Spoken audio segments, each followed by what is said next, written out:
We were now back on the side street after having taken some steps.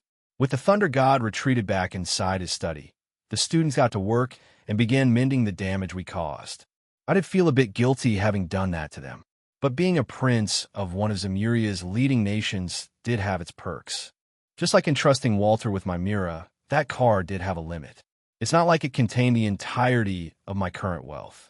I could definitely set some funds aside to help with the repairs here if the students needed it. Still, seeing Zin and Kilika here in Heimdall did mean one thing. That meant the two were able to wrap up whatever business they had before coming to Erebonia. They were ready to partake in the Vermilion trials. I am feeling more confident in the Vermilion trials now, but I wanted to continue training my swordsmanship here for the time being. The Thunder God did give me a date to start it, which would take place a week from today. It was surprising to see Walter with them. It was just Zin and Kilika I sent an invitation to, but I wouldn't deny Walter's assistance if he decided to join us. He was an enforcer. I was currently cooperating with Ouroboros. Campanella did say he had a seat for me if I were to take on the position of an enforcer, but I haven't decided yet if I should accept it or not. Either way, didn't Ouroboros have a system to wherever something was going to happen, they needed at least 2 enforcers present during it? I was technically considered one, and the other in being Walter definitely fulfilled that position. Disregarding that point, though, Zin and Kilika weren't the only 2 I sent an invitation to. Aurelia here beside me also received one, and I didn't need to worry if she was currently in Heimdall or not. Aurelia was a bona fide noble, heir to the Le Guin family, and was born and raised here in Erebonia. If she still had some matters to attend to back at her estate, she could finish them. She was invited to the New Year's dance, so it was possible she might head back after this. But Aurelia was going to stay in Heimdall for the long term. I do want to see if we can get together to converse about how her studies at Thor's military academy went.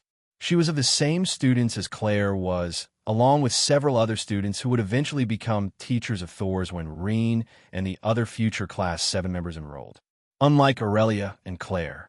However, it never mentioned Sarah becoming a student of Thor's military academy. She went straight for the instructor position, likely having received an invitation through the Bracer Guild. After the Vermilion trials take place in the coming month or 2, and my school life starts at Jenny's alongside Chloe. My current goal is to study there for 1 to 2 years before continuing my studies at Thor's military academy for my remaining years.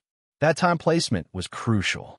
It would place me in the same year Sarah first becomes an instructor, and when Crow, Angelica, George, and Tawa become first-year students. The hope is for me to join their class that lets them test out the Arcus units. Thinking that, my anticipation remained. Things were going to become rather hectic from here on. As I thought that, I felt something soft touch my arm. I suddenly saw Princess Alphen link my arm with hers. A big smile bloomed over her lips as I felt her warmth spread inside me. I didn't think I'd get to catch Zin and Kilika all the way out here in Erebonia, big brother. You wanted them to partake in, what did you call it, a trial of some sort? Princess Alphen questioned, trying to recall the time we spent in the crowd watching the martial arts tournament back during grandmother's birthday celebration. That's the simple way of putting it. I could tell you more about it during this next week. We have some time to burn, right? I said, reaching my hand out to ruffle Princess Alphen's hair, doing that earned a giggle from her. Hee, we sure do. That talk sounded very serious when you spoke with Papa. Do we really need to evacuate all of Heimdall to do this trial of yours? Princess Alphen uttered softly as she let me ruffle her golden hair. I nodded seriously.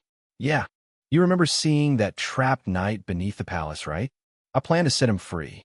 I won't go into the nitty-gritty, but he and we share a certain connection, I said, trying to keep it simple and explaining what was to come to Princess Alphen.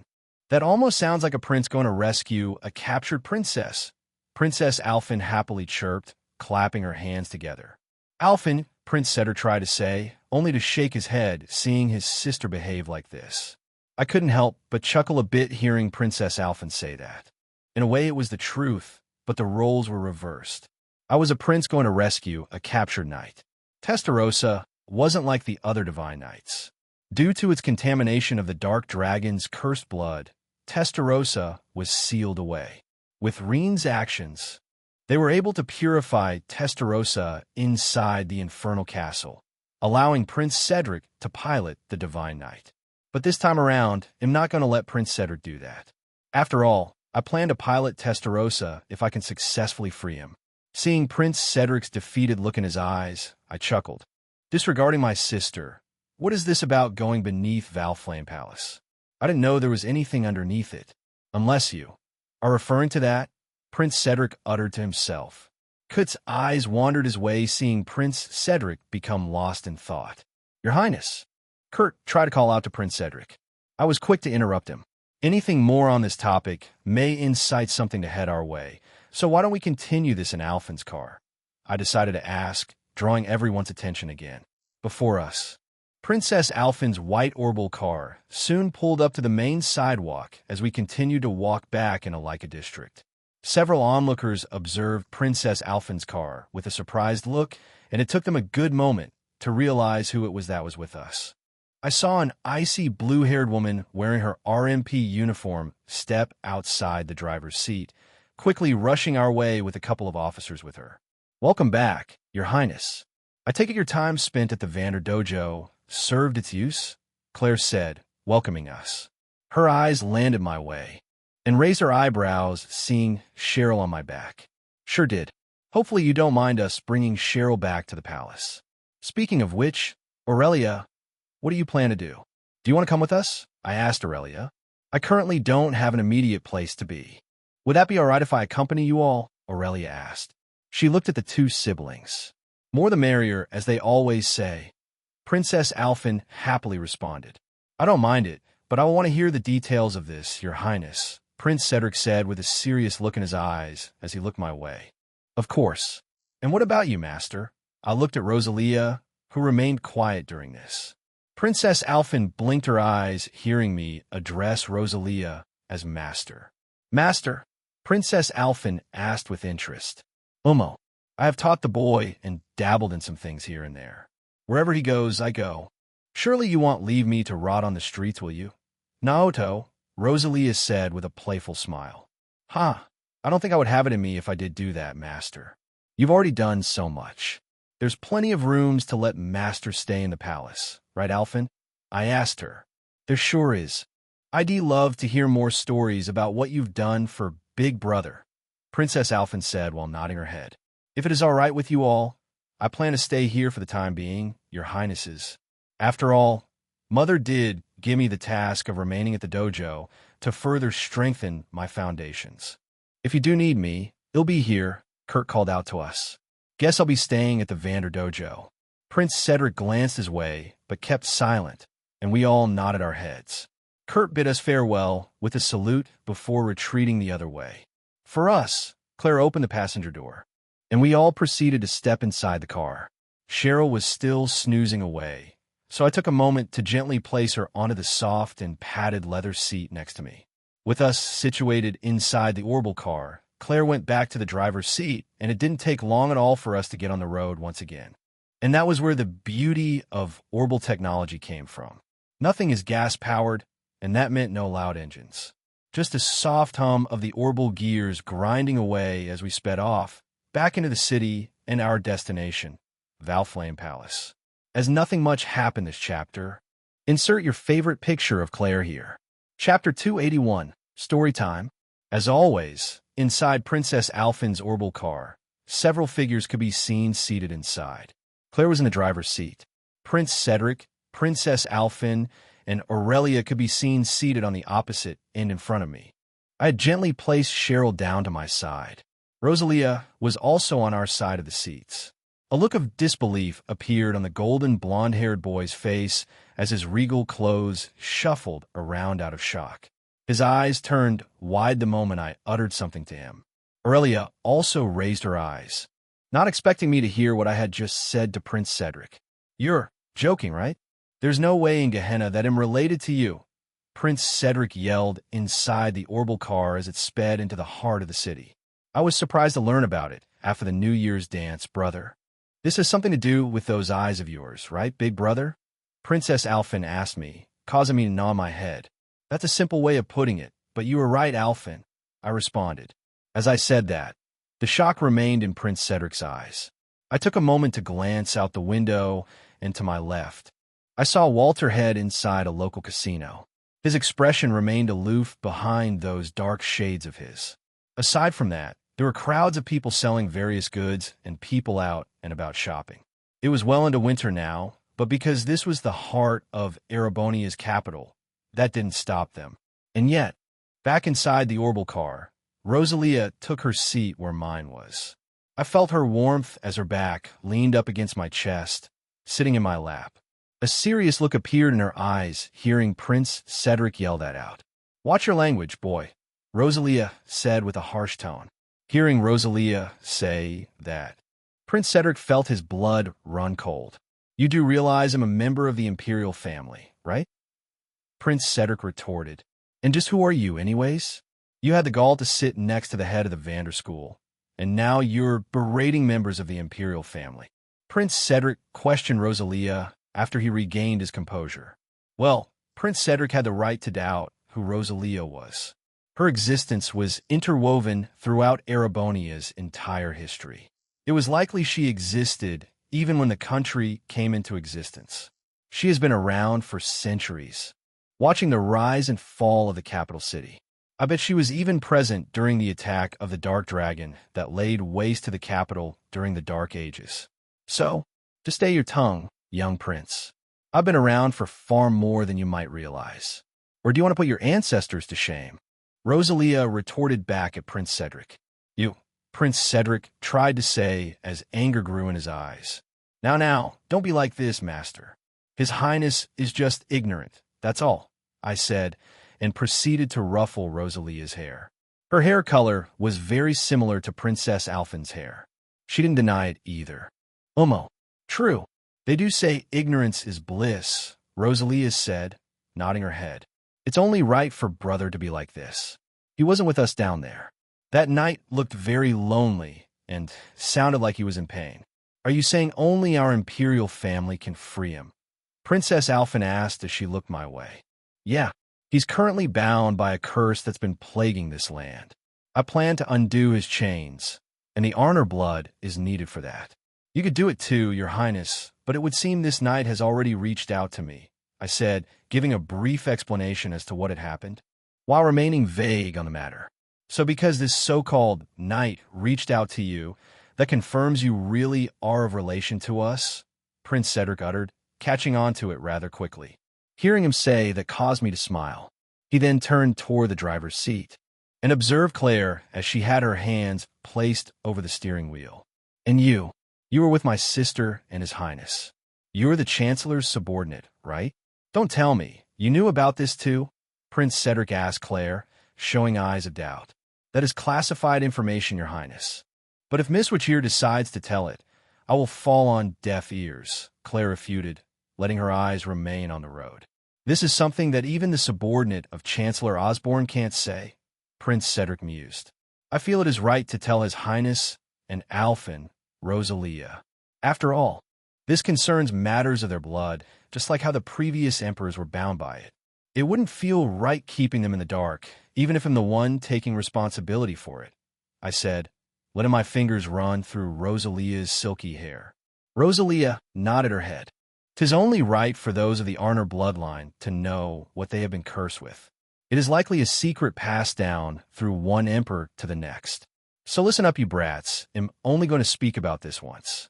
As to where this story begins, it goes all the way back to the time of the ancient Zemurian civilization, shortly after the goddess Adios descended upon Zemuria," Rosalia said, drawing everyone's attention to her. Long ago, this civilization thrived under goddess Adios' careful watch. Back during the beginning, goddess Adios bestowed 7 treasures to this civilization, blessing mankind. These treasures that we know of today are called the Septembertarians. They can perform feats and miracles that are unthinkable to mankind.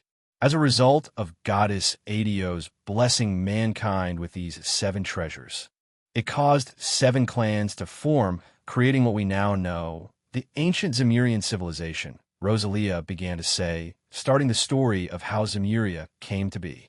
With these 7 clans now formed, Each clan subsequently took responsibility for looking after one of the 7 treasures. Of these 7 clans, one was called the Hexen clan, and the other was called the Gnomes clan. Goddess Adios trusted these clans to watch over her treasures. The Hexen clan became responsible for watching over the kin of fire, and likewise, the Gnomes clan became responsible for watching over the kin of earth. The rest of the Septembertarians were divvied to the other clans, and soon mankind entered a golden age. Rosalia continued. During this golden era, the goddess observed mankind advance at a rapid pace, far more so than what she had originally anticipated. Fearing that mankind would get out of the goddess' reach, she enacted trials set forth for the ancient Zemurian civilization. During these trials, Zemuria soon plunged into chaos, creating what we now know as the Great Collapse. Many of the goddess treasures, to what we now call artifacts, became lost. Only a handful remained, or became buried deep within the earth. Rosalia continued. To add to these treasures, especially the first 7 the goddess created, she created holy beasts, meant to watch over and serve the treasures, making sure they don't fall into the wrong hands. One of these holy beasts, which served the kin of earth that the Gnomes clan watched over, was a dragon named Agris. I will not go into detail of the holy beast that served the kin of fire, but because of the trials enacted by the goddess Adios, the kin of fire and the kin of earth soon became unable to meet eye to eye, and the 2 clans clashed head-on, resulting in their mutual destruction of the 2 treasures. The kin of fire became no more, and the kin of earth became no more. Agris soon lost its purpose, and with the ensuing chaos, it became twisted, causing it to lose its name. Rosalia continued. And as a result of this clash, these 2 treasures melded away, forming an entirely new treasure, to which we call the Septembertarian of Steel. Through this new treasure, a twisted being called the Great One came into existence and began to further distort Agris into what I like to call the worst cryptid. Its body wholly no longer became polluted by the chaos miasma, and the curse upon this land spread. It swarmed the capital of Heimdall, causing its people to become twisted as well, only to become monsters called the Night Touched. Rosalia continued. As the curse spread, this cryptid rampaged, and the once thriving capital of Erebonia became a land of ruin. Agris became an entirely new entity, called the Dark Dragon, Zoroagruga. The Dark Dragon made this ruined capital its newfound nest. The people who survived, which at the time had Emperor Hector I serving as emperor, relocated the capital to St. Arc. More chaos ensued, mankind clashing against the demons the Dark Dragon created. Over time, Emperor Hector I was able to slay the dragon, but at a cost his own life. He successfully sealed the Dark Dragon away beneath the city entirely, but as a result the Arnors became cursed by a new destiny, having to watch over the sealed dragon. Rosalia continued. And thanks to this Dark Dragon, it sealed away a certain knight, to which is currently resting beneath the palace as we speak. Naoto brought little princess here to meet him. In fact, Rosalia said, concluding the story of the Dark Dragon and the birth of the Divine Knights. To think our family was bound by such a cursed existence. And if I get this correct, you want to set free this knight that is sealed away? Won't that disturb this so-called Dark Dragon? Prince Cedric asked. Best case scenario, it shouldn't. Both the Dark Dragon and the Knight are mixed together, but both bound by different destinies, I said, remaining vague on the fact that the Dark Dragon is bound by the Great Twilight. The Divine Knights are bound by the Great One, who wants to enact the Great Twilight. But if I just free Testarossa through the Infernal Castle, it shouldn't affect the Dark Dragon. After all, I do not have the means to enact it, since the means doesn't exist yet. That is likely what Chancellor Osborne is heading off to do, alongside researching the existence of AI Kia. Once Milliam and Altina do come into play, expect a book cover change. Naoto is correct to assume such. Your worry is sound, young prince, but you needn't to worry. As to who I am exactly, I am the leader of the Hexen clan I previously brought up, let alone a brat like you. Even Emperor Hector was nothing but a brat in my eyes. I saw no reason to intervene then, as the emperor at the time managed to handle it. He did pay a price, being his remaining lifespan to successfully seal Zoro-Agruga away. Rosalia responded. Prince Cedric's eyes turned wide in surprise again.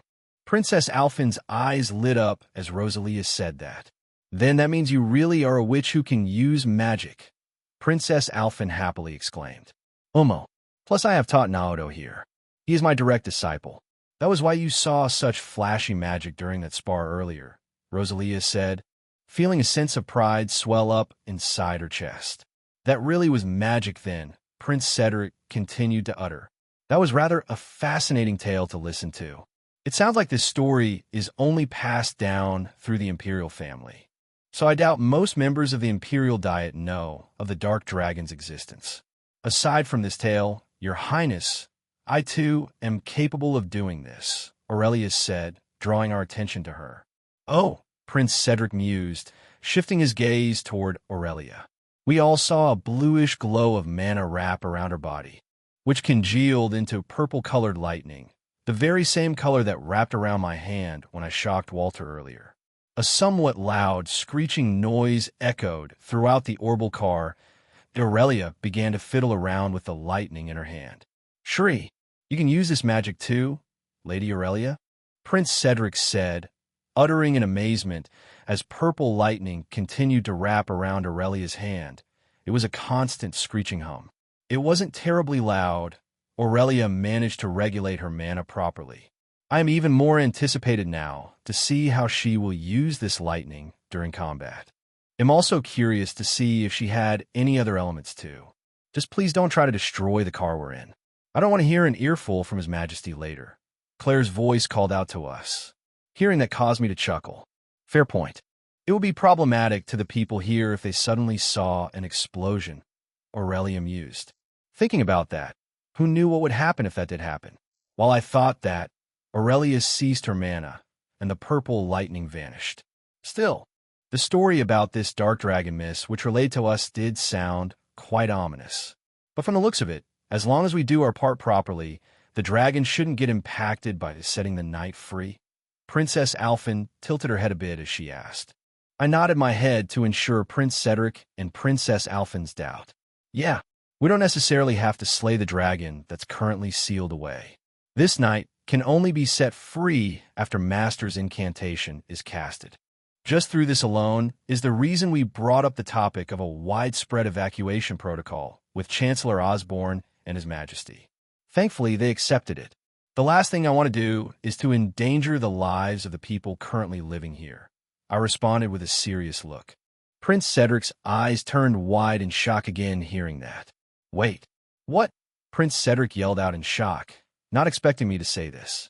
Aurelia wasn't present either, so she raised her eyes. Only Claire and Princess Alphen were present at the time, so having me say that was equivalent to dropping a bomb on him. His eyes were completely wide. So that's why the governors were in such a hurry back at the imperial diet, Aurelia uttered to herself, looking back at me. Chapter 282. Concept as always, 3 p.m. Drechels Plaza. A slick, silvery white orbital car zoomed through the main highways of the gigantic capital city, eventually reaching the heart of it, which was Drechels Plaza. Thick, dark gray clouds began to gather and form together high up in the sky.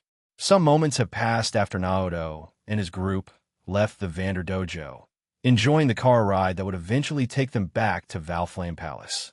Along the way, Naoto decided it was time to tell the Arner siblings the fate that befell the Dark Dragon. Now, to set Testarossa free, Naoto didn't have to slay Zoro-Agruga outright. Zoro-Agruga was a cryptid that came into being after the Erebonian curse started to spread. Thanks to Ishmelga's meddling after the clash between the kin of fire and kin of earth happened. It would eventually get further twisted by Ishmelga, the culmination to trigger the Great Twilight. By piercing this dragon with a specially crafted sword by the gnomes, called the Sword of the End, would the Great Twilight successfully trigger, continuing to spread the Erebonian curse throughout the land. Reenacting the Great Twilight was the primary goal of Ouroboros' second plan to test humanity, the Phantasmal Blaze plan. Since Naoto presently did not have the Sword of the End, even if he wound up fighting the Dark Dragon during the rise of the Infernal Castle, it was likely nothing will even happen. And in turn, it could potentially thwart the Great Twilight altogether. If that were the case, Ishmelga would have to find another source to trigger the Great Twilight, or find a way to bring the Dark Dragon back under his control. And on top of all of that, if Naoto went down this route, he could very well become an enemy to Ouroboros. That was something Naoto didn't want to happen. He was currently cooperating with Ouroboros, and the fool even saved a position of an enforcer for Naoto. Naoto wasn't sure if he would accept it yet, but he didn't want to waste the efforts he had made thus far to destroy his relationship with Ouroboros. Instead, Naoto saw himself in a similar position to the Steel Maiden. Leanne Sandlot, once the leader of the Eisenritter, the primary knight unit which served to protect Emperor Drachels during the War of the Lions 2.5 centuries ago, now pronounced one of the Anguis nestled inside Ouroboros. The Steel Maiden actively piloted one of the 7 divine knights, Argrean. Naoto is going to take it upon himself to pilot another one of the divine knights, Testarossa. Just in this position alone, the only primary difference Naoto saw himself to the Steel Maiden was the fact that the Steel Maiden was what's called an immortal. In a Trails verse, concepts like reincarnation, transmigration, immortality weren't foreign to some of its inhabitants. One such case of this was the revelation of Chancellor Osborne, who was Naoto's father. He was the reincarnation of Emperor Drachels. As far as the Steel Maiden went, she was supposed to pass away during the War of the Lions. Yet on her dying breath, she successfully became the pilot of a divine knight. She successfully evaded that fate, only to get bound by a worse one, becoming susceptible to Erebonia's curse. Naoto, on the other hand, may not get bound by this at all. Unlike the other pilots, Naoto was still alive and kicking. His lifespan was currently not halted, unlike the Steel Maiden.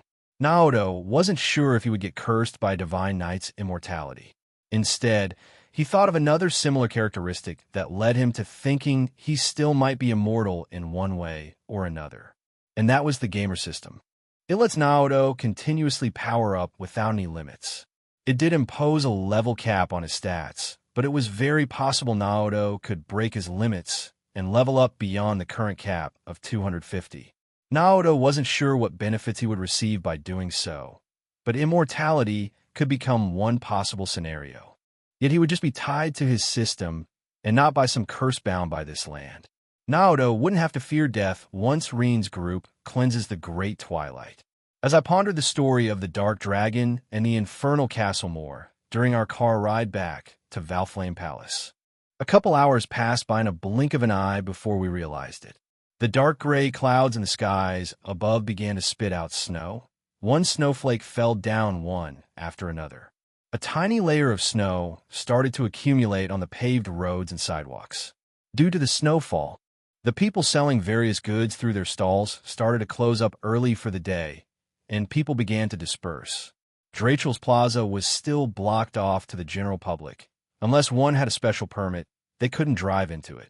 Claire, on the other hand, rolled up to the barricaded street and was greeted by a couple of RMP officers. They blinked their eyes as they saw Princess Alphin's golden hair and became excited, realizing who it was that Claire was currently escorting. It wasn't just them either. The news agency off to the side halted their current work and started to snap photos like crazy. During this time, Prince Cedric recollected himself and returned to his usual calm demeanor. Both he and Alphin were still 10-year-old kids, 3 years younger than I was. I'm sure it was a lot to take in, especially since we dove into a lot of the lore that riddled this land. Both of our birthdays were coming up. They would become 11 and me 14 this year. Claire saluted the couple of RMP officers, as did they, and opened the barricade to let our car through. Ignoring the cold air, Prince Cedric had another gaze toward the statue of Emperor Drachels. He saw the fancy magic circle that connected the Vermilion Trials. It was still dead, showing no signs of activity. Claire drove our car by it, circling around to the other side. The large bridge that led to Valflame Palace and the giant palace itself came into view again. No matter how many times I look at this palace, it is always imposing to look at. Prince Cedric couldn't help but look at Rosalia again, who, by the way, was still in my lap. Her body was her small form currently, so it was enough to where it didn't bother me. She didn't let neither Cheryl or Princess Alphyn squeeze into my lap, taking it all for herself. I mean, you're supposed to be the leader of the vampires, you know that, right, Rosalia? Still, I'm a blame for why Rosalia was like this. She was one of the first people to get maxed favorability, granting me Rosalia's blessing. The love parameter did open up after that. Does Rosalia truly love me? I've always been hesitant to ask. She is hundreds of years old, but I'm not letting that get to my head. We did share a kiss not too long ago either, and even gave each other our blood. I don't think there's any turning back from this. On top of that, her granddaughter also likes me. Emma resolved herself to train, receiving Ouroboros guidance. But before we parted ways, she kissed me as a sign of her resolution. We have parted again a second time as Emma is now with Ren Group, wanting to further improve her combat skills. I'm sure she will be with them until it is time to erect the Infernal Castle. The only position I'm unsure of right now is Vita's. Vita, alongside Emma, were both considered Rosalia's grandchildren, even if they weren't bound by direct blood. Vita quickly departed from my side shortly after the events of Namath Island taking place, as she was in a place she wasn't supposed to be. Rosalia literally dragged Vita away back to Aaron Village and likely received good scolding from that. Ever since then, Vita got in touch with Ouroboros and is likely now one of their Anguis alongside the Steel Maiden. I do know where she currently is, and that is beneath Ortis, assisting Crow to awaken the Azure Knight and complete the Azure Trials. The question was, did Vita like me as Rosalia and Emma did? As I thought that, I saw Prince Cedric's eyes remain on Rosalia. She was almost as small as him. If it wasn't the fact that her lush, golden hair stretched far beyond her body and well beneath her legs, one would mistake her for a young girl. That really was a lot to take in, but after going through the information you gave, your current appearance is rather deceiving. I'm surprised to know that magic exists now, but doesn't that make you an old hag? Prince Cedric tried to say. Yet the moment he uttered those words, we felt the surrounding air inside the car turn cold. Not another word. Boy, since you like Gehenna so much, I don't mind sending you a one-way ticket there right now. Rosalia's cold voice said, her eyes convulsed into two tall slits. Prince Cedric felt his back run cold the moment he heard Rosalia's harsh tone. P-point taken, Prince Cedric replied, gulping some saliva down out of nervousness. Prince Cedric then closed his lips, not wanting to speak another word on the matter, or else he could very well see his life forfeited. If Rosalia meant something, she meant it. She likely even had the power to obliterate all of Heimdall should she go down that path. Thankfully, she was here with us, and am thankful for that, as well as becoming her disciple. Rosalia was the only person I confided into showing who I truly was. No one else knew I reincarnated from another place entirely, having no direct relation to this land. Not even Ouroboros knew. I don't regret telling Rosalia this either. She could have used force if she wanted to, and I wouldn't have any way to protect myself. Witches do have another forbidden spell that lets them project astral images of themselves, as Rosalia did to dive deeper into my memories.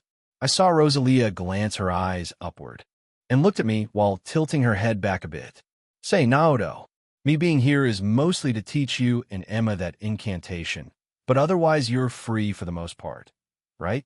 That swordsman said you didn't have to come back to his place until next week. Do you have any plans until then? Rosalia asked me. Oh, I'm also curious if you're busy or not, big brother.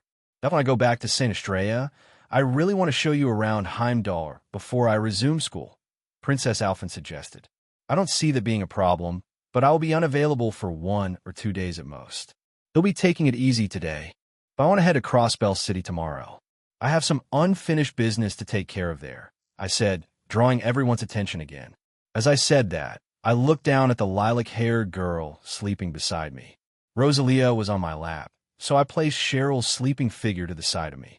Her head was propped up against my leg right now, acting as a pillow. Crossbell, huh? Is it for Cheryl by chance? Princess Alphen wondered. She knew Cheryl came from Crossbell, so I nodded my head. I think it was time to bring Cheryl back to her older sister. I haven't a clue if their parents are still alive for that matter either. Chapter 283. Guess who's back? Valflame Palace. Later that evening, with the sun settling beyond the horizon, the temperature in the air began to rapidly drop. More snowfall started to pelt the sidewalks, letting the snow accumulate. Horns were honking in the distance of the never-ending traffic. In fact, traffic even seemed more heavy, with people likely wanting to depart from the capital after having celebrated the New Year's or heading home to their families. Claire successfully brought Naoto's group back inside the palace. A few figures soon emerged from the lower levels of the palace, reaching the main entrance hall. The floors were literally sparkling with a perfect reflection of the roof. One could easily see the hanging chandeliers on it. A couple maids could be seen actively cleaning. This front hall wasn't just the only reception room in the palace. This palace was so large it had a couple reception rooms, meant for greeting different types of guests depending on the occasion. Directly connected to the front hall was the long throne room. 2 thrones could be seen on the opposite end, currently unoccupied, unless on official business. Emperor Eugent and Empress Priscilla rarely sat on their thrones. It was just last night that Naoto made his way to another portion of the palace, Esmela's garden, where he took Princess Alphen's hand in her first non-official dance. Nobles took dances very seriously. It allowed one to find potential partners in marriage or form connections between them. Having the 2 dance last night was a hidden signal to all the nobles in Erebonia that Princess Alphen couldn't be so easily touched. And it was made official thanks to Chancellor Osborne's declaration. All of the nobles who secretly held Naoto in contempt or displayed scorn in their eyes could only tuck a tail between their legs and start to try and form a connection with him. Thankfully, with the talk Naoto needed with Emperor Eugent after the celebration, he was able to dodge those nobles. He knew that he would need to confront them one day or another, but now wasn't the time. He and Angelica were planning to overthrow the current system of the great houses, and those who want managed to keep up with that storm could easily get swept away. Naoto, Princess Alphen, Prince Cedric, Rosalia, Aurelia, and Cheryl, who could now be seen sleeping peacefully on Naoto's back, were standing in the main hall. They could easily see their reflections if they looked downward. Welcome back to Valflame Palace, Your Highnesses. Dinner will be held later in the main banquet hall, should you desire it. This is where my escort services end for the evening. I will be retreating to my private quarters, Claire said, giving us a bow. I do still feel guilty having to put you through all of this, Claire, even though you were meant to support Chancellor Osborne. Aren't most of the railway military police celebrating the new year with their families? With the Chancellor now departed from Heimdall, I'm sure he doesn't have anything he needs you to do. Why don't you take a few days off? Princess Alphen suggested. I am grateful for your concern about my well-being. Your Highness, His Excellency gave me an order to watch over you 3, so where you go during his absence, I will be there to support you from the sidelines. Plus, it will not sit well with me if I take a few days off. I took it upon myself to continue working while the other officers could enjoy that time. My body would get restless if it isn't moving, Claire said, trying to deny Princess Alphen's suggestion. Prince Cedric, despite showing a tired look in his eyes, raised his eyebrows at the icy, blue-haired woman. Chancellor Osborne is no longer in Heimdall, Prince Cedric asked in doubt. That's correct, Your Highness. He departed very early in the morning after breakfast, and I saw him off. He will not be back for quite some time, I'm afraid. With His Excellency's absence, someone needs to look after the paperwork that piles up in his room, Claire responded, clearing Prince Cedric's doubt. But his eyes remained surprised. He then turned toward me. Let me guess this has to do with you, Prince Cedric asked as he glanced his eyes my way. Ha! There are many regions that surround Heimdall, Your Highness. To make sure this plan goes smoothly, no doubt the Chancellor will visit neighboring regions so they don't get affected. I responded, only responding with a half-truth. Prince Cedric didn't need to know about the existence of AI Kia or the Black Workshop yet. I do plan to show my Enigma 2 in a bit to Princess Alphen once we've retreated ourselves. But we haven't gotten there yet. It really is a lot to wrap my head around about this matter. I need some time to ponder it. Perhaps it might be best to speak with Father directly. He should know more information than what you have provided, considering he accepted your proposal.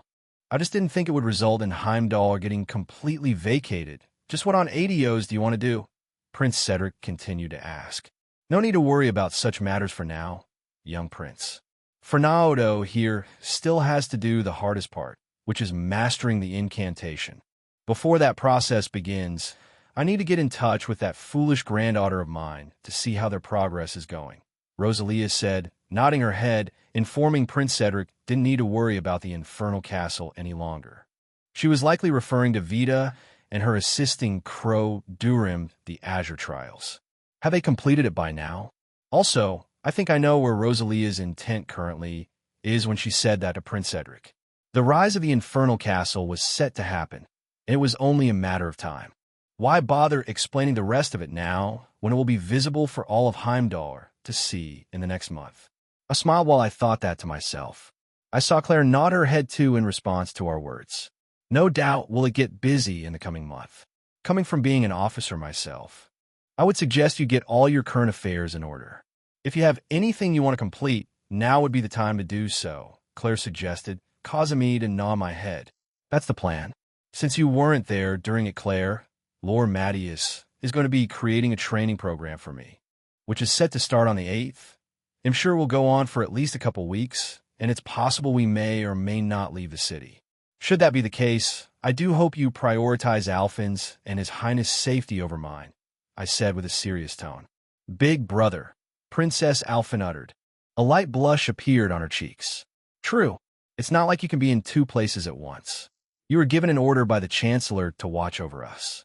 If His Highness leaves Heimdall, that would put us in quite a pickle, Prince Cedric said, wondering what would happen if I left Heimdall.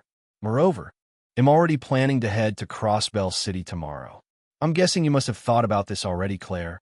I said to her. You would be correct, Your Highness. I will remain inside the city. I have already taken the necessary precautions to ensure your safety, Your Highness. You're free to leave the city as you wish. I have also arranged your flight itinerary. As for who will be joining you, he should have arrived here not too long ago, Claire said in response. Her work demeanor returned in her eyes, and she was acting as if she was actually an on-duty officer. Yo, Your Highness, you haven't missed me, have you? A voice called out to us. We all saw from another corridor a sole figure approached us. A long, thin hilt could be seen held at his waist. He was wearing a rather flashy purple tuxedo and black pants. A pale purple cravat rested inside his neck, which had a fancy designed turquoise brooch. I could recognize his scarlet hair any day. I had a feeling it was you, Lecter. Did you have fun trying to find that village I told you to find? I replied, seeing a scarlet-haired boy enter our view. I really haven't seen him since the events of Namath Island. It's been quite some time since I've last seen Lecter. You really told him to find it? Rosalia retorted me, raising her eyebrows as she said that. You really were relentless then, Your Highness. You could have at least given me something to work on. I searched that whole damn forest and came out with nothing. Are you sure it's there? Lecter retorted back, causing me to laugh. Who is this, big brother? Princess Alphen asked as she blinked her eyes at Lecter. He was 17 this year and will be turning 18 years old next year. He was about 4.5 years older than I was. He was just a teen when he was with me at Namath Island. 7 years ago, the 100 Days War struck Liberal.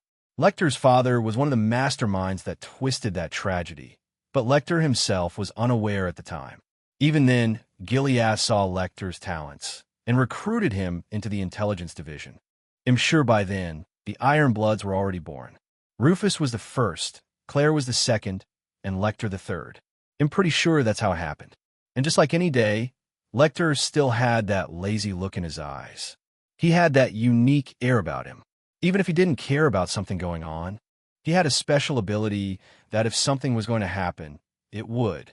The so-called gut instinct. Out of everyone, I knew to trust Lecter's gut if he ever mentioned so. I took a moment to walk up to Lecter, as did he. He reached his hand out for a shake, and I responded. This is Lecter, Alphen. He too serves Chancellor Osborne. It's really nice to see you again, I said, welcoming Lecter. Haha, I could say the same thing to you, Your Highness. Man, you really aren't the brat I used to know. Look at you. You even got yourself a pretty little princess here as a partner.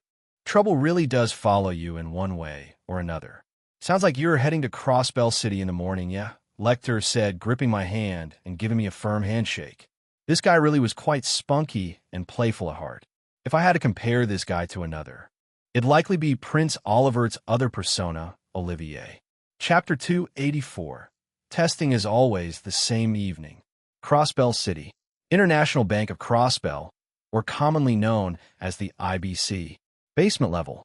Despite it being the new year, several orbital engineers could be seen rapidly typing away at their assigned stations. Most of them had a single computer assigned to them, which were placed on the lower level of the basement floor. The one engineer all the way in the back, if they looked upward, they could see 3 giant monitors draping down right above their heads, making it appear menacing to look at. But these engineers were used to seeing computer screens like these. A freckle-faced, blonde-haired boy could be seen furiously typing away at the bottommost level where the 3 giant monitors currently hanged above him. 2 of the 3 screens could currently be seen lit up. Massive amounts of data could be seen moving at a fast pace, never seeming to end. A look of agony appeared in the boy's eyes. Tell me again why I'm here? I should be celebrating the New Year's back inside my cave, stuffing my face silly with pizza until I pass out, the boy complained, ignoring the fact that his hands were typing on his keyboard, not stopping, just like the other engineers were currently doing. Closer toward the center of the basement level, where the raised platform was, a man wearing a monocle in one of his eyes could be seen. His expression remained unchanged, even after hearing the boy retort that. He had a professor's white lab coat over his body, which hid away a red-vested shirt and light brown pants. Keep the noise level to a minimum, Institute student. Or, if you want, for the test we are about to perform, I could make it your final grade for the current term. And if this test fails, you will be kicked out of the Institute, the aged man retorted back. You wouldn't dare, Professor. The boy responded back, revealing a frown. Try me, the aged man said back to the boy. Hearing the two exchange that, a worried look appeared in the figure standing beside him. He wore a large white coat that had blue highlights around its edges. He had short brown hair and a rather thick mustache. Jonas' assistance tonight has been of great help to us, Professor Schmidt. We don't really need to tread that path, do we? The middle-aged man said. He went by the name Roberts. I run the Institute of Technology, so what happens there passes through me. Tonight's connection test will be the farthest we have reached so far since we've installed the orbital network here in Crossbell. If this test works, we will be able to install more wide-range communication devices in other countries for faster data processing and receiving. Professor Schmidt said in a serious voice this time. In a way, he acted as if everyone's job was on the line. He was always a serious man like that, prioritizing his work ethics and research over everything else. It didn't matter if he worked with the heroes or villains of the Trails verse. If he got what he desired, that would be the best outcome for him. To add to that, Professor Schmidt was one of the key figures in the field of orbital technology as a whole. And he was one of 3 disciples of the founder of Orbital Tech, Professor Epstein. Around 40 years ago, Professor Schmidt spearheaded a project that would further revolutionize orbital tech. Along with both funding and assistance received from the Rainford Group, they were able to develop the frameworks of most orbital cars people drive on the streets today. At the very least, Professor Schmidt was one of few individuals that would frequently change sides, depending on how the flow of the games went. If there was another group or entity comparable to him, it would be Jaegers. Unlike being a person thirsting for knowledge, Jaegers were literally hired arms. As long as one had enough Mira, that person could hire Jaegerkorps Zephyr. Was along those lines they fought against Reen's group and helped Reen's group during the Cold Steel Games. With that thought in mind, Professor Schmidt looked toward the center of the basement floor, which was where the elevated platform was. A single figure could be seen using both of their hands independently, from one keyboard to the next. To a normal person's eye, what they were currently doing was equivalent to performing magic. It was almost as if this figure's hand speed matched the speed of the data that was rapidly moving through the giant monitors up above. At least try to be like my prized pupil here. She can keep up with the Orbital Network's data system. Do you really want a failing grade institute student? Professor Schmidt asked as he observed the 9-year-old blue-haired girl before him. She will be turning 10 years old this year. If there was one word to describe the present state of this girl, she's a prodigy. She could already handle what most adult engineers struggle to do as an engineer. Jonah immediately frowned hearing Professor Schmidt say that. Even a hint of fear appeared in his eyes. You're asking the impossible here, man. There's no way I can keep up with Tio's speed. She's a demon, Jonah cursed out, even though his hands were still typing away. The moment Jonah yelled out, a cold air suddenly swept the entire basement floor. The girl, who was of course Tio Plato, turned serious. Her eyes and expression remained mostly deadpan, but one could tell that he was mad by that remark. You want to repeat that again? Since you like the sewers so much, Jonah, I'll just let you live with the rats. Tio retorted back with a cold look. Ha ha. Robert spoke out with a half-hearted laugh. A tired look in his eyes appeared after Tio said that. You'd really ditch me, your best and only friend? Jonah retorted back at Tio. You're neither of those. I have friends, and they aren't you. Tio retorted coldly again. Ouch. Point taken, Jonah responded. Less talking, more typing. I expect to leave this place at a reasonable time tonight. Professor Schmidt reiterated to the group before him. I think that's the professor's way of saying, we'll be staying here past midnight. Can he really do that to his students? Jonah inwardly exclaimed to himself, but didn't want to anger Professor Schmidt anymore. He continued typing away. Tio also remained silent, letting her hands dance like magic. A certain beat soon echoed throughout the basement. A beat Professor Schmidt had heard countless of times. It was almost as if he himself was working on a large-scale project. He wanted to do this testing when the orbital waves would have peak interference due to the holiday season where everyone was out and about in one of the largest capital cities on Zemuria. Having that target place in mind, some time passed as they were trying to get everything squared away. Before long, a single prompt appeared on the screen. Tio stopped her hands and spun around on the chair she was seated on, turning to look at Professor Schmidt. We were able to clear out the remaining bugs, Professor. Shall we initiate the connection? Tio asked. Proceed, Professor Schmidt answered, nodding his head a single time with a firm voice. Initiating the connection. Starting in 3, 2, 1, Tio suddenly said, turning her chair back around. She pressed the large enter key on her keyboard. Connection successful. Now, connecting to the opposite terminal. A single message displayed on the screen before them. In no time at all did the blank blue-lit screen begin to change and distort. The immediate first image that came onto the screen caused Tio to suddenly pause in her tracks. She, along with everyone else, saw a scarlet-haired boy in a flashy tuxedo now on the screen. A doubtful look in his eyes could be seen as he stared right at them, believing whether or not the boy was actually seeing what he was currently seeing. Why is it you? Tio slowly asked, not expecting to see this scarlet-haired boy on the giant screen. She just stared blankly at the boy. Uh-huh. Now there's those eyes I remember seeing. Long time no see, kid. Been well? The boy asked Tio. I will ask you again. Why is it you? Tio said as her eyelids shifted downward, becoming cold again. Oh, come on. I know you missed me. We're buddies, right?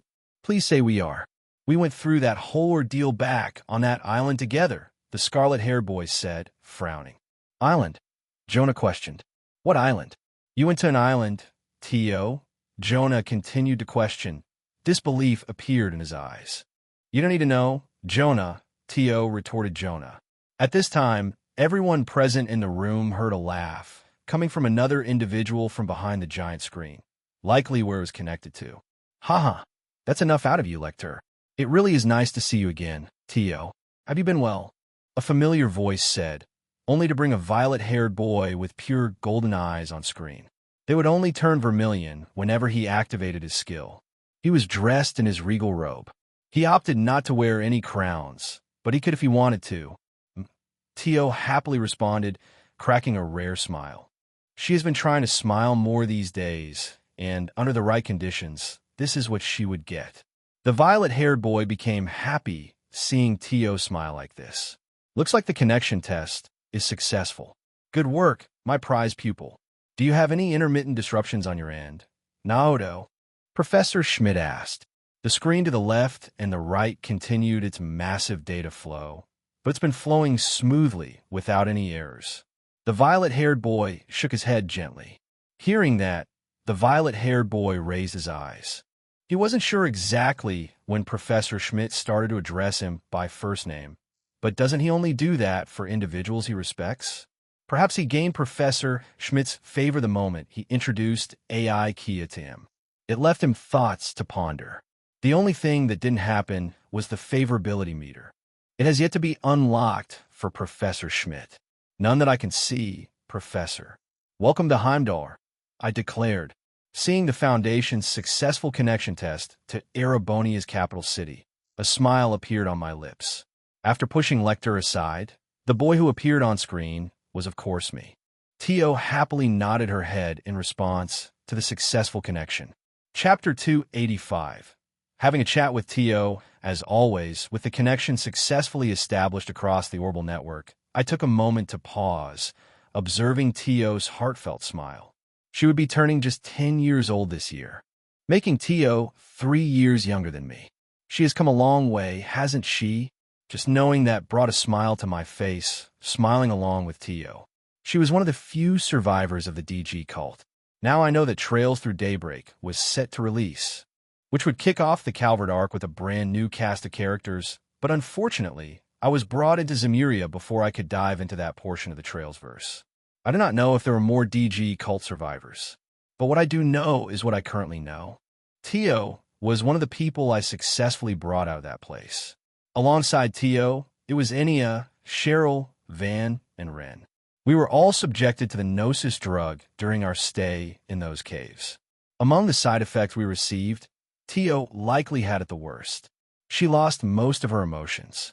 To compensate for that, Tio received exceedingly sharp senses that allowed her to detect lots of different types of energies and their flows. She could even detect magic particles in the air, or whenever someone was going to cast a magic spell. As for Cheryl, she now has to deal with an abnormal body. Ren mind became a mess, but has greatly improved with my assistance being there for her. Enya's view on the world likely became twisted, as she now displays unyielding loyalty toward me. I have been in contact with Van since he returned to Calvert. For the most part, it looks like he hadn't been affected much by Gnosis. Every so often, though, Van would bring up that demon core, whatever that meant. If anything, the Gnosis drug was absorbed into that. And that left me.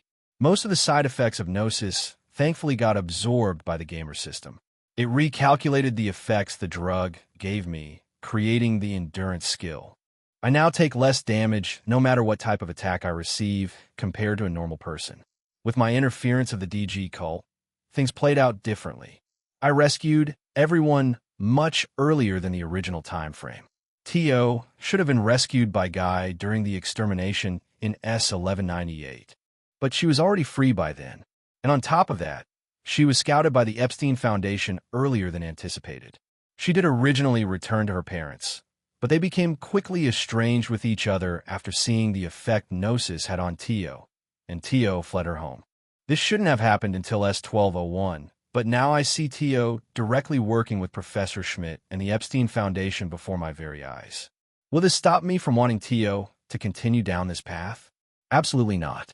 Tio isn't like a normal kid. I'm glad the Foundation was quickly able to pick up on Tio's genius mind. To them, it didn't matter if the person was that young or not.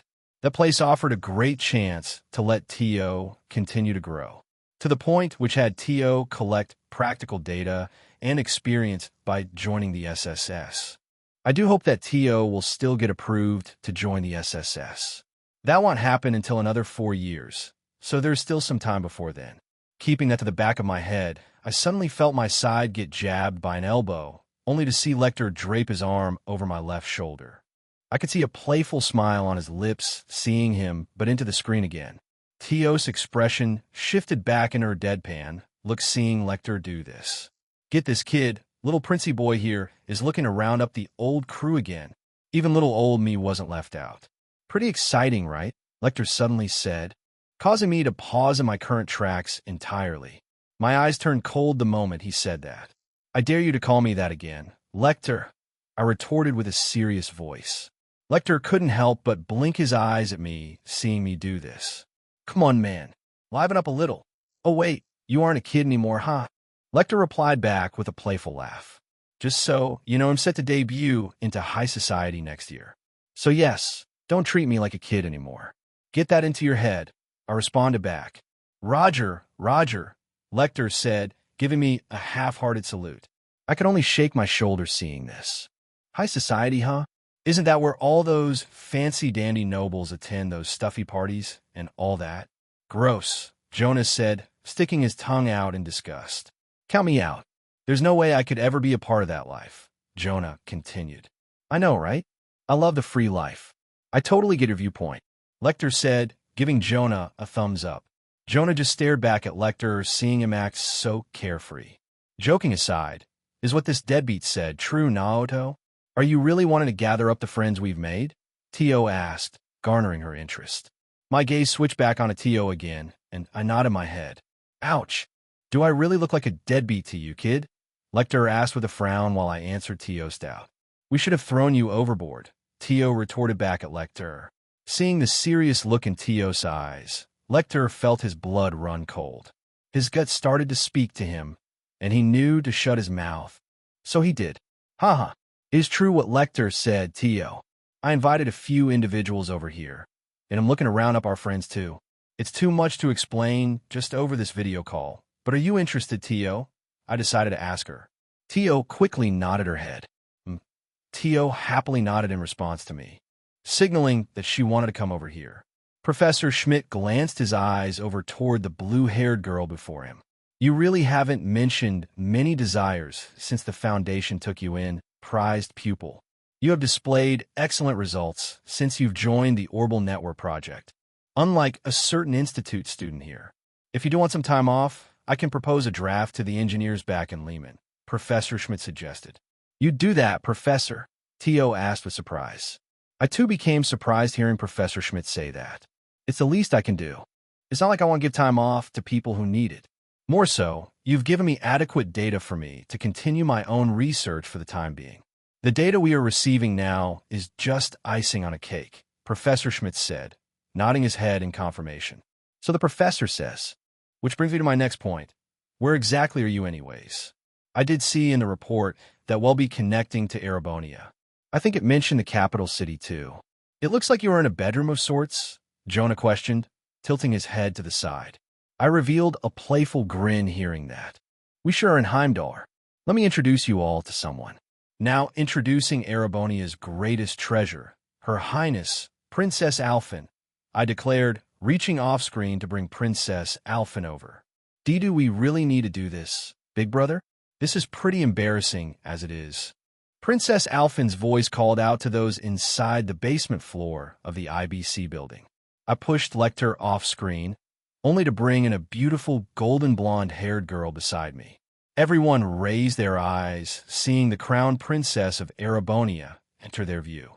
Holy shit, is that really Erebonia's princess? Just where the hell are we connected to? Jonah exclaimed. Valflame Palace, most likely, Tio declared. That giant-ass palace, Jonah said, yelling out in shock. Now that I recall, there was that insane news drop last night. Something about the princess getting engaged to someone, Jonah questioned. The very same. I'm surprised to see that news reached Crossbell City already, but there were news reporters from the CNS, so it makes sense, I replied with a nod of my head. The recipient was you, wasn't it, Naoto? You must be quite happy. Tio said, So this is the Tio person you previously brought up, huh? Big brother? Did you mention to these people that you were planning to head to Crossbell City tomorrow? Princess Alphen responded, nodding her head to confirm Tio's words that Princess Alphen and I were engaged. More surprise reached everyone's eyes, especially Tio's eyes. You're coming to Crossbell, Naoto, Tio tried to ask in excitement, but her mostly deadpan look remained. I scratched my cheek hearing that. Haha, it was supposed to be a surprise, but yes. You'll be going to Crossbell tomorrow. It's a bit late, but we all can enjoy another party to celebrate the new year. I have some unfinished business that I need to wrap up. It'll be busy for the next couple of weeks once I come back to Heimdall.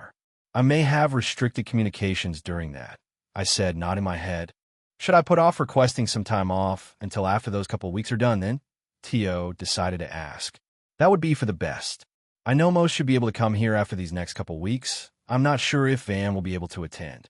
He started high school. He's attending Calvard's #1 school. I heard it's pretty strict over there. I don't know if he can take any time off to come here, I said, wondering how Van was currently doing. I didn't know they were on winter break, and his friends back there celebrated the new year. Together with a couple individuals I found surprising, but made sense as Sarah was still there. I didn't expect Toval to be with them either. He normally lurks around Legram's Guild Branch. With Sarah and Lavi here in Heimdall now, but no Toval, they likely parted ways. I haven't seen Toval since I left Legram. Sheesh. You really do know a lot of people, Your Highness. You can't just name drop someone expecting us to know. Let me guess, this Van person is one of those friends you and Tio made? Jonah asked with a doubtful look. He sure is. I'll tell you guys about him sometime, but not now. I need to see if he can even come out here first. Aside from that, though, Professor Schmidt, it's good that you are with Tio currently. For that certain matter we previously discussed, it has seen some progress. I have a certain someone who's going to investigate its origin. To my knowledge, they keep addressing it as the second Genesis. I haven't a clue as to what that means, unfortunately, I said, shrugging my head, drawing Professor Schmidt's gaze my way. The second Genesis, Professor Schmidt uttered, only to nod his head at my words. The heck kind of name is that? Sounds like some weird-ass ornament. Jonah responded with another curse. Professor Schmidt ignored Jonah's remark and spoke back to me. I haven't made much progress on the matter either, I'm afraid. That name did point myself toward the founder of the Orbital Revolution, my teacher. But most of his notes have been lost or remained with his family. I did come across a name, however, Professor Schmidt said, drawing my name. Boy, you can't just throw out Epstein's name like that, Jonah retorted again. Just shut it, Jonah. Do I need to remind you that your grade is on the line here? Tio said coldly. Right, Jonah uttered, gulping some saliva down as he said that, promptly shutting his lips as he did. It was quite funny seeing Jonah and Tio's banter in full view like this, but I kept my eyes on Professor Schmidt's words. Is he suggesting the second Genesis is tied to Professor Epstein himself? And Professor Schmidt mentioned a name. My curiosity grew. A name, huh? I've come across a lot of people, so perhaps I know them. I responded. Have you heard the name Claudel Naoto? Professor Schmidt asked me. Claudel, I asked, showing confusion in my eyes. I haven't come across that name before. Unless, is Professor Schmidt referring to that new character that made an appearance during Reverie's final daydream? My eyes turned somewhat serious. Her name wouldn't happen to be Agent S. Claudel, would it, Professor? I asked. Chapter 286. Agent S. Claudel posting schedule change. A gamer into trails. Sunday, Monday, Tuesday, off, Friday, Saturday. A reincarnated tale. Pokemon, I am going to revisit my current chapters, starting from Chapter 1, to fix any inconsistencies. I did have a large time skip in this story as well, and I may potentially add story to this or later on as its own volume. When a chapter has been edited, I will leave edited in the case title. For my other fanfics, they are currently on pause. My main focus is a gamer into trails and my Pokemon fanfic. Thank you for understanding. This chapter contains Daybreak spoilers. If you don't want to know, skip this chapter. As always, Gileath demands your Power Stones. January 1st. Edith Calvert. Ravel District. Graham Hart Residence. Nighttime. A large residential district could be seen on the outskirts of Calvert's capital city, Edith. Most of it was on a hillside, making it appear lush and green. A main road could be seen paved with tin brick tiling stretching across multiple streets. If continued toward the end of the hilly area, one would come across a large, two-story white-tiled mansion with a dark brown roof. It was gated behind a brick wall and iron fence, unlike other houses in this area. Due to the size of this building, one could easily see that an influential figure stayed here. This mansion had no garage. Instead, it liked to use the section placed just before the house as a parking area. The mansion had its own parking, so the people who lived here didn't have to worry about parking out in the street. In fact, a sleek, black orbital car pulled up to the front gate. A single buzz echoed in the surrounding air, and before long, the gate started to open on its own. Once it was open, the orbital car drove through and parked in the closest spot to the building. After that, an aged man wearing a butler's tuxedo with white hair stepped out of the driver's seat. He immediately went to the passenger's seat and opened the door. "Welcome home, sir," the butler said, bowing as he did. After the butler bowed, a man in his mid-30s stepped out of the car. He could currently be seen wearing a high-end brown leather jacket with a simple white shirt underneath it. He wore dark gray dress pants held together by a black belt. A fancy orbital watch could be seen on his right arm. A stern look remained in his eyes as he pushed aside a bang of his short, brown hair. "Good work as always. Thank you for making it a smooth ride for my daughter. It's never easy coming out of the capital like this," the middle-aged man said. "All a day's work, sir. Shall I get your luggage?" the butler asked. "Please do," the middle-aged man said, nodding his head. Receiving his next task, the butler went to the trunk and popped it open. A cold breath of air escaped from the brown-haired man's lips as he heard a second voice call out to him from further inside the orbital car. "BRR, it really is cold out, Daddy. Thankfully, we're back home," a voice of a girl said, reaching his ears. His gaze remained stern, not giving a smile to the new figure that stepped out of the car after him. This figure was a girl, sporting blonde hair that easily went past her shoulders. She had every right to be cold, as she presently wore a skirt that connected to her blouse. A stylish red beret could be seen on her head as a cold breath of air escaped from her lips the moment she said that. This girl was quite young, only a few feet tall in height. She will be turning 8 years old this year. "Indeed. Do you think you can go in first and heat up some coffee for me?" the stern man asked. He appeared to be the father of this girl. The moment the father asked that, the girl frowned. "Again? You know drinking too much coffee is bad for your health, Daddy. I don't want you to consume too much of it," the girl retorted with a cute frown over her lips. She even puffed her cheeks out a bit. The middle-aged man gently shook his head. "I fear tonight is going to be another long night, unfortunately. Especially since we've received that bombshell of a news story last night. I need some time to think on how to progress things back at the Senate in the coming days. The other senators were going all loopy on me back at the office today," the middle-aged man said, tucking his shirt inside of his belt. "The news from last night, huh? You mean the one that made the headliner about our two neighbors' crown prince and crown princess getting engaged? That's so dreamy, isn't it?" the young girl said, clapping her two black mitts together. She was currently wearing them to keep herself warm. On top of that, she had a light green scarf currently draped over her neck. Despite wearing warm clothing, cold breaths of air still escaped from her lips. "Haha, sure it might be considered dreamy from your perspective, AGNS, but against a politician's perspective like mine, it is anything but. President Rocksmith already has enough pressure coming from the East with the growing immigration. Now we get tossed this curveball from the West. I do hope he can keep his head level with all this pressure coming from both sides now. No doubt, it's a signal of our two Western neighbors saying that they have formed an alliance. I know we currently have that trifecta treaty currently in its drafting stage, but I can't help but worry." "I mean, why now?" the middle-aged man asked. His eyes remained calm, but a hint of worry appeared in them, a worry of what was to come in the future. "So what you're saying, Daddy, is the implications caused by this sudden marriage isn't going to have a good outcome for us living in Calvert?" the girl asked, revealing a frown. The middle-aged man cracked a smile hearing his daughter ask that, proceeding to rub her head. "You catch on quick. That's what I like about you, AGNS. I like that wit of yours. It's very possible President Rocksmith's head might turn more bald than it is already." "Ha!" the man said, letting out a rare bellow. "I take it you need this time to recollect your thoughts, then?" The girl wondered after hearing her father laugh for a good moment. "Exactly. Make sure that coffee is extra black, no sugar. I need that bitterness tonight, the man said. Okay, I'll go get it ready lickety-split, the girl happily responded. She hoisted her small backpack over her shoulder and proceeded to run inside. The butler chased after her and managed to open the door in time after carrying a large leather briefcase.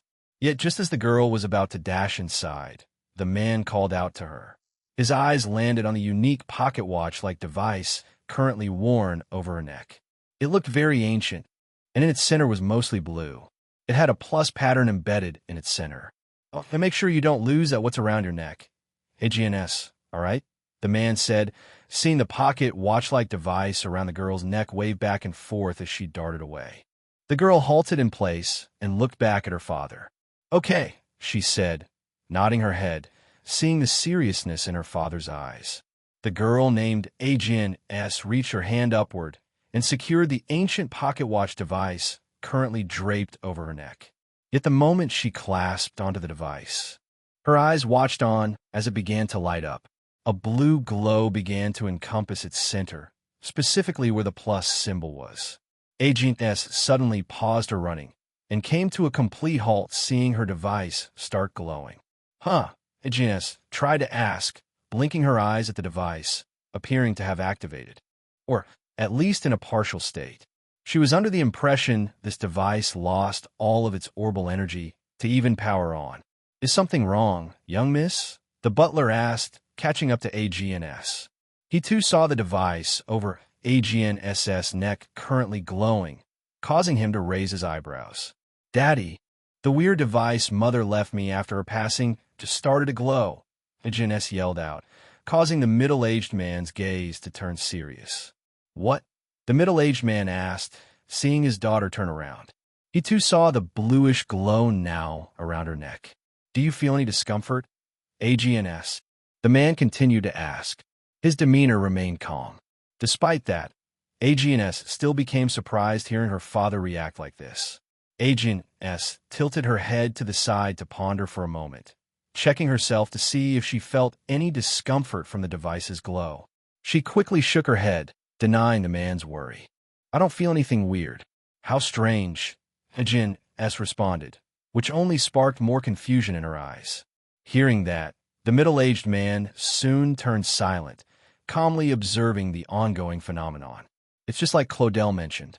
I was originally planning to pawn this off to cut all of our remaining ties with the Foundation, but perhaps there's another play in store now, the middle-aged man questioned himself.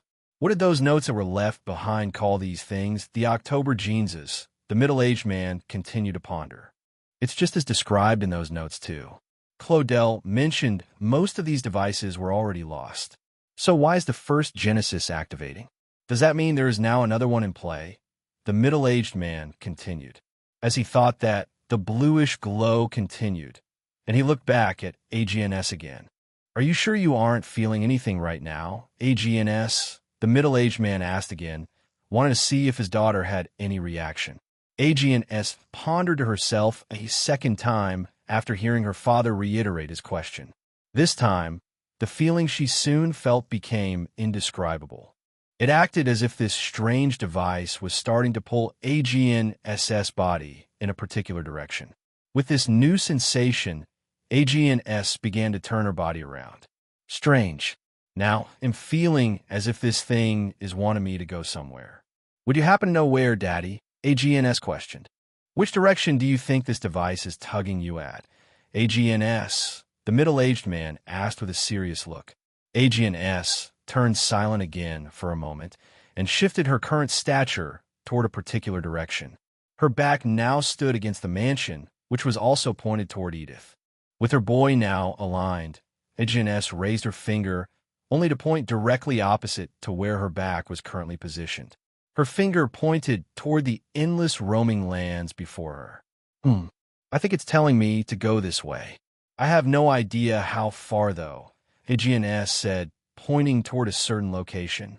Beyond the hillside they were currently standing on. The middle-aged turned silent, tracing his daughter's finger. He could see a couple cities in the distance, with one being very large toward the horizon, off to the side. This particularly large city was Crossbell City. which was smushed in between Erebonia and Calvard. Yet Aegean SS finger seemed to be pointing beyond that city, though. It wasn't pointing at Crossbell City. It seemed to be pointing toward the giant country that surrounded it, Erebonia. Aegean S is pointing toward Erebonia. The middle-aged man mused to himself.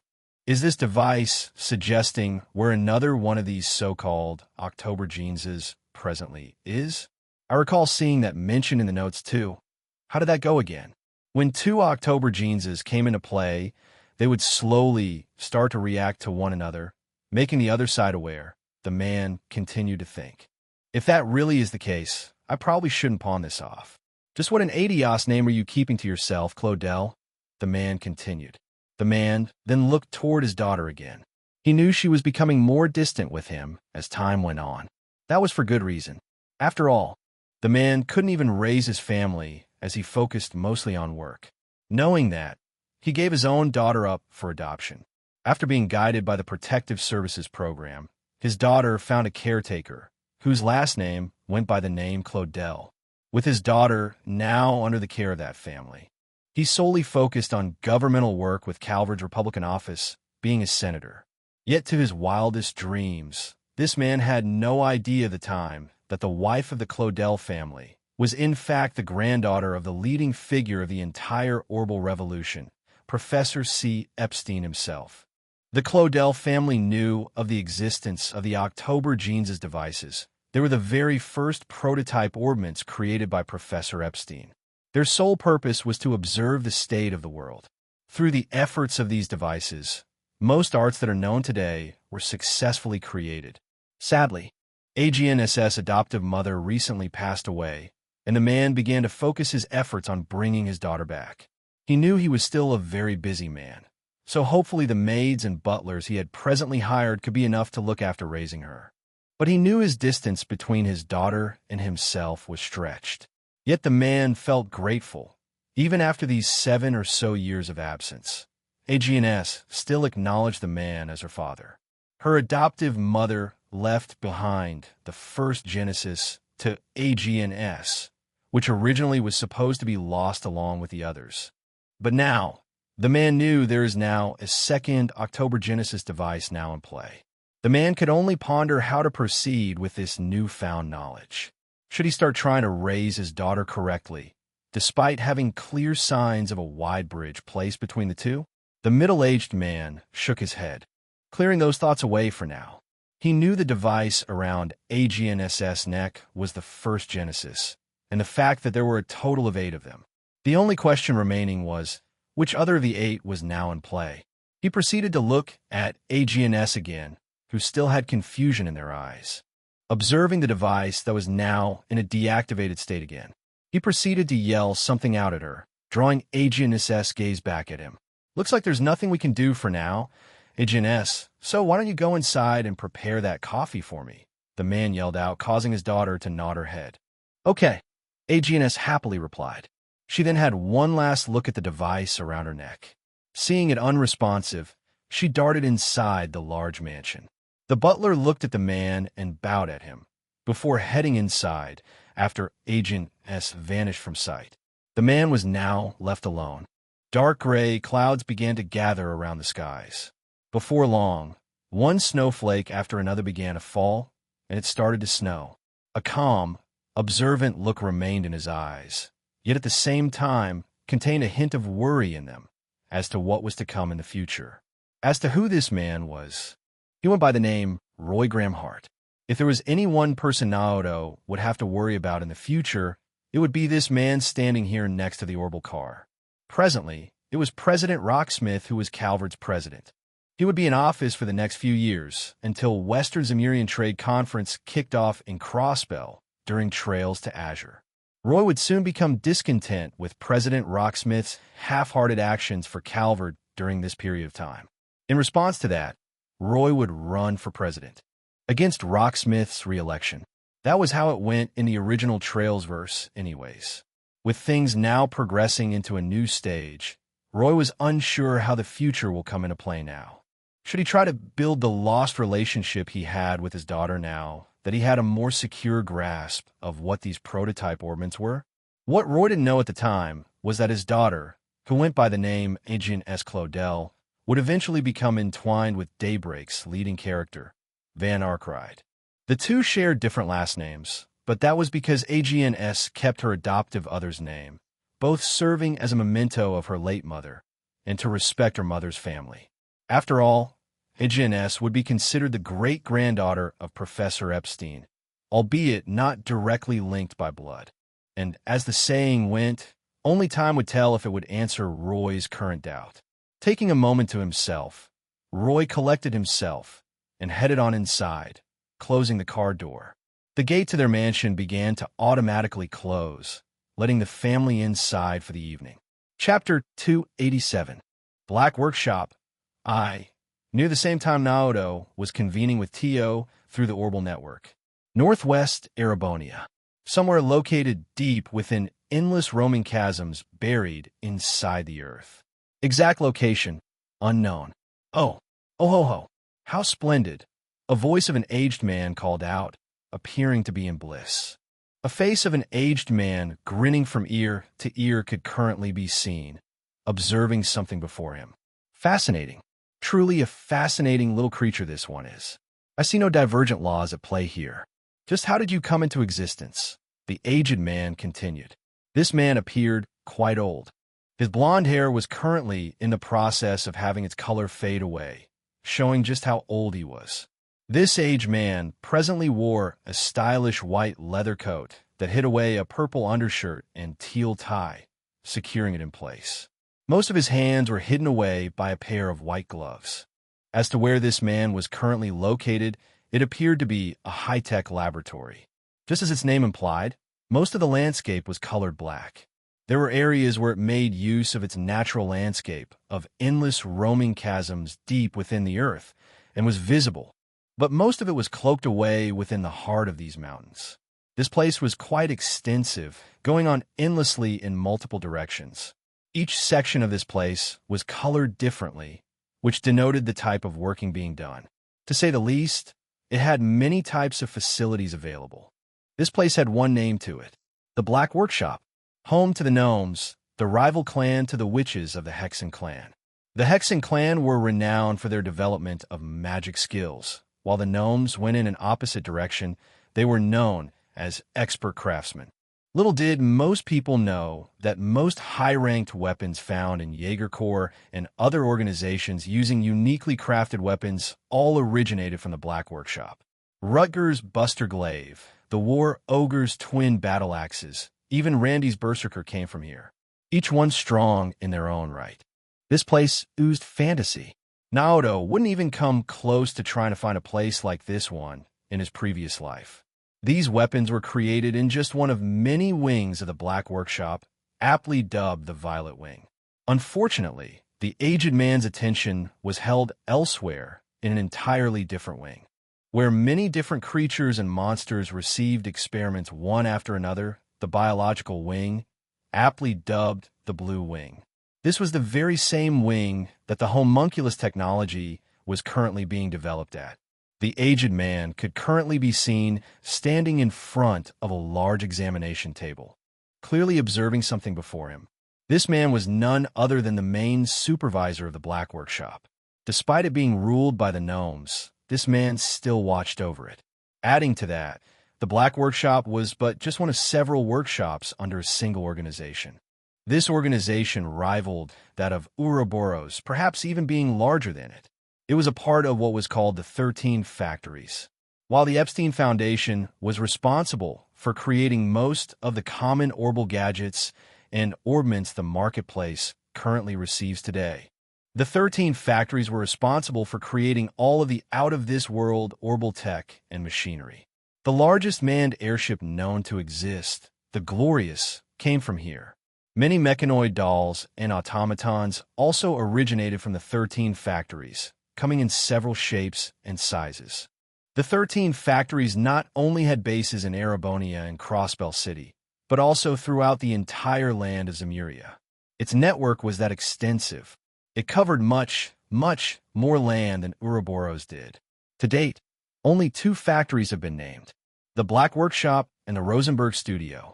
whose master craftsmen can create dolls so human-like that they appear at the highest-end auctions, going for thousands and thousands of mira, even millions of mira at times. And this aged man inside what appeared to be a large laboratory room was the main leader of the 13 factories. It wasn't a black workshop. He supervised it all. His eyes currently remained on what was before him. It was a little creature of sorts, calmly sitting on the examination table. It was wearing a small one-piece dress, and it had medium-length green hair and light amber eyes. Coming from its back were a pair of translucent wings. Every so often, this little figure would distort and pixelate, almost as if it came out of a virtual reality game. The little creature just stared back at the aged man, blinking their eyes. It appeared to be a little girl, spanning no more than 5 to 7 inches in height. The moment words started to escape from this girl's lips, the aged man's eyes lit up in excitement yet again. "Isn't it impolite to ask someone's name before introducing themselves, mister?" the little pixie-like figure asked, showing a confused look as she observed the aged man before her. She hadn't come across this man before and wondered who he was. "Oh, so you do have enough cognitive power to speak. Oh, where are my manners? How very impolite of me," the aged man said, trying to hide away the excitement in his eyes as he continued to observe the pixie before him. Raising his hand into a fist, he coughed, clearing his throat away. "I do apologize for my lack of introduction, my dear. You may call me Professor F. Novartis. I'm the leading supervisor of this factory, you see," the aged man said, introducing himself with a polite demeanor. "Professor," the pixie asked, tilting their head a bit to the side. After pondering for a moment, a cute frown appeared over the pixie's lips. "You don't look like a teacher to me," the pixie responded, frowning. "Alas, I haven't done much professing as I would hope so lately, but a professor nonetheless I am. You can even express your emotions well. Fascinating, might I add," the man responded, who called himself Professor Novartis. You like to use that word a lot. It means wonderful, doesn't it?" The pixie spoke back at Professor Novartis. "Oh, and it is nice to meet you, Professor. You can call me Kia," the pixie continued to say, introducing herself to him. Apart from the wings coming out her back, she looked just like a miniature Kia. Is the most appropriate word to address you. Kia, was it truly such a creature of wonder? Artificial intelligence, perhaps? A being unknown of our time. Yet here you are, right before my very eyes. It is so very nice to meet your acquaintance," Professor Novartis responded back with a nod of his head. The pixie was, of course, AI Kia. It would seem she had worked her way here to the Black Workshop. Normally, Professor Novartis didn't supervise the Black Workshop directly like he did for the other factories, but he too was invited to this place, just like AI Kia was. After introducing themselves to each other, they turned their heads to the left, only to hear the sound of an automated door hissing open. 2 tall and imposing figures walked in, and one of them spoke out to Professor Novartis. "Might I need to remind you, Professor, that you are only a supervisor by name? Do not forget who it is exactly that runs the Black Workshop here." An imposing voice suddenly called out to Professor Novartis, coming from a hallway to the side. A hissing of an automatic door echoed in the current lab room. Once the door closed, 2 figures came inside. These 2 figures were both men. One was dressed in a long black leather coat with a couple of dress shirts underneath it. He appeared to have a professional demeanor about him. He had silver hair and red eyes. Not many had silver hair like he did, but it was starting to fade away, showing his age. He had the stature of an engineer. But this man was very special. He had the appearance of Franz Rainford, Elisa's supposedly late father. Little did Elisa know that the body of her father was still strutting around places, despite being in disguise. The one thing that she didn't know was that Franz's body was currently being possessed by Black Alberich. Not too long ago, the Black Alberich, under another persona, clashed against one of the leading witches of the Hexen clan. It wasn't Rosalia herself. It was a witch who went by the name Isola Milstein. Isola was Emma's late mother. But a twist happened, and Naoto intervened at the end of that fight. He successfully used Rosalia's forbidden spell to seal Isola's soul away, much like he did his own mother's soul when the red constellation raided his home. Naoto was currently in the possession of two souls now, Kasia Osborne and Isola Milstein. Naoto was unsure if there would be a third time, but Naoto had Rosalia prepare the forbidden spell to be casted again, should the chance ever arise. Naoto did have a current interest at hand, whose death would happen in the coming year. Guy Bannings. But Guy played a crucial role for one of the main protagonists, Lloyd Bannings, so Naoto was currently unsure whether to take part in this or not. Ah yes, the current leader of the gnomes. Your progress has been quite remarkable lately, Professor Novartis said, welcoming the silver-haired man. Naturally, the silver-haired man nodded, and addressing me as Alberich is fine, Professor, the Black Alberich continued. What many didn't know was that the Black Alberich was but one of many beings lost through time. He was literally a leech, capable of shifting his soul and conscience from one body to another. It's a good thing he has yet to encounter Naoto, but Naoto didn't have to worry about the Black Alberich, as he has the ability of preventing most things from infiltrating his mind. To say he was actually the leader of the gnomes was an understatement. He possessed such technology to keep himself immortal, without having to worry about possessing an immortal body. How is the development of the Oz series going, by the way?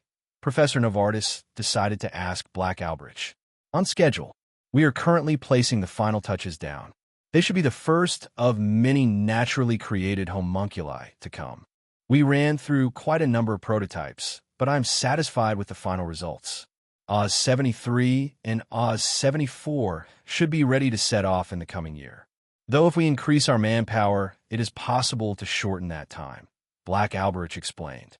The second figure, who was also wearing a large and fancy dark purple and brown overcoat that stretched down to his legs, looked at Black Alberich. An equally imposing look in his eyes could be seen as he spoke out to him. If it's manpower you want, then manpower you shall have. Cut that time down to a month. Get them ready as soon as possible, the man declared. Black Alberich raised his eyebrows. Is that for a particular reason, Master? Black Alberich asked the brown-haired man. You don't need to know. Can it be done? The brown-haired man responded back with a stern look in his eyes. It shall be done, Master. Black Alberich responded, lightly bowing to the brown-haired man that he addressed as Master. Chapter 288, Black Workshop 2. It would appear web novel server got super delayed due to merging congestion. I am still posting chapters on daily reset time, but you may not see them appear in your library right away. I can't do anything about it. Just have patience, smiley face. As always, get Oz 73 and Oz 74 ready by February. Can it be done? The brown-haired man asked the silver-haired man beside him, who is the active leader of the gnomes and the leader of the Black Workshop, and also the current possessor of Elise's supposedly dead father, Black Alberich. The brown-haired man was, of course, Gileath Osborne. His appearance was just as domineering as ever. It was unknown the exact time frame Gileath first encountered Black Alberich, but it was likely after Black Alberich resurrected himself after his battle against Isola Milstein, and thus taking over Franz Rainford's body in the process. The only master Black Alberich served was Ishmelga, and therefore served Gileath, as Gileath was none other than Ishmelga's pilot. Despite how twisted Ishmelga was, at its core, it was still a divine knight, one of the seven that made the Great One. Not known to many, the divine knights did actually possess a ranking in their strength, a tier system. Valimar, Ordine, Testarossa, and Zector belonged to the lower tier of divine knights, while Argrian, El Prado, and Ishmelga belonged to the upper tier. Just one divine knight belonging to the upper tier could easily wipe out a divine knight in the lower tier. A great example of this was how easily Gileath controlled Reen at the end of Cold Steel 3, even with his ogre powers overtaking Valimar. Ishmelga easily overpowered him and successfully chained Reen and Valimar away. It would take 2 or 3 divine knights to try to take down one of the upper tier divine knights. There is potentially an exception to this, which was none other than the divine knight Naoto was currently in the process of obtaining. Testarossa. Testarossa possessed a vast amount of strength and a unique ability that allowed it to use any weapon it so desired. It had no limits. Testarossa could catch one of the upper-tiered knights off guard, depending on which weapons it used. It was a shame that it showed little to what this ability could attempt in the games. That was one reason why Naoto was trying to gain as many masteries that he could, despite his current target in strengthening his swordsmanship. With that in mind, Black Alberich just addressed Gileath as master. But that didn't seem to faze Professor Novartis one bit, or that he didn't care. Down the line, Gileath would successfully take over Ouroboros' Phantasmal Blaze plan, but that didn't seem to bother Professor Novartis one bit, as he still prioritized the 13 factories above all else. He was very much like Professor Schmidt in that regard. It's just that Professor Novartis was way over his head, a mad scientist in every fashion. Professor Schmidt was still considered a piece of shit by most people he comes across, but Professor Schmidt was much more level-headed. Black Alberich looked at Gileath with raised eyebrows as Professor Novartis disregarded the two's arrival, continuing to observe AI Kia with sparkles in his eyes. I can assure you will be done, Master. But that's a little too soon, isn't it? Why by February? Black Alberich couldn't help but ask again, still showing doubt in his eyes. Like I said, it is of little use to you for you to know. Just think of it as extra insurance, Gileath responded, keeping his reasons vague to Black Alberich. You want to use our perfected technology just so they can be considered extra insurance. Have you gone crazy? Black Alberich shouted at Gileath. I often ask that of myself as of late, but it is all within purpose, Gileath responded, looking back at Black Alberich's surprised look. It was at this time that Professor Novartis glanced their way with an interested look after taking another moment to observe AI Kia, who was dangling her tiny feet over the examination table. Ah, yes. You must be referring to the Infernal Castle's resurrection, Chancellor. Quite the place of fantasy, I must say. But do not worry. Things are already in motion, and I can assure you Ouroboros will not interfere in the process.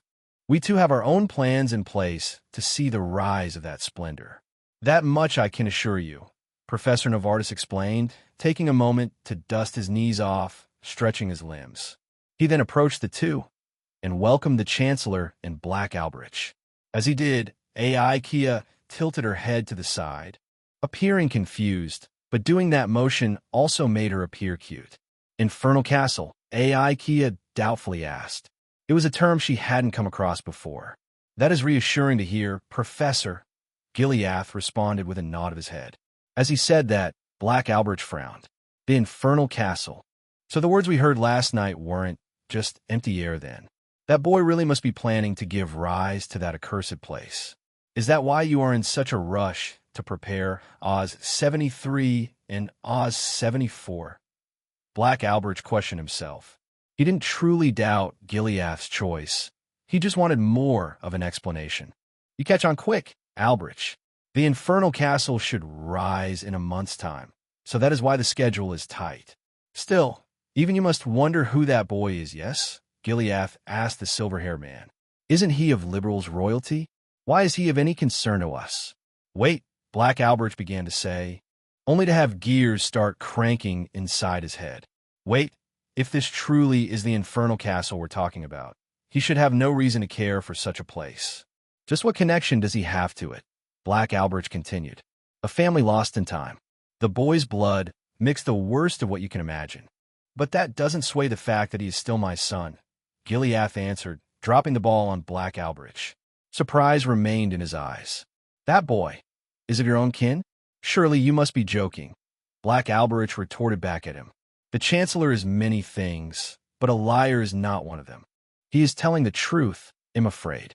That boy not only has the power to bring the Infernal Castle back to the surface, he also has the power to control it, Professor Novartis further explained. Why does it not surprise me you know about him? Gileath said, rolling his eyes at Professor Novartis. Sully. Chancellor, it is true Professor Novartis found out about Naoto's disposition, but I can assure you the professor means no harm. If it is of any help, he has been tight-lipped on it. The last thing I want to bring to Naoto is disturbance to his current lifestyle. Another voice called out to the group. Shortly after, A fiery blue magic circle suddenly appeared inside the lab room everyone was present in. Before long, a short-statured, green-haired girl, as well as a blue-red-haired man with a very lazy look in his eyes appeared. AI Kia's eyes lit up seeing the green-haired girl arrive. She lifted her body off the table with the use of her wings, flying toward the green-haired girl, and landed on her shoulder. "You're back, Kia," AI Kia happily responded. "Hee hee, this is pretty weird, but it is nice to see you again. I hope the professor hasn't been hard on you," Kia responded, greeting the little pixie. "Nah, we just got to know each other," Kia responded, welcoming her. "So this is what you've been up to, kid? This little fairy really does look like you," the blue-red hair man responded. "It is very nice to see you again now. 1. Thank you for your continued assistance in safeguarding the Zero Child. Professor Novartis greeting Ouroboros Enforcer now. Of course, he was McBurn. Ever since he held the fake Emperor at bay back at Roar the Night Naoto battle days, he has been with this green-haired girl beside him, making sure no harm came to her." Kia was set to fall back into a deep sleep, but she was still awake at this time. She has been pretty drowsy as of late, so it may not be too much longer to where McBurn has to look after Kia. Kia hoped to see Naoto's plan play out successfully before she got completely sealed back up inside the cradle. Yeah, don't put a lid on it, Professor. I didn't think I'd find myself here in the Black Workshop of all places, though," McBurn responded, twisting his neck around as it appeared stiff. "Oof. More like a bunch of unwelcome guests, if you ask me. Just get your research on with it and leave my sight. I have no time to waste on you people if I'm to expedite the homunculi that are in the process of being created," Black Alberich said with a scoff. Kia blinked her eyes as she looked toward Gileath and Black Alberich. "You really are intending to bring those two in, then, Chancellor?" Kia asked as she blinked her eyes, showing interest. "Yes. That shouldn't interfere with anything, should it, Zero Child?" Gileath asked Kia. Kia pondered to herself for a moment, becoming silent before answering him. "No, I don't think it will," Kia said, shaking her head as she considered the possibilities. She then turned toward McBurn again. "Do you think you can escort those two to Naoto's side when they're ready, McBurn?" Kia asked. "Seriously? The Grandmaster specifically told me to guard you, kid. I ain't no escort wagon," McBurn responded back, taking a moment to yawn. "Consider it the one task I give you, McBurn. I'm getting a bit restless as of late. You protecting me won't be going on for much longer, so please?" Kia asked. McBurn saw the serious look in her eyes. "Fine. You'll be going back to sleep anyways, so it's not like I need to wait much longer. Plus, I hear he's been training. I kind of want to see if he's gotten any stronger," McBurn responded, revealing a playful grin. "Haha, if you do, don't go too hard on him," Gileath also said with a rare laugh as he observed McBurn. He then glanced back at Black Alberich. "As you can see, things are in motion, so any more complaints will be treated as empty air. Give me an estimate, and it'll give you the resources you need to finish it," Gileath said, causing Black Alberich. "Understood, Master. I shall take my leave for the time being," Black Alberich responded, proceeding to bow. He left for the same corridor he came from, and the door closed again after a hissed. This left Gileath, Professor Novartis, Kia, AI Kia, and McBurn behind. AI Kia was mostly confused about what was happening around her, but it looks like she will be spending her time here for the time being. Yet what most folks didn't know was that the model numbers of the homunculi, Oz 73 and Oz 74, were two very special model numbers. They were the model numbers that belonged to Millium Orion and Altina Orion, two leading characters that would eventually join Old and New Class 7 respectively in the coming years. It would appear Gileath displayed intent in waking Millium and Altina up earlier than what has been scheduled. I know I did a poll a long time ago asking you all to choose between Millium and Altina, and well, why not both? Emoticon riant de toutes ces dents. Chapter 289. Unexpected news, as always, a few moments prior to Professor Schmidt dropping the name of one of Daybreak's leading characters. Back at Valflame Palace, Princess Alphen's room. Late at night, a large circular bed could be seen further in the back, with many drapes going around the entire bed. The drapes weren't folded, which signaled that they were in use. The circular bed here was almost as large as the circular bed back at Naoto's private quarters with Chloe in Grancel Castle. If one heard closely, a peaceful snoring could be heard striking against the drapes. A lilac-haired 10-year-old girl was currently sleeping peacefully inside the massive covers. Pillows upon pillows littered the bed, as did many stuffed animals. The girl was Cheryl, and she has been out like a light since she had her spar against Naoto back at the Vander Dojo. Her use of her special skill, doping, completely ate away her stamina. While not impacting her negatively, she was entirely drained. Thus, Cheryl has been in a deep sleep for the past 8 or so hours, and it was likely she was going to continue sleeping through the night. Even if one lifted Cheryl's eyelids open, she wouldn't wake up from it. Seeing that Cheryl wasn't going to wake up anytime soon, Naoto made a judgment call and decided not to disturb her slumber. With that, Naoto instead made his way toward the other end of the room, where a couple of desks could be seen. Likely Princess Alphen's personal study. A large bookshelf with several books could also be seen off to the side. There were many popular stories across Lemuria, and it would seem Princess Alphen liked to collect many of them. She even had the entire collection of Red Moon Rose. While not explicitly stating this series was about Rosalia, it basically hinted toward that, as it was about vampires assaulting Heimdall sometime after the War of the Lions.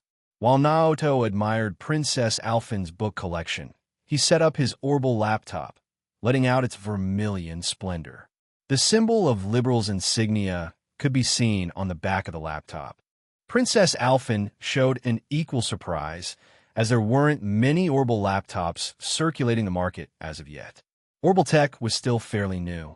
With the start of the next decade, it would be 50 years since Orbital tech became a reality by Professor Epstein. Thankfully, Naoto knew how to operate a laptop thanks to his past life. The tech found in Zemuria was very reminiscent of his past life, even if it used a different type of energy. That in itself posed a problem, though. Tech-like laptops haven't been fully developed yet. There were no app stores. There was no generalized internet yet. The Orbital network itself was still in its infancy, letting its invisible radio waves get strung all across the lands. Companies like Micros, FT, and Goog didn't exist either. What replaced all of them for Naoto's past life was the Epstein Foundation. If Naoto wanted to develop apps, he would have to code them from the get-go. Thankfully, he had like-minded individuals and excellent talents available to help him if he needed to. Right now, he was mostly using his laptop to keep track of his growth. Not many apps could be seen on Naoto's laptop as he used it during this downtime. Seeing Naoto effortlessly use something so foreign drew Princess Alphen's interest even more.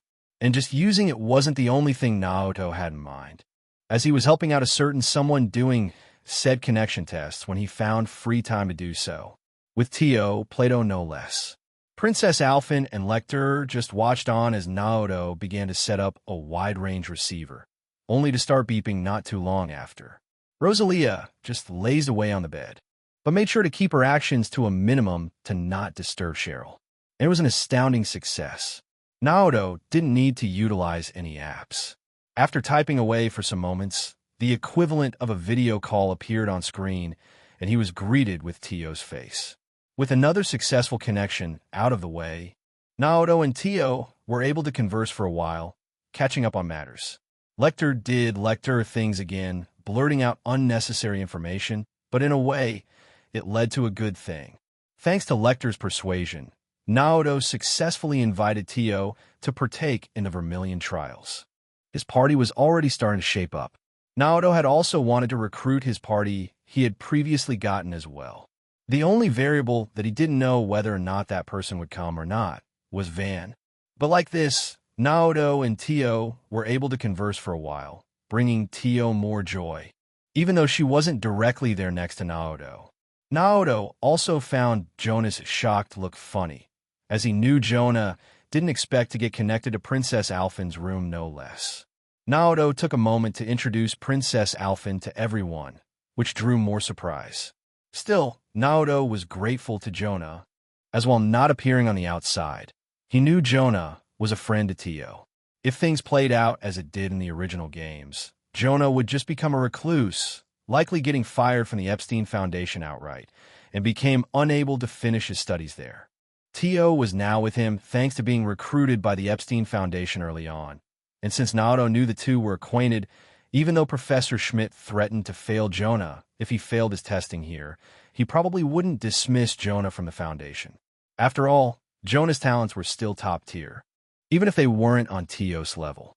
After recruiting Tio to join him in the Vermilion trials in a month's time, to which Tio would request some time off from the Epstein Foundation, Tio appeared to bring another piece of news to Naoto, something that Naoto wasn't expecting to hear anytime soon. It was Naoto's turn to be surprised this time. "It was very nice to meet you like this, Your Highness. And Naoto, thank you for giving me another chance to stay by your side. I do have a bit of news here in Crossbell City. Would you be interested in hearing it?" Tio asked, which drew my interest. "Something is happening in Crossbell City? I don't think it sounds like it will be anything bad since it's coming from you, Tio, but you definitely perk my ears up. What is it exactly?" I decided to ask. "Someone recently returned back to Crossbell City, and I think you know her." It only lasted for a brief moment since we were on the boat back then, but I still recall what she looked like. Recalling her name, "It was Ellie if I remember it right," Tio said with her normal deadpan look, tilting her head to the side. Yet just hearing the name Ellie alone caused my eyes to turn wide. "Are you saying Ellie's back in Crossbell?" I blurted out with a surprised look. Princess Alphen blinked her eyes to my shock, not expecting me to react like this. "Who is this Ellie person, Big Brother?" "Someone you know," Princess Alphen asked me. That made sense. She wouldn't know anything about Ellie. She has been out of the picture for quite some time now. It sure was a surprise to see Ellie on that airship, being escorted by Kevin's group, no less. But considering that was an airship of the Deception Church, I could guess where her destination was. Even Lecter raised his eyes hearing that. "Oh ho, so that little mademoiselle has returned. Eh? This is turning more interesting by the minute. It's been a while since I last saw her." "Not since the island visit, yeah," Lecter asked. Jonah just stared at the screen. "Seriously, you're in on this too? Just what happened at this so-called island?" "Mun, I hate being out of the loop," Jonah retorted again. "Something you don't need to know, Jonah. But yes, it is true, Naoto. I caught Ellie coming out of the nearby police department. Not sure for what exactly, but I saw her being escorted by some detectives. Think one of the detectives called himself Guy." Tio tilted her head, trying to recall a scene that had previously taken place. What Naoto didn't know was that Tio did in fact catch a glimpse of Ellie coming out with Guy and a group of their own, coming out of the CPD the night before, likely to celebrate the new year. Tio and Jonah kept to themselves during the celebration, and since it is now one day later, Tio was now back beneath IBC's building at the basement level. "Ellie really is back at Crossbell City," then I murmured to myself, while also recalling what Tio had additionally mentioned just now. And it would seem she has already gotten acquainted with Guy too, which meant Guy had also returned. I do know that he frequented Calvert to visit his younger brother, Lloyd Bannings, but he still had his primary job of being a detective. And it's not like I haven't met Guy Bannings before. In fact, Guy was a major help in helping out the extermination quest of the DG cult. His entire squad, along with several other officers of the CPD, assisted in clearing out the remaining bases of the cult. The hand I played a part in was revealing the locations of several bases that I knew existed. It was a shame I didn't know them all, but seeing the results of that happening, it sounded like they routed most of the bases back then. I haven't heard of any incidents of children being kidnapped as of late, which was a very good thing to hear. Still, Ellie was back at Crossbell City. Just knowing that was a smile to my face. Unlike other characters I have come across here in Zemuria, Ellie was one of the first people I've personally encountered. Ellie was what one would call a childhood friend. We've known each other since we were tiny little kids. A brief period of time where Gileath, Reen, Kasia, and I were under one roof. Ellie would come over every so often to play with us. Yet at some point, she stopped coming over entirely, and that was when our home was raided by the Red Constellation. It wasn't that her family was behind the matter, quite the opposite. We warned the McDowells not to come anymore in fear of what would happen, which turned out to happen after all. It would seem Ellie had finally finished her studies at the intended place she wanted to go to after boarding that airship, which turned out to be the headquarters of the Deception Church. the city-state known as Arteria. Yet at the time, I didn't know Ellie had undergone a change, which I didn't know would be for better or for worse. That is, joining the Seption Church, becoming a squire to the squad that collects artifacts all across Emuria, the Grouse-Ritter. Quite the unexpected news coming from Tio, but it certainly made me happy. I had even more of an incentive to head down to Crossbell City now. I can only imagine the look on Ely's face when I arrive. Just in case it wasn't clear, the previous Crossbell chapter POV was Tio's POV. Now we're back to Naoto's POV. It will be Naoto's POV going forward. It's a lot easier shown in the games since it's just split by a computer screen, lol. Chapter 290. Second Genesis as always. So this Ellie person has the potential. Princess Alphen began to utter, murmuring to herself in a soft voice. Pardon, I asked, turning a deaf ear as to what Princess Alphen just spoke next to me. Oh, it's nothing. Just a little pillow talk, that's all. I didn't think I'd get to hear the childhood friend card so soon. Muse is definitely going to want to hear this. Princess Alphen responded with a light blush over her cheeks as she clapped her hands together, going off in her own little world. Thankfully, it was mostly Lecter and I in front of the camera Tanats currently being displayed at IBC's basement floor. So she wasn't directly on it after we introduced her to the engineers in the room. Haha, you can save that talk for later, Alphen, I replied with a playful smile. I then shifted my head back toward the laptop. Several moments passed while Tio and I conversed. Engineers came and went, but Tio and Jonah remained behind, making sure the Orbital Network's coding was in tip-top shape while maintaining the quality of our ongoing call. Before I knew it, Professor Schmidt took the helm and took over Tio's seat, seating himself right in the middle of the large room. Tio took a spot next to him, still seated on the elevated floor. After I brought up the topic of the second Genesis to Professor Schmidt, he dropped a name I wasn't expecting to hear this early on. Adrian S. Claudel. I didn't think I would come across another Daybreak character like this. Since I was brought into Zemuria, I have only personally come across one Daybreak character, and it was the protagonist of the series, Van Arkwright. It definitely was a surprise back during the caves to come across someone like Van, but it looks like he had a connection to the DG cult, much like how Cheryl, Enya, Tio, and Ren did. I didn't know how his exact circumstances played out, but I was able to get the gist of it when he explained his story to us during that time.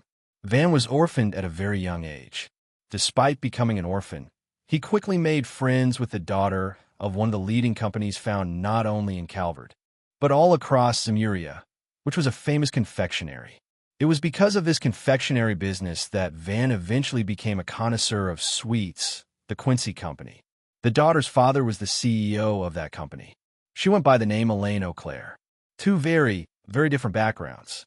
Even with that gigantic status wall present, the two had become friends. It wasn't just them either. There was a third person at the time when the two became friends. He went by the name Ren Kincaid, a year older than Van. Not to confuse his name with Ren by any means. While not being able to exchange phone calls across countries, yet unless one was on official business, I hadn't met Elaine nor Ren in person yet. I've been sending letters to Van with Sieg's help, but it sounds like Ren is a pretty cool guy and has been keeping Van in check. I recently came to learn that Van successfully entered Aramis Student Council, which is making him even busier, no doubt. That was the main problem why I think Van won't be able to come over here to Erebonia, but it still won't hurt to send him an invitation, just like how I invited Tio here. It would be great if I could round up the old crew again. I know I have my new party currently being formed. If I was able to add the strength of my old crew, our power would skyrocket. More so, Elaine was no slouch either. I don't know if she had taken on official bracer business yet. I would need to confirm with Sarah of that matter later. If I remember, Elaine would eventually outstrip Sarah's title in becoming the youngest A-rank bracer. There's also the matter of Sarah liking me. Boy, they'll have to jump that hurdle soon. But like I said, I've become buddies with Van, and would likely become buddies with Elaine and Run, should I find a chance to head to Calvert. Adrian S., on the other hand, was an entirely different matter.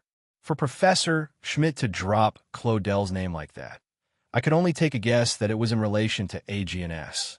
She was another leading character of the Daybreak games. one whose background was a lot more sensitive than Van's from the get-go. I only knew so much, unfortunately, since I didn't get a chance to play Daybreak. What I did know was that AGNS was tasked to find what was called the October Genesis. There wasn't a lot of information about these orbital devices, but they were said to be prototype orbments created by Professor Epstein himself. Seeing the atmosphere turn heavy, hearing Professor Schmidt mention AGNS's name, to which he confirmed my doubt, I took a moment to activate my inventory off-screen. Princess Alphen became surprised as I reached my hand into what appeared to be a small black hole. Lecter had seen me use inventory before and whispered something in her ear, causing Princess Alphen to nod her head while staying silent. I took out a device that I assumed had little purpose before now. It somehow found my way not too long after the little pixie who called herself Kia made her home out of my Enigma 2.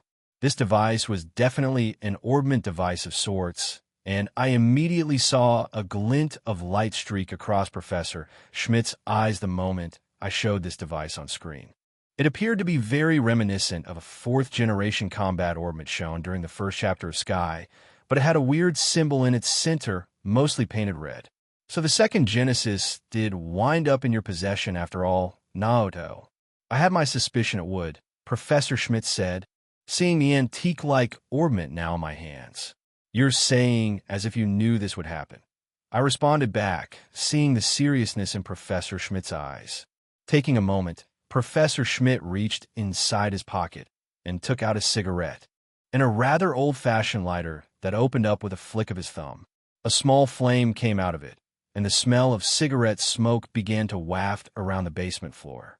I didn't know you smoked, Professor, T.O. said, looking at the lighter in Professor Schmidt's hands. I think this is violating the health regulations we currently have in place. And T.O. is here too. You shouldn't be smoking like this in front of her, Professor, Roberts said with a worried look in his eyes. Okay, Roberts. I only do this during times of reminiscence. I didn't think I would find one of my teacher's possessions like this, but it looks like it found a new owner, Professor Schmidt retorted Roberts. Roberts shrugged his shoulders, letting out a sigh. A new owner? I asked in doubt. Yes. Everything my teacher did, regardless of how crazy it turned out to be, all had a reason for it. He made that device in hopes to observe the state of the world, but I thought they had been lost. Just you mentioning the name again caused me to start digging around my old teacher's notes. It's not like that device wound up in your hands randomly, Naoto, Professor Schmidt began to say. That's why I'm getting that weird tugging feeling then. It's like I'm being drawn to it. I wondered. Ever since I pulled out the second Genesis, unlike before, I felt a strange connection start forming. That's how they were essentially designed, yes. These devices would remain lost until they find their rightful owner. It would seem the second Genesis has identified you, Professor Schmidt declared. There are orbments out there that can identify their owners? Does that mean no one else but this guy can use it now? Jonah exclaimed in surprise. That would seem to be the case. I didn't know such orbments were out there, either, T.O. also responded, nodding her head. Which is why I'll leave the second Genesis in your care for now, Naoto. Be sure not to lose it. It will definitely heighten your combat capabilities. It's not like it's just some rusty orbment collecting dust, Professor Schmidt said to me, causing me to nod my head. Understood, Professor. I will be extra sure to take care of this second Genesis. I may not know what its effects are yet, but I will be sure to test it out thoroughly before making any rash decisions. I responded seriously. So that's how these devices worked, eh? According to Professor Schmidt, the October Genesis would remain lost until they find their rightful owners. That truly did mean the second Genesis belonged to me. I don't know how it came into my possession, but whoever it was, I will have to thank them. With that said, however, just possessing one of the devices that would drive the Daybreak story to its peak, I couldn't help but worry about what was to come. AGNS would eventually come across, and once his own business opens up, and task him with finding all 8 October Genesis. And that meant AGNS would eventually come knocking at my doorstep, whether I liked it or not. That did pose a question. Now I ain't no hero or anything. If something was destined to belong to me, then I will, of course, keep it. It's not like I would hand over the second Genesis to her willingly. So I wonder, should I try acting like the villain this time? Following in my father's footsteps? Not like becoming anything evil or anything of that line. Van was with us during the caves, and ever since we parted ways, I knew he underwent training with that traveling priest. Priest Barkhorn, if I recall correctly. He studied martial arts under him for a period of time, the Kunlun style of martial arts, which was a prominent style of the East. As I thought that for a moment, I soon heard a notification sound off inside my mind, almost acting as if it had reacted to me. Hearing this sudden notification caused my current thoughts to get distracted, and I decided to have a look at it. Sure enough, it issued a new quest to me. Ding! Gamer Naoto has shown interest in wanting to find out how strong one of Gamer Naoto's friends, Van Arkwright, has gotten. Gamer Naoto parted ways with Van after spending time inside the DG cult, and since then, he had not encountered Van in person. Seek Van out and test his newfound strength. Ding! A new quest, Van's Determination, has been created for Gamer Naoto. Van's Determination in hopes to recruit Van to Gamer Naoto's side to participate in the incoming. Gamer Naoto has to seek Van out to test his strength that he has trained over the last couple of years. Locate Van in Calvard and challenge him to a duel. Task: test Van's current strength and challenge him to a duel. Revats, Van's favorability meter unlocked. -5 levels. -1 SR Lost Quartz. Random. Choice of 1 UR Quartz selection box or 1 Master Quartz selection box. Title: Friend of the Spriggan. Combination Craft. Helldive. Key to Instance Dungeon. Altair Lodge. 2-person. Time limit. 1 month. That quest has quite a list of rewards, doesn't it? Guess I'll be heading to Calvert after all. I silently gripped onto the second Genesis, still within my grasp with anticipation in my eyes of what was to come. So from what I could find out, the second Genesis has the power to play with one's life force. To a certain extent, it could, in theory, resurrect those who had recently passed, but the chances of twisting their soul after death into unrecognizable monsters is quite high. In simple terms, creating undead. The second Genesis also was the main device that created most known healing arts shown throughout the games. If you want to suggest an ability, let me know. These abilities could reach absurd levels of ideas. For example, forcing Naoto and Princess Alphen to age in unusual ways. Emoticon riant de toutes ses dents. Chapter 291. Master Quartz galore. I am not planning to use Master Quartz quite just yet, and the reasoning will be explained in this chapter. I already have an idea for the new quest to fight Van. I am considering Naoto playing the villain during this, and attacking Van as a Jaeger of Zephyr. I do know Naoto still has a couple of instance keys to use for further training. I'll take a look at what has happened thus far, and invite certain party members. Look forward to it. And remember, no chapters on Wed Thursday. See you guys Friday. As always, putting the new quest, Van's Determination that the gamer system gave to me at the back of my head for now, with a look of anticipation in my eyes, I continue the conversation. I heard Professor Schmidt give me a stern warning, surprising me. The devices my teacher left behind will react to one another if they are within a certain vicinity. Naoto. If the second Genesis starts reacting, notify me immediately. I'll continue my own research. Everything is pointing toward the Claudel family. It might be best for me to go investigate this in person, especially if there is a risk of another Genesis at play, Professor Schmidt said to me. Understood, Professor. Sounds like there might be more than one at play currently. Huh? Didn't you say they were lost? I asked him. They are lost, and that therein lies the problem. One made it into your possession, deeming you its owner, Naoto. This could just be the beginning. Others may or may not be lost now, but it is possible they might start showing themselves in the coming future. I need to go back to headquarters back in Lehman and ponder this before seeking out the Claudel family. I am afraid I will become unavailable for quite some time. I ought to see to this personally. Professor Schmidt responded with a nod of his head. I could see the seriousness of his eyes. The October Jeanses were not a joking matter.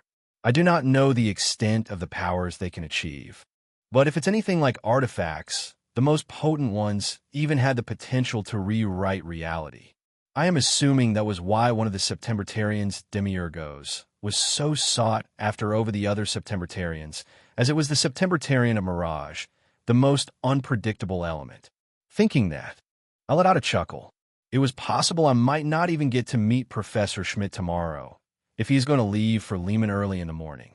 I guess we'll miss each other then. He'll be sure to keep the second Genesis safe, I said back with a confident look. I then looked back at Tio, who was still at Professor Schmidt's side, before continuing to speak. But even with Professor Schmidt leaving the picture, that still won't stop me from coming to Crossbell. You won't have to wait long, Tio. They'll be heading there bright and early. I continued, smiling at Tio.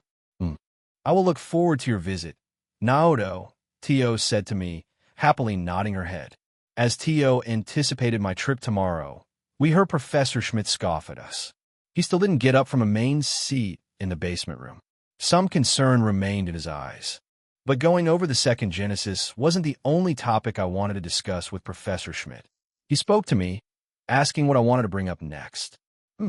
At least you sound like you got your head wrapped around it. But covering the October Jeanses wasn't the only thing you wanted to talk about with me, was it? Naoto, Professor Schmidt asked me.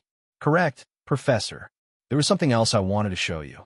Since everyone present here is part of the Foundation, I don't think I will have any issue in showing these. Everyone, please have a look, I suddenly said, becoming the focus of the camera again. I took a moment to push Lecter off screen. He clicked his tongue, but he saw my seriousness, and he knew what to do. Princess Alphen watched on with interest, especially since I activated my inventory off-screen again. I took this time to store the second Genesis away, and took out 5 individual items to replace it. Each one appeared to be large, colored marbles of varying colors. A few inches in diameter, much larger than a normal quartz. Almost 3 or 4 times larger, in fact. One was colored golden brown, one was blue, one was colored purple like the night sky, one colored green, and the last one colored silver. Each color represented a different element. In Zemuria, there were 7 known elements, for belonged to what was called the traditional elements, while the latter 3 belonged to what was called the upper elements. Fire, earth, water, wind, time, space, and mirage. The latter 3 won't appear on Zemuria unless certain conditions are triggered. The most common trigger would be if the septium veins scattered throughout deep inside the earth ran amok. There are means that can tamper with the septium veins directly. Witches of the Hexen clan would often do so to channel their magic. Larger, complex spells require such a use, such as the one Rosalia is going to teach Emma and I this month, Lucifen lied. I can only assume this spell will forcibly connect the septium veins beneath Heimdall to let the infernal castle rise up. In the witch's eyes, these veins are called spirit veins. They went by many names, and quartz and master quartz are a visible representation of the elements we currently see all across Zemuria. I was rewarded with 5 master quartz thus far through quests I've previously accomplished. They're the driving force that allowed people to build characters in any fashion they wanted to when they played the games. That was one of the great aspects of the Trails verse, its customization. If you wanted to build Reen as a mage, you could. If you wanted to build Reen as a dodger, you could. If you wanted to build Reen as a battery tank, you could with the right setup. Just getting these master quartz was the start of it. I, however, did not have plans to utilize them yet. I wanted to bring these beauties to Professor Schmidt's attention first. I mean, some of these only appeared in Reverie. If I tried slotting in Reverie quartz or master quartz, what would happen to the Enigma 2 I got? There was a very high chance these master quartz would short-circuit the entire thing and possibly cause it to explode. That was the same thinking of not wanting to try out those SR or UR quartz yet, for that matter.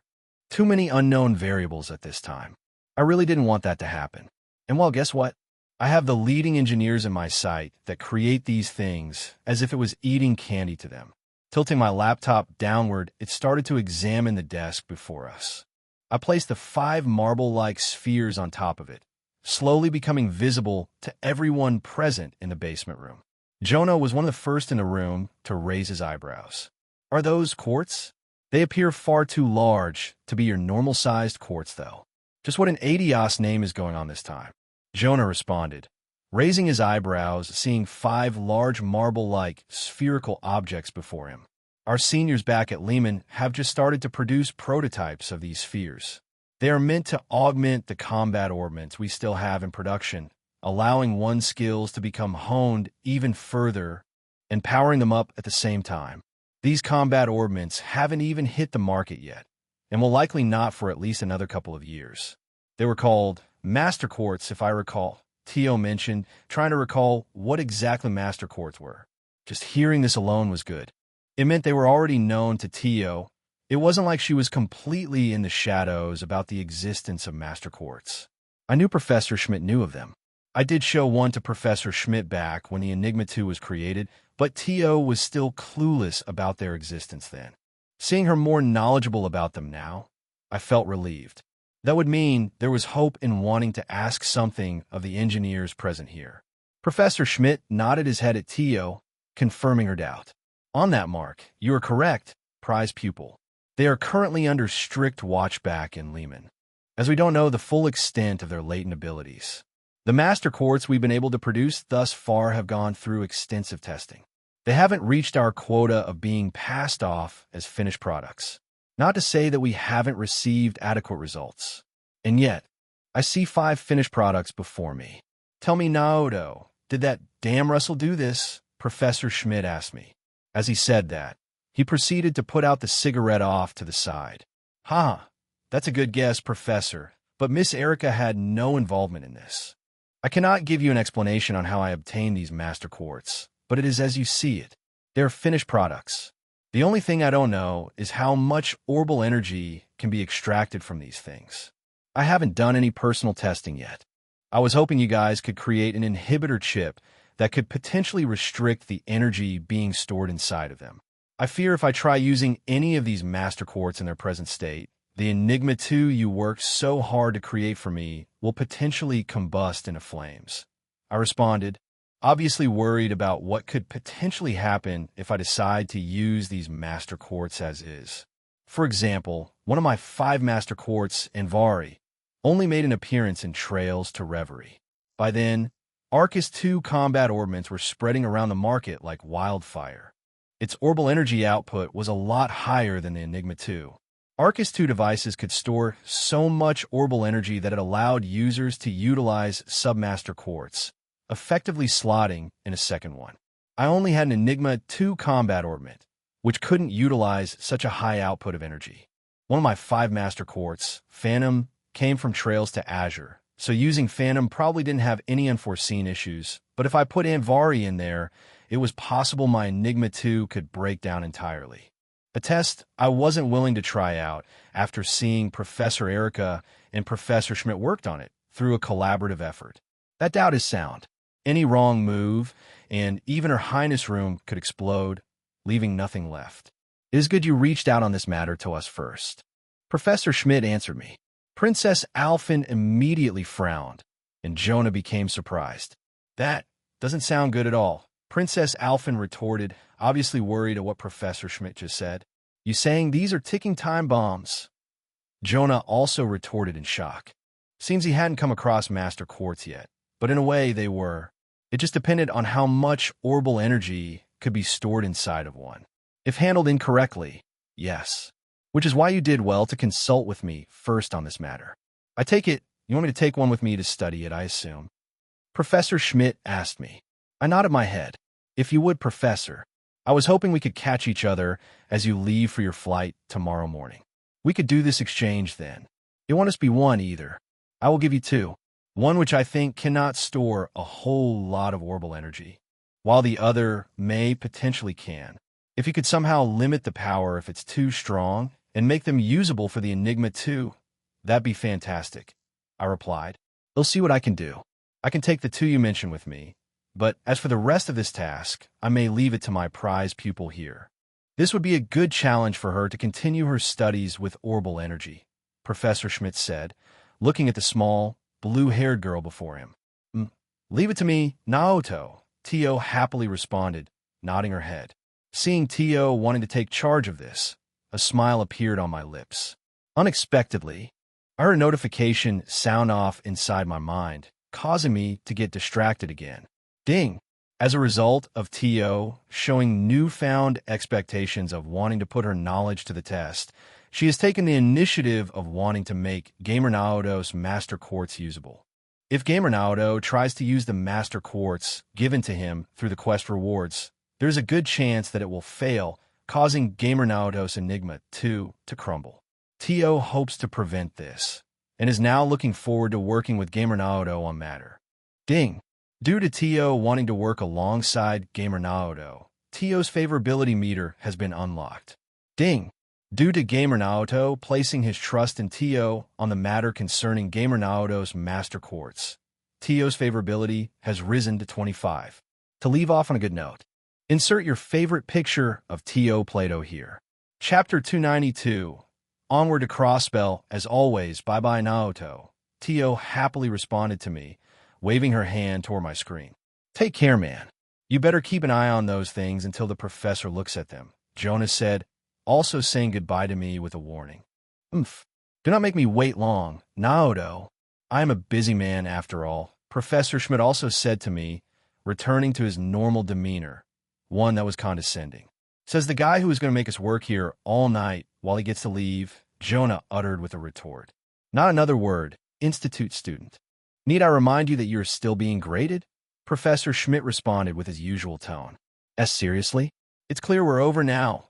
Damn it, Jonah cursed, retorting back at Professor Schmidt. Tio tried to respond, but didn't find any words to say after hearing Jonah retort that. Instead, Tio just glanced her eyes downward, landing right on the enter key. Reaching her hand out, Jonah entered a panicked state. Wait, Tio. Jonah tried to speak out to Tio. Tio ignored Jonah and just silently waved her hand at me. All of a sudden, the video call was cut off with a press of a button, and the screen vanished from my laptop. We were now left alone again in Princess Alphen's room. Just like that, Tio had ended the video call. I couldn't help but chuckle seeing Jonas and Tio's banter. This happened a lot later on when Jonah played a more active role with the SSS. They say the more people fight, the closer they are. I am glad Tio was able to make such a friend during her stay inside the Epstein Foundation, though it sounds like Jonas taking a side route, studying at Rowers Institute of Technology under Professor Schmidt's care. He probably goes to the Epstein Foundation from time to time to work on whatever projects or studies they have going on at the time. As I previously brought up, Jonah and Tio shouldn't even be friends right now, let alone having met each other. My interference caused that, and I do think it was for the better. If it did play out like it did in the games, Tio would have been rescued by a person who went by the name Guy Bannings, not coming into contact with Jonah until later down the line. And yes, his name was literally Guy, and pronounced Guy. Quite a character, I must say. I personally met Guy during my couple of stays in Crossspell City in the past.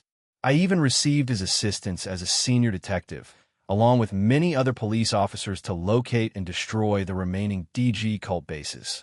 That event eventually became what was known as the DG cult extermination to the general public. Back then, Guy was still part of a squad, whose leader went by the name Sergei Sergei, enrolled at the Crossspell Police Academy ages ago, graduating along with several others. He became a detective just like Guy did, and their squad formed while they worked inside the Crossspell Police Department. Eventually, they would come across a person called Arios McLean who would join the duo, another detective at the time. I had the opportunity to come across their entire squad. Alex Dudley was also present there, who was yet another detective. He, unlike Guy and the rest, worked with CPD's 1st Division directly. He was the top of the line as far as cop duty went. He took on far more complex cases that others wouldn't dare to touch. That was likely why his attitude was so stern when Lloyd and the others encountered him during their work. But Guy, man was he a hoot. He was quite expressive in what he did. He knew I was a member of royalty and didn't treat me any differently to others. That was the charm Guy had. Even if he would have a relaxed manner during his work, which oftentimes pissed Dudley off, he still accomplished his duties. I had the pleasure of working with him during the DG cult extermination.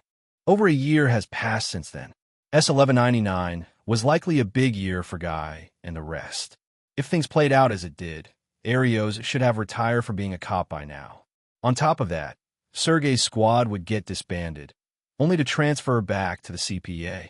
And with Guy's accomplishments, he would get promoted to the First Division, getting to work alongside Dudley. At the time, I didn't know that Guy would return to Calvert to celebrate his promotion alongside the coming of the new year with Lloyd and their grandparents. Eventually, Guy joining the First Division would create a rift with the partners he formed bonds with. This affected Arios more so than others due to what happened to him. That rift is set to happen in 1 or 2 years, if I remember. It was the event where Guy would succumb to losing his own life, betrayed by his own allies. No less. I call it betrayed, but it was a pretty big story point. I won't go into it in particular, but it's something I don't know will even happen at this point. Going to Crossbell City tomorrow will be a good thing. It should give me the perspective I need to know what is going to happen. First and foremost, I need to see if Arios departed from the CPD. If that is indeed the case, I will be able to take my next steps from there. The only thoughts to remain after that is if I will go through with my original intentions. That is, to save Guy Bannings in the same manner as I did for my mother and Emma's mother. I have not found a suitable time to utilize the 2 souls of them I have saved. Rosalia is still keeping their souls locked away inside a special container that can house them. Mostly because I don't have what I need for them, the gnome's homunculus technology. The alchemists of old did steal that technology from the gnomes to use for themselves, and eventually create a Kia with it. But I don't have a direct channel leading to them. I am in contact with my father now as well, who is in collaboration with the gnomes, and since I have him investigating AI Kia's origins, it will likely be an easier path to take. That is, heading to the Black Workshop to potentially create bodies for Cassia and Isola. That is not on my immediate horizon. I first want to check out how Crossbell City currently is doing. And more importantly, meet up with Tio again. No doubt she's expecting me to head her way the first moment I have after arriving. Haha. And boy, was I surprised to learn that Ellie returned to Crossbell too. I don't know the exact time she returned, but that likely meant she finished her studies in Arteria. I haven't seen Ellie in over 7 or 8 years. I can't believe a lot of time has passed since the events took place on Namath Island. As I thought that, I felt 2 soft hands wrap around my neck, only to see Princess Alphen lean my way. Teehee, I see that look in your eyes, big brother. You're really looking forward to going to Crossbell tomorrow, right? Princess Alphen said to me as she giggled. Hearing that caused me to laugh. Hey, you know it. Claire already purchased my flight tickets, and I have my visa with me, so securing passage shouldn't be an issue.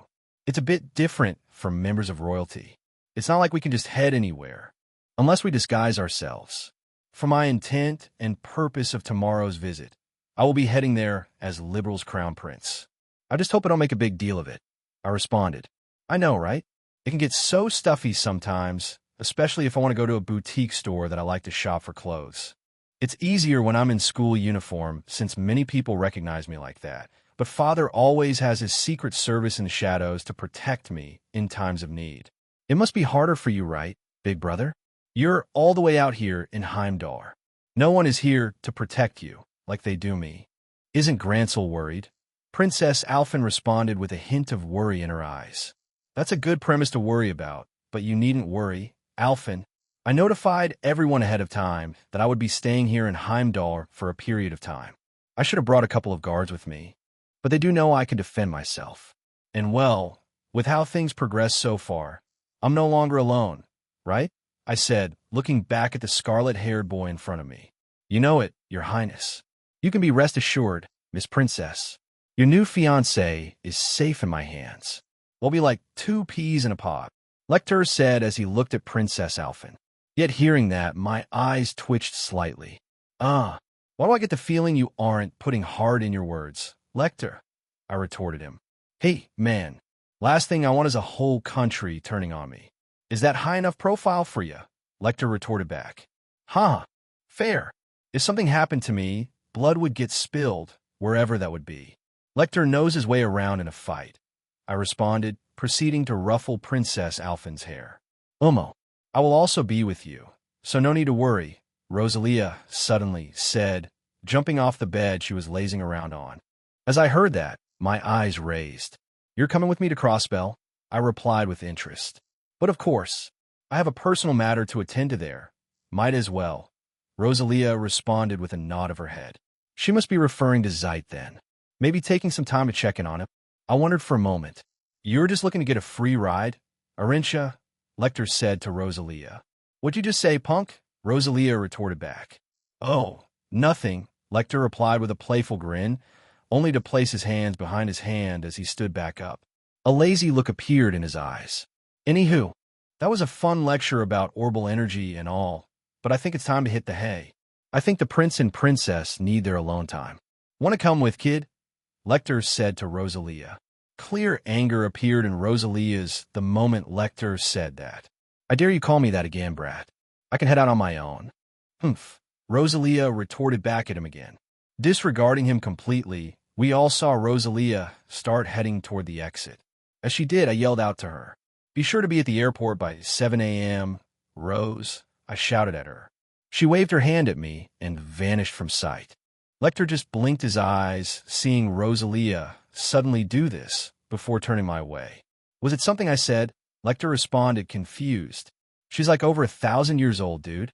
I simply replied. Lecter's eyes turned wide in shock. Oh, over 1,000. Lecter yelled out, not expecting me to answer him, dropping Rosalia's true age on him. Chapter 293. Cheryl's worry as always. Rosalia departed from Princess Alphen's room, leaving slightly annoyed. It was quite funny to see Lecter react like that the moment I dropped Rosalia's true age on him. Sure, she may look like a kid in this form, but was anything but a kid. This current appearance of Rosalia allowed her to conserve her mana. If she felt like spending a lot of it, she had an entirely different form she could change into. One that made her look like an actual adult. It was only shown off once or twice in the games, and I personally had only seen it once when Rosalia first created my mana core. Rosalia had every right to call Lecter a brat. Hell, even 50 of Lecter couldn't hold a candle to Rosalia's true age. In a way, Rosalia was a reincarnator like me. Her soul was the will left behind of the first burning sphinx.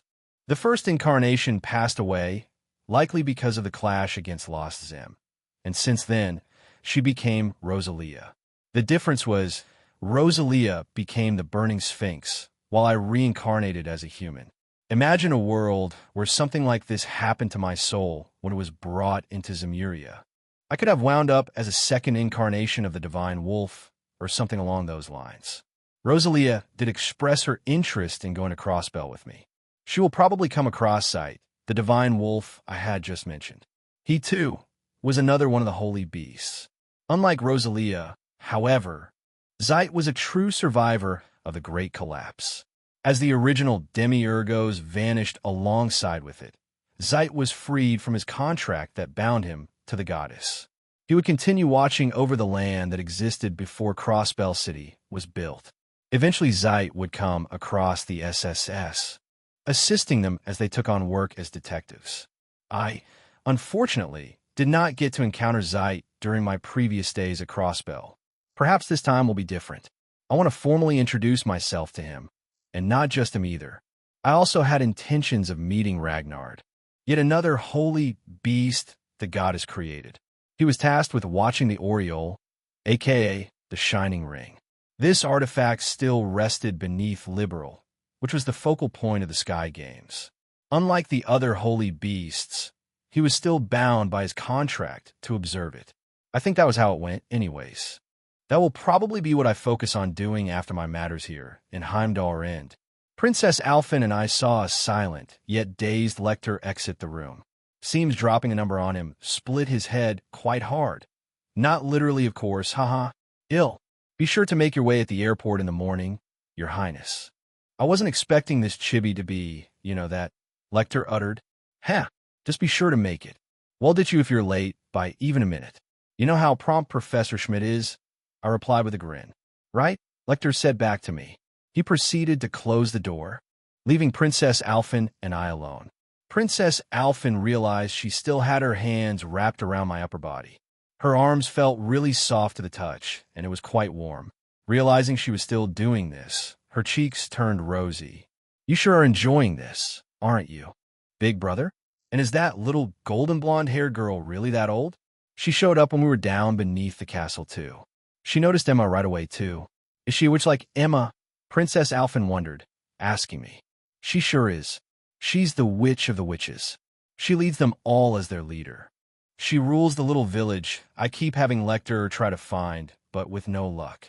After all, only people who are in tune with mana and magic can detect the barrier that surrounds Erin. You can call her Rosalia. She is currently my master too, having taught me how to use magic, I said to Princess Alphen, explaining to Princess Alphen who Rosalia was. So she's the leader of the witches then, Princess Alphen uttered. Do you think I can learn magic like you did, big brother? Princess Alphen decided to ask me, showing much anticipation in her eyes. To be honest, I didn't expect Princess Alphen to express interest in wanting to learn magic. It should be possible, but without developing a mana core, you wouldn't be able to cast most spells, probably just the basic ones. You really want to learn magic, Alphen? I asked with interest. Yeah, magic looks like it's really cool to use. I can't help but be a little jealous of Emma for being a witch. I can already see myself using a staff. Princess Alphen responded, releasing her hands behind my back. She happily clapped them together while she giggled. They'll see what I can do. She made a core for me and Aurelia, but hasn't done so for anyone else. Emma was a natural-born witch. She was born and raised at Erin, so she had one since birth. Rose is my master, so if it's a request for me, I don't see a reason why she wouldn't. I answered after pondering for a moment. Thank you. Big brother, Princess Alphen happily responded, giving me another hug. You should focus on your studies for now, Alphen. You return to school next Monday, right? I asked her. Yep, which is why I want to squeeze every minute out of what little time I can spend with you. Muse is out of the picture. Annalise went back up north to Emer to spend the rest of the holiday with her family. There is Liv too, but I think she went back to Remephiria, Princess Alphen uttered, wondering. Wait, Liv? I asked, unfamiliar with that name. Oh yes. Do you not know Liv? Big brother? I ought to introduce you to her sometime. We'll see if she returns from her holiday vacation. Princess Alphen responded. That name doesn't ring a bell, unfortunately, I said, shrugging my shoulders. Maybe you'll recall the Bartholomew's name then? Princess Alphen said, causing me to raise my eyebrows. You're not referring to the House of Bartholomew's, which currently rules over Remephiria, are you? I asked with a surprised look. The very one. I met Liv when I was super young. I didn't think she'd turn out to be the first princess of Remephiria's royalty. She attends St. Estrella, alongside Muse, Elise, and I. Unlike us, though, she's a bona fide foreign exchange student. She'll be super shocked knowing I'm now engaged with you. Hee. Princess Alphen happily responded. I didn't think you'd be friends with someone all the way out in Remephiria. She sounds like a nice person to meet. Hopefully we'll have a chance to do so before your school starts back up, I said. As we exchanged this, to our surprise, we heard a voice suddenly reach our ears from further inside the room. It came from the large, circular bed. At the same time, we heard the sound of bedsheets shifting back and forth. You really do know Big Sister Liv, Your Highness. I knew I recognized that face from somewhere. Cheryl's voice called out to us. A look of worry immediately appeared on Princess Alphen's eyes as she dashed toward the bed, proceeding to check her body. I too headed toward Sherry as Princess Alphen made sure Cheryl was fine. You're awake. You're not feeling any discomfort, are you, Cheryl? Princess Alphen looked on with worry. Mine is very messy bed hair. Cheryl took a moment to check her own body before shaking her head. To be honest, I feel quite energized now. How long was I out for? Cheryl asked. 8 hours, give or take. You basically rested for an entire day, I said, causing Cheryl's eyes to turn wide in shock. I slept for that long? Cheryl exclaimed, only to jump out of the bed altogether. She rushed toward the window and opened some curtains. The dark, night sky entered our view. No rolling snow clouds could be seen, and the stars came out to say hello. It really is nighttime, Cheryl uttered.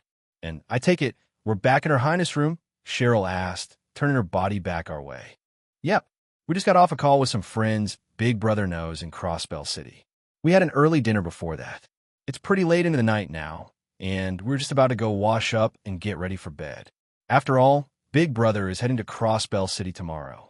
It's a shame I can't go with you this time, but we'll have to make the most of the next 5 days after that, Princess Alphen said to me, causing me to nod my head. Yet Cheryl just stood there, dazed the moment she heard that. Now, wait a minute. Big Brother, you're going to Crossbell City tomorrow? Cheryl asked with increasing worry in her eyes. Sure am. And you're invited. No questions asked, Cheryl. I replied with a playful smile. Yeah, Cheryl asked. Both confusion and shock remained in her eyes. But before we could do anything, we all suddenly heard a loud, growling sound reach our ears. Hearing this, Princess Alphen giggled while Cheryl's cheeks turned red. Seems like a certain someone is hungry. Why don't I go fetch a maid? I'm sure you must be starving after having exerted all that energy during your fight against Big Brother. We can take a bit before we wash up for the night, right? Princess Alphen asked. Yeah, we can head out in the morning. We just need to make sure we're at the airport by 7 a.m. We'll be gone for an entire day, so I hope you won't be lonely, Alphen, I replied with a smile. Oh, please. It'll be fine. I have some items to discuss with Mother anyways. Go have your fun, Princess Alphen said, showing a determined look. Cheryl and I saw Princess Alphen scurry off to call a maid, so she can bring some food in for Cheryl. As she vanished from sight, Cheryl went into her thoughts. Crossbell, huh? Are you sure, Big Brother? Cheryl asked, still showing worry in her eyes. Yeah, I think it's time. You'll finally get to see your big sis again, I replied with my own eyes of confidence. Cheryl happily responded back to me with a nod of her head. It was time for Cheryl to reunite with her big sister, Jillian, while I had a little reunion of my own. Chapter 294. Fourth piece, as always a few moments later. Some maids came in, bringing in one dish after another. They soon became numb to the amount of plates they brought in as the time passed. It was already approaching 9 a.m. on the 1st. Only now did Cheryl show signs of stopping. Seeing her scarf one plate down after another, a look of amazement appeared in Princess Alphen's eyes as she sat beside her, with me next to her. We took one of Princess Alphen's low-standing oval tables, bringing it here, which allowed Cheryl to sit next to it. It acted as a makeshift dining table, let alone seeing amazement in Princess Alphen's eyes. Even I was amazed as I continued to watch Cheryl basically eat a 5-course meal by herself.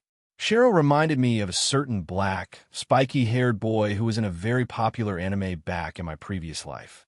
Sheesh, you really do have a bottomless pit for a stomach, Cheryl, and yet your skin remains flawless. You ate an entire dinner that could serve 3 or 4 people, and I don't even see your belly an inch wider. Just where did all of that food go? You know, that's every girl's dream. Princess Alphen spoke out to Cheryl. Did I really eat a lot? I stopped counting after the 3rd or 4th plate. I really was starving.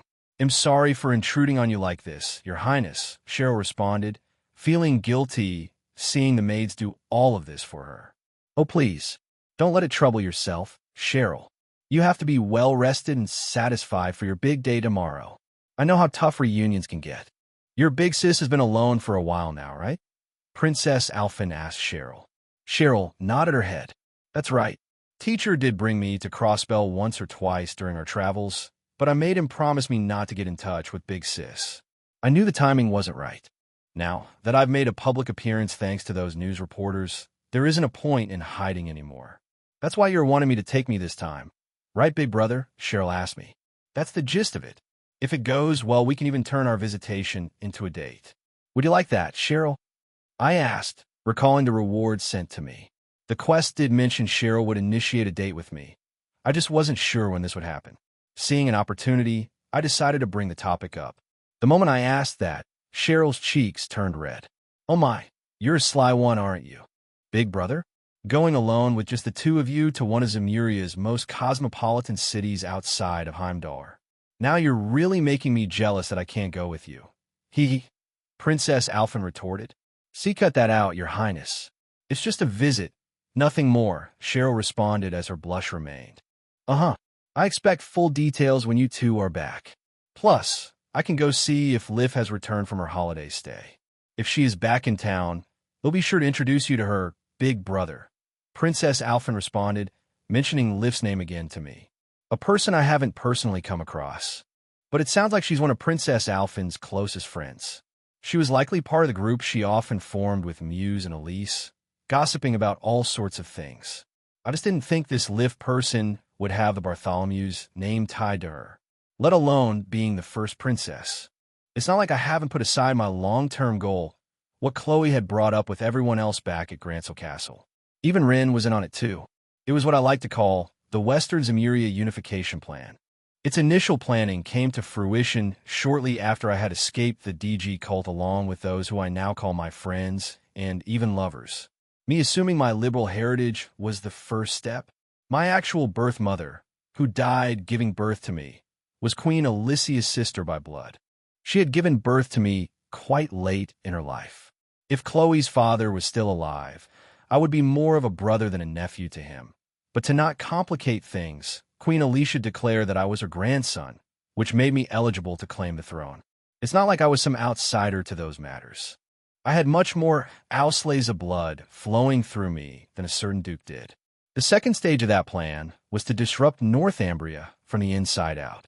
The large war that pinned several Jaeger groups against each other played a crucial role in that, with me and Emma joining the fray, being active members of Zephyr. We were able to cause some chaos inside the Northern Jaegers, even though they were our allies at the time.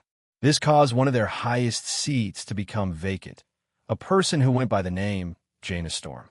I have met Jaina once when I came to Leiston, and she is quite the beauty, as far as I'm aware. She is now working at Grancel Castle, keeping watch over Chloe while I'm here in Heimdall.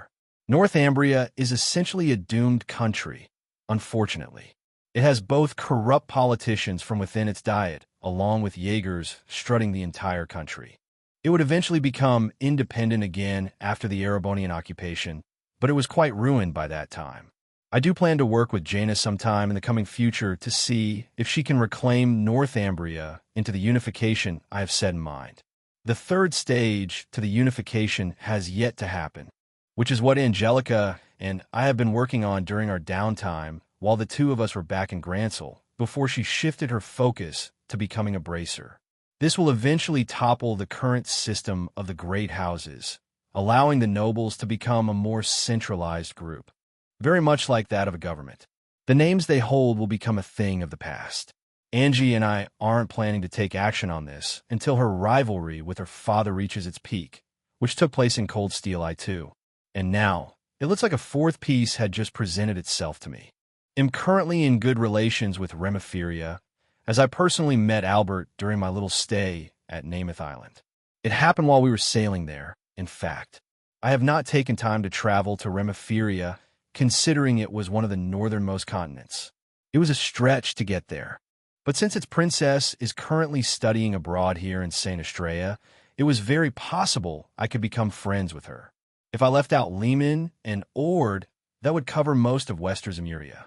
The only other area that I might have to consider was Crow's hometown, which was the autonomous city-state, Jurai. Jurai was very similar to Crossbell City. They did most things on their own without any outside intervention. A couple students who studied at Thor's military academy came from there, and likewise Crow. Yet, it wasn't a place I probably didn't have to worry about on the grander scale of things. After all, Father had already taken action and forcibly annexed Jurai through economic means. That was the main reason Crow wanted to get revenge on Father anyways. Since I didn't have to worry about that, I could focus more on this new fourth piece at play. This person named Lif, who just so happened to be Princess Alphen's best friend. As if she had sensed my intent just now, Princess Alphen turned my way, considering I became quiet for a good moment.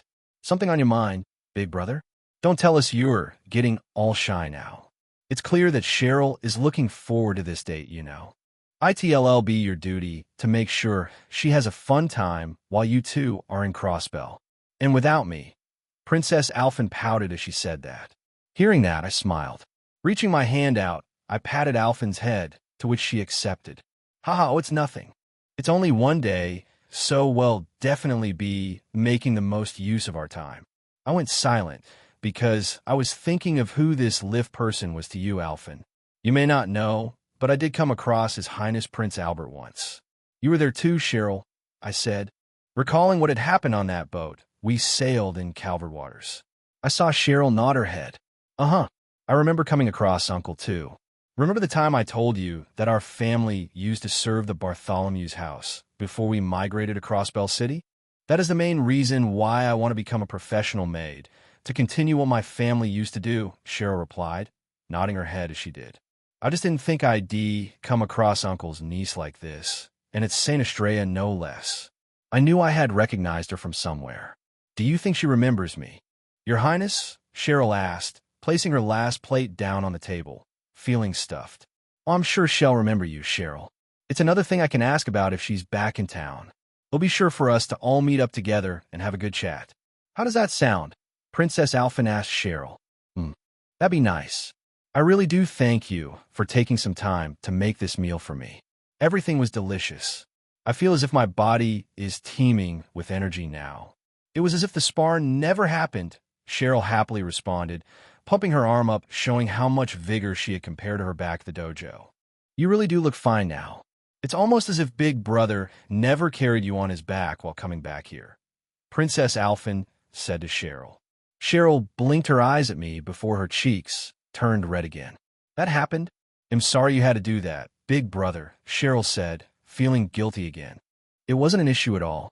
Cheryl, why don't you take Alphen to freshen up for the night? He'll get cleaned up in the morning.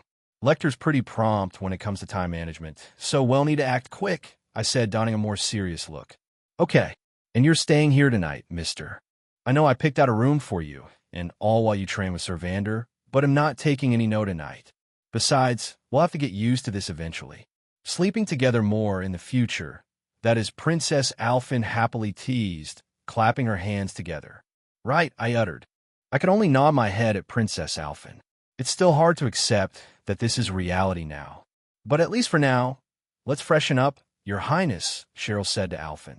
Princess Alphen nodded her head, and I saw the two scurry off to the bathroom connected to her room. It didn't take long before droplets of running water started to echo the room. I proceeded to get myself ready for bed. Man, today really was a long day, wasn't it? But I felt satisfied.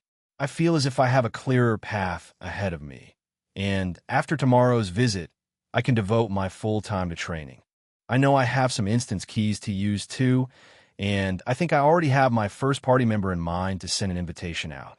The only question is, will they accept? Chapter 295, Teleportation, changing posting schedule up a bit.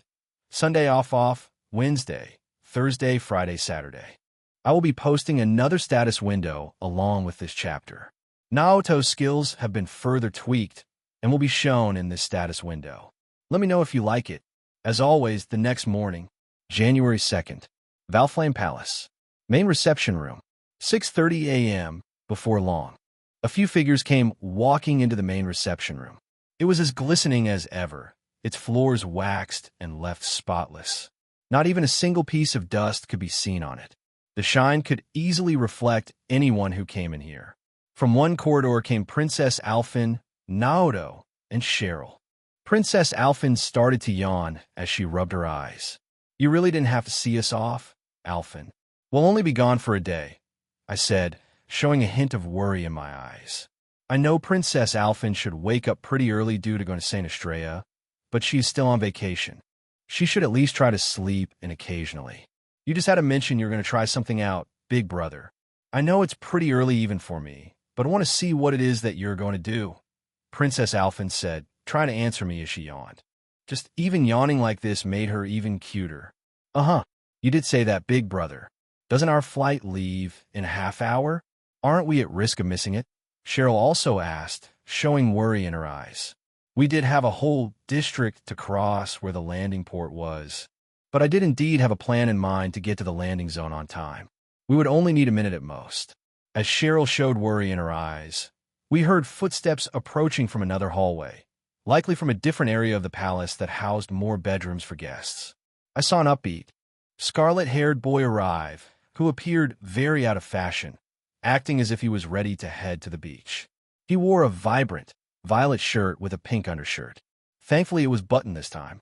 Adding to that, he wore some white trousers that hung down his knees. He even wore some sandals. Next to him was a silver-haired beauty and the same golden blonde-haired girl who was with us last night. That man was Lecter, of course. We were just going to be gone for a day, but Lecter is really taking the most out of it. That's what he liked to do, make the most of things no matter where he went. If there was a plus side to his current attire, he held a sheathed rapier at his side, which was ready to be drawn at a moment's notice. Despite looking like this, Lecter was still assigned to me, likely by father to make sure nothing went awry. Lecter was proficient in using the rapier, just like Chloe and I, and his skills were something I never doubted, no matter how goofy Lecter may get. I saw Lecter pump his arm with a vigorous look as he spoke out to us. It's time to rise and shine, ladies and gents. The sun is dawning on the horizon, and every minute we spend here is burning Mira.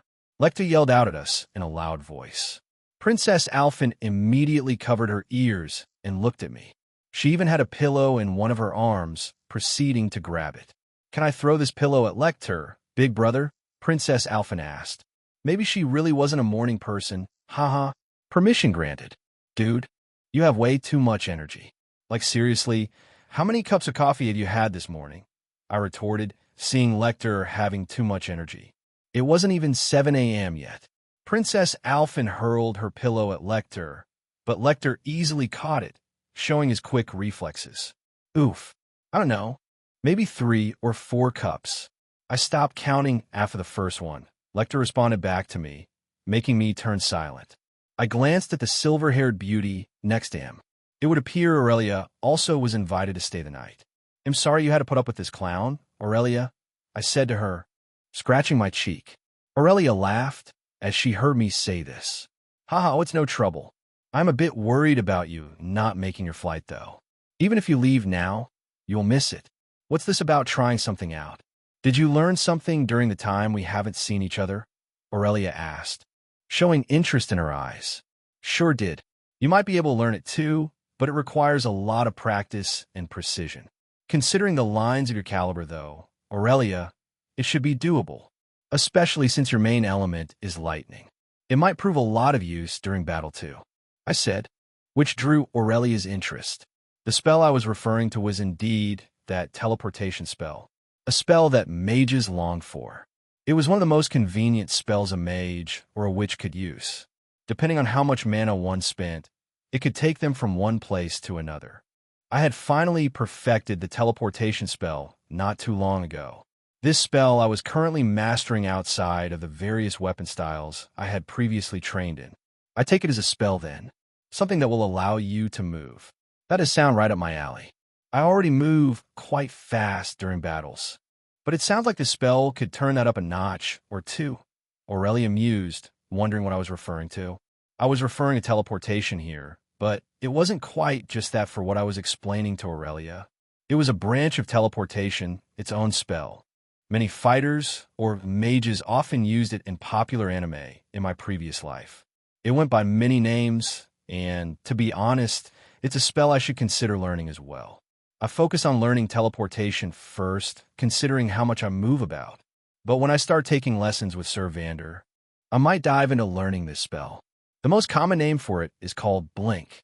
Certain anime have mastered this technique, and the one who displayed it the best, in my opinion, was DBZ. Having characters utilize Ki and Blink created those highly intense, fast-paced battles. And well, guess what? Ki exists here in Zemuria. I went the magic route instead of unlocking Battle Ki, but Cheryl, on the other hand, did learn Battle Ki. And so did Aurelia. I'm sure by now, Aurelia has both Battle Ki and mana resting inside her. Now, I'm not a believer in thinking folks here in Zemuria could reach such intense battling that was showcased in DBZ, but fights here were still action-packed. If Sir Vander infused enough Battle Ki, he probably could topple a mountain with that power of his. I nodded Aureლიa's remark, confirming her guess. More or less. I'm sure the technique already exists out there for those who use Battle Ki, but if you can infuse a spell into it, it will definitely create a stronger effect. And more so, you are right to be worried about whether or not we'll make it on time for our flight, but no need to worry. Remember that spell I told you that I've been working on, Rose? It's complete. It still depends on the distance and number of people, though, I said, glancing at Rosalia. Rosalia nodded her head. Umo, it's good that you've been putting your practice to good use, Naoto. Let me see whether or not you have perfected it. Rosalia responded to me. As she said that, I activated my inventory again and pulled out the training staff Rosalia gave me since way back. I still use it, which helps me channel mana at an improved rate and more effectively. It's very similar to how Emma and Vita train magic themselves. It was a wand that had the same appearance as Rosalia's Crimson Staff. It was just about twice as little as it, but still big enough that it stretched alongside most of my body. Princess Alphen's eyes lit up seeing this staff. That really is a witch's staff, Princess Alphen happily responded. But of course, I have not told a single lie. Have I in regards to what you have seen? Rosalia asked as she looked at Princess Alphen. Haha, must be that preferential treatment, seeing as you became Rosalia's direct disciple instead of me. I never did get the chance to properly thank you yet, Miss Witch. I really do thank you for giving me the opportunity to learn magic. My view on the world has widened quite a bit thanks to you, Aurelia said, politely thanking Rosalia. You may address me as Rosalia. It was nothing but your own effort, Aurelia. I just happened to weave your mana inside your body, Rosalia said, revealing a smirk. True, creating that mana core was rather painful. I'm just glad nothing serious happened to either of us, Aurelia responded, nodding her head back my way. At the same time, Princess Alphen's sleepy gaze became a bit more stern, showing worry in her eyes. Painful? Princess Alphen asked. Not expecting to hear that. Yeah, it might be painful for you, Alphen, if you really do want Rose to create your mana core. I did like that resolution in your eyes, but there is definitely a risk involved with it. So the little princess here wants to learn magic. Huh. Both Naoto and Aurelia went with the hardcore route right off the bat, but we could start off small with you. By the time it is ready for the mana core to be infused, it may not be as painful as these two felt when they underwent theirs, Rosalia mused, hearing Princess Alphen's interest to learn magic. You're saying it's still possible? Princess Alphen's eyes lit up again. She really did want to learn magic, yeah? I wasn't against it by any means. She even had a custom orbital staff tailored to her later on in the games. The support she provided was excellent. As I observed Princess Alphen's happy look, I decided to spend a moment to look at the details of the staff Rosalia presented to me when she first had me learn magic. I don't think I ever had a chance to properly look at it, and when I did, I couldn't help but suck in a cold breath of air. Training staff of the Crimson Rosalia. Rank A. Damage type. Pierce. One-handed weapon. Upgradable. ATS. 1500 ADF. 1009 T. 500 Special Effect 1. Grants EP 500. Special Effect 2. The effect of Rosalia's Blessing is doubled when staff is equipped. Special Effect 3. Reduces EP cost by 50 when casting spells. Does not work for arts. Special Effect 4. When Pierce lands on a target, deals a bonus 25 damage. And this was just an A-rank weapon? Rosalia's Blessing alone was quite a buff to my stats, and having it get doubled. It wasn't just that either. The effect of having my EP cost being reduced by half for spells just made the staff all more worthwhile. For example, if I spent 1000 EP to go from Leiston to Grancel Castle, with this staff equipped, I could go ahead from Leiston to Grancel and go back to Leiston. It was that effective. I smiled seeing this staff's effect. It has served its use well, and even if it's just a training staff at A rank now, it can be upgraded to become even more useful to me. I also used this time to check my new teleportation spell, as well as my status with the staff equipped. It also appeared the teleportation spell was upgradable, just like his staff was. Teleportation, max, new, upgradable, special effect 1. Consume 1 EP to move 10 arch. Special effect 2. Can teleport a number of people. Current limit, 5. Each person consumes 1 EP per 10 arch. The Trails verse had its own metric system, but it was really easy to memorize. 1 arch was equivalent to 1 meter, and for me, it only required 1 EP for me to teleport 10 meters. If I moved 10 meters, it would be the size of a yellow school bus in my past life. Let's say that Valflame Palace was the size of 5 football fields. It would be 500 meters in length. That would cost me 50 EP for one person, or if I did 5 people, it would cost 250. And with my staff equipped, that would get cut in half. To be honest, it's pretty broken, isn't it? Heimdall was one of the biggest cities on the entire continent. One could easily drive for some miles before reaching another district. It's not as far as one city or fortress to another in Liberal, though. The gap from city to city in Liberal was much larger than it is in Heimdall. I'd say it'd roughly take 10 to 15 miles of driving to reach another district before arriving there. From Valflame Palace. I do believe the airport is 2 or 3 districts over. It wasn't right next door to us. We would have to go to the main district that connected to the rest of Heimdall, Vainkur Street, and from there, we would head toward the airport. Thankfully, that distance can now be cut down, instantly might I add. Let's say each district was 15 miles apart, and the airport was 3 districts over. That would be over 4,800 meters, or 4,800 arch. That alone would cost me 480 EP, or 240 with the staff in hand. If I include everyone, it will be around 1,000 EP spent. Knowing that, I gripped my training staff in hand, ignoring Princess Alphin's sparkles in her eyes. I looked at Aurelia. I'll be bringing Cheryl, Lecter, and Rose with me. But what will you do, Aurelia? Will you be sticking around here in the capital? I decided to ask. Aurelia shook her head. Sadly, no. I got some family matters to attend to. My house keeps pestering me to accept marriage requests, but I keep turning them down. Once I get squared away there, I seem to have some business at Juneau, so I'm afraid I won't be available for a while. I'll be sure to make it for your trials, though. That's something I can't miss, Aurelia said, answering me. That made sense.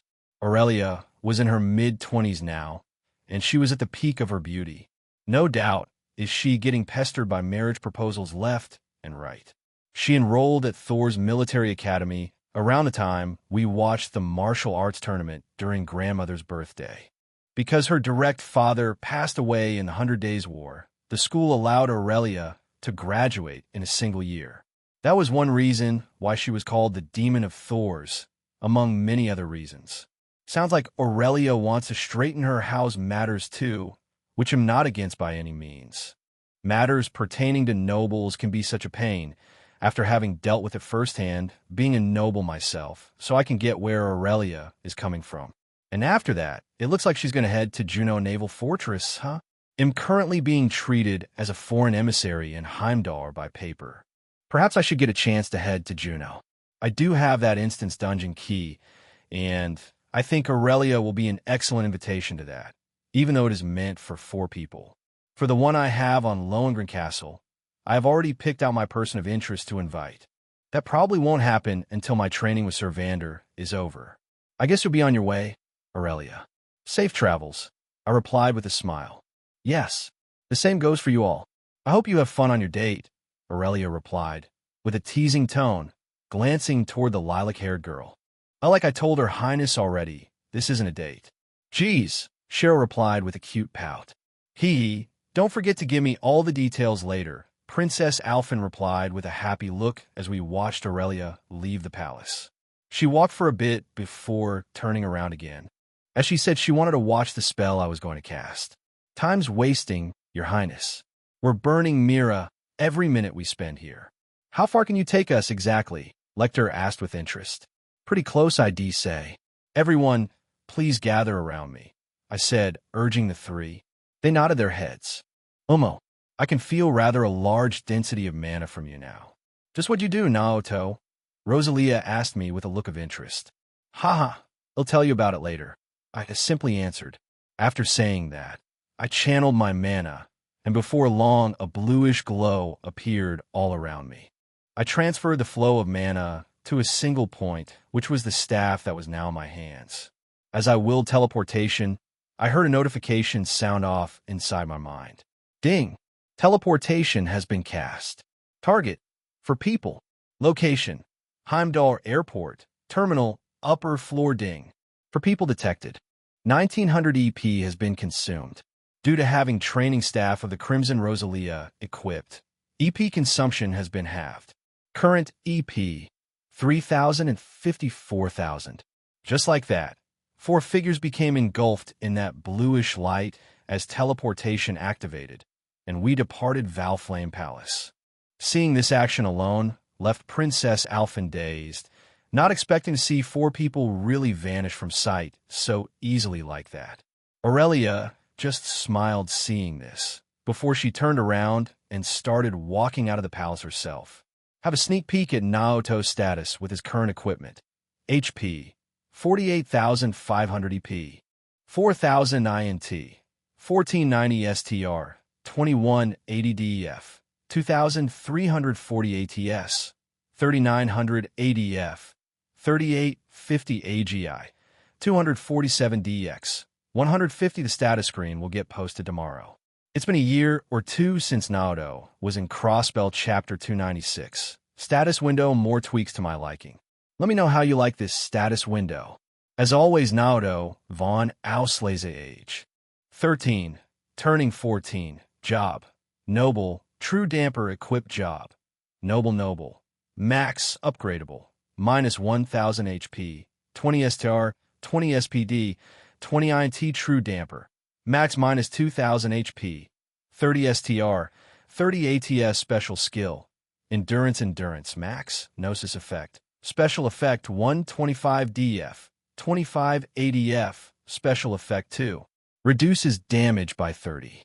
Spells, Blood Spheres, limit, 5. Damage rank, S damage type, / Blood Needles, limit, 25. Damage rank, S damage type. Pierce, Bloodfire Needles, limit, 15. Damage rank, SS damage type. Pierce, special effect 130 chance to inflict burn on targets. Special effect 2. If burn lands on a target, triggers bleed effect. When bleed is active, doubles damage taken from burn. Icefire shot, damage rank, SS damage type. Pierce, special effect 130 chance to inflict freeze and burn. Special effect 2. If both effects land, stuns the target. The next blow delivered on target becomes guaranteed critical hit. Bloodfire Swords, limit 2, damage rank, SSS damage type, / special effect 1. Deals 20 damage to humanoid targets. Special effect 2. Converts EP to bonus damage dealt. 10 consumed 10 damage, and so on. Teleportation, new. Upgradable, special effect 1. Consume 1 EP to move 10 arch. Special effect 2. Can teleport a number of people. Current limit, 5. Each person consumes 1 EP per 10 arch. Crafts, Piercing Light. Damage rank, SS, special effect 1. Converts STR into ATS, dealing ATS damage to target. Special effect 2. Critical hit chance 30. Special effect 325 chance to pierce target's defense. Moonlight Ensemble, special effect 1. Boosts DF by 30, boosts ADF by 30. Duration, 10 minutes. Special effect 2. Cleanses ailments. Special effect 3. During nighttime, recovers 50 of HP to party members. Soulfire Shot, damage rank, S damage type. Pierce, special effect 1. Converts DX into STR, dealing physical damage to the target. Special effect 2. If HP is full, freezes target with 100 chance. Crystalline Volley, damage rank, SS damage type. Pierce, special effect 1. Converts DX into ATS, dealing ATS damage to the target. Special effect 2. Consume EP to create more arrows. Limit, 10 arrows. Special effect 3. Each arrow hit on target inflicts each to petrify. If 5 arrows hit in succession, the target becomes stiff, becoming unable to move for a period of time. Shattering Swing, damage rank, SSS. Damage type, blunt, no special effects. Sundering Slash, damage rank, SS damage type. / special effect 1. Damage effect is doubled when used with Bloodfire Swords. If 10 EP is consumed, damage increase is 20 instead of 10. Combination Craft, Dominator's Toll, damage rank, 4S damage type. Blunt, special effect 1. Pierce target's defense, dealing true STR damage. Special effect 2. Deals 150 STR to target. This modifier is added after damage rank weapon efficacy. Special effect 3. Triggers doping effect. STR, def. SPD increased by 100 during craft. Special effect 4. Recovers party HP equal to damage dealt. Special effect 5. If target survives, reduces next attack taken by 15.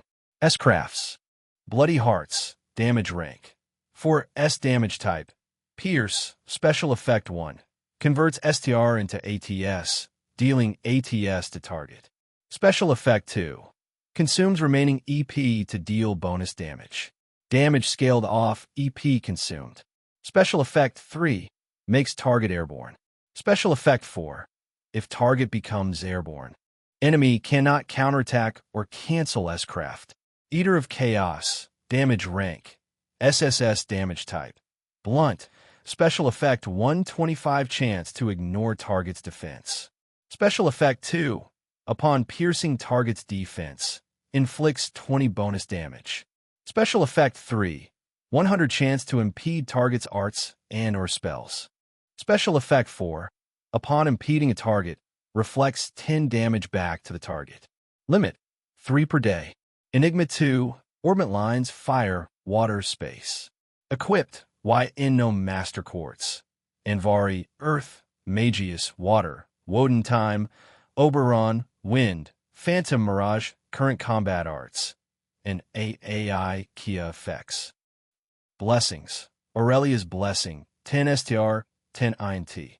Rosalia's Blessing, 20 ATS, 20 ADF, 500 EP.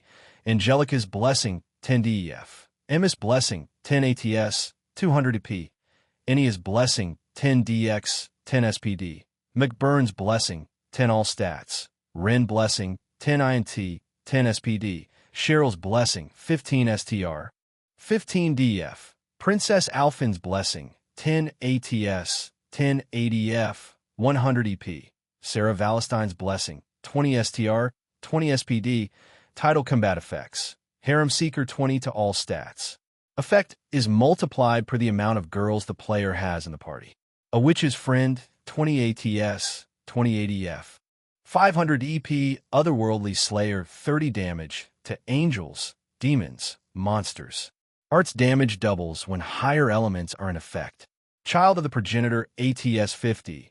5,000 HP Friend of the Vermilion Knight, 35 STR, 1,000 HP. Fire Magic. Fire Arts damage is doubled. First Blood, 25 STR, 25 AGI. 30 damage to humanoid creatures.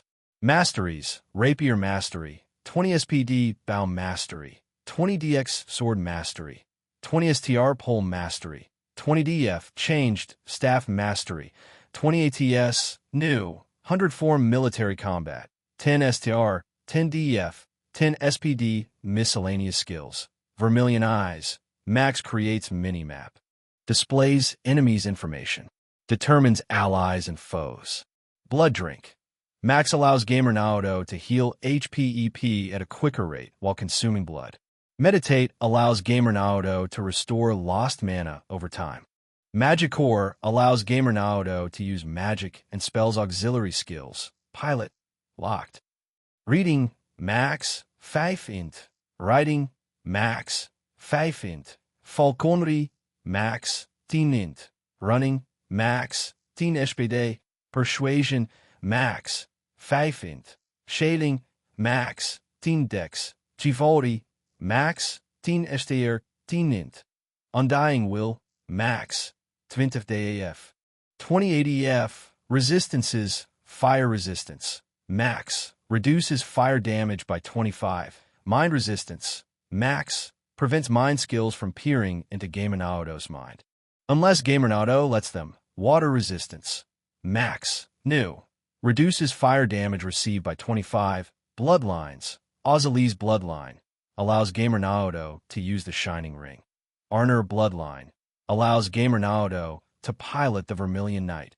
Osborne Bloodline. Effect. Magic elements. Fire magic, water magic, ice magic, darkness magic, blood magic, thunder magic. Completed quests. Slay Cryptid. Agnagarn. Learn magic. Slay a magic knight. Create a familiar. Dual Randy Orlando. Escape from DG Cult. Dual Rutger Clausel. Partake in a Jaeger war. Spar inside 8. Leaves 1 Blade Dojo. Kill or rescue Ace Rain. Dual Butler Klaus. Dual Ori or Vander. The Storm Watcher. Dual Cheryl Sky. Active quests. Vermilion Trials. Score a hit on the Thunder God. Van's Determination Special Equipment. Radiant Starlight Growth. Inherit. S-Rank Weapon. LV1 10-250 Weapon Type. Rapier Damage Type. Pierce. STR. 1000. Def. 200 AGI. 100 Special Effect 150 ATS when equipped. EP recovery rate is doubled during battle. Special Effect 2. Grants following crafts. Piercing Light. Moonlight Ensemble Special Effect 3. Grants unique S-Craft. Bloody Hearts Verbrantize Growth. Divergent Weapon. SS Rank Weapon. LV1 10-250 Weapon Type. Bow Damage Type. Pierce. STR. 1250 DX. 750 Special Effect 1.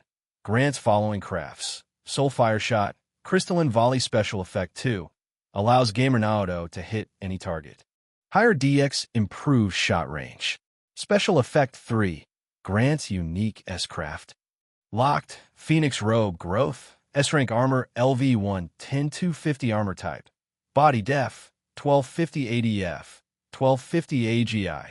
50 Special Effect 1. 100 ATS during the day. Special Effect 2. 20 damage reduction during night. Special Effect 3. Grants unique craft. Rising Ashes. World Eater. Growth. S-Rank Weapon. LV1 10-250 Weapon Type. Pole Damage Type. Blunt. STR. 1500 DF. 500 Special Effect. 150 damage to Time-Space Mirage Arts Attacks. Special Effect 250 damage to Angel Demon-type monsters. Special Effect 3. Grants unique S-Craft. Eater of Chaos Familiars. Slot. 1-2 Name. Tamamo Race. Silver Nine-Tailed Fox. Tails unlocked. 6 Tails Age. 10 Birth Year. S1189 level. 110-250 abilities. Remove Presence. Enter Stealth. Eluding enemy's sight. Quick Feet. Hasten Speed. Consumes mana to run faster. Memory Relocation. Allows Tamamo to communicate with Gamer Naoto telepathically. Spatial Swap. Allows Gamer Naoto to swap positions with Tamamo if it's a location he has been to before. Sight Link. Allows Gamer Naoto to share sight with Tamamo. Becoming Tamamus Eyes. Mana Bite. Fiercely chomps down on enemy. More mana consumed, the greater the power. Barrier Magic. Ice Magic STR. 600 DF. 700 ATS. 1400 ADF. 1000 AGI. 150 DX. 100 Equipment. Count Weapons. E rank. 2 D rank. 4 C rank. 7 B rank. 5 A rank. 3 Armor. E rank. 5 C rank. 10 B rank. 2 A rank. 1 Jaeger Captain Armor. Zephyr. Accessories. E rank. 10 D rank. 2 B rank. 2 A rank. 1 S rank. 1 Cheryl's Adoration. Quartz. Minus 20 SR Quartz. 15 UR Quartz. 5 Lost Quartz Baseline Stats. Level 1 10 250 HP. 15,000 EP. 500 INT.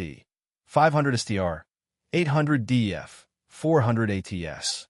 750 ADF. 400 AGI. 110 DX. 100 Boosted Stats. Blessings Masteries Auxiliary Skills. HP. 18500 EP. 2350 EP. INT 10. INT. 825 STR. 1400 DF. 840 ATS. 1275 ADF. 740 AGI. 176 DX. 150 Boosted Stats with Gear, Title, and Job Current Job. Noble minus 1000 HP. 20 STR. 20 SPD. 20 INT Current Title. A Witch's Friend minus 20 ATS. 20 ADF. 500 EP Current Gear. Training Staff of the Crimson Rosalia. Cheryl's Adoration. 2-piece Armor Set. B rank. Minus 1500 ATS. 1000 ADF. 500 INT minus 2000 HP. 500 STR. 500 Def 30 SPD. minus 1000 DF, 1000 ADF. Rosalia's Blessing, 40 ATS, 40 ADF, 1000 EP. HP, 48,500 EP, for 1000 INT, 1490 STR, 2180 DF, 2340 ATS, 3900 ADF, 3850 AGI, 247 DX, 150 small update. I added in Sarah's Blessing. Stats will be recalculated next chapter. This is still Naoto at LV 110. I have not added his 1 level in yet. Chapter 297, Heimdall Airport Author Corner. I will likely not post another status window update until Naoto finishes his swordsmanship training, or when the Vermilion trials begin. This next topic will be about my Pokemon fanfic. Previously, I stated that I will either continue to update my Pokemon fanfic or rewrite my current chapters. I did post a couple chapters continuing it. During this time, I decided that I will start from chapter 1 again, rewriting each chapter to my liking. This will fix text grammar mistakes and any inconsistencies. This will cause chapters to go down. These rewrites may or may not include new content or shifted content. We shall see. The primary goal is to make the romance in it more natural and less targeted. I know I received a lot of feedback about it, especially since I did those polls. I will be starting these rewritten chapters this weekend, but I will try not to affect my current posting schedule for A Gamer Into Trails. This was the main reason why I have not been answering any comments in regards to who is in the harem and who is not for A Gamer Into Trails. I don't want to confirm readers' expectations, only for it to not happen. Even now, I don't know who all will be in the harem by the time the Cold Steel games happen. In regard to the romance in A Gamer Into Trails so far, has any of it felt stiff or unnatural to you readers? Let me know, I'm curious. As always, Author Corner and Heimdall Airport. 6:50 a.m. Main terminal, upper floor.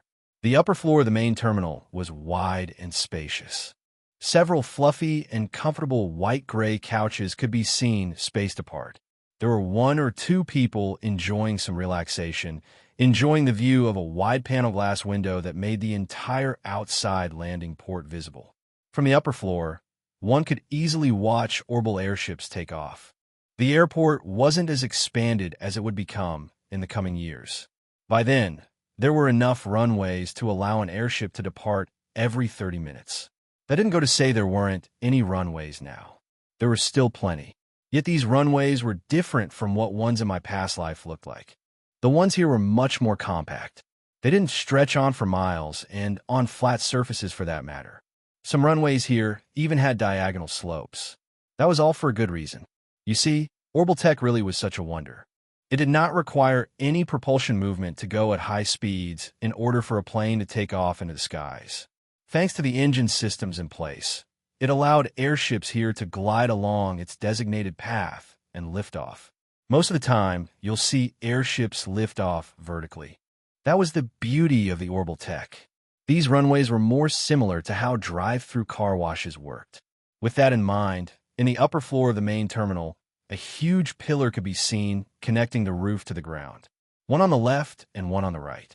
The pillar was large enough to obstruct a person's view from the main lobby. I chose the pillar on the right, and directly behind it, a bluish glow popped into existence. Shortly after, 4 figures arrived. It was me, Cheryl, Lecter, and Rosalia. Quite an odd party, I must say. As we arrived, Rosalia's eyes darted around the place. Once a moment or two passed, Rosalia nodded her head, showing acknowledgement. You casted that spell well, Naoto. 'Tis one of the more dangerous and difficult spells to master. Looks like going from the palace to here spent about 1/4 of your mana.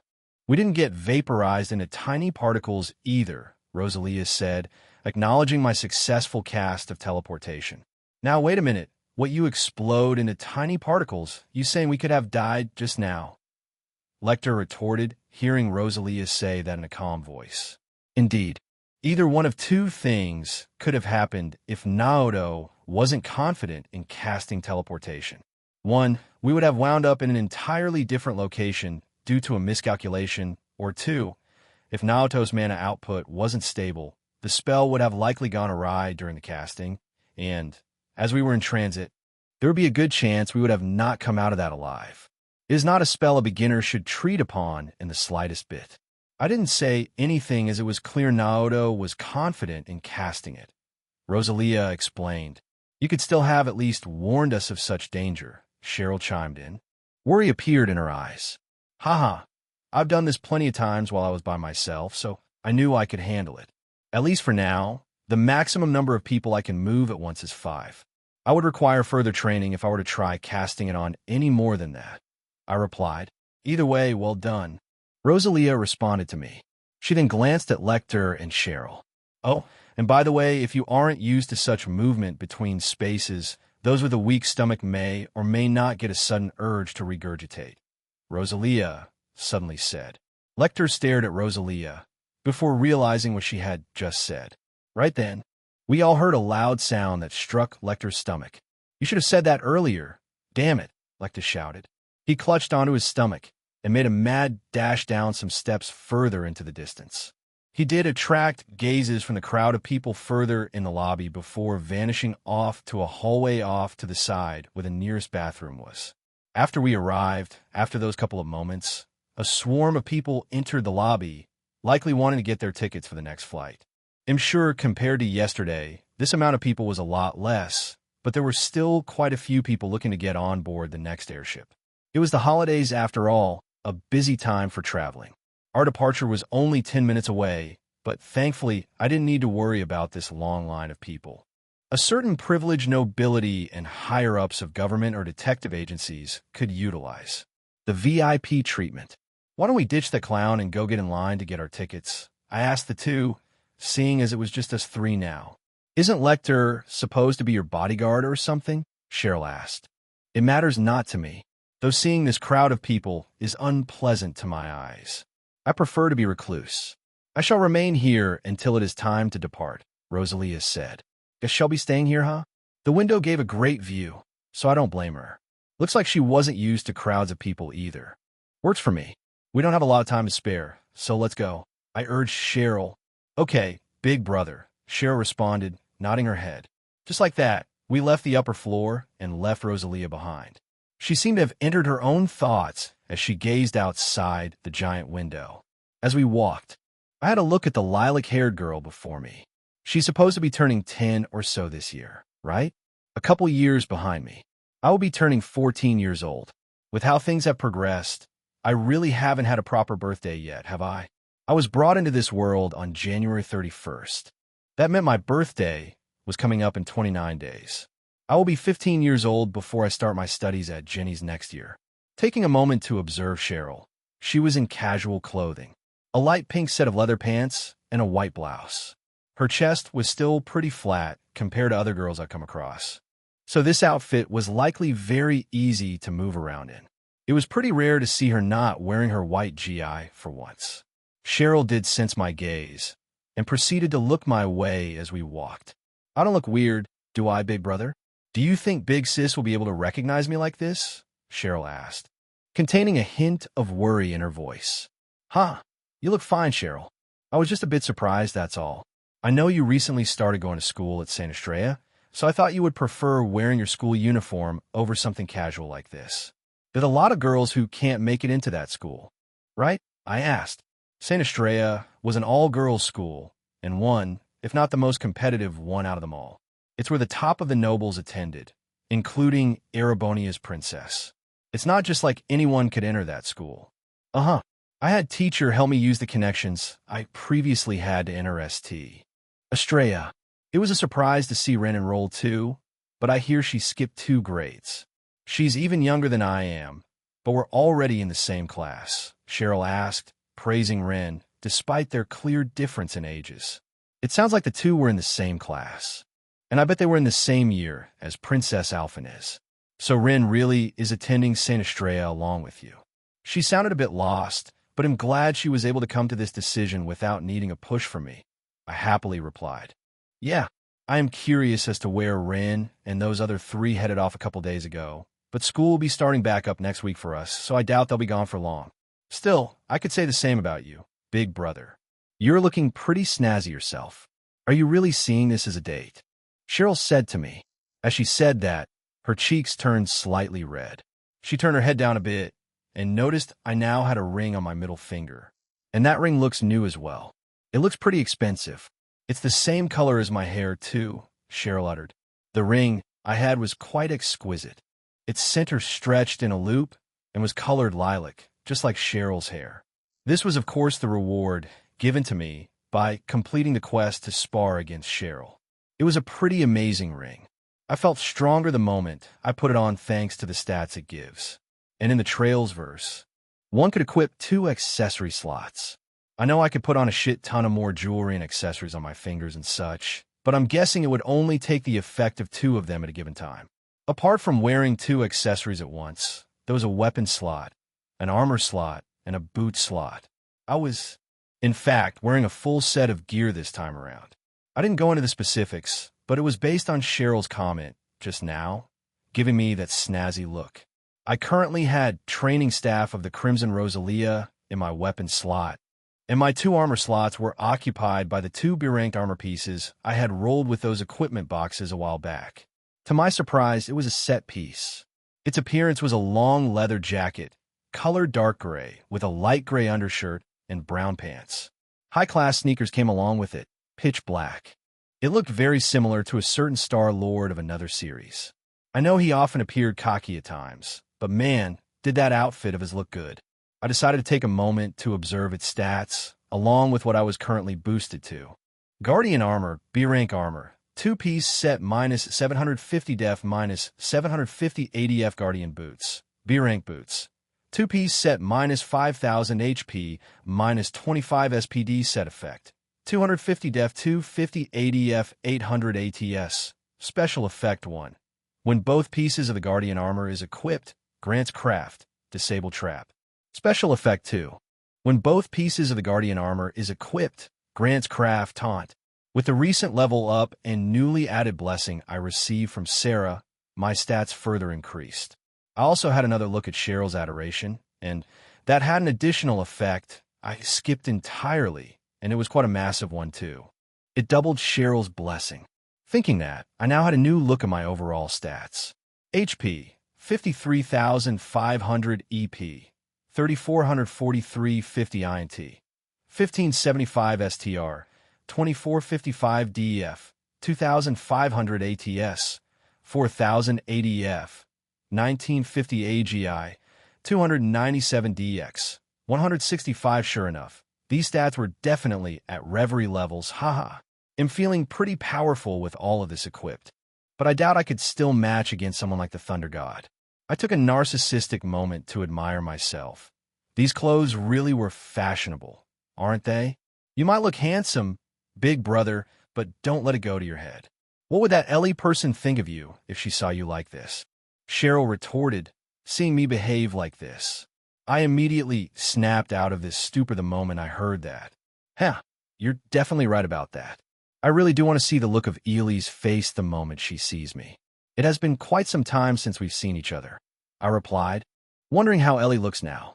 She should be the same age as me. She will be turning 14 as well this year. She was one of other older members of the SSS. We were both born in S1186. As I thought that, we finally arrived in the near-empty line that was reserved for VIPs. It was a surprise to see the line occupied by 1 or 2 high-class people. They definitely glanced their eyes at us, but didn't say anything. It was actually the clerk who spoke out to us. Hi, we'd like to get our tickets. We made a prior reservation. I asked the clerk. She blinked her eyes at me, not expecting to see 2 kids approach her. Are you sure you were in the right line, kid? Or perhaps, did you come to get your tickets on your parents' behalf? The clerk asked, unsure. I was already over 5.5 feet tall, but I guess in her eyes, I was still a kid. I tweaked Cheryl's adoration a bit. It will be like this for other accessories down the line. This should be a more concise overall calculation of Naoto's stats now. I do round up or down to my liking, so keep that into consideration if there was anything. His AGI received a massive boost. Hey Race a sum of each stat, so you don't have to scroll through my status window a bunch of times because I had to. Total S thus far, HP, 10 EP, 880, flat stat, INT, 95 STR, 115 DEF, 110 ADF, 85 ATS, 70 SPD, 110 DX, 50. This is without titles and gear taking effect. Chapter 298. Lucy Sealand, I might start dedicating the author corner to show stats current equipment. Something like this? It won't be every chapter, though. Full status windows will take up a full chapter, but this is just an overview. Level 111, 250 current equip. Training staff of the Crimson Rosalia Guardian Armor Guardian Boots. Cheryl's Adoration second slot. In AHP.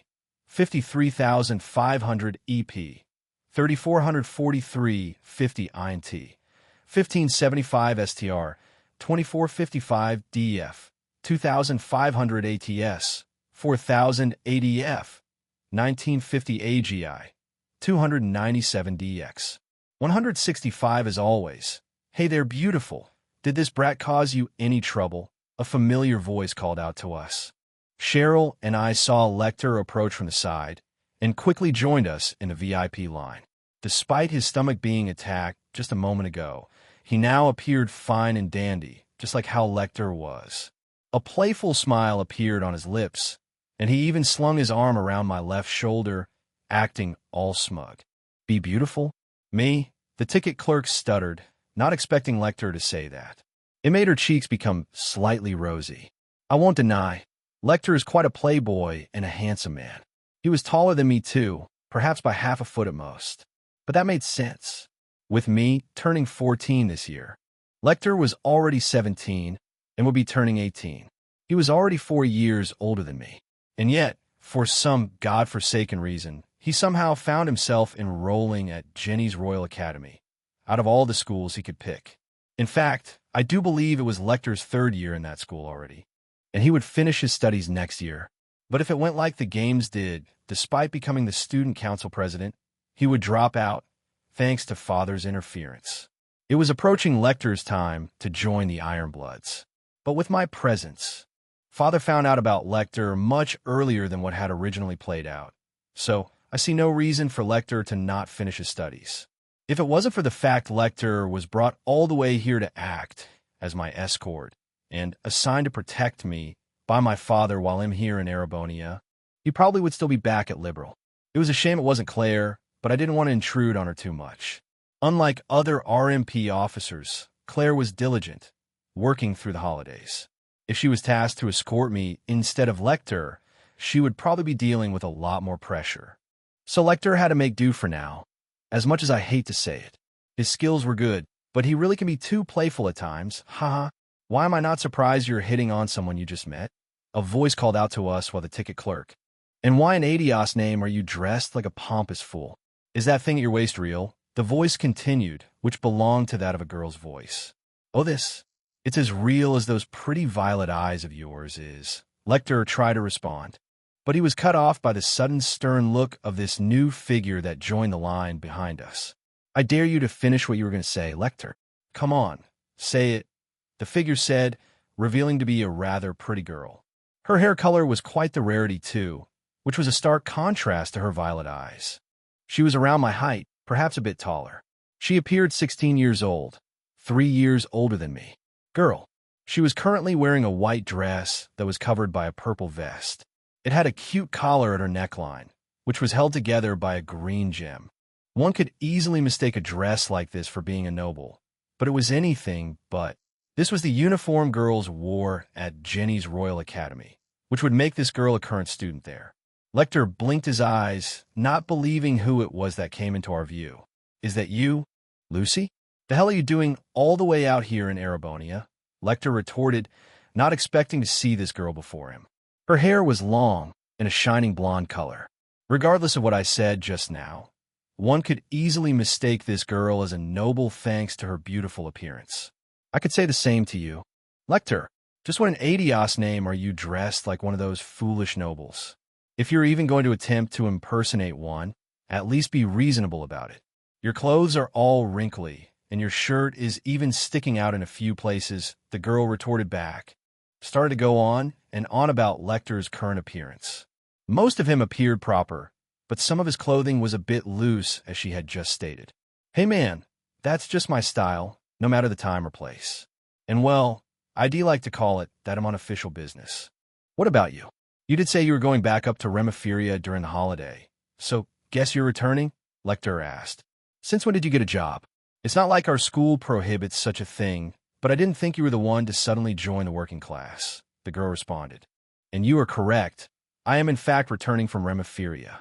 I was on my way to St. Ursula to stay with Annie for a couple days before next term starts back up."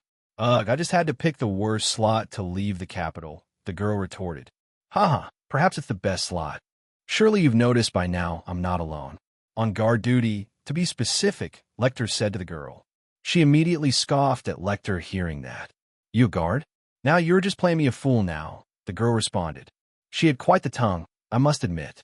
Though this girl named Lucy did oftentimes point out Lecter's odd mannerisms. Thanks to that, they end up bickering a lot. I didn't think I'd get to see this girl here, but seeing as she was coming back from Remiferia, it was in a direct line to where she was likely heading next, and that was Crossbell City, just like us. It was just now that this girl looked my way, and also took a moment to speak to us. "But now as you mention it, you really aren't alone, Lecter. The boy next to you looks really familiar," the girl named Lucy said to me. I scratched my cheek hearing that. "Huh, I might be out of uniform right now, since I'm not wearing my robe, but I take it you're one of Lecter's acquaintances. Maybe one of his friends? Either way, Naoto von Auslese, at your service," I said, formally introducing myself to her. "At least you're a polite one, unlike Lecter here. It's nice to meet you, Naoto," Lucy began to say to me. It took her a moment to realize the name I had just dropped on her, and her eyes turned into wide saucers. No. You didn't just call yourself Auslese, did you?" "I really apologize for the behavior I just showed just now," Lucy quickly responded. She quickly apologized to me, but I shrugged it off. "And how the hell are you acquainted with Liberal's royal family?" "Lecter," Lucy continued, showing shock in her eyes. "Oh, you know this and that.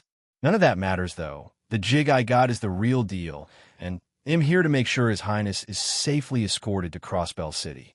Don't get your panties in a bunch, Lucy. They'll be back at Jenny's before the holidays are over," Lecter said, causing Lucy to snap out of her stupor. "An escort," Lucy responded. "I heard a bit about you, Your Highness. Sounds like you've already met Auntie in Crossbell last year. But I couldn't head there at the time. I don't know how you came across this fool, but I do thank you for looking after him. I'm currently the acting Student Council Vice President at Jenny's Royal Academy. I heard from the Dean that you'll be starting next year, so it's good that we could get acquainted now. I'm Lucy Sealand. My family comes from a line of doctors, you see," Lucy said, formally introducing herself to me as part of the Sealand family. Her business was a lot more prominent in Remiferia, as it was the medical capital of the entire continent, but one of her closest relatives, her aunt, currently works at St. Ursula in Crossbell City. I don't think I'll have enough time to pay her a visit this time, but we'll see." Ignoring the ticket clerk's dazed look after hearing me announce my name, others began to murmur, not expecting to see Liberal's crown prince here. But regardless, I nodded my head and became acquainted with Lucy Sealand. I'm sure I'll be seeing a lot of her once next year begins, so it was good to meet her now. Insert picture of Lucy Sealand here. "Hello. How has this last month been treating you all?" During this time, I released a new fanfic. I have been in the loop of Trails news, and Kaino Kaseki just released. On top of that, Trails in the Sky is getting remade onto Falcom's current engine. So exciting. On top of releasing a new fanfic, this is the busiest month of the year for me, and it's almost over. Be on the lookout for new chapters. Chapter 299. Reunion, I ding. This is the final boarding call for our next flight bound for Crossbell State. I repeat, this is our final boarding call for our next flight bound for Crossbell State. An intercom's voice suddenly echoed around the entire lobby. After a round of introductions, Lucy and Lecter bickered for a few moments before realizing what had just happened. "Oh no, I should go get my ticket," Lucy replied, realizing that she was still without a ticket, unlike us. During that brief time we introduced ourselves, I had already secured tickets for Rosalia, Cheryl, Lecter, and I. It was just Lucy without one now. Lucy hurried off to the front of the VIP line like we had just used and got her ticket. I ignored the clerk's remark from earlier. Instead, doubt appeared in my eyes as I looked at the flamboyant, scarlet-haired boy. He was turning 18 soon, right? What's with that look? Your Highness, Lecter asked me. I looked at him in a weird light. You're in your third year now, at Jenny's, right? How's that going for you? I decided to ask. After all, I would start my school life next year and may alongside Chloe. If Lecter was still in his third year, then it was possible we would still have a full year together before he graduates. All right, you'll be starting school soon. Everything's swell. I'm totally not skipping class or anything. My grades are in tip-top shape, Lecter replied, puppying his arm in vigor. Cheryl's eyes swooped down, not believing a single thing Lecter had just said. You're at risk of failing, aren't you? Cheryl retorted. Wouldn't you know it? This fool is going to get what he deserves eventually, whether he likes it or not. Luce's voice called out to us again. I could see a ticket in her hand now. She quickly rejoined us.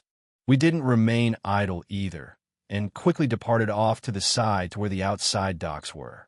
The lines remained separate, and we didn't have a crowd of people to navigate through. Are your grades really that bad, Lecter? I asked. Even I had doubts.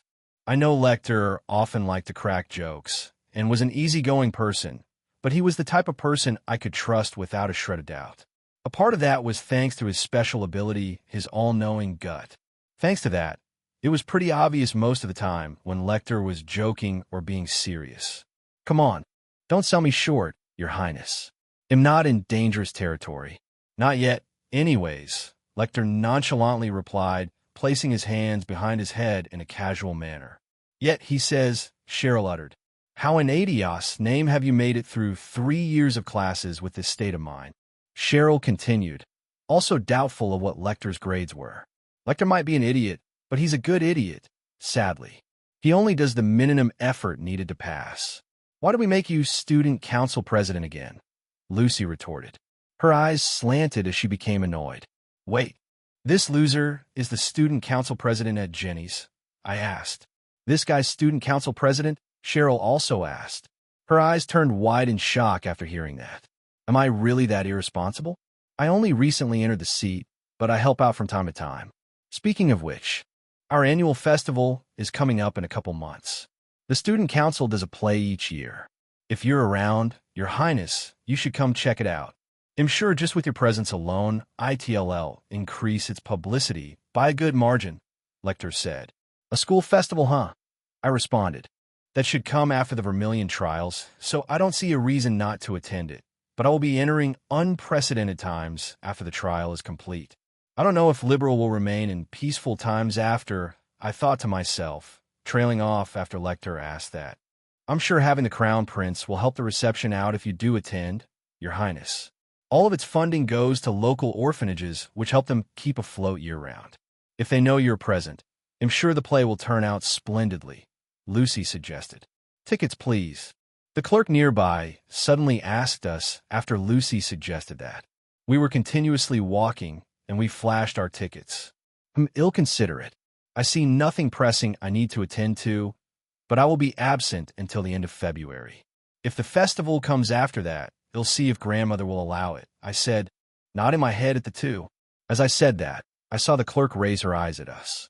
Her demeanor changed, and she even did a light bow. I hope you enjoy your flight, Your Highness, the clerk politely said to us. It's just a small trip, but thank you, I replied to the clerk. Thankfully, the loading dock was right nearby, and we all saw a large orbital airship to our left. After checking in with the clerk outside, we made our way to the airship and boarded. Still, you really are Prince, huh? I hate to believe it, but I always tend to believe what this fool says. You're in good hands, Lucy said to me, causing me to smile. Hey, what's that supposed to mean? Lecter retorted. Oh, nothing. That's not the point anyways. I'm more leaning toward wanting to know if what I read in the papers this morning really was true. You're engaged with Erebonia's treasure now, aren't you, Your Highness? Lucy asked. It was clear doubt remained in her eyes. I know it is still hard to come by for many. It really was an abrupt declaration. Taking our seats in the front row, I proceeded to nod my head. It really is true, Lucy. There is no set date for Alphen and I to be wed, but it is official nonetheless. I even received blessings from Alphin's parents. We shared a banquet over it. I happily responded. Lucy raised her eyebrows hearing that. So you're saying you were in the presence of His Majesty? Not just anyone can request an audience with a person like that. I'm kind of jealous of myself hearing that, Lucy said. Her eyes then shifted toward Lecter. And let me guess, you met His Majesty too, didn't you? Lucy asked in doubt. Bingo, Lecter immediately answered. Why am I not surprised to hear that? Does that mean you even met His Highness' fiancée? Lucy decided to ask. That kiddo really is a treasure. One of the nicest people I have ever met. And that's saying something. Lecter nodded his head. I saw Lucy slump her shoulders over. We really are part of two different worlds here, Lucy sighed. Are we really though, Miss Lucy? I took a few moments to recall something. You wouldn't happen to know a person named Liv, would you? Cheryl decided to ask. Lucy just blinked her eyes at Cheryl, not expecting to hear such a name. Liv? You're not referring to who I think you're referring to? Are you? Lucy asked in doubt. Remiferia's crown princess, yes. Her Highness Lithrazer von Bartholomew's, Cheryl asked in a serious tone. I didn't expect to hear such a name in a place like this, Lucy uttered. She took a moment to observe the girl before her, who seemed to be no older than 10 or 11 years old, sporting lilac-colored hair. She was in her St. Estrella uniform, which made her stand out if placed inside a crowd. It wasn't easy to get into St. Estrella. For some reason, Lucy started to get a familiar sensation all of a sudden as she observed the small-statured girl before her. On the outside, she might appear weak, but it was clear her body was well-toned. There was not a single blemish on Cheryl's skin for that matter either. It almost made Lucy a bit jealous seeing such flawless skin before her. Haha, it might be a bit too much to say this, but maybe it was fate for us to meet like this, Lucy. I'm sure your family has come across House Bartholomew's in some form or fashion. I'm not sure if you've personally gotten acquainted with its first princess, but Cheryl here comes from a family that was once in service of this house. Does the name Sky ring any bells? I decided to ask. Sky?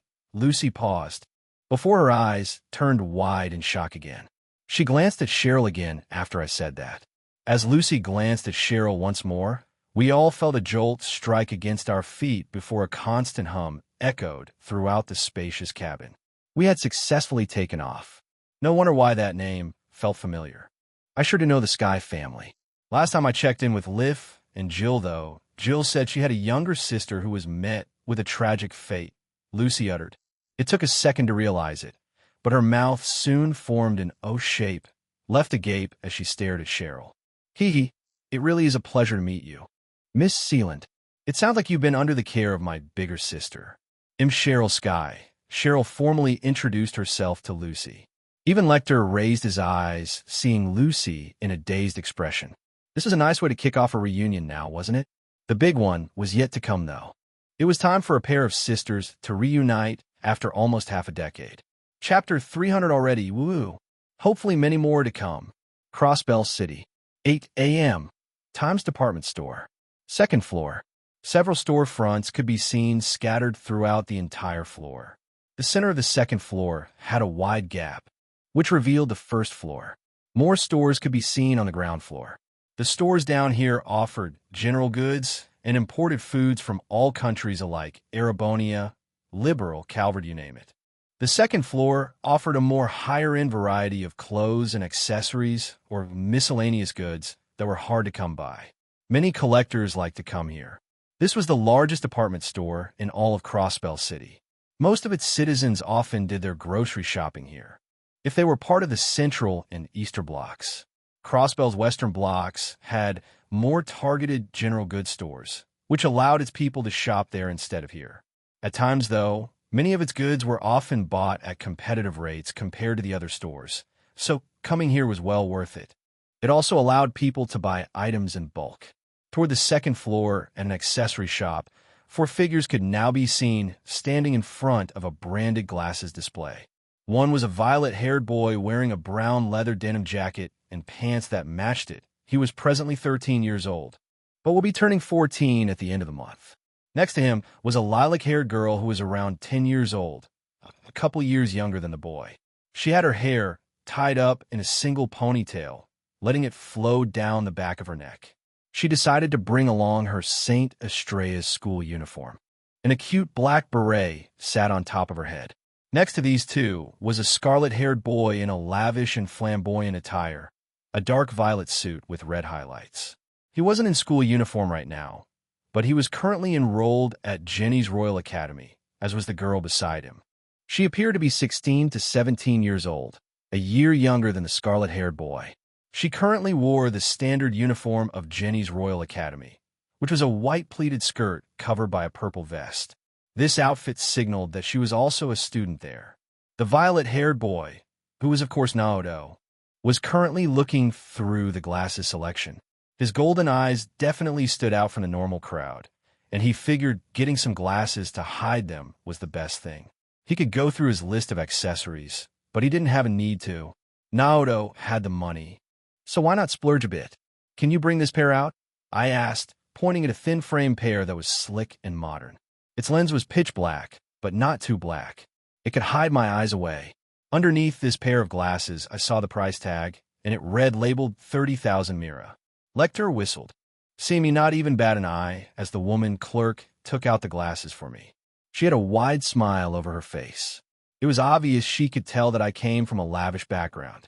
Sheesh, I wish I could flaunt 30,000 mira around like that, young master. How big is your wallet anyways? Lecter replied, placing his hands over his head in a relaxed manner. Young master? Lucy asked with doubtful eyes. She didn't expect to hear such words escape out of Lecter's mouth. I told you not to address me like that. Lecter, I spoke back in a stern voice. Now I'm even more curious. That isn't a title used for someone of your stature, Lucy mused. I figured it'd be best to go by the other you if you're trying to stay low-key here, young master. Otherwise, why bother dressing up in this stylish leather jacket? Lecter asked. The other you? Lucy asked, gaining interest. Fair point. The mayor should have already been notified of my presence, but it would be best to remain low-key, like Lecter said. I could tell you about it sometime, Lucy. I have noble blood in me, I replied, nodding my head. Lucy's mouth dropped in surprise hearing that. You're a noble, Lucy exclaimed in shock. Now do you believe me, Lucy? I've been tasked to stand by young master's side to make sure no harm comes to him, Lecter responded. The moment it was heard that I was a noble, the clerk's attitude became even more polite as she suddenly spoke out to me. Now, if it made sense as to why such a person here you go. Esteemed guest, would you like these glasses wrapped or as is? The clerk asked me. As is will do, I answered, smiling back at her. I took the black-framed branded glasses and placed them over my eyes. The view around me turned dim, but it was still easy to look out of. Doing a motion of my hand, I dropped the frames down a bit, revealing my eyes to the three. Recalling a certain scene from Avengers Endgame, I asked the key question to them. How do I look? I asked. Like a million mira, young master, Lecter immediately replied. Lucy rolled her eyes at Lecter's words while Cheryl giggled. You look good in anything, big brother. But you really do look different like this. Makes you look more mature, Cheryl hesitated before asking. Right? I'm still 13, but my growth spurts are already beginning. Just a year ago, and I was a foot shorter than what I am now. It'll probably grow at least another foot in the next couple years. I mused, wondering how much I would continue to grow. I had father's genes, and Gileath was quite the tall man. I wasn't around when mother was present, so I can't recall how tall she was, but I bet I would reach at least 65, or perhaps even 70 in height. Lucy's eyes almost popped out of her sockets the moment she heard me drop my age on her. Why, you're only 13, Lucy uttered in disbelief. Naoto was almost as tall as Lucy was, and was packing quite a bit of muscle to his body. Lucy didn't imagine that the boy before her would be so young. Well, he'll be turning 14 within the month, but yeah, I replied with a nod. That means no funny business, Lucy. Besides, young master is taken. Already has that fiancé of his, Lecter said with a playful grin. I'm not like that. Lucy immediately denied Lecter. She reached out with her arm and started to pull down on Lecter's ear. Lecter felt a pang of pain strike against his earlobe once Lucy started to squeeze it. Ashi, that was uncalled for, Lecter retorted back. I replied, seeing these two start bickering again. It wasn't really that obvious in the games, but I think Lucy had a thing for Lecter later on. It was a shame Lecter was bound by the Intelligence Division's duty as the Ironbloods during the later half of Cold Steel. If he remained a student at Jenny's Royal Academy without this fate, it was possible Lecter could potentially date Lucy. Should I try to give the two a light shove?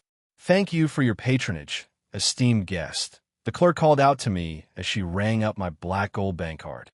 Thank you, I said to the clerk. She remained polite, but had a smile on her lips, keeping up her professional tone. It was then we heard a stern voice reach our ears, causing Lecter's and Lucy's bickering to end. Cheryl also had another laugh as she observed in silence. We did catch wind of a couple of nobles coming to Crossbell, considering it doesn't happen frequently. I didn't think you would come to the city so early. There's still an hour before I depart back to Lehman. A voice of an aged man called out to us. You really did come to Crossbell like you stated back in the call, another voice said, appearing to belong to a young boy. It was then we all heard a quick sound of shuffling feet as the four of us began to part ways from the shop we were at. It didn't take long before a small figure plowed right into me, reaching out for a big hug. Looking at this figure, I immediately spotted her blue hair. Her eyes remained mostly expressionless, but she took some effort to crack a smile. It wasn't fake either. I could see the warmth behind it. Welcome back, Naoto, Tio called out to me with a heartfelt smile while she hugged me. It really is nice to see you again, Tio, I happily responded. We've had a few Orbital calls over the Orbital network, but it really has been a good minute since I've last seen Tio in person. We haven't seen each other since Tio was over to assist the connection test back at Gransel Castle, while Professor Schmidt and Professor Erica developed a prototype Enigma 2 device for me. Tio happily responded back, bobbing her head up and down in a cute manner. Well, if it ain't Tio, how's life been treating you ever since our shindig ended back at that resort in Calvert? Lecter said, greeting Tio as he escaped Lucy's grasp. You went to Calvert? Lucy uttered in shock again. She really was learning a bunch of new things about her so-called friend of the student council that she thought she knew. Just being around Prince Naoto alone had opened new doors for her, even if it has just been a couple hours. Sure did. You don't know about it cause it happened before we got acquainted with each other. Lucy was a few years back. Haven't seen the kiddo since then. Looks like life has been treating you swell, Lecter replied, seeing how happy Tio was. Her skin was still pale, but she definitely looks like she has been improving over the years. It is nice to see you again, Lecter, Tio said, welcoming the scarlet-haired boy. She was happy to see him again, but her expression remained mostly deadpan. Her gaze shifted from Lecter and looked at the lilac-haired girl. Cheryl smiled, seeing Tio again. Unlike Naoto, Cheryl went on a long adventure with Zen and hadn't come across Tio since she departed from Namath Island. Compared to Naoto, it has been a couple years since Cheryl had last seen Tio in person. Chapter 301. 2 Master Quartz after enjoying a hug with me. Tio parted ways and immediately entered a hug with Cheryl. Tio was about a year younger than Cheryl, and both of them were about a foot shorter than me. It is nice to see you again, too, Cheryl. I heard you enrolled at school. Congratulations, Tio said, congratulating Cheryl. I can say the same thing to you, Tio. Looks like life has been treating you well, Cheryl said, reaching her hand out to ruffle Tio's hair. Tio happily responded. I could see that Tio really was happy to see us gain like this. Her tone remained mostly monotonous. Her emotions have been gradually returning, but it's a slow process. It's not like she could behave like a normal person instantly. It was nice to see she could smile like this, at least. Still, Lucy's gaze turned weird. She wasn't expecting to see such a small child behave like this, considering that she hailed from a medical background. That weird gaze soon turned into a look of interest. She leaned toward Lecter's ear, whispering into it. Say, Lecter, did something happen to this kid? Lucy wondered. She wasn't around when Naoto and his friends were in the DG cult caves, so she had no idea that they were experimented on. Yeah, ID refrained from asking about it, though. And I'm off the record in answering like this, Lucy. The kid took a hit. The brat next to her is the same. Notice how abnormally flawless her skin is? Young Master's in a similar spot to these two kids. If you place young Master in a pit of fire, Had come out of it completely unscathed, Lecter whispered back. Lucy was both shocked and serious as she heard Lecter answer this. Just what an adios name happened, Lucy uttered softly. She wasn't sure if she would become a medical student like how her aunt became a doctor. But it was clear to her that Naoto, Cheryl, and Tio weren't normal. I wish I could explain more, Lucy. If His Excellency caught wind of what I said alone, I'd definitely get reprimanded for it. The young master and the two kids were on the missing persons list a few years ago, Lecter responded, concluding the topic. He kept it short, and he would definitely get in trouble if he spoke out about it any longer. Seeing Lecter turn silent on the matter, Lucy nodded her head. I see. At least it looks like it turned out all right. It just makes me even more curious as to what they went through, Lucy wondered. Donomon. Maybe if you stick around young master some more, you'd eventually find out? Don't you have a bus to get to? Lecter asked. I do. I'll be staying with Annie for a couple days before making my way back to Jenny's. Now that I recall, this is Liberal's Prince we're talking about here. I think I recall the dean stating both His Highness and Her Highness are going to enroll at the school next year, Lucy said. Right on the mirror for that one. The young master will be starting school next May, so you'll be able to find more about him then, Lecter teased as he whispered back at her. That's not the point here, Lucy uttered, letting out a defeated sigh. As Lucy said that, Tio parted her hug from Cheryl.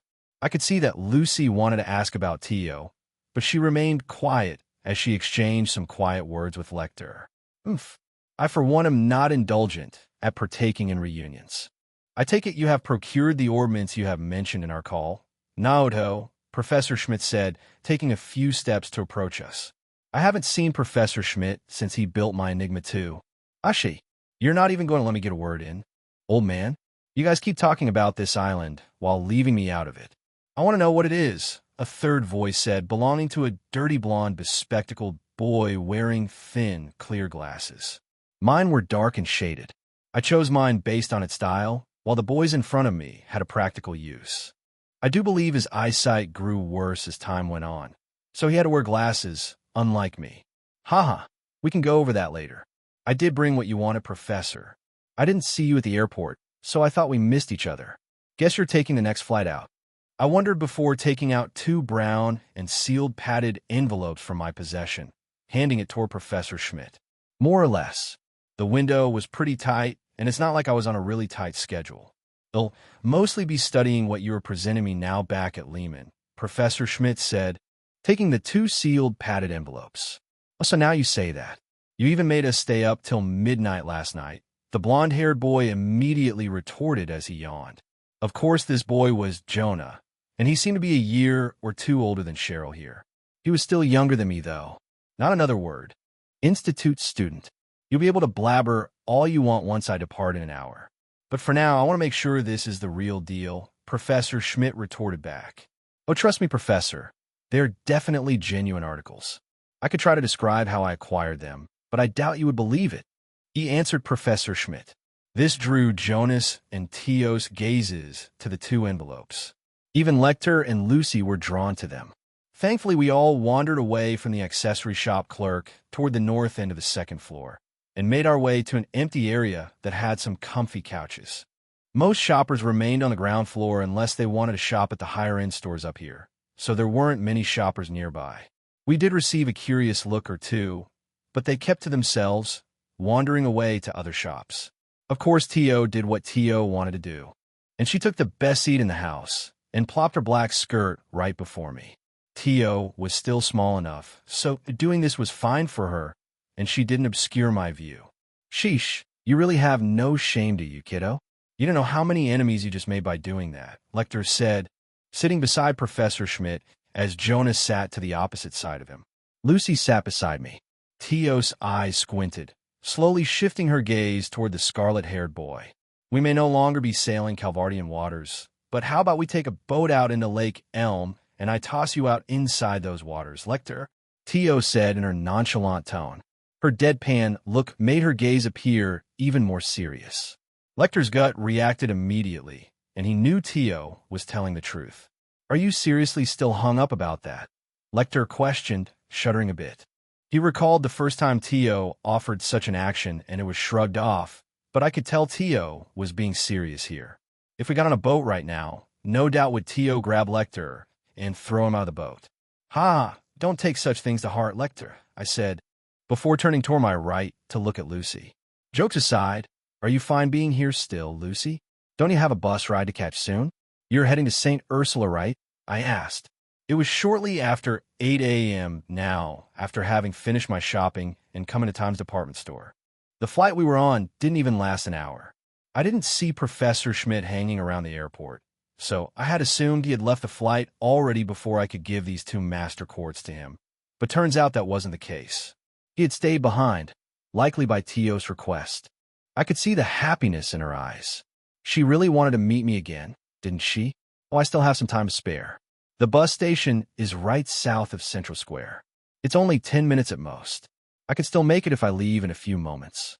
I'm more curious as to who these folks are. Professor Schmidt does ring a bell after hearing his name, too, Lucy wondered. The old man before her was quite stern and rude, but he struck a familiar feeling when Lucy gazed at him. It would seem you're quite close to Lecter, too. Are you friends with Naoto? Tio asked the blonde-haired woman seated beside me. Well, acquaintances, really. We only met a couple hours ago.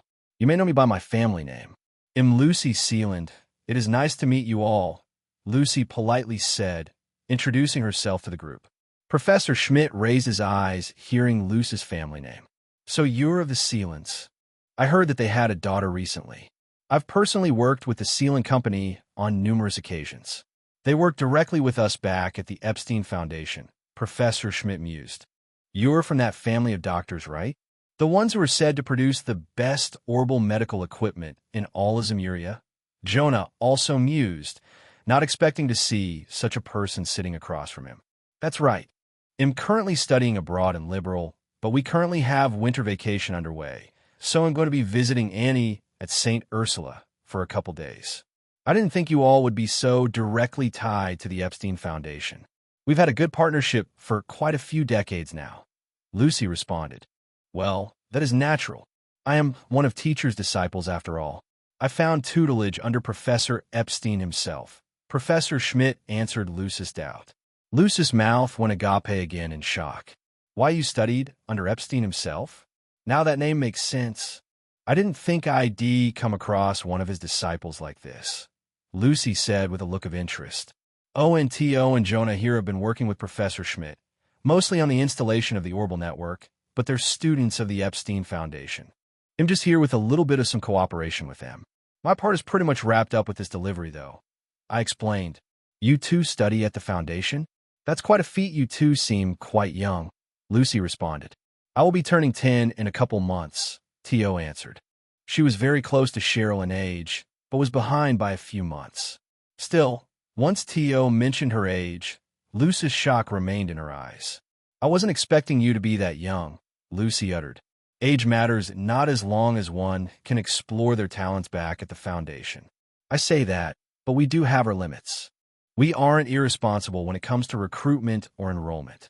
We noticed Tio's genius mind and didn't hesitate to offer a scholarship, more or less after accepting that she has been cooperating with me. Professor Schmidt explained his end. After what I plan to finish up in Arabonia. Do you have plans to return to the Foundation after, Tio? I decided to ask. Tio responded, shaking her head. I'm not sure. I'll be taking some time off from the Foundation to be with you, but I do not know what will come after that. Tio wondered to herself. You needn't rush things, disciple candidate. For now, let me confirm the contents of what I was given, Professor Schmidt said. Go ahead, Professor. One of them is named Phantom, while the other one is Anvari of the Mirage and Earth Elements, respectively. As far as I'm aware, they are perfectly working master quartz, I explained. Professor Schmidt responded, only to unseal the padded envelopes. With swift movements, two large marble-like spheres suddenly rolled out onto the table. Chapter 302. Features as always. Our group had become bigger. It went from our group of 4 to a group of 7. Me, Cheryl, Lecter, Lucy, Tio, Jonah, and Professor Schmidt. Upon arriving at Crossbell City, Rosalia wasted no time and had a swift departure. She had one goal in coming here, and that was to have a chat with another one of her kind a fellow holy beast, Zeit the Divine Wolf. It will be very interesting to hear what kind of conversation Rosalia has with Zeit later. Once I finish my business here in Crossspell, I might go seek her out. Zeit's whereabouts were likely to the northwest, the town of Mainz. Many caves lurked about in the northern region, which allowed prospecting and mining Sepith to prosper. If you go to Mainz, you'll mostly come across miners dressed in mining gear.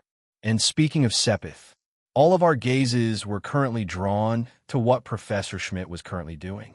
He opened the 2 envelopes I had sent his way. Teos and Jonas' eyes were especially glued to them. Considering Master Quartz were still in the prototype stage back at the Foundation, I do not know if they had a chance to come across how they looked. 2 decent-sized, marble-like spheres rolled out onto the glass table, causing 2 tink-like sounds to strike our ears. They were much larger than a normal orbment and couldn't even be slotted into our existing combat devices, except the one built for me, that is. Lucy seemed to quickly take notice of that fact, and her eyebrows raised. You call these things Master Quartz. They don't look like any quartz that we currently use. They're way too big, Lucy mused. Indeed, that is because these particular orbments are called Master Quartz. They are not designed to be used in the devices we currently see on the markets. I explained, nodding my head at Lucy. Naoto would be right. We just recently finished the theory crafting behind the usage of Master Quartz back at headquarters, and it hasn't been long since we finished our first prototype. But here I see 2 completed products before me. Just how in Adios name did you acquire these? Professor Schmidt asked me as he grabbed the 2 large spheres before him. One was colored silver, while the other was an orange-white earthen color. You wouldn't believe me even if I did answer. I don't want to be labeled as a miracle worker, so I do like to refrain from speaking of my sources. Just consider what you see before you as genuine articles. These 2 beauties are without a doubt perfectly functioning Master Quartz, I responded. That much is clear. One seems to be refined of the mirage element, while the other is refined of the earth element. Do they have names? Professor Schmidt mused, taking a moment to use a small observation glass to look over the 2 Master Quartz. They do. Phantom and Anvari, I answered. You actually named these orbments? I know top-of-the-line orbments are named depending on what it results in. Just what type of quartz are these? They clearly can't fit into our current devices, Jonah asked as he let out a yawn. I could see dark circles under his eyes, likely from lack of sleep. Did Professor Schmidt really make these 2 work till midnight? I had to look back at Tio, and she seemed perfectly fine. She was probably used to working for longer periods of time. Unlike Jonah, he really was a slacker early on, wasn't he? Whenever he was with the SSS, they would even joke about how out of shape he was too. I'm surprised he could even manage working for long nights like this. They seem to be about 3 times larger than what normal quartz are shaped into. They cannot fit into a combat orbment circuit lines. Can they hold more orbital energy? Tio wondered. I have come to the same conclusion, disciple candidate. Seeing these particular symbols, they likely have different effects. What do they do? Professor Schmidt asked me. Master Quartz have their own effects. It isn't just limited to granting certain arts and buffing your combat abilities, Tio mused. It was the first time she had ever heard of such a thing. No wonder she would be interested to hear it. They do, Tio. Imagine Master Quartz as rainbows. They all have spectrums, but no matter which one you choose, they all improve a person's fighting capabilities by a certain degree. It isn't targeted like most quartz provide. They provide more all-around benefits. But that's the kicker, you see. That's the baseline when making these special quartz. I began to explain. Jonas' eyes turned wide hearing that.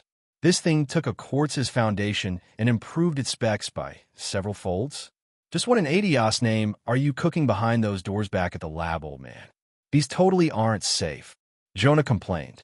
I hate to agree with you, kid, but I'm also in favor of these Master Quartz, as you call it, are quite dangerous. If they fall into the wrong hands, things could get sour quickly. Lucy frowned as she began to hear how powerful these Master Quartz can get. Of course, there's plenty of risk involved. If we modded the circuitry of an existing combat orbment that you can get on the market right now, it would simply crumble away with how much power output it generates from the testing we've done. The existing models cannot handle the stress these quartz provide. which is why we have also been developing later generation models that can handle them. It is as Naoto says, though, Master Quartz can provide much higher capabilities to allow fluid combat tactics. Just casting arts will become a thing of the past once our developments reach a satisfactory level. Professor Schmidt explained in further detail. Amazing, Lucy uttered, hearing how high a Master Quartz specs can get. It really was several-fold compared to a first-generational quartz. Take Trails in the Sky, for example. One of the very first quartz you can get your hands on is called Defense Eye. It simply boosts a person's defensive stats by a mere 5. 5 was nothing compared to Master Quartz. On the other hand, Master Quartz provided flat stats. If a person's defense stat was 10, Defense Eye would only increase that defense value by 1, bringing it to 11. If this person equipped Phantom, that defense would shoot from 10 all the way up to 50. That was a 400 increase on its own. And that wasn't factoring into the 2 or 3 special effects a Master Quartz carries. On the other hand, I was particularly placed in a unique spot. That was because my stats are so inflated that it even makes Master Quartz from Azure and early Cold Steel a thing of the past. Those stats won't provide me many benefits, but I will gladly accept them still whenever I start using my Enigma 2. I will be relying more on certain stat buffs from individual quartz that I've received from my quest rewards I've piled up over the years. There's a lot of quartz to filter through from those rewards, and once things quiet down for good, they'll start building my Enigma 2 to my liking. But until then, I will be relying on my own capabilities. That was the reason why I could part 2 of my 5 Master Quartz with Professor Schmidt. What is it that these 2 Master Quartz can do, Naoto? Tio asked the main question that everyone wanted to know. Before I explain what they do, I do want you to know something. Professor, I suddenly said. Oh, there's even more to say about these Master Quartz? I can confirm they're genuine articles, but I will not inquire how you procured them, Professor Schmidt replied. Yes, it's about the orbital energy output. I will not beat around the bush. The one you hold on your left, Phantom, can only hold so much orbital energy, while the one on your right, Anvari, has about 3 to 4 times output, meaning its effects are much stronger, I said. Even Professor Schmidt's gaze turned serious hearing that. 3 to 4 times stronger? I was not aware Master Quartz could even be improved upon. How intriguing. I shall test just where their limits truly lay back at the headquarters. Thank you for providing new material I can study. Professor Schmidt, was it the right choice to leave Professor Schmidt with 2 Master Quartz? Not gonna lie, a pain did strike my heart seeing me let these 2 beauties go. But if it lets the Epstein Foundation develop even more Master Quartz and earlier pace, then I'm all for it. I can't rely on quest rewards forever. They happen so randomly. Did you really just thank someone, old man? I'm not going crazy, right?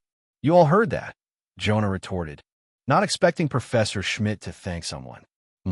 It isn't frequent, but Professor Schmidt does express his gratitude when he sees it fit to do so. You just haven't seen it, Jonah, so just shut it. I'm more curious as to what these quartz do, Tio said, right? We've got the basics out of the way, and it is as you all guessed. Each Master Quartz has their specialties. They all come with 2 or 3 effects that can help people both in combat and outside of combat. I began to say, as always, Chapter 303, Kitty as always. These little guys help you outside of combat too? Now I'm really curious how you got your hands on these, young master. Lecter mused as his eyes rested on the 2 spheres. More or less. Phantom increases one's potential speed by a good margin, plus it increases their overall parameters, albeit temporary. It makes you appear to be a phantom to how fast you can become, hence the name, Phantom. But on top of that, Phantom allows you to attract monsters from far away. It can make luring and taunting easier if you want to develop experience in fighting them in numbers, I said, explaining how Phantom worked. This quartz lets you attract monsters? It's really good it isn't in effect right now. I knew I was right in saying these can be dangerous. You don't want monsters suddenly swarming a traveling orbital car or something, Lucy said with a frown. Thankfully, the devices used to contain these Master Quartz are not available to the public. But if you want to look like this, I said, attracting everyone's gaze. You're going to take it out? Tio asked me with an expectant look in her eyes. Why does it not surprise me you'd have a perfectly working orbital device that can use these dangerous quartz? Lucy retorted as I rummaged through my clothing. But in reality, I was activating inventory. Professor, I try to limit it to those who know about inventory's existence.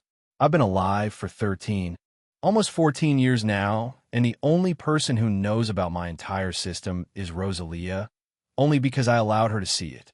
At the time, it was best to do it on my terms, considering the witches of the Hexen clan could easily invade a person's mind. I'm glad things worked out to where Rosalia is now cooperating with me, even going as far as becoming my teacher. Activating my inventory, I pulled out my Enigma 2. It was vermilion red in color, and the insignia of Liberal's royal family was embedded on its front. You went ahead and actually built a device that can harness this quartz's orbital energy, Jonah exclaimed in shock. It's a couple generations ahead of our current devices, but I personally asked for this. It was a collaboration. Since you've built the first one, Professor Schmidt, will you try to develop more to enter the market? I asked out of curiosity. Unfortunately, no.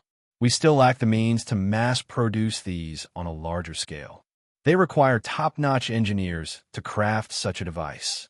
I still see it being a few years until this Enigma device reaches the market. Professor Schmidt said, shaking his head. Shame. I was really hoping I could start calling my friends with this, haha, I retorted. That's a communication device? Lecter mused, not expecting to hear that. Sure is. Once the orbital network is stable in our locations, this Enigma 2 can use the orbital waves to do wireless calling, I explained. Wait, Enigma 2? This is a second model? You even skipped its first one? Jonah yelled. No comment on that. We've probably said too much on the matter, but be on the lookout for these devices in the coming future. Many officers and civilians alike will be able to use them, I responded, ignoring Jonah. Yet to our surprise, my Enigma 2 started to vibrate. Buzz. Buzz. Even that buzzing sound caught me off guard. I know this device connects directly into the orbital network with the orbital waves wandering around in the air all around us, invisible to the naked eye, but not many have my contact information. It wasn't device-bound like having an Enigma 2 device reaching out to another Enigma 2 device. Someone could contact me as long as they had a laptop with the right connection or a desktop setup hanging around. What I didn't know at the time was there was in fact a second Enigma 2 out there that was created in secret, a companion device to my own with the same specs and everything. Did you perhaps receive a message, Naoto? Tio wondered. She was right on the dot with that one. Flipping it open, I saw a bare screen without many applications on it. It was still fresh and unused, but it acted very similar to smartphones in my previous life. You could install apps on this thing, given you know how to code them in.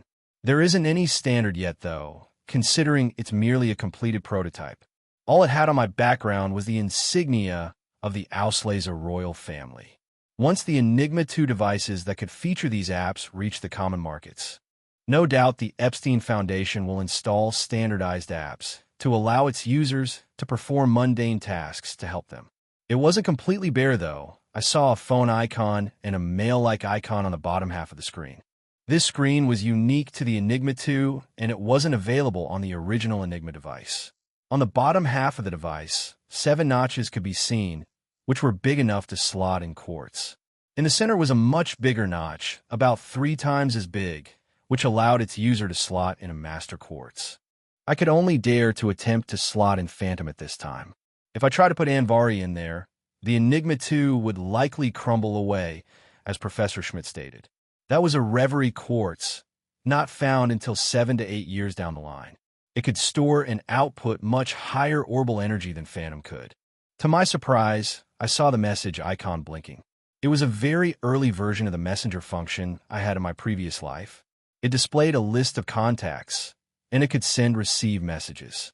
The call icon was used similarly, but for phone calls and/or video calls. I had yet to add anyone personally to my contacts list, but I saw a name there. Unknown sender. Sure did get a message. I answered Tio. I could only take a single guess as to who sent me this message. There was an image-like icon attached to it, which meant some files were attached to it. Someone managed to use the orbital net to personally send you a message? It hasn't been long since we started installing the orbital network in various regions. Just who could do this? Tio wondered with a look of interest. Haha, I could fathom a guess, but I don't think this sender means any harm. They'll do a quick verification before I proceed to describe the second Master Quartz's effects to you guys, I said, doing a couple taps of the screen. Sure enough, it was a message. Of course I didn't read it aloud, and just started to silently read it. The more I read it, the more I could guess who this sender was. A very good day to you, big brother. This shouldn't come as a shock to you, right? You might see more messages like this in the coming future from your one and only Ren. I reverse trace your device, and I don't expect you to ask me the details, but wow. You're already in Crossbell? I take it you're wanting to wrap up personal business there. With what you have planned, Crossbell State will likely descend into chaos if they react to what you plan to do in Erebonia. You must have noticed my absence, right, big brother? But don't you worry. I will return with the girls to tackle that Palace of Legend when it is time. By the way, we acquired a new member. Her name is Muse. She was that olive-haired, noble girl you came across at Valflame Palace. She looks very promising to be a part of our group from now on. I bet you can't wait to sink those fangs of yours into her. Hee. Jokes aside, we'll be showing her the reins and see if Muse is fit for combat.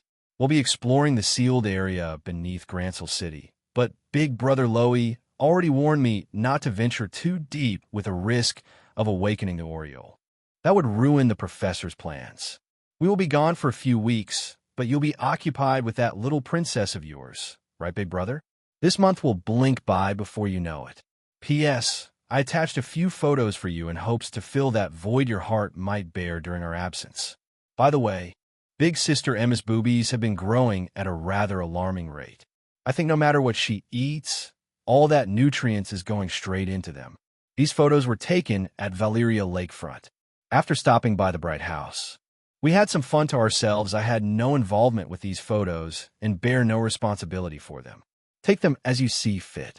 The first photo should be fine, but as for the rest, I would personally be against viewing them in public areas. Yours truly, Kitty. Quite a long message, but it is as I guessed. The sender really was Kitty, the alias Ren likes to use whenever she surfs the Orbital web or does that hacking of hers. I guess she has her Orbital laptop with her, considering she could trace my Enigma 2 device, likely sending this message as a result. Well, I could see a few images attached to this message, and they sure did appear to be photos. Now, really wasn't the time to be viewing such things, but a little peek couldn't hurt, right? As always, Chapter 304. Photos. As always, it was a nice surprise to see Kitty's debut this early. She wouldn't make an appearance until the formation of the SSS that will take place during the beginning of Trails from Zero. She would start teasing Jonah and the SSS as a fellow hacker under the alias Kitty. At the same time, she would lead Estelle and Joshua on a wild goose chase of a countrywide hide-and-go-seek game due to what will take place in Phantasma. As a result of that, Ren became a lost cat, unable to find where she belongs, and decided to play that game with Estelle. If Estelle managed to catch Ren, Ren would join the Bright family, or so how it went in the original games. Anyways, that did indeed happen, and Ren was adopted into the Bright family. I'm not so sure Ren being adopted will happen this time around, and that was due to my interference. I went the DG cult route and brought Ren, Tio, Cheryl, Enya, and Van out of those caves. Enough time has passed, causing Ren to see me as her new family now. Considering it's like this, I will have to bring this topic up with Grandmother, the current queen of Liberal. Ren is still considered an orphan at this point in time. What would happen if she was suddenly adopted into Liberal's royal family? I could see all hell breaking loose at that point, huh? Now that I'm looking back on it, it might not be the best idea to have Ren bear the Ausley's name. Having Ren adopted into the Bright family might still be the best way to go. She could still come and go as she pleases back at Grancel Castle.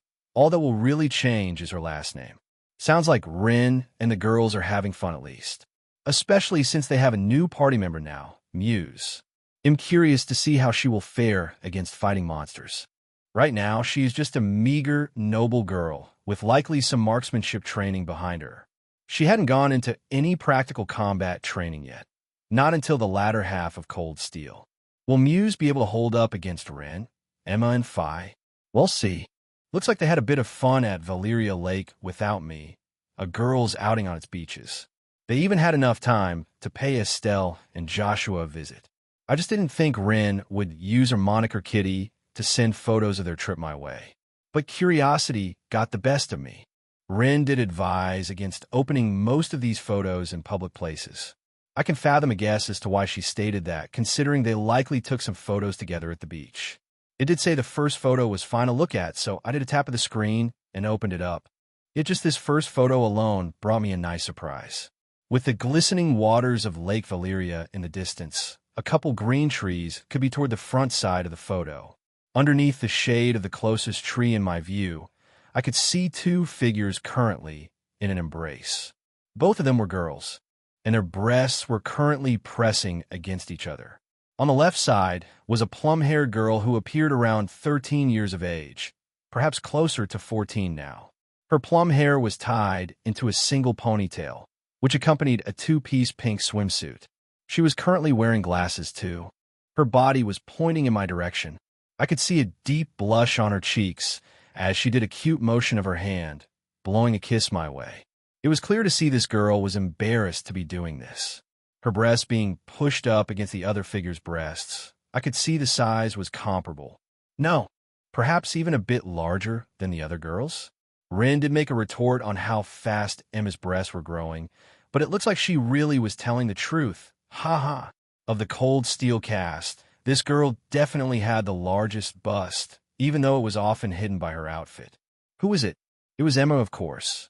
One of these days, I plan to take Emma on a night out before we take on the Infernal Palace. It is clear as day she likes me, especially having kissed me after declaring her resolution. I want to do the same for her. It may be a bit early to start dating, but I need to consider my position. I'm already dating a noble girl, and am now engaged to a noble girl. No, engaged to two noble girls if Chloe is included. Most nobles use their debut in high society when they turn 15 or 16 to find partners that could raise and secure their footing as a noble. So me dating one or two girls right now isn't completely out of the question, despite me being 13 years old. I don't want Emma to be left out. A date night, if you will. It will just be the two of us, just like how Angie pulled me into a room to confess how she felt about me. Still, I inwardly chuckled seeing Emma blowing a kiss toward the camera's direction. She definitely wasn't used to doing this. Laughing to myself, I shifted my eyes to the second figure, which brought me equal surprise to what Emma was doing. This second girl was much taller compared to Emma. She was well over a foot taller in comparison. Emma was still smaller than me, and I was already 55 or so. This girl was around 65. Of the girls in the Trails verse, she was on the taller end. Not that I mind. This girl let her long and wavy blue indigo hair split all the way down her back, which hid away behind another two-piece swimsuit. Her swimsuit was navy blue in color and quite dark, which accented her hair, as did Emma's swimsuit. Compared to Emma, though, this girl was doing a motion of her fingers, pointing her index finger out toward the camera's direction, as if she was saying, "Come here." Mun, I really missed out on this, didn't I? This second girl teetered on the age of 18, and she was much older than the rest of us in our age group. She was closer to Lecter's and Lucis' age, but seeing this girl present with Rin and the girls, it gave me a sigh of relief. I was wondering how this girl was doing ever since she stated she would return to Ouroboros to be beside the Steel Maiden and the Starter. It was Enya, of course. Enya held a special place in my heart. She was different compared to the rest, even different from Angie. After all, apart from Rosalia, Enya was the only girl who accepted me wholeheartedly, letting me suck her blood while I was in my damper form. Enya accepted everything. Should I tell her about the system I have? I feel I can open up to her, seeing as she now considers me her master. Our relationship wasn't that of a couple per se, more of that of servitude. But given the word, Enya would offer her everything to me. There will be a day when things become real between us, and my feelings have only grown stronger with time. Mornings can be difficult, especially since I still share the same roof with girls. Angie is in a particular position regards to this, her identity as a daughter of the great houses. Nobles treasure their purity, So while Angie might play and fool around a lot, I don't see things progressing further until the knot is officially tied. And that doubles down for Alphen and Chloe. Unless the marriages take place, they can't be touched, which leaves Emma and Enya. Emma is still young to consider such matters, and Enya holds a special place in my heart. If I bring the topic up to her once she finishes this training, perhaps there's a chance the deed can be done. Something to consider.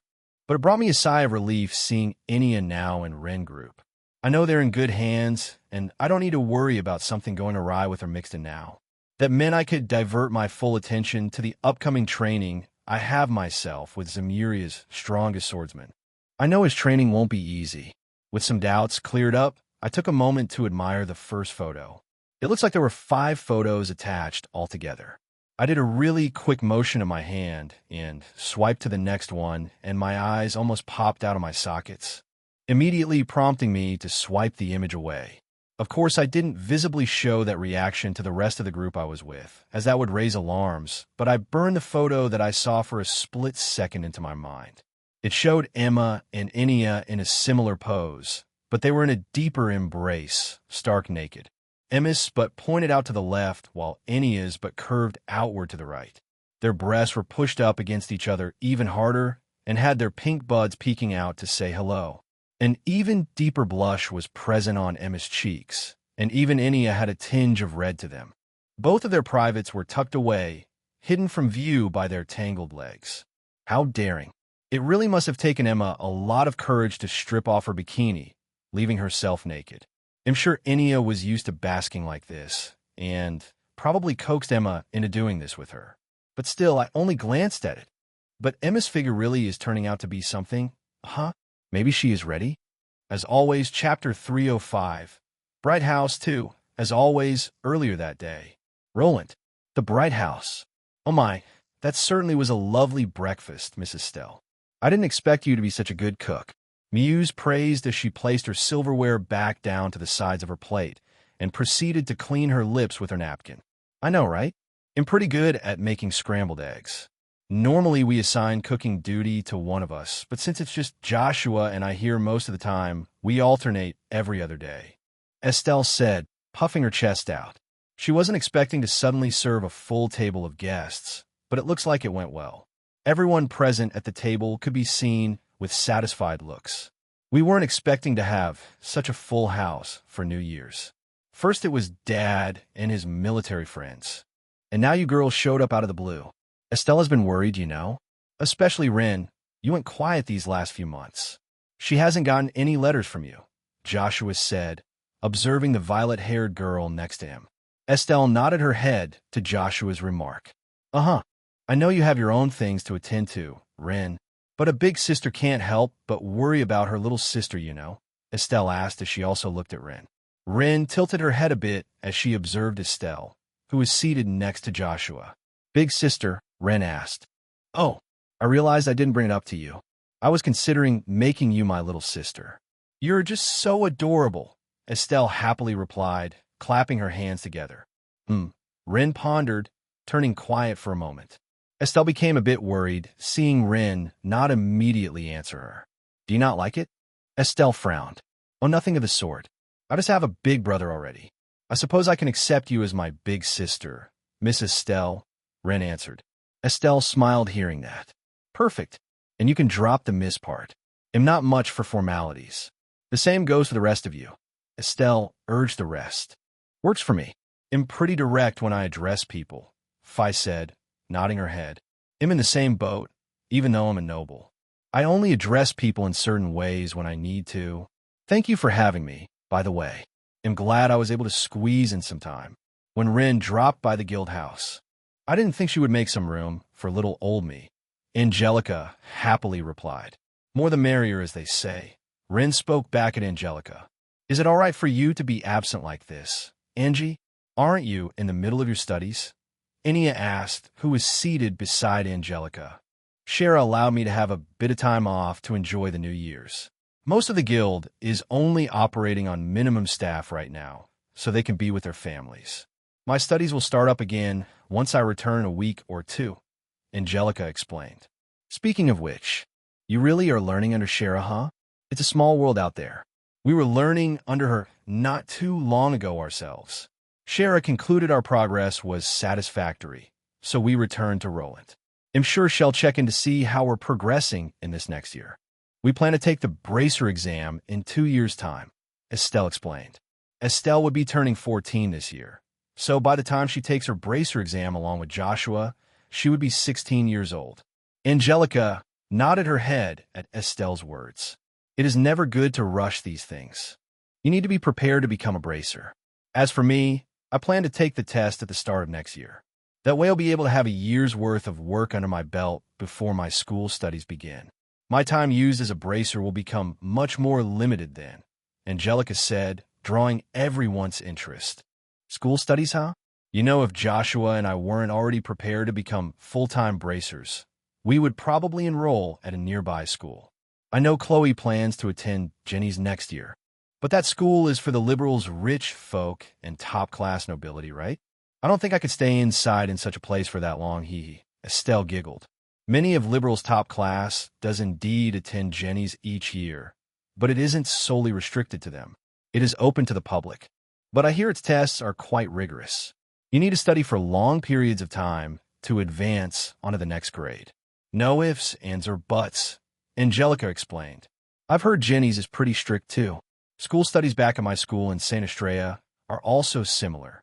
They constantly monitor what we study and only allow us to study certain materials. St. Estrella is an all-girls school, so that makes sense. It even brings in nobility all around Erebonia. I've also had the personal pleasure of studying alongside Her Highness, Erebonia's princess. Muse happily responded, clapping her hands together. Erebonia's princess? Estelle asked. Oh, for the love of, Joshua retorted, smacking his head with his hand. Did you forget already, Estelle? Her Highness Princess Alphen was in the headliner of the paper Dad was reading when his friends were over. How could you forget such big news after a single day? This is going to cause our country and Erebonia to hopefully become tighter allies, despite the war happening almost a decade ago. Joshua explained as he let out a sigh. Oh, right, that princess. She looked very cute dressed up in that fiery red dress. Now I remember. That prince guy was also next to her. What was his name again? I know we met back in Gransel, but it's been a while, Estelle wondered, tilting her head again as she placed a finger on her lips. His Highness Naoto. He's my big brother I previously mentioned, Ren stated. Estelle's eyes turned wide in surprise. Wait, that prince is your big brother, Estelle exclaimed. You just now noticed this? Joshua retorted again. Didn't you ask me what a royal harem was 2 nights ago, Estelle? How could you forget about His Highness already? Joshua asked her. I can't help it, all right. I was too distracted with Ren paying a sudden visit. Estelle frowned, retorting back at Joshua. But can you explain what that means again? I kind of forgot already, Estelle responded.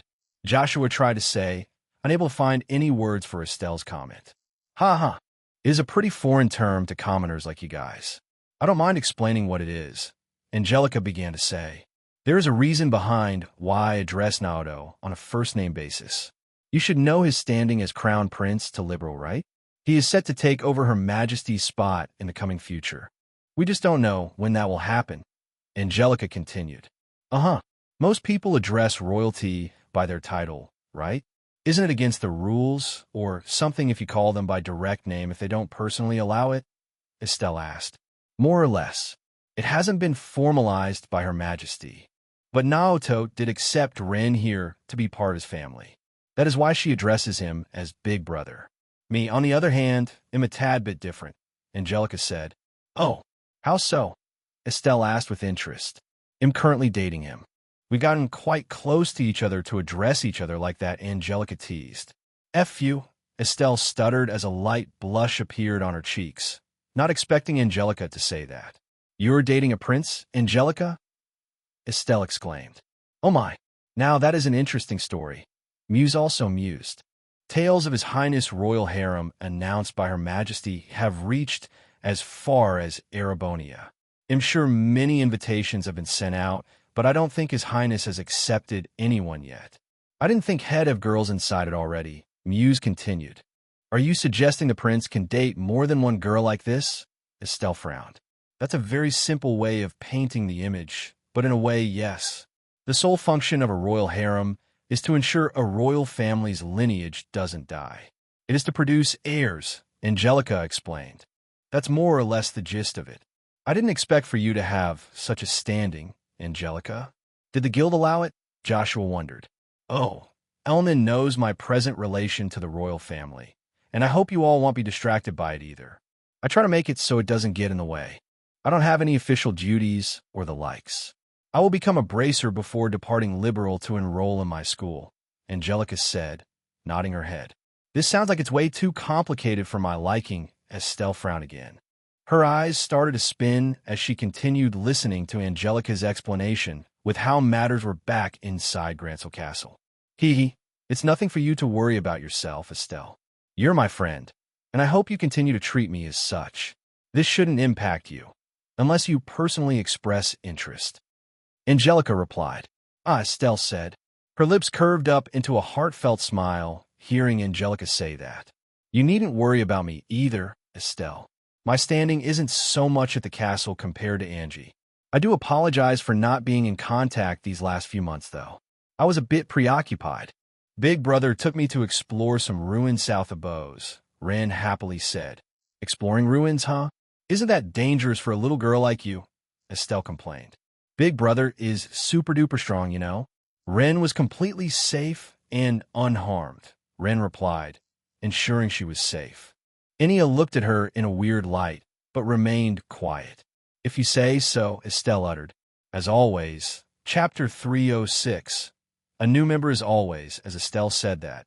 Joshua looked over, glancing at a nearby clock. It currently read 7:30 a.m. I do appreciate the hospitality you girls gave, and it was nice to meet you all. Ren, didn't you say you had to leave around 730? It is time, Joshua said. Is it time already? Unfortunately, yes. We have a destination to go to. I wish we could stay longer. It was nice seeing you again, Estelle. Joshua, Ren said before she hopped off her chair. Same. Nice place you got here. Very warm and cozy, Phi said, standing up too. It was nice to see you all again, Emma said, nodding her head. Tell that dad of yours I give my regards, all right? You two take care now. Once I'm back in Grancel, we'll be sure to tell Shara how you two are faring, Angelica said, getting ready to leave. Would appreciate that, Joshua affirmed. It really is a shame you have to leave already. I do appreciate you girls staying the night, though. I'm glad we had enough space to go around. Last night was really fun, Estelle happily responded. After clearing everyone's plates away and bringing it to their sink in the kitchen, Estelle and Joshua saw the group of 6 girls head toward the entrance. Upon opening the front door, they were greeted with a breeze of cold air. It was sunny and a gray cloud could be seen here and there, but it was not presently snowing. All around the house, a few inches of snow could be seen, enough to where the soulwood stump in their backyard was tucked away inside it. Once the girls stepped out onto the walkway, they could see their breaths. You know the way back to the town, right, Ren? Estelle. Uh-huh. You don't need to worry, Estelle. We'll be off before you know it, Ren said. Safe travels then. If you do come across His Highness, tell him I send my regards, Joshua said. Will do. Angelica nodded. The girls soon left the bright house, and Estelle waved her hand at them until they vanished into the nearby forest. Thankfully, there was a main path to travel on foot until they reached Roland, except that was where Estelle and Joshua were kept in the dark. Once they were out away and the bright house no longer being in sight, Ren's lips curved into a smile. They all arrived in a hidden alcove within the forest. It was a wide enough area that allowed them to see the shining sun high above. So that was the daughter of the famous S-rank bracer, Cassius Bright, huh? She's a very cheerful girl. She has a very straightforward attitude. Muse said, You're right on that, Muse. It was why I didn't mind becoming Estelle's little sister. I prefer Big Brother, though, Ren happily replied. I was beginning to wonder what relationship you had with His Highness, since you remained aloof during our little pillow talk back at the palace. Are you really going to join Liberal's royal family? Muse asked. I'm not so sure if that's the best idea. I will see what Big Brother has to say about it first, Ren replied, not sure about the matter herself. True. if Her Majesty suddenly declares there's a new potential heir to the throne. That would cause endless worry to the mayors. I'm curious to see what Naoto has to say on this matter. Angelica also wondered. I was surprised to see you girls with a new face too. You're Muse, right? You're attending that all-girls school with Ren and Cheryl? Angelica asked. I am. It is ever so nice to meet a fellow noble. I didn't expect you to be all the way out here in Liberal, Muse said. You were vague on why you're out here again too, Ren. Just visiting Estelle wasn't all you had planned, right? Sounds like you're heading somewhere, Angelica asked. Uh-huh. I wanted to see if you wanted to join in on the fun, Angie. We'll be quite busy from now on. It may or may not involve slaying some monsters, Ren answered. Slaying monsters, huh? Where exactly did you say you girls are heading to? I wasn't expecting you to be the type to actively seek out monsters for fun. Angelica responded with a hint of worry. Oh, nowhere biggie. Just at the bottom of the lake, Ren said as her eyelids slanted downward. Excusez-me, Angelica replied, in surprise. It doesn't surprise me you would be surprised by this, Angie, considering you've been busy with your bracer studies. We're heading off to a particular area. It isn't open to the general public.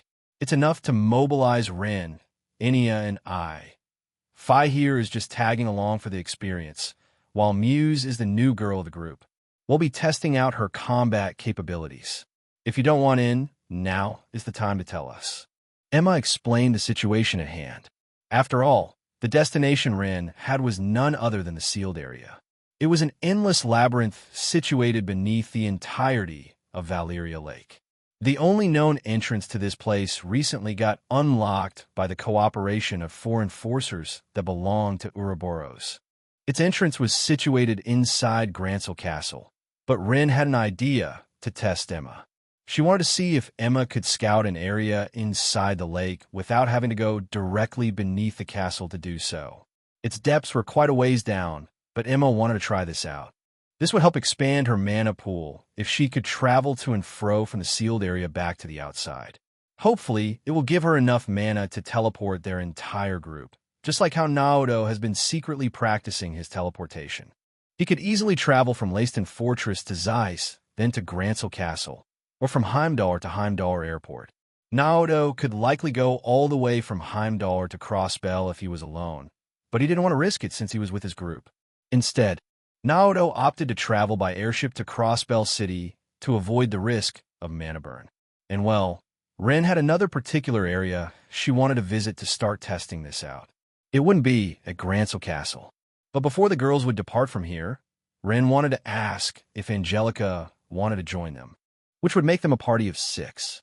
A decent-sized group that could cover each other's weaknesses and strengths. Plus, Angelica was a close-range fighter with expertise in Taito-style martial arts, the very same style Zen and Cheryl practice. Ensuring the front line would allow them a much safer time inside the labyrinth. Are you kidding? There's no way I would miss out on a chance to move my body around. I can't help but wonder, though, is this tied to the giant doll I rode on coming here? I'm still coming to terms that such a thing exists. Angelica uttered. Kind of. If you want to hear more about it, you can ask Big Brother. It is as Emma said, the 3 of us and him are part of something. It is because of this that he will be staying in Erebonia for the next month. We will be returning there in due time. But I figured you wouldn't want to miss out on the fun, Angie, Ren answered. I see. So there's a reason behind all of this then. I could take a wild guess as to why. Angelica responded, nodding her head. She was one of the few people who knew about the plan to unify Western Zemuria under one banner. And it looks like Naoto, remaining behind in Erebonia during this next month, is a part of it. Now Angelica understood the bigger picture a bit better. She knew Naoto was in Erebonia to do something, and it would seem she would need to ask him at some point. Angelica knew she had her own little plan with Naoto, but that wouldn't prompt him to stay in Erebonia for a prolonged period of time. That was because Naoto plans to erect the Infernal Castle. And adding to that, Naoto getting engaged to Princess Alphen was just a small droplet. It was an outcome Naoto didn't expect, but he was all for it. He enjoyed Princess Alphen's company. Looks like I'll be with you girls for the time being then. Where's the place you're heading off to next anyways? I doubt you plan to submerge directly into the lake, especially since you need to go to the bottom of it? Angelica asked, showing doubt in her eyes. Now that's where the fun comes in, Rin chimed. And why spoil the surprise? You'll see it once we arrive. Can you do the honors, Emma? Rin asked the plum-haired girl. Understood, Emma said, nodding her head. I still can't believe magic is a thing, Muse retorted, seeing Emma take out her staff. I'm still a witch in training, unlike Naoto. So don't expect too much of me, all right? I know you have high hopes of me, Rin, but we might need to resort to going back to the castle. Emma said. Hee, don't sell yourself short, Emma. Haven't you trained this last year alongside the Steel Maiden? I think you can do it, Rin said, trying to encourage Emma. We'll see. For now, it's riding on Patermater, Emma said, before doing a quick chant as she unleashed a bright glow of mana around them. In the near distance, what appeared to be empty space began to distort, causing a giant reflection to appear. A large mechanized doll suddenly appeared, coming out of hiding. Emma used her magic to cloak it, so it was hiding in plain sight. Muse might be surprised by the existence of magic, but I'm more surprised to see this thing. I didn't think would be capable of making such giant dolls. It's really lifelike, too. Angelica mused, seeing Patermater again. It was the second time she had seen it. Rin first revealed its existence to Angelica after picking her up in the outskirts of Grancel City. Angelica's eyes almost popped out of her sockets the first time her eyes glanced on Patermater. Patermater definitely is special, all right.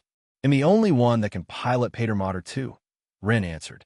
As she said that, the doll's eyes glinted red for a brief moment before starting up on its own.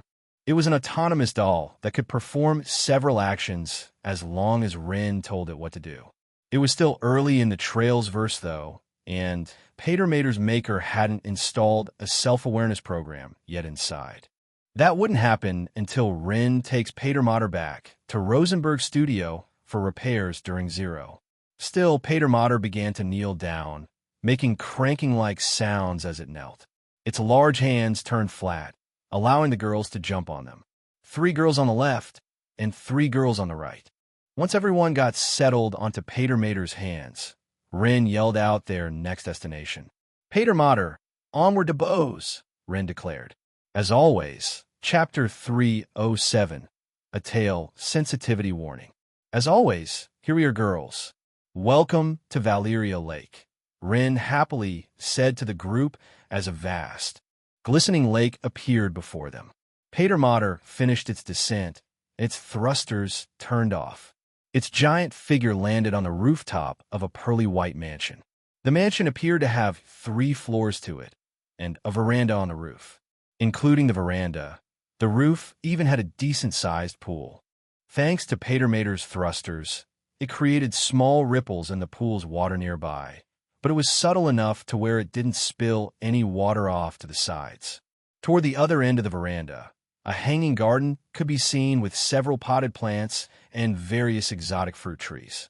Patermater knelt down, and it shifted its 2 large, metallic hands downward. Rin was the first one to hop off, and the other 5 girls followed. Once they were off Patermater, Emma casted another spell, allowing Patermater to remain cloaked. If someone did accidentally stumble upon this private residence, they would definitely be shocked if they saw Patermater. Muse frowned as they spent a moment to look around.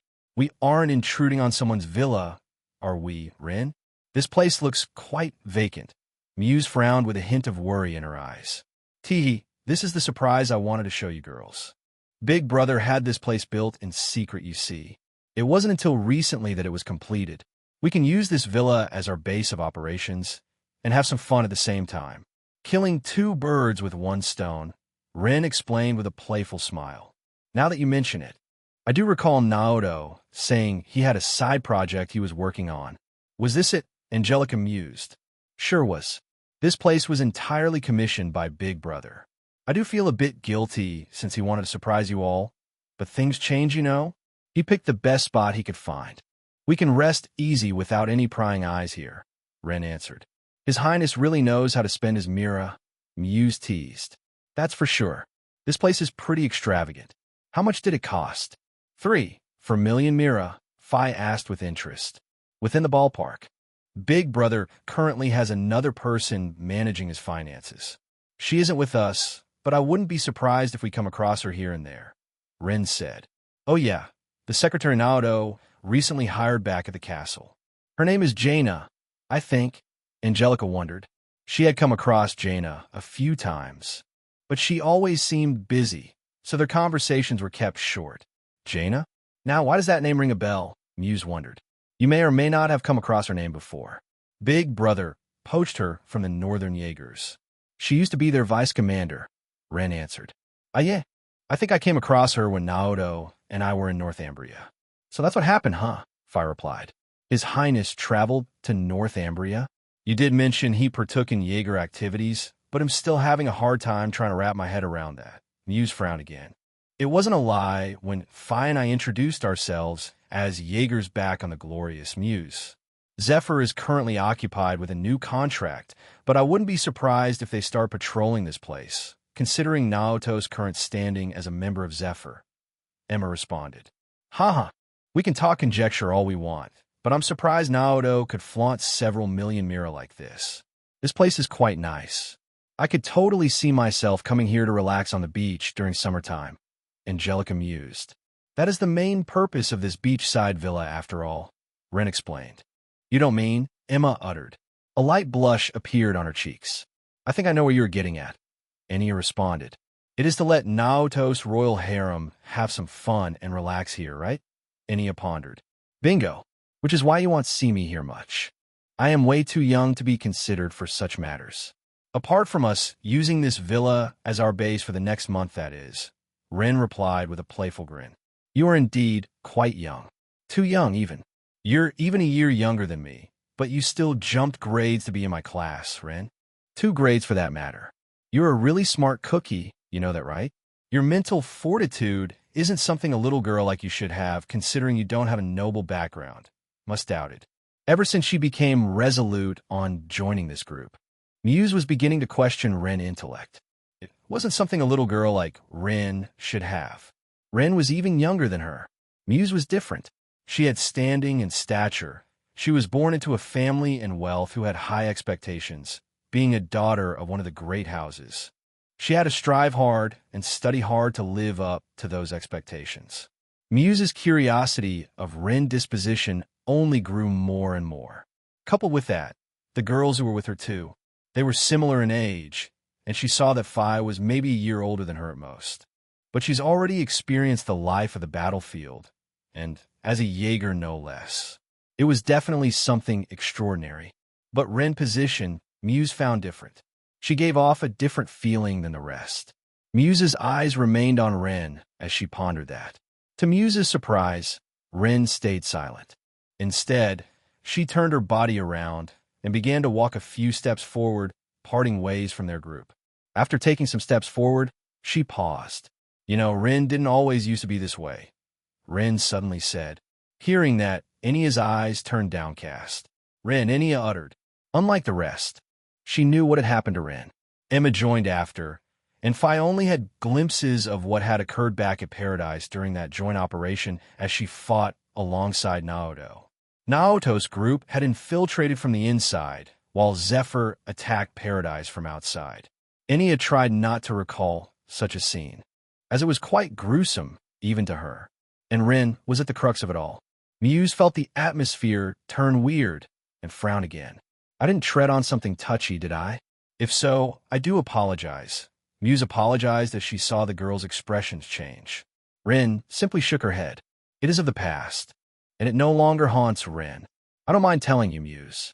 Besides, Emma here can just wipe your memory if you decide to leave this group after this excursion is over, Ren replied. Fair enough, Muse nodded, not refuting Ren's words. You really are going to tell Muse about it, Ren? You don't have to. Even Naoto doesn't like to tell the tale, Enya said with a hint of worry in her eyes. It's okay, Enya. Ren can tell it, Ren said. A look of determination appeared in her eyes. You are doubting as to where my intellect came from, right, Muse? I meant what I said. Ren didn't always be like this. It is artificial. Wasn't naturally acquired, Ren began. Artificial, Muse frowned. Her eyes raised, not expecting Ren to say that. Yes, Rin nodded. Her back remained turned against the other girls. She began to tell her tale. Rin used to belong to a loving family. She loved her papa and mama very much. They would dote on Rin lots and lots, Rin started. Papa wanted to start up his own business, you see. So he took Rin and mama to Crossbell. Papa was a good, earnest trader at heart, Rin continued. The process went smoothly, and Papa started his business. Each passing day, Rin played around and had lots of fun, Rin continued. But one day, Papa got entangled with some bad men. Papa didn't tell Rin that Papa's business wasn't doing well. Papa had to take out an unforgiving loan from the local mafia, Rin explained. Loan sharks, Muse uttered. A glint streaked across her eyes, and she started to guess what would happen from here. But she kept those words to herself and continued listening to Rin's story. It was too much money for Papa to bear paying off. With each day, Papa grew more worried that the mafia might come after Papa, so Papa made a decision. Papa urged Rin and Mama to leave Crossbell with Papa. And so the three of us did, Rin continued. Papa mentioned he had a nice friend that Rin could hide away at while Mama looked after Papa. Papa took Rin to this certain place, urging Rin to stay with the uncle there. The nice uncle said he would look after Rin while Papa would go off, try and find a solution to Papa's problem. They left Rin there. Rin continued. Even after a year had passed by, Papa and Mama never came to look for Rin. Not even once, Rin said, causing Muse to shudder. Child abandonment. Muse uttered in shock. Even her eyes started to swell up a bit. Not quite. Rin trusted Papa and Mama would return. It's just Papa ended up placing his trust in the wrong person. The nice uncle wasn't such a nice uncle. He burnt the house to a crisp and sold Rin to men dressed in suspicious robes. By the time Papa and Mama tried to return, Rin was already long gone. Rin continued. Rin struggled, but the suspicious-looking robed men were too powerful. They took Rin to a strange, frightening place. Rin continued. Oh no, Muse said. Please don't say what I think you're referring to, Rin. Muse frowned. It is as you think, Muse. Rin was sold and brought to a place called Paradise. It was a brothel that targeted particularly wealthy individuals. It was a place shrouded in secrecy and had rather special connections. Enya explained. She glanced her eyes from Rin to Muse. That's terrible. Child slavery in this era, Muse complained. She didn't expect to hear such a tale from Rin. Unfortunately, yes. Are you familiar with the kidnapping incidents that struck Western Zemuria a few years back, Muse? Enya asked. How could I not be?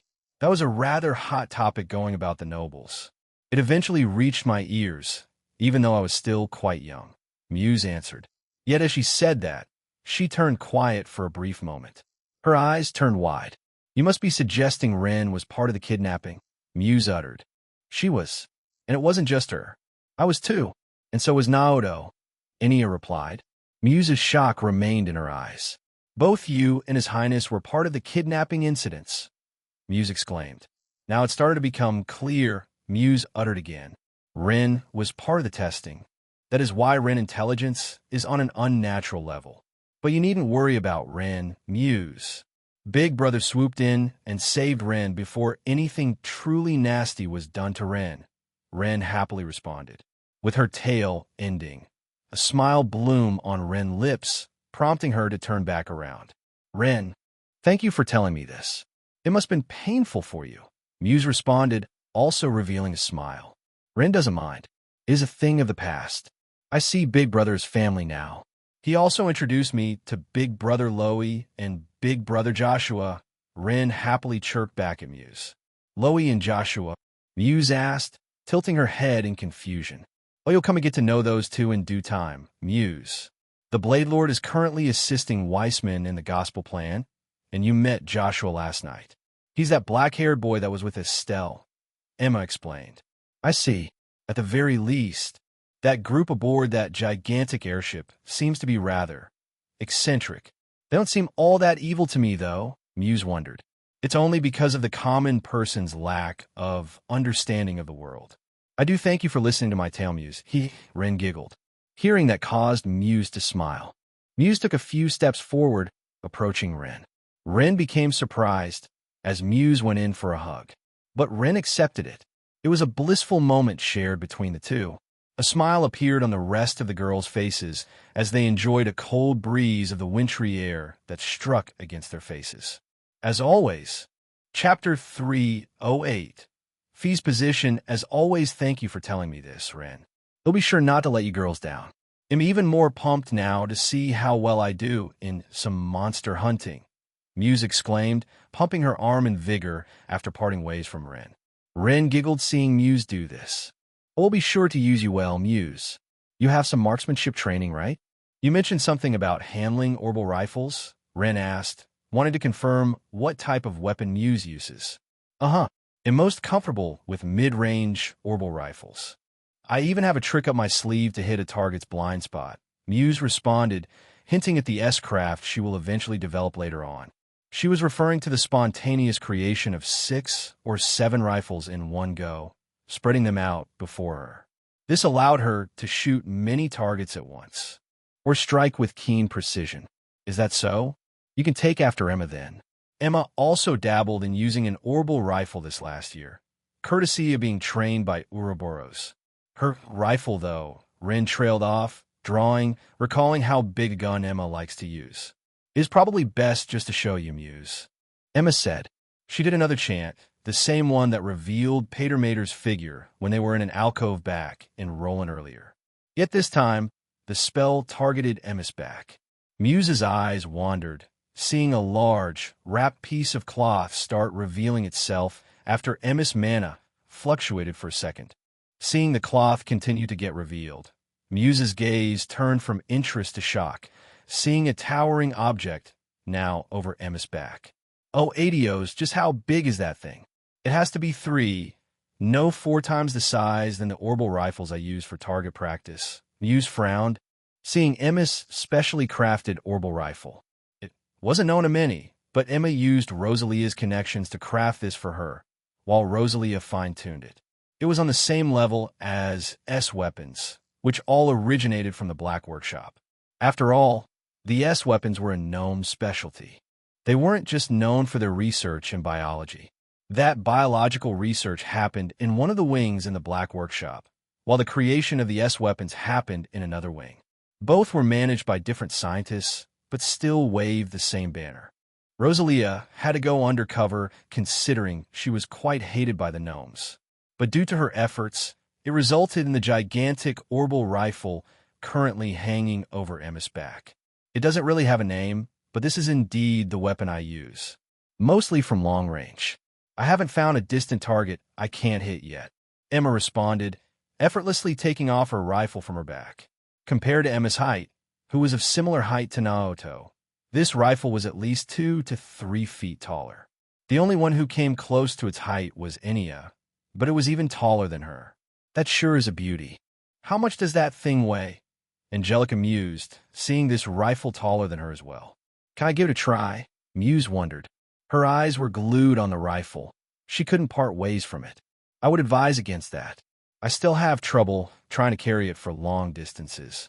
Its density is thick and has composites of ancient Zemurian or coated around the barrel, Emma explained. That surely does sound heavy, Muse uttered. This rifle is probably the only thing that's heavier than Emma's boobies, Fi retorted with her typical deadpan look. Emma blinked at Fi, not expecting Fi to bring up such a thing during this moment. It didn't take long before Emma's cheeks turned red. Fi, Emma replied out of embarrassment. He. May I? Muse asked as she giggled. Go for it. Just keep your expectations low, all right, Emma said to Muse. Emma's eyes glanced at Fi for a moment. Fi had her eyelids shifted downward about halfway, to which her sight landed on Emma's decent-sized breasts. Emma used her other free arm to shield them from Fi's eyes. Emma passed her orbital rifle over to Muse effortlessly. Muse's eyes turned wide in shock the moment she felt how heavy it was. Oh, Adios, this thing is heavy all right, Muse responded in shock. She felt her strength rapidly depleting to try to hold it in place. Thud! Muse's hand slipped, and the tightly wrapped cloth struck the ground hard. It even caused the rooftop to crack, leaving an indent of its shape behind. Wow, I don't even think I can hold on to that rifle for too long. Just what an idios name is it made of? Are you sure you aren't a monster yourself, Emma? Angelica doubted, seeing the new dent on the floor. Well, there's definitely one thing I can't beat Emma in. That's for sure, Fi retorted again. Her eyes remained on Emma's breasts. She then looked down to her own and saw they were flat as a board. Emma's blush remained on her cheeks as she stared at Fi. Will you cut that out? Fie? Do you really need to make a remark about my chest every time you get an opportunity to do so? Emma asked. That is something I want to question. Actually, I can discern everyone's position now, except you, Fi. What do you see yourself in this? Muse decided to ask Fi, drawing Fi's gaze to the olive-haired girl. Her expression remained deadpan, but she showed a little bit of interest hearing Muse ask that. Well, what do you want to know exactly? Unlike the other girls, I don't have much to hide. I told you all about me during our New Year's talk. Is there something else you want to know, Muse? Fi asked. Kind of. Where do you see yourself in this group, Fi? Miss Angelica is in a relationship with His Highness. Enya is currently serving His Highness. And it's clear Emma likes His Highness too. Rin told her part, while you know my situation. Are you really just here for the ride? Muse doubted. What's wrong with that? It's how I do things. Zephyr roams Zemuria quite frequently, so I've gotten used to being on the move. I can't really sit still in one place, but if you do catch me around, I'd probably be taking a nap, Fi answered. Or so you say. But what do you see yourself to His Highness then? Muse wondered. Emma also looked at Fi. She was curious to hear Fi's answer. Emma placed her arm back down as her eyes showed growing interest. To Naoto? Fi asked. She didn't have an immediate answer to that. Fi just tilted her head in silence for a moment. To be honest, I haven't really considered such matters before. I don't know if I like him or not. He's a pretty cool dude, and I'm happy we're part of the same squad, but I don't think I take much for romance matters. If it happens, I guess, Fi wondered. Hearing that, Emma smiled. Hee. That's definitely a Fi-like response. Your heart just hasn't had enough exposure to romance. Take a break from your activities as a Jaeger, Fi. See what you can explore. And who knows, maybe you'll find something out of it. You are younger than me, so you have all the time in the world to figure it out. Emma responded with a giggle. Explore what the world has to offer, huh? I might just do that. Boss did say he has things covered back in Heimdall, so I actually have quite a lot of free time on my hands. Would you happen to know what Naoto is going to do after his plans? Emma, Fi asked with interest. I sure do. He's going to enroll and begin his studies after returning to Liberal. You're going to enroll too in a year's time or two. Right, Angie? Emma asked Angelica. Sure am. Though where I plan to go won't be in Liberal. That's why I'm trying to prep all I can to take my bracer exam in the coming year. We'll be quite busy afterward. Considering my position, it's best for me to enroll at Thor's Military Academy, Angelica explained. Thor's Military Academy, huh? A bit unexpected coming from you, Miss Angelica. But understandable, considering the place you hail from, Muse said with a nod of her head. Fi just stared at the girls once they brought up the topic of school life. She just remained silent again. School life? I don't know if I ever considered it. Dad never brought it up to me before. He just taught me how things worked in the real world himself and his Jaeger buddies, Fi said. It is something to consider. I myself am now studying with Muse and Cheryl at St. Estrella. And he is a little too old to consider school. And Emma, you're going to follow Big Brother, right? Ren asked. Uh-huh. I plan to attend Jenny's with Naoto. Why don't you come along with us? Fie? I'm sure school will be more interesting with you, Emma suggested. He'll consider it, Fi replied with a nod of her head. Sounds like you'll be busy if you do, Fi. But thank you for sharing your side. Muse said, thanking Fi for sharing how she currently felt. Fi nodded her head. She was happy Muse was satisfied. A satisfied look was in her eyes, too. A lot of doubts have cleared up for Muse during this little talk, and she didn't have much else to talk about. Ren took this time to speak to Fi, which shifted her gaze to Ren. Say, Fi, I enjoyed this little chat. But why don't you go take Muse and go check out the lower floors of Big Brother's villa? He even has an entire wardrobe filled out for various uses. I'm sure you'll enjoy the selections Big Brother has, Ren said with a playful grin. Oh my, an entire wardrobe handpicked by His Highness? Now we'll get to see his tastes, Muse teased. Can do, Fi simply responded, doing a cute salute gesture to Rin. She didn't bother with anything else, and took Muse directly by the hand, which caught Muse off guard. But she didn't deny it, and the two swiftly found the stairs that lead inside. Fi and Muse departed from sight. Now it was only Rin, Emma, Enya, and Angelica. You must have a reason for letting those two head off first, Angelica said, quick to discern Rin actions just now. You're a sharp one. There's a reason behind sending Fi and Muse off, Rin replied with a smile. Rin's eyes then landed back on Enya. Me? Enya asked as she saw Rin looking at her. Remember the thing we talked about back on Patermater while heading to the Glorious? I want to see if you were that serious about it. If you are, perhaps Angie and Emma can join in on the fun, Rin asked Enya. Oh, that, Enya said as her expression didn't change. Yet Emma saw Enya's cheeks singed with a hint of red. What did you want to do, Enya? Emma asked. I don't know if I should talk about it. It's sort of a one-time deal, I suggested to Rin, considering she has the means to do it, Enya answered. Well, out with it, girl. Nothing's holding you back here, Angelica said, also curious. It was actually Rin who spoke first before Enya could answer. Simple, really. Enya wanted to shoot some sexy photos and send him to Big Brother using my Orbital Network account. Considering the standing you two share with Big Brother, I figure there's no harm in asking if you two wanted to join in on the fun, Rin answered. Pardon? Emma stuttered. Ha ha. Now, isn't that something? I didn't expect you to request such a thing, Enya. It's because we're here without Naoto, right? I'm sure he'll be lonely in that aspect, Angelica wondered. That's the gist of it. I want Master to not feel left out while we're away like this. I initially wanted to do this alone, but I know how much you two enjoy being beside him too. I wasn't sure if I wanted to bring it up, Enya explained. Sending Naoto some flirtatious photos. Huh? How would that be done exactly? Something like a playful little show, Angelica mused. I don't know if I want to be a part of that. Emma stuttered again. It was clear her cheeks were a much deeper red now. Hee. Looks can be deceiving, Emma dearest. Your face says otherwise, Angelica teased. As the three began to converse, they suddenly saw Rin turn the other way, to where Fi and Muse vanished off too. Speaking out again, Rin began to walk away. Either way, they'll let you three decide if you want to partake in it. They'll get things set up on my end to do the shoot. ITLL be up to you girls if you want in, Rin's voice said to them as the three saw Rin vanish inside the villa.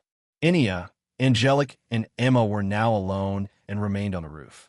They glanced at each other while Emma continued to blush, wondering their next actions to take. Should the three do something daring like Angelica suggested? As always, Chapter 309. Eternal Spring, as always, January 2nd, S. 1200. Valeria Lakeshore.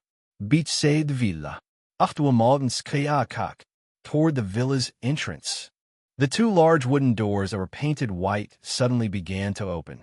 The doors opened slowly, causing the scattered rays of the sun to peer into the luxurious villa. A sole figure darted out, sporting a new swimsuit they had put on from the wardrobe Ren mentioned only moments ago.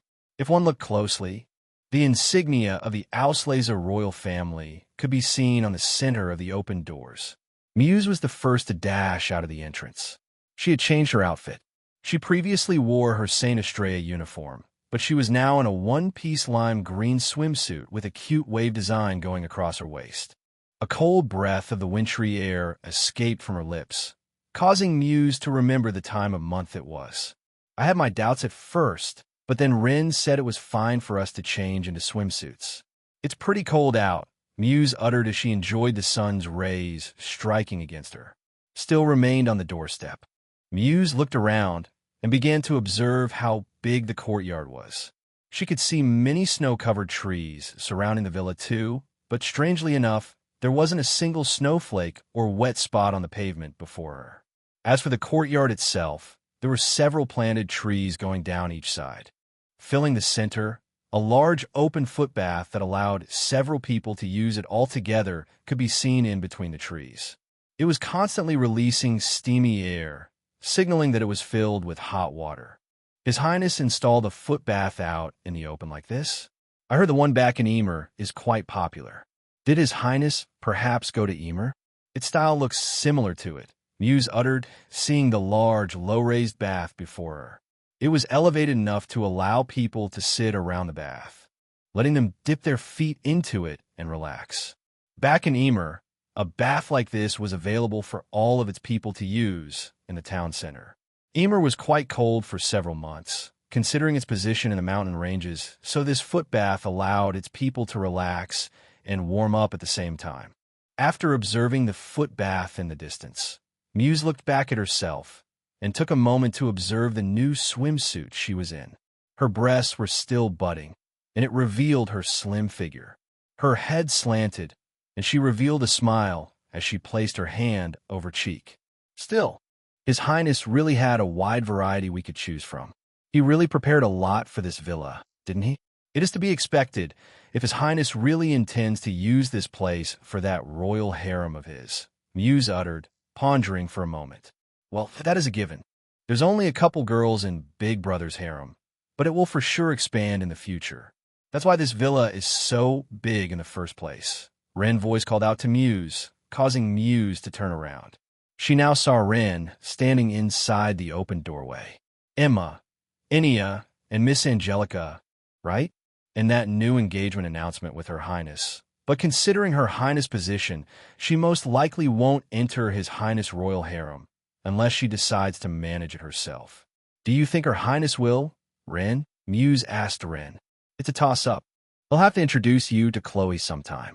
Her Highness Alphen isn't the only one aiming for that top spot with the position of queen, Ren responded with a smirk. Muse's eyes turned wide hearing that. That, rather surprising actually. I imagined it was only Her Highness who was approved to have an engagement with His Highness for that spot. But you're saying there is someone else in the competition now? Muse asked with interest. It hasn't been officially announced to the public, yet unlike Her Highness Alphen, and likely won't. Keep it under wraps, yeah? Ren asked. Of course, Muse nodded. Good girl. And, Big Brother's door is open for you too. Ren giggled as her lips curved upward. Muse also giggled in response to that remark. You dare say that to a maiden like me? You should know the implications of what you have just said. Ren, Muse retorted. Of course I do. That's why I said it. You constantly get pestered with marriage proposals, right? Ren asked. Unfortunately, yes. They happen on a regular basis, too. Despite me trying to hide my name. The other nobles probably use their connections, but I just shred them apart each time. Most of them don't even reach Uncle's ears. Apart from you girls, only a select few know that I am of the Qian house, Muse answered with a nod. Your uncle, huh? That's Duke Qian, isn't it? Isn't he in charge of the growing noble alliance taking place in Arabonia? Ren asked. I'm afraid so. He has a way with petty promises and likes to twist the tongue. Thankfully, I'm staying with Grandma and Grandpa most of the time, so I don't have to dabble in his tiny little politics he sees as just. It does make me wonder how Ordis remains afloat, though. Muse wondered. That just means your so-called petty uncle does his job well, I suppose. With what Big Brother has planned, he might face off with Duke Qian. Ren also wondered. This was the infernal castle they were talking about. And once Duke Qian sees the erect infernal castle, he will likely get shocked. He had his own plans to resurrect it, but Naoto's actions were already underway. It'll be too late by the time Duke Qian tries to take the Vermilion Apocalypse for himself. It was a gigantic castle that was visible for miles. Let alone the immediate surroundings, it could likely be seen from cities like Ordis, where Duke Qian resided. Just what is it His Highness plans to do in Arabonia? Exactly? You could spill a secret or two, considering him now partying with you, right? Muse teased. You'll eventually see it for yourself, as the rest of the world will. Why spoil the fun now? Ren retorted. Bah, you're no fun. He'll kindly reject you on your offer then. My heart is sealed, Muse teased again. All you need to say are 3 simple words, You left a good impression on Big Brother. He's in a relationship with one of the great houses. Do not forget that, Ren said in a more serious tone. Seeing the seriousness in Ren's eyes, Muse stopped playing around and nodded her head. It's still too early for me to judge on these things. I'm just a little 10-year-old girl still. If you didn't confide earlier, I would hardly believe you're a year younger than me, Muse replied with a nod. There's plenty of time at least. The more you stay here, the more you'll realize you don't want to go back to that boring place, Ren said with another smirk. Now, you shouldn't dive into the matters of a girl's heart like that, Ren. Muse is still young, and you know it. The same goes for you, Ren. You can only go so far with the teasing. Enia's voice called out to the two. Muse and Ren cocked their heads to the side and saw a beautiful and busty blue indigo-haired woman come down to meet them. A lot of her skin was now revealed, as she was only wearing an ocean blue two-piece bikini. Each step she took, Enia's breasts jiggled up and down. It was difficult to tell whether Enia or Emma had the bigger bust, but Enia's was still big regardless. Oh, it was just a little banter, nothing special. I do thank you for letting me come here, though, Ren. This place looks very relaxing, Muse said with an expectant look in her eyes. I know, right? Ren nodded. The foot bath and the expansive wardrobe aren't the only secrets Big Brother's villa has to offer. Go take a couple steps, Muse, Ren suggested as Enia reached Muse and Ren. Once Enia stepped outside, a cold breath of the wintry air escaped her lips. Even to her, it was still chilly, especially since she was in such a revealing swimsuit. It's pretty cold out, though. Are you sure it's fine for us to be out like this? It's the middle of winter, Muse frowned, letting more cold air escape from her lips as well. You'll only feel cold for a few more moments at most. Big Brother named this villa Eternal Spring for a reason, Ren explained. Now you're only making me more curious, but all right. Muse nodded. Taking Ren's suggestion, she descended the doorsteps. She was currently barefoot, only in her one-piece swimsuit. It wasn't a lot of protection to cover herself against the cold atmosphere. But to her surprise, Muse suddenly felt a warm feeling start spreading out from underneath the soles of her feet. It felt quite warm, and her body temperature started to rise, despite releasing more cold breaths from her lips. It was almost as if she was taking a lukewarm bath outside with a great view before her. Heated pavement, Muse's eyes lit up as her body temperature started to regulate and balance itself. As each passing moment was spent, it started to feel more and more cozy to Muse. Feels nice, doesn't it? Ren asked, taking a moment to descend the doorsteps, and joined Muse on the pavement. She too started to get warmed up thanks to the heated pavement system that was installed. Now I can start to see why this villa has such a name, Muse responded. It isn't just the pavement either. You'll see, Ren said, causing Muse to raise her eyes at her. It isn't just the pavement, Muse uttered in surprise. Courtesy of Ouroboros, at Big Brother's expense. Since he's in cooperation with us, the professor whipped some Orbal tech up and installed it in this villa. I can show you what it all does later. This system cost more than the villa itself, so it probably have at least a running value of 10 to 15 million mira, or perhaps more, Ren explained. That is quite an exorbitant amount of mira. Just how big is His Highness' wallet anyways? Muse said, sucking in a cold breath of air. Even I'm almost afraid to ask that myself. Ren also wondered. Some details are better left unknown. Enia shrugged with a laugh. Unable to find an answer, all three girls shrugged their shoulders. You could do this, Emma. You look really cute. Angelica's voice suddenly called out to the three. Guess the rest of the cavalry finally decided to join up. Ren smirked, hearing Angelica's distant voice. A second voice tried to utter, but found no words. It didn't take long to see Angelica come into view, pushing Emma's back slowly but surely. To the three girls' surprise, they saw Emma frozen stiff, beet red from top to bottom. She was as stiff as a frozen popsicle. Like Enia, she was wearing a two-piece swimsuit and was pink in color, which suited her hair. Beside them, Phi showed up, wearing a stylish white one-piece swimsuit. Phi's gaze remained on Emma's frozen body as she refused to speak. It's the first time I've seen Emma like this. Just what did you do? Phi asked as she nonchalantly walked beside Angelica, joining up with the three other girls. Her eyes remained on Emma. Her entire skin was flushed red. I don't know. We were changing into our swimsuits just fine, but right after I invited Emma to partake in the naked photo shoot Enia, and I'll be doing shortly. She's been like this ever since. Angelica shrugged. Pardon, Muse stuttered, not believing what Angelica just said. Even her cheeks blushed in response. Did I just hear that right? Muse asked. Ren just stared at Angelica, before shrugging her shoulders and sighed. You need to hold back on what you say sometimes, Angie. I guess this response is to be expected, Rennie sighed, shaking her head. Her eyes then shifted toward the white-haired girl beside Angelica. You got this, Phi? Ren asked. Already on it, Phi said, suddenly approaching Emma, who was still in a frozen daze. Despite Emma being taller and more built, Phi reached her hands out and suddenly lifted Emma up. She still showed no response and was now being carried by Phi. Phi just walked out, stepping down onto the courtyard, and proceeded to where the foot bath was while carrying Emma. Muse just stared on with a blank look in her eyes, recalling what Angelica had just mentioned. The blush remained on her cheeks. Chapter 310. Emma's Resolve 2.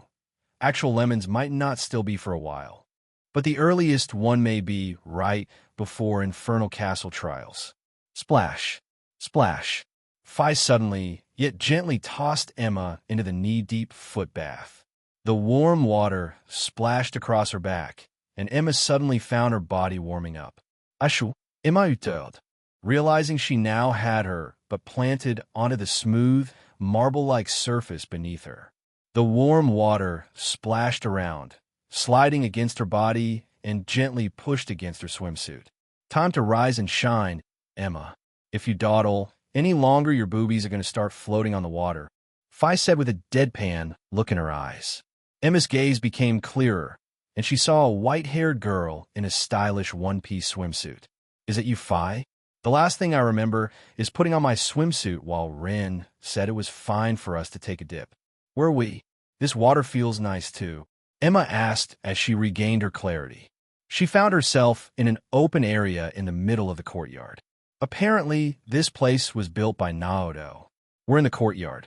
The house is behind us. I figured dropping you into some water would be the quickest way to snap you out of your daze. So I threw you into the open foot bath here. And don't worry, it isn't in use, Phi explained. Hearing that, Emma frowned. You know, Phi, you really should handle girls more gently. I kind of smacked but a bit hard there, Emma uttered, looking down at her still pinkish skin. She felt more calm now. She could see her, but hidden away from her swimsuit as she looked downward, but didn't see any injuries. The pink skin she saw was because of the warm water of the foot bath. Sorry. Guess the water wasn't deep enough to absorb the fall. Need my hand? Phi asked as she saw Emma checking herself out to see if she was fine. As she turned around here and there, Phi's eyes remained on Emma's growing breasts. They were quite elastic, making them bounce each time she turned. Would you cut that out? Phi retorted. Oh, Emma responded, realizing where Phi was currently looking. A light blush appeared on her cheeks, but she proceeded to stand up from the water, causing another splash. Thank you, but I think I can manage, Emma answered. The warm water still felt good around her feet as a cold breath of air escaped from her lips. Emma stood up and decided to glance around the open courtyard. Was this place really built by Naoto? Emma asked in surprise, seeing how large Eternal Spring was. That seems to be the case. You chose a pretty cute swimsuit, Emma. Muse's teasing voice reached their ears. Emma took this time to step out of the foot bath, causing her body to turn cold again, but only for a brief moment. Emma's gaze paused, not expecting to feel a sudden warm sensation start spreading where her feet were. The water quickly left Emma's body, remaining behind in the foot bath, and she was now on the pavement beside it. Muse smiled, seeing Emma looking down at her feet, taking a moment to approach her. That's a similar reaction to what I experienced. Apparently, there's a whole heating system installed here, according to what Ren said. It could even eliminate the cold air entirely, right? Muse asked as she approached Emma and Phi. That's right, within a certain radius. The orbital fluctuator is not in full use right now, but with a mere press of a button, Eternal Spring can erect an orbital barrier around the entire estate, going as far as the beach you see about 5 minutes down. It can even dip into some of the water and heat it up, allowing us to swim in it, despite it being winter right now. Pretty cool. Huh. Ren explained, causing Emma to raise her eyebrows at her. Emma saw Ren enter their view. She was in a one-piece purple swimsuit herself.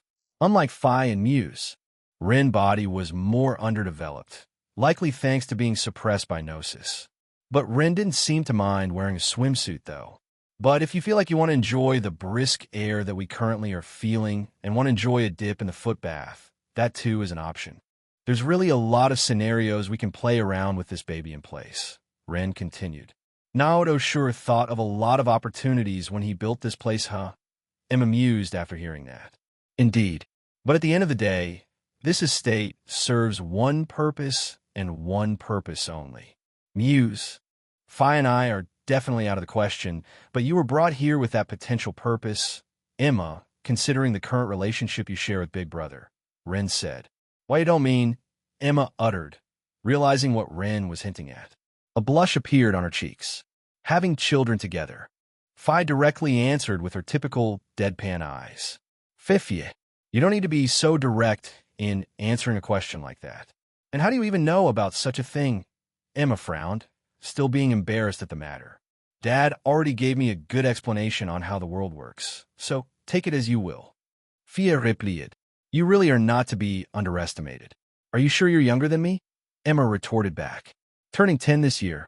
So yeah, I count that as younger than you. You'll be turning 14, right? Fi asked.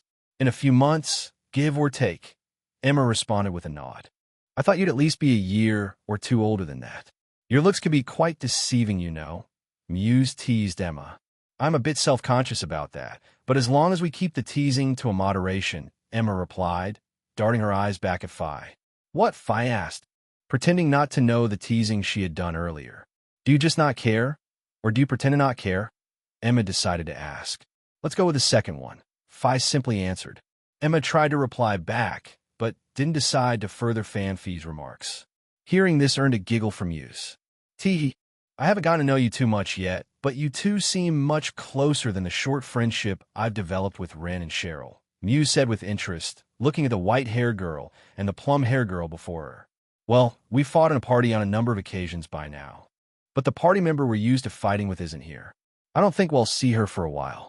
But she goes by the name Duvalai. Fi answered. Duvalai, huh? Can't say that name rings a bell, Muse replied, tilting her head in confusion. So that's what that girl has been up to, huh? It's probably good she isn't in a place like this. She's much too kind-hearted and takes teasing quite seriously. Enya called out to the four, causing their gazes to see Enya approaching them. All right, you're a part of whatever group that night girl is a part of, right? We were partying with her for a year or so to train. She kept up with us quite well. Thankfully, Angelica decided to join up when she did, so I think our front line should be fine. Fi answered with a nod of her head. That's the plan. They'll be here to fill that position, so you guys can safely attack from mid and far range. I can taunt enemies quite easily. If you catch my drift, Angelica teased, appearing beside Enya. The 6 girls were now all together near the footbath. Like the first 4 girls, Enya and Angelica also mused at the heated pavement and were starting to enjoy the warm feeling it was releasing.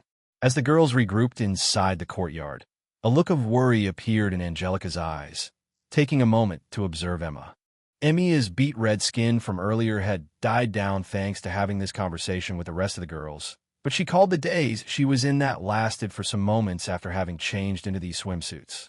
Still, are you all right now, Emma? You were quite out of it after we changed into our swimsuits. Angelica asked, wanting to confirm if Emma was good now. I think I'm all right now. What exactly happened after that? I know I was in that daze, but it was still mostly a blur. Emma asked, unsure of what happened after coming out of the dressing room. You really can't remember. Emma? Angelica wanted to see if you would join her and Enya for that photo shoot they're doing in a few moments. Something about taking photos without clothes? Fi wondered, tilting her head as she tried to recall Angelica's words. The moment Fi said that, Emma's body began to tense up. Ah, Emma exclaimed, finally remembering what Angelica invited Emma to partake in. Oh no, you are totally not going to freeze up on me again, girl. I invited you because you really like Naoto, don't you, Emma? Angelica asked, sporting a more serious look in her eyes. That seriousness washed Emma's tension away and allowed her to calm down again. But as she observed Angelica, the blush remained on Emma's cheeks. It didn't take long for an answer to appear in Emma's head, causing her to nod her head. Yes, I'm not exactly sure what this feeling is yet, but I do think it is love. I want to be beside him. You and Enya both want to as well, right? Emma replied with a firm nod. That's a given, Angelica replied. And me as well. But Master is currently off in Erebonia, and I think he has plans to visit Crossbell City today. Right, Ren? Enya asked Ren. That is what he told me before he departed to Erebonia. So today should be the day Big Brother visits Crossbell City. But even with that, he will still be absent from you girls, Ren answered. See? Which is why I thought of this little photo shoot. The three of us can send something memorable to Naoto, so he won't feel lonely. Head like that. Wouldn't he, Emma? Angelica asked. Well, yes. At the same time, it does feel a little guilty with us having fun out here without Naoto. But then he does have some friends out there too, Emma began to utter. That lonely feeling won't be entirely lonely, I get what you mean. But this should help fill that hole with us being gone. Angelica answered. Yes, I feel the same way too. And if I don't take this first push now, I'm sure Naoto will want to do many more embarrassing things to us in the coming days, Emma continued. Now you're speaking my language, girl. So, you in? Angelica asked with a smile. Yes, he'll do it, Emma said with a resolved look in her eyes. Guess that's settled then. He'll proceed with the setup. He'll head back inside and go grab my laptop, Ren said, quickly departing from the girls. The girls saw her wander back inside the estate. As for Phi, though, she was strangely quiet while Emma made her decision. She just tilted her head, and her gaze lowered to where Emma's butt was.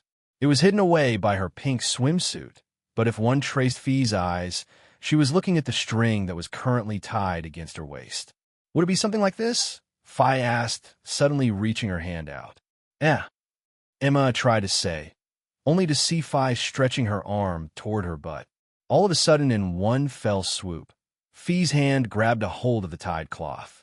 A gentle whoosh struck the girl's ears as Emma's swimsuit began to unravel itself. And in the next moment, a single plop fell onto the floor. Her bottom half of her swimsuit was now laid bare on the ground. That meant Emma's butt and all her glory was now shown to the rest of the girls. It took a good moment to realize what had just happened. Chapter 311, Playful, oh my. I couldn't get a good look while we were changing into our swimsuits earlier. But it looks like I don't need to worry about you, Emma. You're keeping yourself prim and proper down there, Angelica teased. She was directly in line with Emma's current position, and Emma's lower body was in full view. Angelica could see that everything was kept modest and closed off. Even a few strands of plum-colored hair laid bare above it. Emma stood dazed, realizing she was half naked now. Her breasts were still hidden away by her swimsuit, but she felt a cold draft streak against her lower body since it was exposed now. An initial wave of embarrassment caused Emma to blush a deep red. But in the end, she recalled Angelica's seriousness about how things were going to progress from here on. Did you really have to do that, Phi? Taking things directly like this can get you into trouble, Emma retorted, scolding Phi.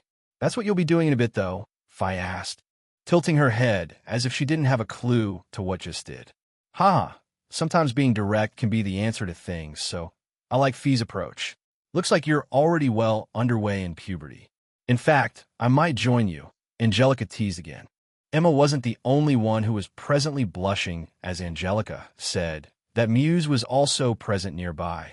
She knew what implications Angelica had just mentioned, so she couldn't help but blush as well.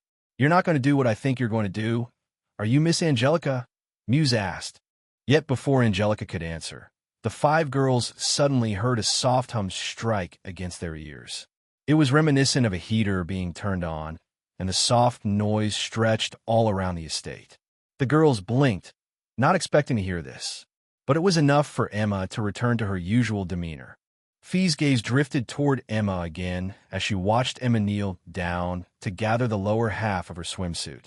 Phi caught an unintended glimpse of Emma undressed and stayed quiet.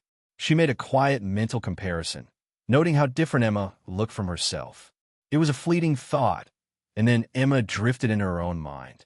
She was able to pick up Phi's gaze as she attempted to put her swimsuit back on. Does Phi really have that much of a complex about her growth? Emma doubted as she put the rest of her swimsuit back on. Her embarrassment of the matter had subsided entirely, and she was able to calm down thanks to this distraction. But as Emma thought that, It was a topic to bring up with Phi, for sure. Emma wasn't sure if Phi did have such a complex, or if she was just that much of teaser. Most of Phi's actions, apart from being serious from time to time or during combat, reminded Emma of that of a cat. During these couple of distracting moments, the girls soon turned their gazes toward the atmosphere around them. The cold air slowly started to go away, and the girls felt their bodies heat up back to room temperature. It didn't take long before they all started to feel a tiny bit warm, slightly above room temperature now. The wintry air evaporated in its entirety. So this is what Ren mentioned? It really does feel like the spring air now, Muse chirped. Her previous embarrassment had vanished entirely. Her attention was drawn to the warm air the girls were feeling now. The orbal energy was invisible to the naked eye, but she recalled that soft hum. So Muse assumed Ren turned on the orbal fluctuator she previously ranted on about. After Muse said that, her gaze then turned toward the large lake down the distant road. Does that mean the water nearby is really swimmable now? It won't be freezing to the touch, Muse wondered. Only one way to find out. There's just one thing to do before we go. Take a tip and have some fun, Angelica suddenly said.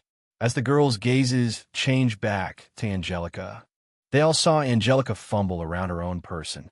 She reached her hands behind her back and began to undo the string that held her purple-violet swimsuit together. Bounce! Bounce! The girls all saw Angelica's breasts come out into the open to play, quite bountiful and on par with Emma's breasts. 2 pink buds were currently visible, but Angelica didn't stop there. She continued her motion and pulled the bottom half of her swimsuit off. Thanks to the absence of the wintry air, the sunlight directly landed onto her body, making it feel quite good for Angelica. Angelica took this moment to strike a T-pose, letting all the girls around her see her entire glory. There we go. Last one in is a rotten to Martian, Angelica exclaimed, feeling her typical upbeat self despite being entirely naked now. Emma just stared at her with a blank look in her eyes. Angelica's body was quite endowed compared to Emma, and Emma felt she still had a ways to go. She could see some purple hair showing beneath Angelica's clothing. Emma took a mental note of this, but Angelica saw this gaze, and a grin appeared on her lips. Seeing no one budge an inch at her remark, Angelica spoke to Emma. "Oh ho, curious about how a woman's body is now Emma dearest," Angelica teased. "Why am I not surprised you would do this, Angie? What's the point of changing into a swimsuit if you're just going to go to the beach naked?" Ren voice said as the girls saw a soul figure walk out with a purple laptop in hand. "For the points, of course. I consider it an absolute win if I was able to attract the gazes of you girls." "You're just ever so cute," Angelica responded back with another tease. She had to look at everyone before her, before she turned around. As she did, she flashed her but toward Emma and Phi. At this point, the two were a bit numb to the embarrassing actions that have struck today, so the amount of blushing decreased. Still, Angelica brought out her playful nature as Ren approached them. "Don't forget the condition you set aside to be with Big Brother, Angie. If I catch you at any point during this excursion of ours to where you take your teasing a step too far, and without Big Brother's consent, I'll immediately toss you into Lake Valeria without a second thought," Ren cold voice spoke. Of course, if it was the old me, I'd probably be barred from entering such a paradise. I didn't know when to call it quits. I did accept that condition after all, Angelica responded with a serious nod. She didn't see Ren gaze like this too often, but she knew she was as serious as she can get. Muse raised her eyes at the sudden change in the air. Despite the warmy air now wafting around them, Angelica still felt a cold breeze strike against her body thanks to Ren's stare. That's how Angelica knew Ren wasn't joking about this matter. If Angelica did slip up at all, she could very well find herself at the bottom of Lake Valeria. And she didn't want that. Muse just looked at Angelica and Ren. The air became a bit tense, despite Angelica being presently naked. Muse was sensitive to changes like these, and she could tell something was off. "You've piqued my curiosity at least. What do you mean by the old you?" Muse decided to ask. "Oh, that. You see, I kind of preferred girls before I entered a serious relationship with Naoto.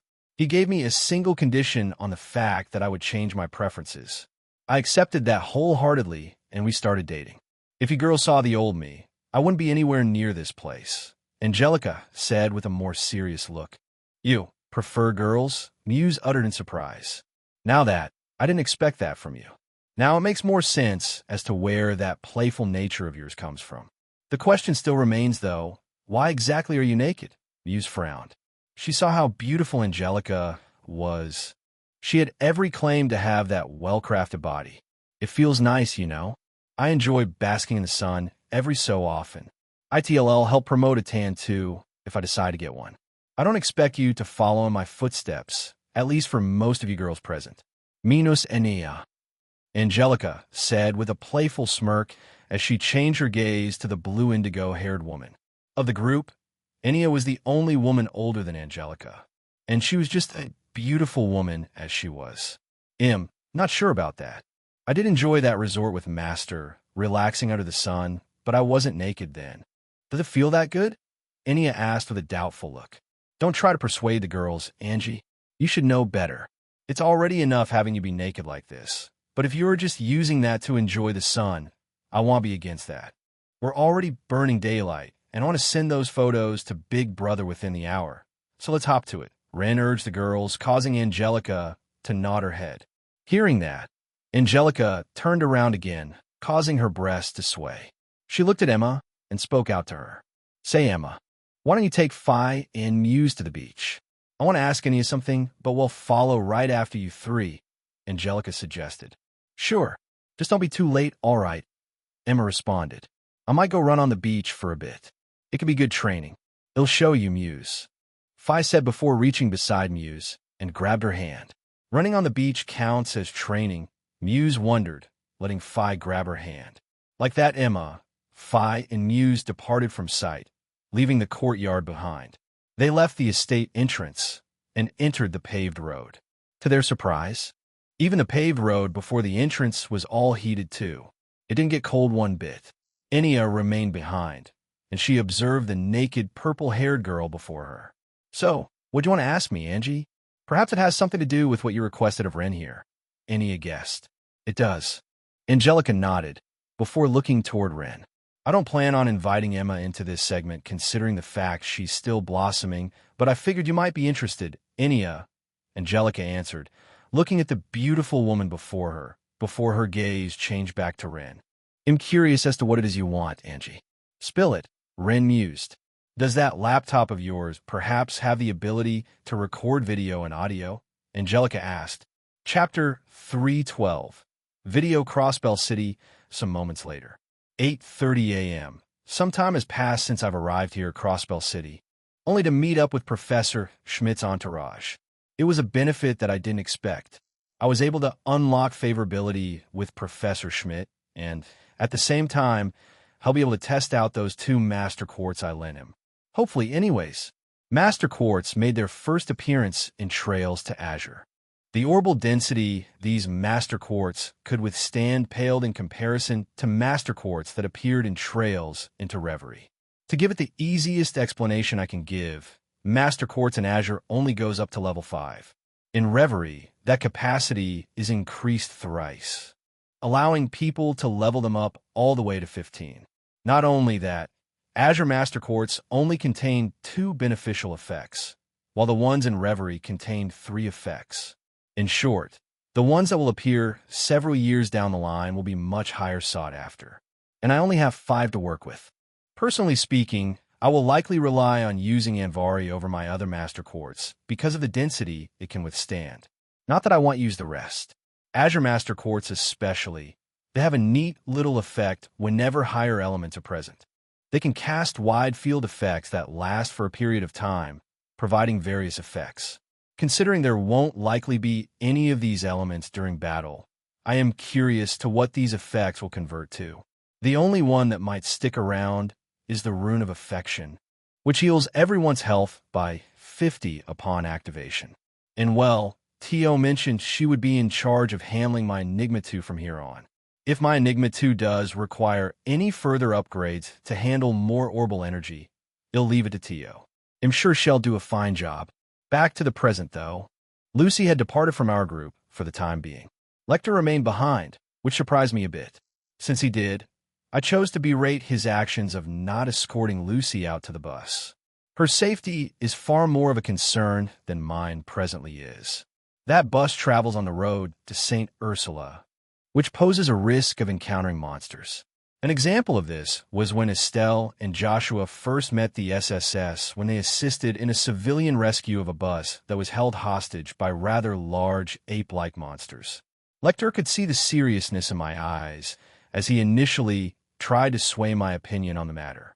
He stated my safety was more of a priority over Lucy's, and it's not like I didn't get that point. After all, I was a member of a royal family, while Lucy was just a normal civilian. But as Lecter previously stated, my strength definitely overpowers him at this point, and I could likely beat Lecter in a one-on-one fight if I decided to challenge him. I had that much confidence. In response, Lecter saw my determined look, and he slumped his shoulders in defeat. He acknowledged it, which prompted us to head back down to the first floor of the Times department store. It was just us four now. Professor Schmidt already took his leave to head toward Crossbell Airport. He had a flight to get to, which would bring him back to Lehman State, and that country housed the main HQ of the Epstein Foundation. The funny thing was, he literally dragged Jonah back with him, despite Jonah berating him and wanting to stay with us. During those couple of moments, T.O. just watched with a dead look and left it up to fate. With that in mind, Cheryl was to my right with T.O. to my left. She was currently holding my hand as we observed the scarlet hair man before us. "Are you sure you don't need me, young master?" Lecter asked one final time. "The least one you should worry about is me, Lecter, and you know it. I know how to handle my own business. Lucy is one of the few good friends you've made during your school studies, right? Go chase after her and make sure she arrives at St. Ursula safely. Don't half-ass it either. If I catch you goofing off during that escort, I'll report to Father that you're slacking on your duties," I answered with a smirk. "Coming from the likes of you, young master, I can see you doing that. I've already gotten yelled at enough times by your old man, so he'll refrain from doing that." "Thank you very much," Lecter retorted. After saying that, he continued to speak. "But I just got to know one thing, young master. You seem to be going a bit overboard being overprotective like this. The bus knows its system well. Or could it be, do you like Lucy?" Lecter asked with a grin. Hearing that, I only shook my head and let out a sigh. "I'm doing this for you, you idiot. I've only been around Lucy for a couple of hours. I'm pretty sure she likes you." I immediately retorted with a scoff.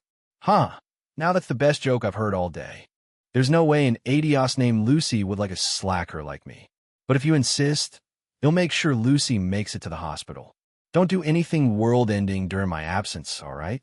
I left you alone for a few moments back at that resort island, and you wound up challenging the Jaeger King to a duel," Lecter said with a serious look. "Haha, no promises to that. But you won't need to worry about me. We'll be heading to the CPD shortly." "Off you go," I said. "Bye-bye," T.O. simply said, waving her hand. Lecter departed from the store, leaving us three to our own devices. We were toward the side of the entrance, which didn't block anyone going in or out of the store. Taking a moment, I glanced at the lilac-haired girl before me. Both Cheryl and T.O. were pretty much the same age, if I recall, or perhaps Cheryl was half a year or so older. She would be turning 11 this year, along with Alphen. T.O. was still 9, and she would be turning 10. But all three girls were pretty close in age, so I hope both T.O. and Cheryl will become good friends with Alphen in the coming future. But Cheryl in particular. My eyes remained on her for a good moment.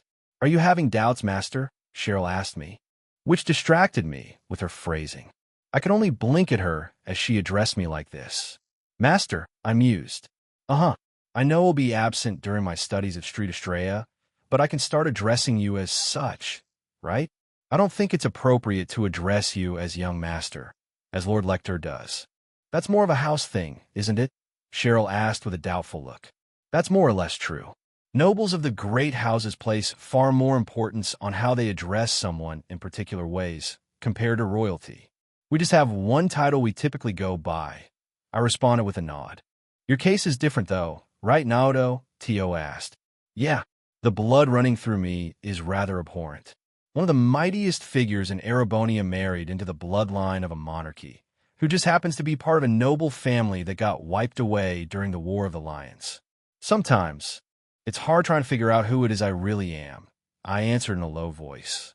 Master, Cheryl uttered with a hint of worry in her eyes. Both Cheryl and Tio knew who I really was, minus the reincarnation part, as I shared with them the photo that I carried around, which was the house I grew up with father and mother, and of course Reen.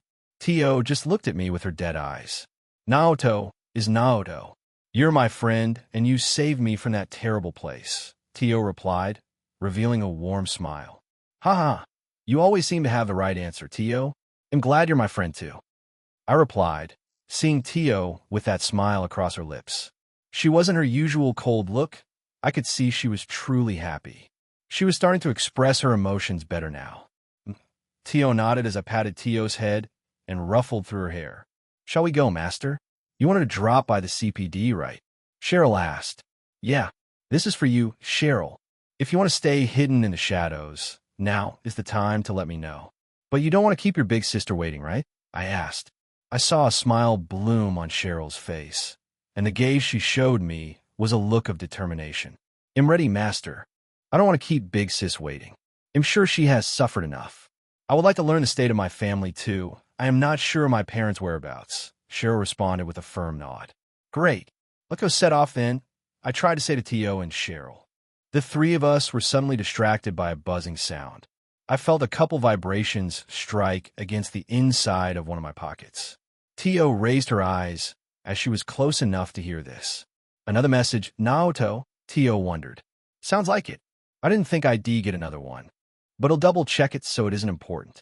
There should only be one person who knows how to contact me like this, so it's probably Kitty again.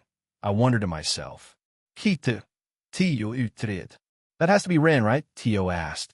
Is it really Ren? I knew she was a smart cookie, but I didn't think she could send you messages over the OrbitalNet like this. Didn't it just get installed here? Cheryl wondered too. Do not underestimate her. She was with us in those caves. I did hear about what she ended up getting, and it seems her thinking capacity is several times larger than what it should be. I did receive some similar benefits to that, but Ren brain power is much larger than my own, Tio explained. Is that how it is? So you're saying Ren is much smarter than you? Isn't she younger? Cheryl doubted. Only by a year or two at most, but yes. I, on the other hand, became more sensitive to my surroundings. I can detect many things invisible to the naked eye, Tio continued. While I can freely control the blood inside my body to put it into a hyperactive state, Cheryl murmured. We all got something out of it in the end, didn't we? I mused, recalling the time we spent in those caves. It wasn't necessarily a pleasant one, but my intervention was early enough to where these girls didn't experience the true horror behind the cult experiments. If it was too late, Cheryl would have wound up as a mutilated corpse, Tio in a barely conscious state hooked up to some machine, while Ren beaten to near death as a form of pleasure. It didn't state what Enya and Van wound up as, but no doubt it would be as cruel as what would happen to the girls. I could only shudder thinking of such scenes happening as I reached into my pocket to pull out my Enigma 2. Thankfully, we were kept to ourselves at a distance from other folks that were shopping around for goods, and they didn't see my orbital device. Tio was close enough to where she could see my menu. Turning it back on, the screen of my Enigma 2 device lit up. Sure enough, I had one new message. Opening it, I began to read its content. Chapter 313. Tio's blessing didn't expect to see his second message. Did you, big brother? This time, though, I had zero involvement in this matter. This is a personal gift from Angie. Do not open this one in a public area. It would be best if you were alone or with someone you trust. Do not let that sparkly princess watch this either, Kitty said as I read over this message. It really is a message from Kitty. It looks like Rin sent you something. It looks like an attachment of some sorts. She said it was a message from Angelica, if I recall. Tio wondered, trying to recall who Angelica was. Oh yeah, you haven't really had a chance to interact with Angelica much, have you, Tio? I could likely say the same to you, Cheryl, I said, looking at the two girls beside me. I do recall seeing Angelica once or twice, but it has been a while. Who exactly is she, Naoto? Tio asked. I've also been wondering about that myself. She comes and goes as she pleases back at Grancel Castle, Cheryl also doubted. Haha, they'll just explain it simply then. Angie and I kinda got hitched. Way before father announced my engagement with Alphen. She's the first girl I wound up dating, I uttered. Letcher, Tio immediately retorted, returning to her normal deadpan look. Master, is dating that girl? Cheryl frowned. That won't cause implications now, will it? Cheryl continued. It won't. Grandmother did approve of me in creating a harem. Angie will be a part of that, and Enya likely will too. She has already accepted me. I just have yet to return her favor. I began to explain, only to come to a sudden standstill. Shit, I suddenly said, drawing the two girls' attention. What is it now? Tio wondered. Everything happened so quickly yesterday that I kind of left things out in the open. I completely forgot about Sarah. I frowned, recalling what had happened after the time I spent at the Vander Dojo. Oh, Cheryl uttered. As if a light lit up inside her head, she finally recalled everything after that as well. Sarah? Tio wondered, tilting her head to the side. Potentially a new member of the family. I don't know if it was her professing her love to me, but it did end up with a kiss. It's probably safe to assume she likes me. I wonder that myself. Letcher X2. Tio immediately retorted again, hearing that. Hey, I can't help it, all right? It isn't my fault more than one girl likes me. That is one of the reasons I proposed creating a harem to grandmother in the first place. I answered. Will you respond to her feelings then, master? Cheryl asked, interested. I don't know. But at the same time, I don't want to destroy her expectations, you know? I did wind up saving the life of Sarah's grandfather that she cherished when the Northern Jaegers were under siege. I responded. I understand your worries, master. I will abide by whatever you decide on, but just don't make her cry, all right? Cheryl nodded. Making a girl cry is the worst. Tio responded with a firm nod. That I don't plan on doing, haha. I replied with a smile. Still, what is it that Angelica sent you, anyways? Ren said you can't open it here. Tio wunderiet. I am curious as to what Ren sent too. Seems to be a video recording. I mused, looking at the single attachment. I knew not to open the video itself, but I still had to look at the attachment at least. In my previous life, anyways, whenever videos got attached as files, it would share one image from it. So I decided to see if it did the same. I opened the attachment up and didn't play the video. Instead, my eyes remained on the image it captured. My eyes almost popped out of their sockets again. In the image, it showed Angelica doing a V sign straight into the camera. I could see Enya glancing at her from a distance. The camera was zoomed in on Angelica a bit, and it revealed her healthy, peachy skin. She was entirely naked, and the image captured enough to where it displayed her pink breasts. My hand immediately hid the screen from view with a swift blur. Tio was currently leaning into it toward my direction, and her eyes were laid directly on the screen. An empty look appeared in her eyes as she looked up my way. My back began to sweat a little bit seeing Tio behave like this. You didn't see that, did you? I softly asked. But just seeing Tio slant her eyelids halfway down her eyes was enough to garner a response from her. You're worse than a lecher. You're a pervert, Tio retorted with her deadpan stare. Ouch, but acceptable, I retorted back. Hearing that, Tio suddenly parted from me with a small hop and began to slowly walk away toward the entrance, taking a few steps before pausing again. Still, you're you, Naoto. Even if you end up a pervert, I'm glad you're my friend, Tio continued. Tio, I only saw her frail back, but behind that back, Tio's smile remained. It was then I heard a notification sound off inside my head, causing me to get distracted. Ding! Tio's curiosity in Gamer Naoto has reached its peak after learning more about Gamer Naoto. Favorability has reached 100. A new parameter is now eligible. Gamer Naoto will have to meet a certain criteria to unlock it. Ding! Tio's blessing has been granted to Gamer Naoto. Ding! Master Quartz Criminal Time has been deposited into Gamer Naoto's inventory. Tio's blessing, Special Effect 1, 1000 EP. Special Effect 230 ATS. I wanted to suck in a cold breath of air, seeing this display before me. I wasn't expecting Tio's blessing to suddenly trigger like this.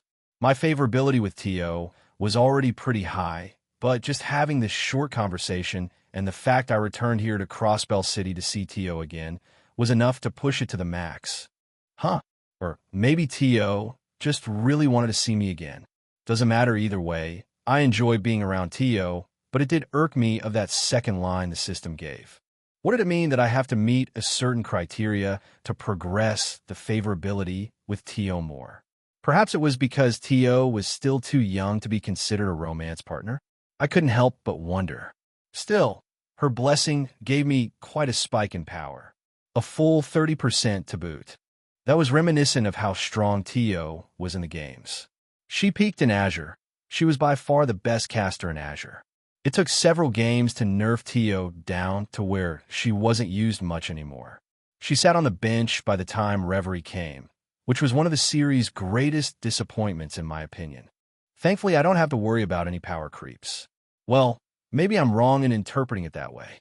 I do have a sinking feeling the Vermilion Trials are either going to scale my power to fit what challenges it has in store for me, or it will power scale to what strength I currently possess. Considering I'm nearing Reverie-scaled power, the latter might be far more worrisome if I am to take in my party members for consideration. A worry I will have to deal with soon. But in regard to Tio, I do not know how strong she presently is, or if she's received any form of training for that matter. She expressed her interest in joining my party, so I'll have to see where her stats truly laid. She was still young and did not fight during our time spent in the caves, unlike Enya. Enya assisted me much more during that, so it was possible Tio hasn't received any combat training. She does have an orbital staff now, which is used for testing, but does that count as experience gained? I'm not sure, but if Tio is truly at a blank slate right now, that means he'll have to do a big power leveling session with Tio and anyone else who is lacking. For those like Zin and Kilika, I don't need to worry about them at all. I can trust in their own strength. This will let me explore more of the party system I have. Will I be able to give all the experience to her so she can power boost? With that in mind, I took another look at the blue-haired girl before me who went silent after saying that to me. I decided to speak out to her. Say, Tio, are you really that serious coming back to Erebonia to partake in my trials? I decided to ask. Tio nodded her head as she turned around again, looking back at me with a look of anticipation in her eyes. I do. You'll be fighting lots of monsters inside it, right? Tio asked. Yeah, there will be a lot of risk involved, and you're really young. I'm still hesitant to let you in it, I said with a worried look. Tio's determination remained unwavered. This is something I want to do, Naoto. I have not much experience in combat, so you can train me. I'll handle it. Tio responded with a firm nod. Are you sure? I asked. Tio nodded. Ren is going to be with you too, right? Fine, Emma too. They're around my age, but they know how to fight monsters already, Tio continued. We'll see how the party ends up, but that is the tentative plan. I don't know who all are going to be in it, but I'm expecting at least 8 to 10 people, I said, so you don't have to worry about shouldering the entire thing, okay? If you do enter, know when to call it quits, I said with a serious tone. Tio nodded. Good, I replied with a smile. I think we've chatted long enough, don't you think? I don't want to attract gazes here, so why don't we move on? I asked the two. Okay, Tio nodded again. While we walk on the way, can you tell me about that harem you're making and who is in it? Tio asked with a look of interest. Oh, I uttered. You really want to know about that?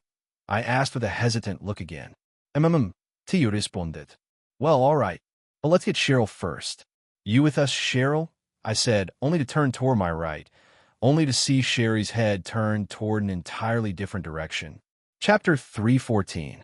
Chowly, I saw a lilac-haired girl in her school uniform with her head cocked in an entire different direction. She almost seemed to be looking somewhere. Cheryl, I said, calling out to Cheryl again. Huh? Cheryl asked as if she was lost in thought. Oh, are you two finally heading out? Cheryl asked. Yeah. Is something wrong? I decided to ask. Hearing that, Tio and I saw Cheryl turn her head toward the same spot she was looking at again. It's nothing. I thought I saw something, Cheryl answered before shaking her head. Shall we go? Cheryl urged. Cheryl's worry didn't go unnoticed. I had picked up a while ago that it seemed we were being tailed. shortly after Lecter left, but I left them to their own devices. Still, it was nice to see Cheryl's senses were sharp. She was able to pick it up before Tio could, or perhaps Tio's senses just need more room to grow. Either way, I reached my hand out, and Tio responded, letting me hold onto her hand again as the three of us exited the Times department store. As we left, back toward the second floor, resting behind one of the large stone pillars that connected all the way to the roof. Making sure the violet-haired boy and the two girls with him were now out of sight, a sole figure appeared out, who hid behind said pillar. They currently had a calm and calculated look in their eyes, which made it even more terrifying as this person's eyes were curved up into two crescent moons. It was a man who seemed to be in his 20s, sporting fuchsia-colored hair and slim-framed glasses. He was wearing an Eastern-style blue indigo suit and dress pants, making him appear stylish. His outfit alone made it seem that he had come from the East. This man walked out from beside the pillar, silently observing the three people before him as they departed. Yet to the man's surprise, his gaze was drawn to the violet-haired boy. He suddenly saw a bloody red flash, and in just a mere second later, the man felt a burning sensation strike against his cheek. It was very fast, and even the man found it hard to see what had just happened. But the man felt his cheek turn cold, and blood started to seep out as it burned at the same time. A faint scent of iron struck the man's nostrils as he opened his mouth and let his tongue agape, licking a bit of the blood that was now trickling down the side of his cheek. I knew that boy wasn't to be underestimated. His periphery is no laughing matter, the man mused, ignoring the pain his cheek currently had. Young master, shall we give chase? That boy launched an attack at you. A second figure suddenly appeared with a quick motion, acting just like a ninja. It was too quick to see with the visible eye. That was just a welcome message. No need. I assume he has his own reasons to be here in Crossbell City. But seeing the talent that bested Ian next to him, that is a nice touch. The man mused. Understood. We will keep an eye out, the garb man responded. He too was wearing Eastern-style garments. These two appeared to belong to a martial arts family of some sorts. Ha! Oh, my friend, you seem to have it the other way around, the man replied with a grin. Pardon, young master. The second man asked with a doubtful look. We're already in the boy's gaze. As long as he's here, there's no use in running away. Hell find you, the man replied. Impossible. That's almost inhumane, the second man retorted with a shocked look. Yet as if it reacted to him, the second man suddenly felt a deep sensation strike against his entire body with a low whoosh. It wasn't just him. The fuchsia-haired man also felt the sensation strike against their bodies. It was as if they had just gotten stripped naked. You felt that, didn't you? The man asked, still sporting his same grin. How, in ADOs, the second man uttered, consider it a long-lost gift of the ancient times. A power sought after, but was monopolized by the Erebonian royal family up until a couple centuries ago.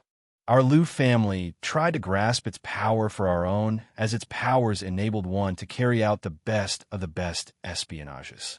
Sadly, our ancestors failed to retrieve it. I am surprised to see it still here in this era, the man mused. A power lost to ancient times, the second man mused. The vermilion eyes.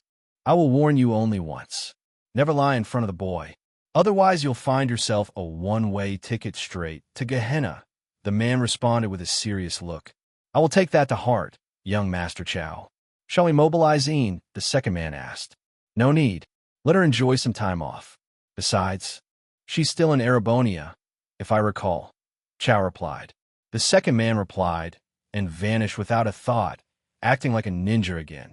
The man named Chow was left alone, and his gaze remained on the entrance that was now empty.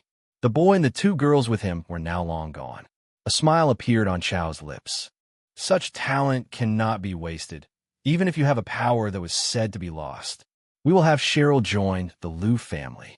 Not many can best the lineage of Ian, Chow mused again, before slowly taking his steps down to the first floor. Some moments later, 9 a.m., Central Square. Three figures soon left the Times department store, as did several other folks, joining the large crowd of people going about their daily business. A large ancient bell that was blocked off could be seen in the center of the large square. Some children could be seen playing around in a group closer toward the other end. Most children only visited school on Sundays, which allowed them to play during the rest of the week.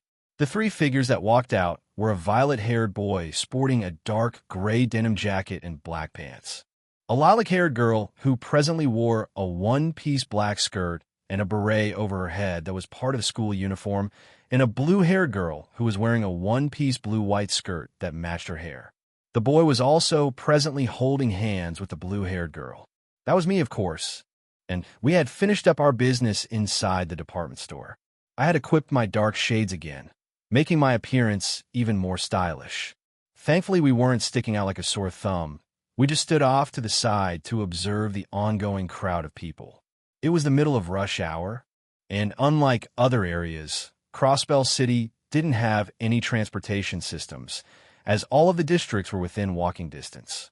With that in mind, you could imagine how many people were out and about. But that didn't mean I was idle. Cheryl had every right to be worried a few moments ago. Her senses were sharp. Tio did stay quiet, but I'm sure she felt it too. As we walked out, I activated Vermilion Eyes.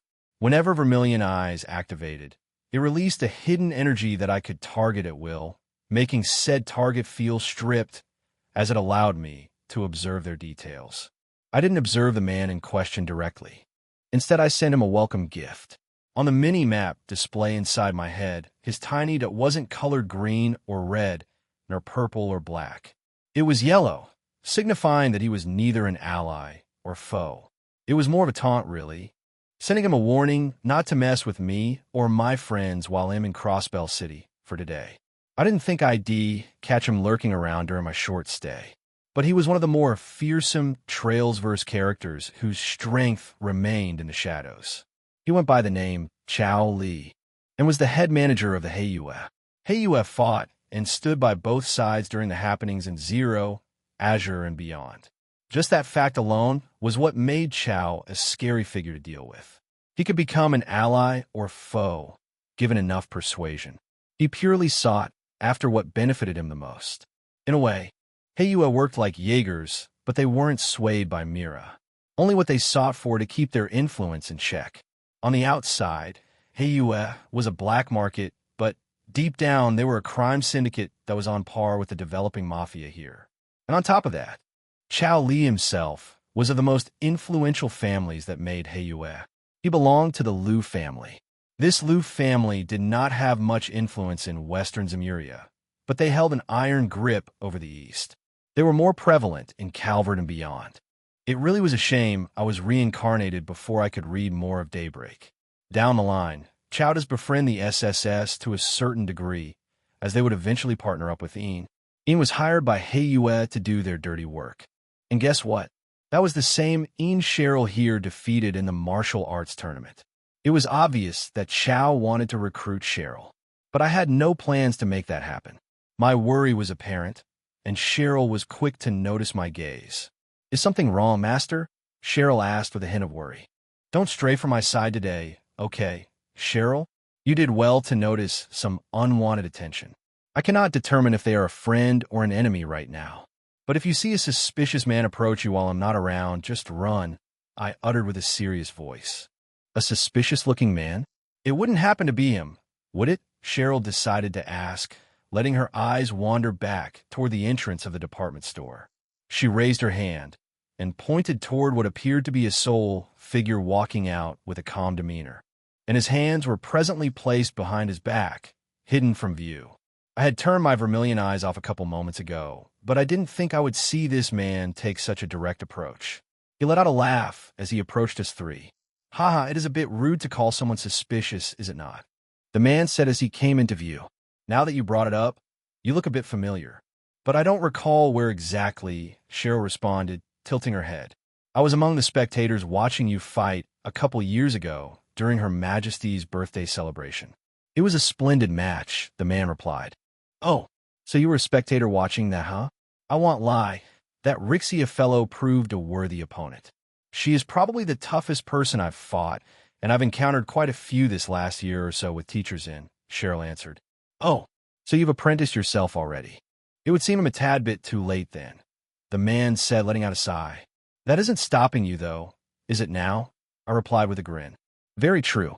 Martial artists oftentimes find themselves studying under more than one master. But where are my manners? Now that is most certainly rude of me. Im Kao Li. It is a pleasure to meet you three, and especially you, your highness. Chow responded, formally introducing himself to us. Tio tried to utter, but she just remained mostly deadpan with that empty stare of hers. It isn't surprising that you can tell who I am, even if I'm dressed like this. Mr. Chow, was it? I asked. To my surprise, he reached his hand out for a handshake. I responded and shook Chow's hand, causing him to smile. You can just address me as Chow, your highness. You've caused quite a stir back in Arabonia, you know, Chow said, releasing his grip. You mean the engagement with Alphen? I'm sure ITLL cause uncertainty in places, but if ITLL promote friendship between our two countries, I'm all for it. Considering your current position, I'm sure you'll take advantage of it. I mused. Oh, I most certainly have. Riding on these waves of uncertainty allowed Heiyue to secure its footing here in Crossbell City during that short period alone. That is why I decided to approach you like this, your highness. I wanted to express my gratitude. It doesn't have to be now, but will you and your companions drop by the Heiyue office in the harbor to share a cup of tea before the day is over? I'm sure we can use this to have a bout of an information exchange. Chow Li asked, which caused me to raise my eyebrows. You want to exchange information with me? I asked. Of course. You have a strong footing in both Arabonia and Liberal, and being a man of the East, I can share more Eastern views with you. How's that sound, your highness? Chow Li proposed. That was a very tempting offer. I know I'm friends with Van, and I have been exchanging information with him over the last couple years with how Calvert has been doing, but Van is only one person. Chow Li has much more of a wide network compared to Van. I don't know how Calvert will develop from here, but it wouldn't hurt to have a simple chat with a man, will it? And I even told Cheryl to stay away from this guy. He just had to go and show himself, didn't he? Cheryl glanced my way. I could see a hint of worry in her eyes. Are you going to accept, master? Cheryl asked in doubt. Yet hearing that alone, I saw Chow's eyes shift upward a bit. Now that is something I wasn't expecting to hear. You don't have the air of a master. The contestant that bested Ian is in servitude to you? Chow asked. As a maid, but yes. Cheryl is serving me now. Will that cause a problem? I said, wanting to make sure. Oh, if it's just that, nothing of the sort. Just found it a surprise is all, Chow replied with a smile. Excellent. You can expect our arrival at 5 p.m. for a short visit. And unrelated, but considering you hail from the East, you should know some excellent tea-making techniques? I wondered. Of course. If you so desire it, I shall impart one or two to you. Chow nodded. Tea-making, Cheryl mused, her eyes lit up hearing that. I do appreciate that. We'll be taking our leave then. It was nice to meet you, Chow, I replied. Safe travels, your highness, Chow responded, letting his hands remain behind his back as he saw the three figures vanish into the central square. Chow remained behind and didn't immediately walk in a particular direction. Instead, he waited until the same second man appeared before him. He turned his figure around to look at the man. He was a subordinate to his own, his right-hand man, so to say. So, now that you've seen his highness close like this, how do you take it? Chow mused as he asked the man. That prince has no openings, young master. I find it difficult to believe with his young looks, the man replied, which is why I accepted his welcome gift. He can attack with such swiftness. Even I found it hard to trace that attack. Now do you know why I said it was no use in trying to monitor his highness? Chow asked him. Yes, young master. We will make sure not to enter the prince's vicinity. The man nodded with a stern look. Ha! Chow bellowed, which caused the second man to raise his eyes in doubt.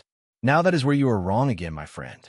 Let alone this store, his highness likely has all of Crossbell City under his gaze, Chow answered with a smirk. What? The second man exclaimed in shock, not expecting to hear that at all. Chapter 315.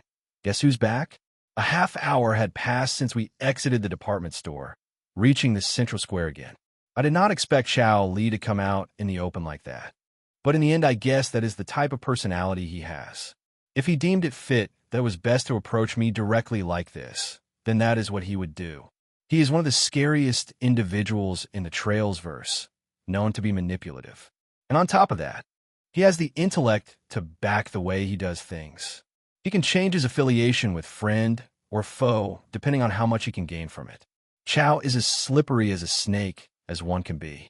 If I had to compare him to another character in a different anime verse, it would be Orochimaru from Naruto. Conniving, cunning, and can't be trusted.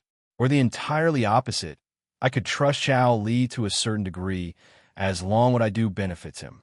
Apparently some shifts of power had taken place here in Crossbell City these last couple days that I was not aware of, but this impact was a result of my engagement with Alphen.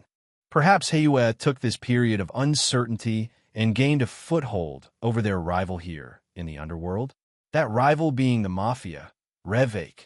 Revake was formed around the time Crossbell State gained its autonomy around 70 years ago, but if I had to take a guess of Haiyu's origins, they have likely been around for far much longer.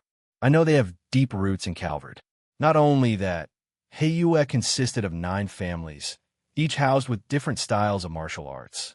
But at their core, they were a crime syndicate that wreaked havoc across Calvard. Chao Li himself was part of the Liu family, but he was not in direct succession to the current head.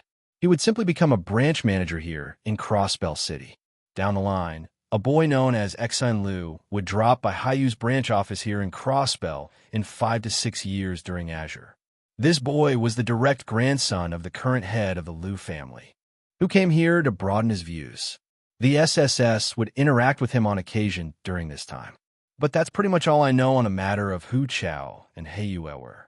Exine wasn't necessarily a bad person, but there is one thing I will have to look out for when Exine does come here in the coming years. He ends up getting smitten by Ellie, and I have no plans on letting that happen. Thinking that, I cracked a smile as the 3 of us proceeded to head toward the administrative district. Despite the chill in the air considering it's winter, there were plenty of people out and about. Snow was much rarer here in Crossbell City, but it was known to snow on occasion. I glanced back at the department store and saw Chao together with someone dressed in similar Eastern-style clothing as the 2 departed toward the east. East Street did connect to the harbor districts, so it made sense they would choose that direction to head back to Heiyue. As we approached the intersection to head inside the administrative district, I saw Cheryl glance her eyes my way. "I'm guessing that's the guy you warned me not to encounter when I'm alone, Master?" Cheryl asked as she watched the fuchsia-haired man leave toward the east side of Central Square, still holding his hands behind his back. Chao was quite young, too, despite his looks. He would be turning 21 this year, if I recall. Yeah, it sounds like he took advantage of the engagement announced between Alphen and I to secure his position here in Crossbell City. I don't know if I'll be for good or bad, though. He could be very manipulative, but as long as we present some form of benefit, it wouldn't be hard to develop a working relationship with Chao. He did offer me an information exchange. I answered with a nod. "You're going to go to that, aren't you, Master?" I wouldn't lie, being able to learn a new technique on making Eastern-style tea did pique my interest. "Are you sure we can trust this Chao?" Cheryl replied, obviously worried. "We can or we can't. That's just how Heiyue works. I do want to learn how the East is doing, and Heiyue can act as a good information network for that. I have been in touch with Van, but he's only one person." I answered, "And besides, Heiyue doesn't know your newfound strength. Chao will be in for a shock to see the technique you developed that you used against me." I chuckled, only to ruffle Cheryl's hair with my hand. That caused her black beret to get pushed slightly to the side. "You gotten stronger, Cheryl?" Tio asked with interest. "I sure did. I can only use it for so long, though. I was out for the entire night using it against Master," Cheryl said. "Yeah, that wasn't too long ago.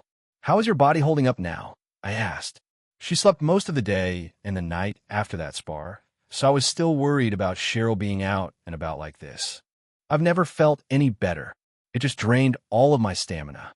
Once I start using it more, I'm sure ITLL caused my body less strain," Cheryl happily replied, showing that she was fine. "You've already acquired such power. I really am wanting to increase my own strength even more now," Tio uttered, feeling a hint of jealousy seeing how much stronger Cheryl has become. I hadn't looked at Cheryl's stats recently. I'm sure the spar I had against her scaled her stats because it was linked to a quest. "Tell you what, Tio, After today, come back with us. Alphen will love to meet you.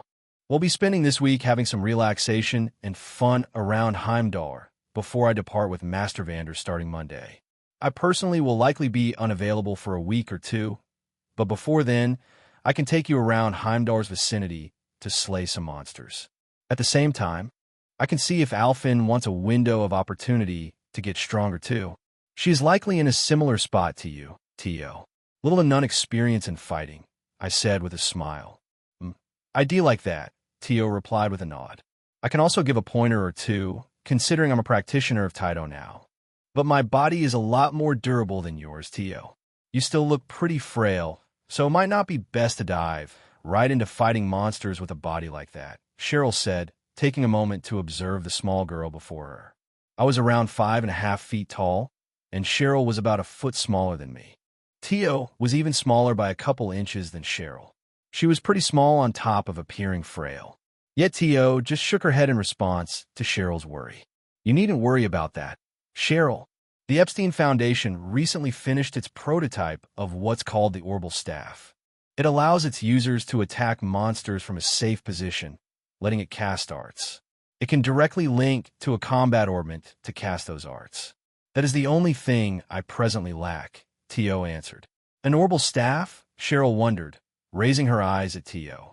I guess it's going the same route to the start of Zero then. Part of her visit to join the SSS is to test the Orbital Staff out. Looks like the Epstein Foundation has already finished creating a prototype for it.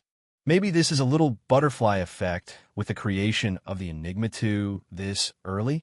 The scientists back at the Foundation probably used the data results Professor Erica likely provided back to them to speed up the development of certain projects they have underway. I mused.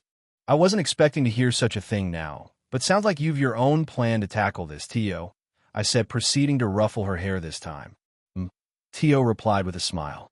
What did you mean by now, Master? Sherry asked with a doubtful look. Just an expression, I replied. Hearing this, Tio's smile faded and she reached out her hand again, allowing me to hold on to it. You really like holding hands, don't you, Tio? I asked with a smile. Is this really the right thing to do, Master? Tio knows you're a pervert now, Cheryl retorted. She squinted her eyes, seeing Tio now holding onto my hand again. In response, Tio just simply shook her head. Naoto might be a pervert, but he isn't that type of person, Tio retorted back. Hearing that made me smile again. See, I have my own dignity, you know. You can only take that joke so far, I retorted back. And yet you already have a flock of girls by your side already. Master, speaking of which, where did Angie take those photos and that video of hers? Cheryl wondered. The image that was displayed was quick, but Cheryl still recalled that Angelica appeared to be at a beach of sorts. Oh, that. The surprise might be out of the bag already, considering they're there already. I had a villa built in secret, you see. I was going to reveal it to the girls, but I guess Rin already was a step ahead of me, haha. I answered with a laugh. Ovilo, Shurilmigt. Maybe that's why Miss Jaina has been so busy recently. Cheryl continued to wonder. Partly. I had her assume the role of being the caretaker of my finances, apart from her secretary duties. But in reality, I started this little project shortly after the cult extermination ended. I did receive a notice before my departure to Erebonia began, letting me know its construction was complete. I was going to surprise the girls. I answered. Ren would want to one-up you like that. Wouldn't she, Master? Well, once all of this is over, we could take a little break and head there too, Cheryl proposed. A house that Naoto built? I'd like to see it. Tio also nodded. Haha, we'll see. It was built with a particular notion in mind. It may not be best to take you there, Tio, I replied with a grin. Tio just revealed her deadpan look my way. Parvet, Tio. You say that to Tio, but not me, Cheryl retorted back. Hearing that statement caused Tio to shift her eyes to Cheryl, then back to me. Pervert X2, Tio retorted again. Hey, I told you I have my standards. I won't plan to bring you there either, Cheryl. Rin shouldn't be there for that matter too, but I can only guess she has her own reasons. She's probably using the villa as her base to achieve what she currently wants to do. I guessed. They were heading down into the sealed area. I did have some worry about how well they do, considering half of their party consists of young girls as young as Tio and Cheryl here, but there is Enya, Emma, and now Angie to watch over them. I am much more relieved with Angie being with them now, too. All right, they plan to hunt monsters, right? Cheryl nodded, realizing what I was trying to say. Yep. I don't expect them to stick around the villa for a long time. It's just a mere convenience to them. I replied with a nod. So that is the case then. We'll have to make sure we do our part too. Tio nodded. Right? Well, I do have a couple places in mind we can go to right now. But our interest is in the administrative district, right? Tio doesn't like to talk for prolonged periods of time. And I've only been in Crossbell City only once or twice, with certain duties to attend to. I haven't really had free reign like this to explore Crossbell City. You used to live here, right, Cheryl? Think you can be a tour guide for today? I asked with interest. Cheryl tilted her head at my ask. Uncertainty appeared in her eyes. I'm not sure. It's been a few years since, the incident. The Crossbell I remember might not be the same as what you currently see. At least the Central Square and Crossbell Airport didn't seem to go through much change, Cheryl answered with a hint of worry. Huh, maybe I could be the guide you're looking for then. A voice of a man laughed, calling out to us. I asked, only to see a figure dressed in a weird garment approach us. It looked like he was dressed in a priest's robe. He had very spiky green hair with white highlights in it. It took me a second to register who this man was. Is that really you, Kevin? I called out to the man. You're flattering me, seeing you remember who little old me is. It's your favorite wandering priest, Kevin Graham. Sure has been a while, hasn't it? Your Highness? The man asked, taking a moment to approach us. Sure enough, it was Kevin Graham. He seemed to be a few years older since we last met for a brief split second over the Calvardian waters. He seemed to have a different air to him. Is it because he's an adult now? It is nice to see you again, Kevin. What brings you here to Crossbell? I asked, welcoming Kevin. It really has been a few years since we've last seen each other. It looks like Kevin has been well. Oh, this and that. I don't think this is about me, though. You've kept a certain mademoiselle very worried. And no? Kevin asked, looking toward another direction of the Central Square. You don't mean? I uttered, tracing my gaze alongside Kevin's toward the direction he was looking at. It didn't take long for a second figure to appear. Chapter 316. Ellie McDowell, I am really happy you still remember me. Your Highness, a voice of a girl called out to us. She appeared to be wearing very similar clothing to Kevin. Actually, a sheathed sword could be seen at her waist, too. She sported very beautiful, silvery blonde hair and had bright green eyes. Yet seeing this look, my head tilted to the side a bit. I did not expect this person to be dressed in this fashion. Is that really you, Ellie? I called out to the girl. She was the same age I was, but she was already well endowed. She would have a fierce competition in that aspect if I were to compare Ellie to Emma. But it's just... I glanced at Ellie again. Her entire demeanor had changed, as well as her outfit. She seemed to be wearing a squire's uniform. Only members of the Seption Church would wear this. Must be a surprise to see me like this, right, Your Highness? You're not the only one who can keep surprises to themselves, Ellie replied with a smile. Oh, I uttered, try to relate to Ellie's words. The me that she probably remembered is the young kid back at the villa I was raised at. Then, she didn't know, I had outslays of blood running through me. I did announce my existence to Liberal after coming back from the caves. I'm sure she probably received the news while she was in Arteria. In the games, she did go to Arteria as a foreign exchange student. I want to see how long she studied there for. On top of that, she would venture to St. Estrella to study for a term or two as well. We'll see if that happens this time around. I have a feeling it won't, considering Ellie's new attire. She looks just like how a church nun looks now. Ellie's appearance was very similar to the partner Kevin will eventually receive, who went by the name Rise Argent. But seeing Ellie here in replace of Rise, it might seem that Ellie is his partner, at least for now. Or maybe she's on her own here. Most Grousritter do end up acquiring a squire to mentor, and if Rise is still Kevin's student, then maybe Ellie would. There's no way Ellie would be with that guy, right? The man I was referring to was a philanthropist to its finest degree, a guy named Wazy Hemisphere. I don't know if we'll come across him today during my stay in Crossbell, but he's probably lurking about with that gang of his, still in disguise in Old Town. But then again, Wazy was one of the younger cast in the Trailsverse. He was even a year younger than me. He's probably still back in Arteria. studying to become a squire knight, and wasn't a full-fledged dominion yet. Is he even here in Crossbell? If he isn't, then it makes sense if Ellie was an apprentice to Kevin. I do want to see if dominions can take on more than one apprentice at a time. Shaking Wazy's situation aside, I glanced at Ellie again. She's become really beautiful during our time apart, and I couldn't help but smile seeing her again. It was probably because we were in public, but Ellie kept a calm demeanor. Welcoming the two, I continued to speak. It was probably a shock to you to find out I was a prince, right? There's plenty of surprises to go around at least. I didn't think you'd wind up joining the Seption Church, Ellie, I greeted with a smile. Kevin nodded his head to my word. Boy, was it a shocker, all right. And no, the mademoiselle did this for yourself, Your Highness. Miss Ellie didn't want to get left behind, so I extended her a welcoming hand. You're looking at the Seption Church's newest member to the Grousritter, Kevin exclaimed, causing us to raise our eyes. You joined the congregation for the sacraments? If anything, ID thought you'd align more towards divine worship. I mused. Guess that is how things turned out. Huh. The best organization under the Congregation for the Sacraments was the Grousritter. They were the ones who earned the most practical combat experience of the 3 divisions that made up the Seption Church. Their primary task was retrieving artifacts the goddess Adios blessed humanity with. The ones that remained anyways, as most have gotten lost or deeply buried throughout time. And they also dabble in a similar line of work to bracers should the need arise. They can help fight monsters. So I'm guessing Ellie had already started on her path to grow stronger then. Just knowing that made me happy.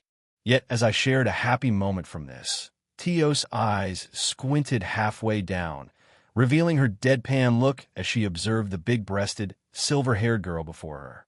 Suspicious, Tio. She knew well who Ellie was, but she hadn't been formally introduced to her yet. That might be the case. A part of this was for you, Your Highness, but also for myself. I was given a window of opportunity to grow stronger.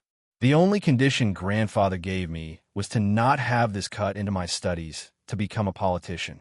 He does intend to pass the torch to me one day, and I agreed. My name is Ellie McDowell, and the granddaughter of Crossbell City's current mayor. It is ever so lovely to meet you too, and it is very nice to meet you again, Your Highness, Ellie remained polite. Likewise. So I'm guessing you took this chance then, Ellie. Sounds like you found your path forward. I replied with a heartfelt smile. I really am happy for her. Still suspicious, Tio retorted again with her dead look. Even Kevin shuddered, seeing this expression of hers. I could immediately tell he wasn't used to it, haha. Is that kid next to you all right, Your Highness? Who are these two anyways? Kevin wondered. Ellie giggled, seeing Kevin behave like this. You must have forgotten about these two, Father Kevin. They were on the sailing boat with His Highness. That moment only lasted for a brief time, so it isn't surprising that you've forgotten about them, Ellie explained. Kevin acted as if a light bulb lit up inside his head. So that was the case. Now I remember. I don't think we ever got your names. Well, I'm Kevin. I'm also with the Grousritter alongside Miss Ellie here, Kevin said, introducing himself to Tio and Cheryl. I glanced at Tio, who still had her dead look.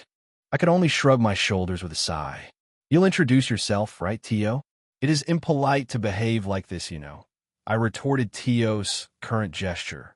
Tio just blankly stared back up at me, before her head shifted toward Kevin and Ellie again. Tio Plato, engineer and student of the Epstein Foundation. 9 years old, Tio introduced herself. Kevin just stared at her in shock. Now wait just a moment. Did you just say you're an engineer at Epstein Foundation?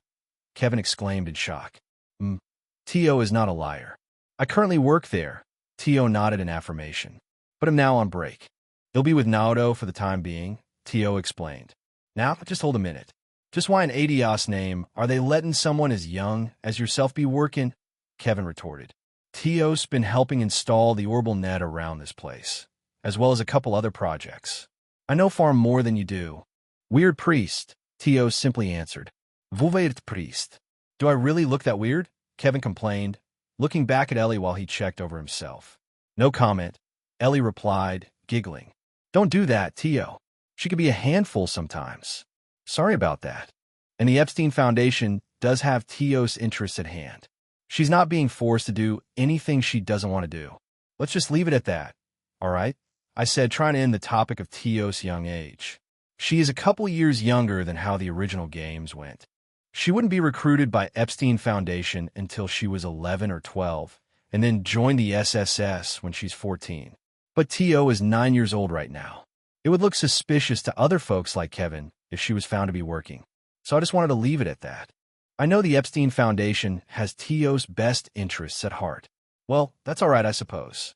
Don't push yourself, all right? Kevin asked with a worried look. Teo happily nodded, seeing Kevin's concern for her.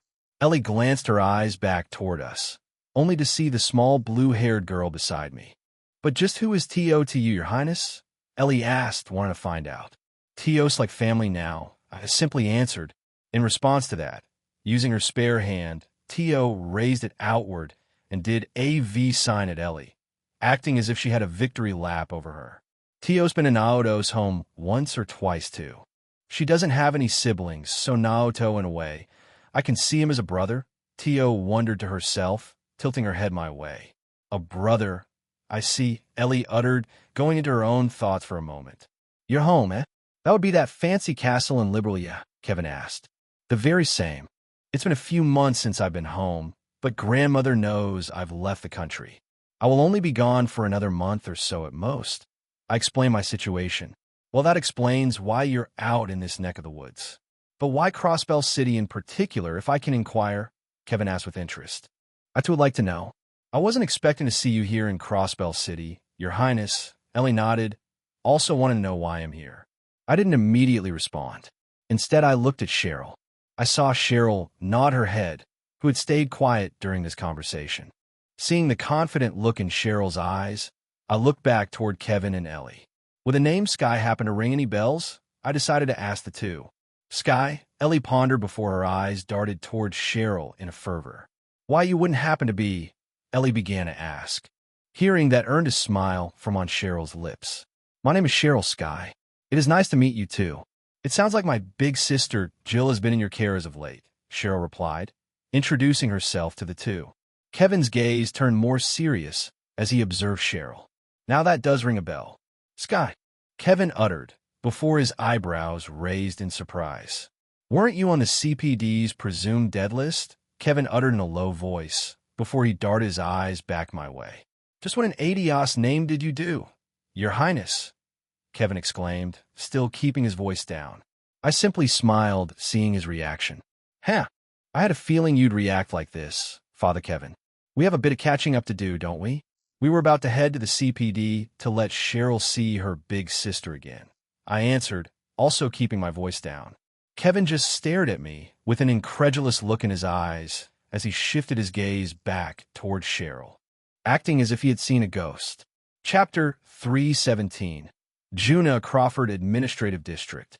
Sinua AM. After getting reacquainted with my childhood friend, Ellie McDowell, I wanted to see where her feelings laid, but I knew it was a bad time to ask about such a thing. She remained poised and polite. Considering where my background stood, I'm sure she'll make some time to have a little chat later. Until then, this will be put on hold for now. Apart from that boat ride back in Calvert, the last time I saw Father Kevin was during one of grandmother's birthday celebrations. Considering Liberal is treated as a monarchy, grandmother's birthday is held a national holiday. The events change and vary per year, and the martial art competition is held every few years. The next one is likely going to be held when FC starts, where Estelle and Joshua partake in the competition. To my point, though, that was the last time I saw Father Kevin. He is now a spunky, upbeat man now. He was 22 or so during FC, so that meant he had just become an adult. He was more of Sarah's age compared to me. He was 7 years older. It was nice to see Kevin again, to say the least. In the games, there was a running gag with Kevin, which made him a most forgettable character by far. I recall even the CEO of the game's developer said he forgot about Kevin's existence. Jokes aside, the scenery changed as the next hour struck. We all wandered from a central square to our next destination, the administrative district. The local library, which was available to all Crossbellans, could use this place. To the north was the town hall, which was where Mayor McDowell resided. Given some time, I would like to see if he's available to meet for a quick chat. I'm sure he'll display a warm welcome. After all, it wasn't just Ellie who knew of my origins. Mayor McDowell did too, as he would show up with Ellie at my house each time to drop her off to play. I'm not sure if I'll have enough time today to do that, but hopefully I will. Directly to the left of the town hall was the CPD, or Crossbell Police Department. This was the primary office of Crossbell's police officers and detectives alike, should a call for them ever arise. Most of the time, they likely spend their day's shift on patrol or fighting local gangs to keep them under wraps. Bigger crimes now happen less frequently thanks to the successful operation of the cult extermination. Many kidnappings happened during that murky period, but Crossbell City was in a much brighter position now. In front of the CPD building off to the left side, Tio and I could be seen, leaning against the side of the building with our backs. The entrance's door was tightly shut, but for a good reason. Tio and I could currently hear faint, yet constant sobbing sounds coming from the inside. But thanks to the doors being shut, the people strolling further in the distance couldn't hear it. A cold breath escaped from Tio's lips as she looked up my way. "Are you sure it's fine for you to remain outside like this, Naoto?" Tio wondered. "Yeah, I don't want to intrude on such a delicate moment. Kevin and Ellie seem to be working with the CPD, so it's fine if they enter. But the two of us are just regular civilians. I do have friends inside, but am in no rush." "How are you holding up, Tio?" I asked, feeling a bit worried with Tio exposed to the cold, wintry air. "We have been outside for an hour or so. She is much younger than I am, and with her frail body, I did have some worry." Tio nodded her head, ensuring she was fine. "It is cold out, but bearable," Tio answered. If that's the case, should I go buy some hot lemonade to keep us warm, or should I lend you my jacket instead?" I decided to ask Tio. "Some lemonade would be nice," Tio nodded. "Got it. We'll be back in a sec," I replied, leaving Tio to herself. Thankfully, there were a couple of vending machines scattered around the administrative district. Spotting one to my right, I went straight there. A cool thing about the vending machines here is that they adopted the culture of Japanese-style vending machines in my past life. Not only did they offer a variety of drinks or food depending on the season, one could purchase hot or cold drinks from them. It was very easy to tell which one to buy. You could tell by the button. Red was for hot drinks, blue was for cold. There were a couple of vending machines in between the CPD building and the town hall. I arrived at the closest one after walking for a few minutes. Thankfully, most of the districts were within walking distance. That was why there weren't many Orbital cars out, unlike back in Heimdall. Using my inventory, I pulled out 4 100 mirror coins and inserted them into the machine. Another benefit was that you could do it in one fell swoop. Clunk, clunk, 2 hot cans of lemonade dropped. Yet before I reached down, I saw a soul figure quickly enter my view from my right. It appeared to be a pink-haired girl. Oh, that Ken and Nana, they sure are a bundle of energy. They seek every opportunity they can get to fool around, even though it's cold out. An upbeat voice of a girl said, reaching my ears. The figure soon halted, not too far away from me, seeing me still in front of the vending machine. Guess I'm not alone. You getting something hot to drink too, mister?" the girl asked. "It really is cold out today," the girl exclaimed. As her voice left her lips, a couple of cold breaths of air followed. "Sure am. Sorry, it'll be done in a moment," I said, reaching down to retrieve the 2 cans. "Oh, you needn't hurry, mister. You don't seem by yourself, though, seeing you get 2 cans, the girl said. She then leaned past me, only to see a blue-haired girl in the distance, leaning up against the side of the CPD building. "Getting a drink for your younger sister, too?" the girl asked, taking a moment to look at Tio. Sensing the girl's gaze, Tio, who was observing another part of the administrative district, shifted her head and saw a pink-haired girl looking at her. Tio raised her eyes, as she hadn't seen this girl before. Something like that. "Thanks for waiting. You're free to go," I replied, taking a couple steps to my left. This allowed the girl to go next. "Thanks, mister," the girl happily replied. She appeared to be an upbeat and cheerful girl. Just like me, she deposited 600 mira for 3 drinks. Likely for her 2 younger siblings that were seated on a bench not too far away. After getting her drinks, she looked up and looked back at me again. Still, I haven't seen you around here in Crossbell, mister. You a tourist? The girl asked. Sure, we can go with that. Got some friends inside the CPD that they're trying to settle matter with. We're only staying for the day, I answered, keeping Cheryl's matter vague. Now it makes sense as to why you're staying near the CPD. You know, I'm also looking to become a cop. I'm hoping to start school at the Crossbell Police Academy in a few years, the girl answered. Oh, and I'm Juna. That was impolite of me, considering you didn't know who I was, Juna said, introducing herself. Well, it was nice to meet you, Juna. You can call me now. I'm going back to my company. If ADO's wills it, we'll meet again, I replied, deciding to use a pen name. No, you seem like a cool dude. But sure, Juna happily responded, proceeding to grab her 3 cans out of the vending machine. She waved her spare hand at me before heading off in the distance a bit. She turned around again to look at me. Those are some cool shades, by the way, Juna continued before vanishing off into the distance. I could see the pink-haired girl reunite with 2 smaller children who appear to be twins. Huh, they'll take that compliment, I replied. Doing a little motion of my hand, I waved her goodbye and turned around, returning to where Tio was. I passed the lemonade she requested. Thanks, but who was that? I haven't seen her around, Tio wondered, recalling who the pink-haired girl was. She said her name was Juna. Seeing her familiar with the place, I could guess she's a Crossbellin. I wondered, but in truth, I could immediately recognize who that girl was. She was only turning 10 this year and was the same age as Tio, but she was completely different in terms of appearance. But as to who she was, she went by the name Juna Crawford. She would enroll in the Crossbell Police Academy 1 year after Lloyd Banning's graduate and eventually enroll at Thor's Military Academy, only to become Reen's student. Chapter 318, A Cause for Celebration Click. After sharing a couple moments with Tio, letting our bodies warm up with the hot lemonade, we soon heard the CPD's door open. A soul figure walked out, a lilac-haired girl dressed in a one-piece black skirt with a cute beret over her head. Looks like you two are having fun, Cheryl said, catching Tio and I drinking some hot lemonade and enjoying the brisk air going about. She tried to remain cheerful, but bitterness struck against my heart. Her eyes told an entirely different story. They were pretty red and a bit puffy. You let all out, didn't you, Cheryl? Tio asked with a worried look. Hee. Is it that obvious? Cheryl tried to retort, only to wipe another tear away from her eye.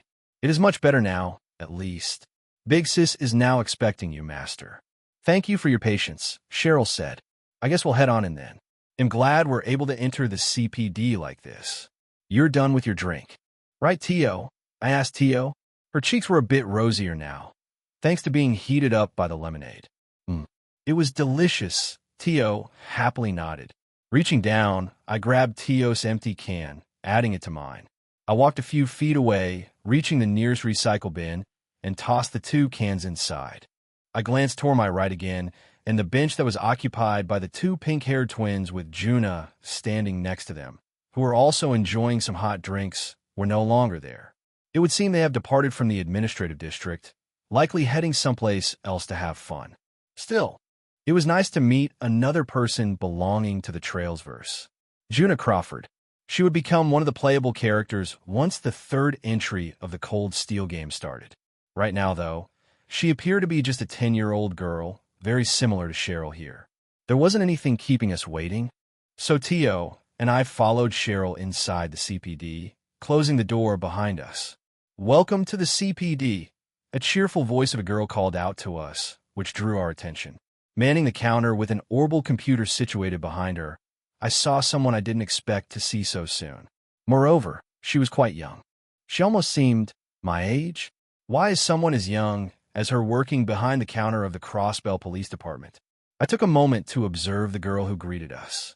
She had an officer's uniform she wore during Zero. It included a black blouse and skirt, as well as black leggings. Her shoes were a part of the combination and were studded with metal. Even a black beret was nestled on top of her head. The only thing that wasn't black in this uniform was the tie she wore and her undershirt being reddish pink. She, too, would become a playable character by the time Azure struck, as well as the later games. Noel Seeker, an officer in training. Are they just letting anyone enter the CPD nowadays? I scoffed, revealing a frown. I could see a second girl left of Noelle, who was also in the same uniform, scratch her cheek, appearing embarrassed. But contrary to this girl's appearance, her eyes told a different story. Just like Cheryl, this girl's eyes were even more red and puffy. But since we were currently being welcomed, she was quick to return to her professional demeanor. Unlike Noelle, though, I could have sworn this figure was even younger than her. But perhaps I was mistaken? She looks far older than Noelle, appearing to be 16 or 17 years old. Maybe in this version of Trail's verse with me coming into this world, they bumped her age up? At least she appeared proper compared to Noelle, an actual police officer. I do apologize for my partner's appearance. Your Highness, Noelle is taking practical studies during her last year at the academy and got assigned as my assistant. I'm the one who manages most things here, the second girl replied, feeling embarrassed. You don't need to apologize for me, Jill, Noelle exclaimed, revealing a frown in complaint. Hearing that caused me to smile. Ha! I was only kidding. I had a feeling that was the case here. You must be Jillian, I responded, observing the older girl sporting the same lilac-haired hair Cheryl has. Hers was much longer, though, and she let it flow down the back of her neck. Yes, you can call me Jill like my friends do. I really am thankful for having you return my younger sister. I never lost hope in ADOs, knowing one day she will, Jillian replied with a wide smile across her lips. It's almost as if I'm staring at a ghost. I thought we had already accounted for everyone on the presumed dead list, Noelle uttered, revealing a look of shock. I guess we'll start there then, I said, letting the duo's gaze look at me as I looked down beside Cheryl. Has Cheryl told you anything after your reunion? I asked. None. Jillian shook her head. I haven't said anything yet, Master. I was waiting until Big Sis calmed down so her thoughts would become rational. Still, I do thank you for letting us share some time like this.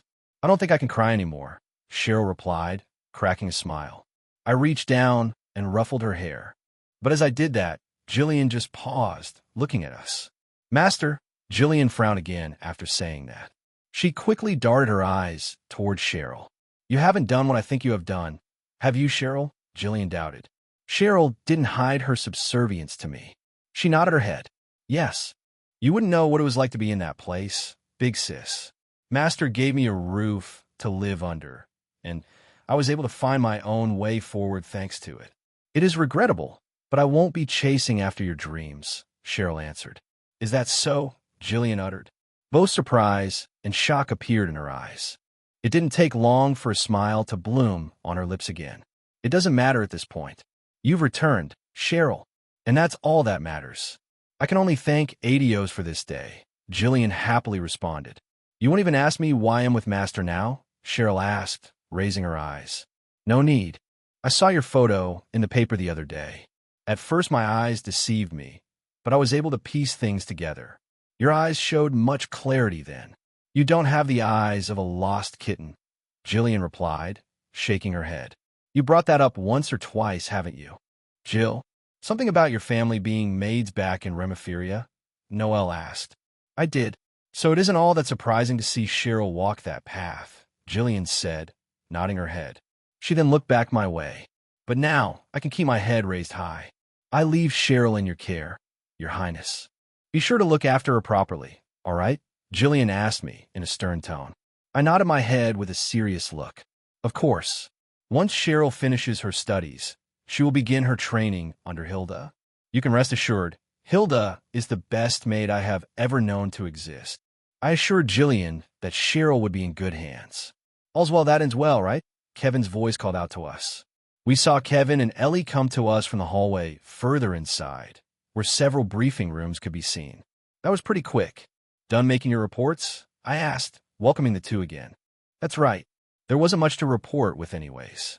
Most of the roads are currently clear of monsters, thankfully, so our patrol and helping the CPD didn't amount to much.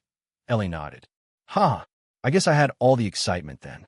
Some pretty nasty monsters roaming the tunnels on the way to mines. Never trust those worms. An upbeat voice called out to us, only to see the door swing open.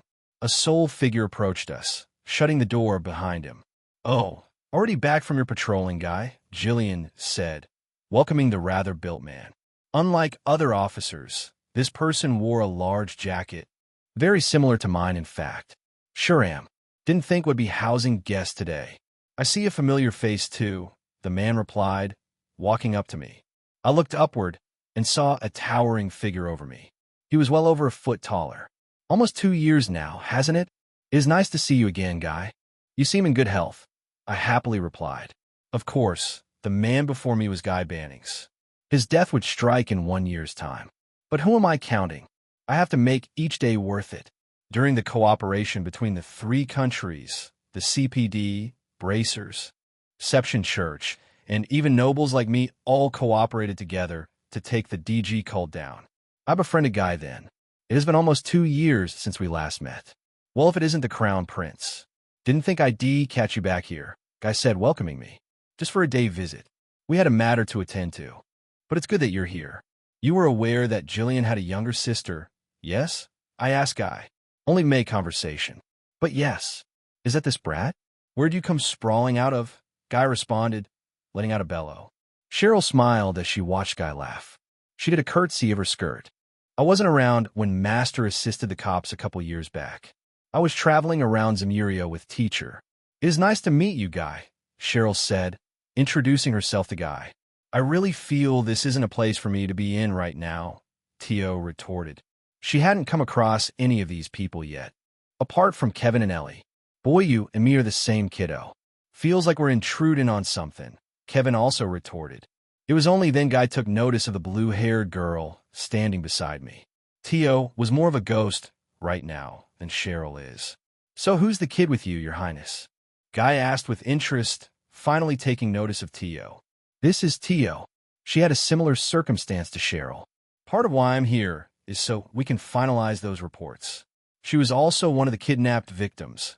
I answered with a serious tone. No shit, Guy cursed, taking a look at Tio again. Now that I didn't expect to hear. Not 1, but 2 kidnapped victims, Jillian uttered in surprise. Strange. By the time we checked out some lodgings, we wound up with nothing. I guess it wasn't nothing after all, Kevin mused, taking a look at Tio as well. All of a sudden, all eyes were on Tio now. There were 8 of us in the CPD's lobby, including her, so a hidden pressure soon revealed itself once Tio felt many stares peer against her. Tio remained motionless. She didn't feel overwhelmed. In fact, she even had her usual deadpan look. I guess in a way, Guy did end up meeting Tio after all. I wonder how things will progress from here, considering I intervened with Tio's rescue back then. Insert picture of Noel Seeker here. Insert picture of Jillian Sky here. As always, Chapter 319. Guy and Tio as always. It looks like Tio wound up meeting Guy after all. This time around, it was under a completely different pretense. Now, Tio was a complete stranger to Guy.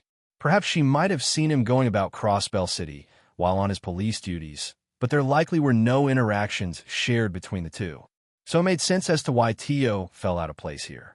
Guy Bannings was the one who pulled Tio out of the Altair Lodge while she was still hooked up to a testing machine, barely conscious. That didn't play out this time around. Tio did still wind up in the Altair Lodge, but I had requested a transfer to this lodge while Tio was there. Cheryl and Inia were already with me, but it was an unexpected surprise to come across Van too. Tio still received her injections of Gnosis, but I had intervened early enough where she wasn't left in that half-conscious state. As a result, Tio grew quite close to me, and I couldn't blame her. I too see Tio as family now. During Azure, you could develop a bond with Tio, much like you could with Ellie. But I'm pretty sure Tio grew rather close to Guy, as compared to Lloyd. She likely became insecure after she found out about Guy's passing. Her path forward on this was still in the shadows. Does that mean I like Tio? She's great to be around with, that was a fact. But like I stated a couple times already, I have my standards. Tio's still young, and I don't want her to feel swayed by my opinions. If she does end up developing feelings for me, it will happen if it happens. That's the point I want to make here. I don't see Tio in the same light like I do to Emma, Inia, and Angelica. Ellie, on the other hand, though, I couldn't help but look at the silver blonde-haired girl again in her squire's outfit. She has remained poised and polite all this time. But was that all she is feeling? I wonder? We've been separated for almost a decade. As I thought that, Guy took a moment to observe the blue-haired child that had hid away behind my jacket, likely out of shyness. How cute. So your name is Tio? Eh? You know, I might have spotted you around the IBC building once or twice. You really were on the missing child's list? Guy asked, observing Tio. Tio nodded her head. Naoto was the one who brought me out of that place. You seem to be an officer here, Tio asked, taking a look at the giant man before her. Sure am. Everyone calls me Guy. I just got promoted into the first division here. But what do you mean by brought you out of that place? Guy asked, becoming confused as to what Tio mentioned. Didn't you read those reports, Guy? I'm pretty sure it mentioned I was on that list too, you know. I replied with a serious look, causing Guy to look my way. Of course I read it. I just didn't expect you to personally bring this child out, Your Highness. But which base did it call out again? Guy questioned, trying to remember. There were so many bases raided during that operation, so I'm not surprised he would have a hard time trying to remember which one. That was from the Altair Lodge. That base should be the closest to Crossbell City. You know, if I had more time rather than just a day visit, I wouldn't mind heading there to make sure there aren't any remnants of them. I wondered to myself. This took place at the prologue of Azure, where the culprits behind what took place in Zero were on the run. That was still 5 years or so down the line, so the Altair Lodge should be empty. Likely overrun with monsters, but considering my existence, it wouldn't hurt to check the place out, now that these places have become husks of what they once were. That place. Now I remember. It was mostly abandoned by the time the CPD could search that place. Are you telling me that you were personally there in an earlier time, Your Highness? Guy asked. Naoto was with me in that place. We were able to fool those cultists and make an escape. We couldn't rescue everyone, though, Tio explained. Her eyes became downcast, showing her sincerity. Thanks to that, the atmosphere turned a bit somber. Guy placed his hand on Tio's head, to which she didn't immediately reject. No one's perfect, Squirt. You did well to leave that damn cave. We were able to have many folks reunite with their loved ones. Did you have anyone you could return to? Guy decided to ask. Tio did, but it didn't work out. Tio hesitated for a moment, causing Guy to raise his eyes. Even Kevin's gaze turned serious hearing that. Now that's a problem now, ain't it? Kevin asked. I nodded my head to Kevin's worry. I'd rather not go into the details, Father Kevin. Some events took place, and thanks to that, Tio could be placed in an orphanage considering she's still young. But the Epstein Foundation has already given Tio a new roof to stay under. She's been in my care on top of that. I explained, keeping Tio's matter to a minimum. Tio was one of the children who did successfully reunite with her parents. The only thing that was bad about that, though, was the fact that her parents alienated Tio to the point where her parents couldn't even recognize their own daughter anymore. This took place in the original games, and it did seem to take place here too. They didn't even know who Tio was anymore by the time Tio said goodbye to her home. The only difference was that this was supposed to happen next year. Because I escaped with Tio and the other girls earlier than anticipated, she had already fled Remophiria at a younger age.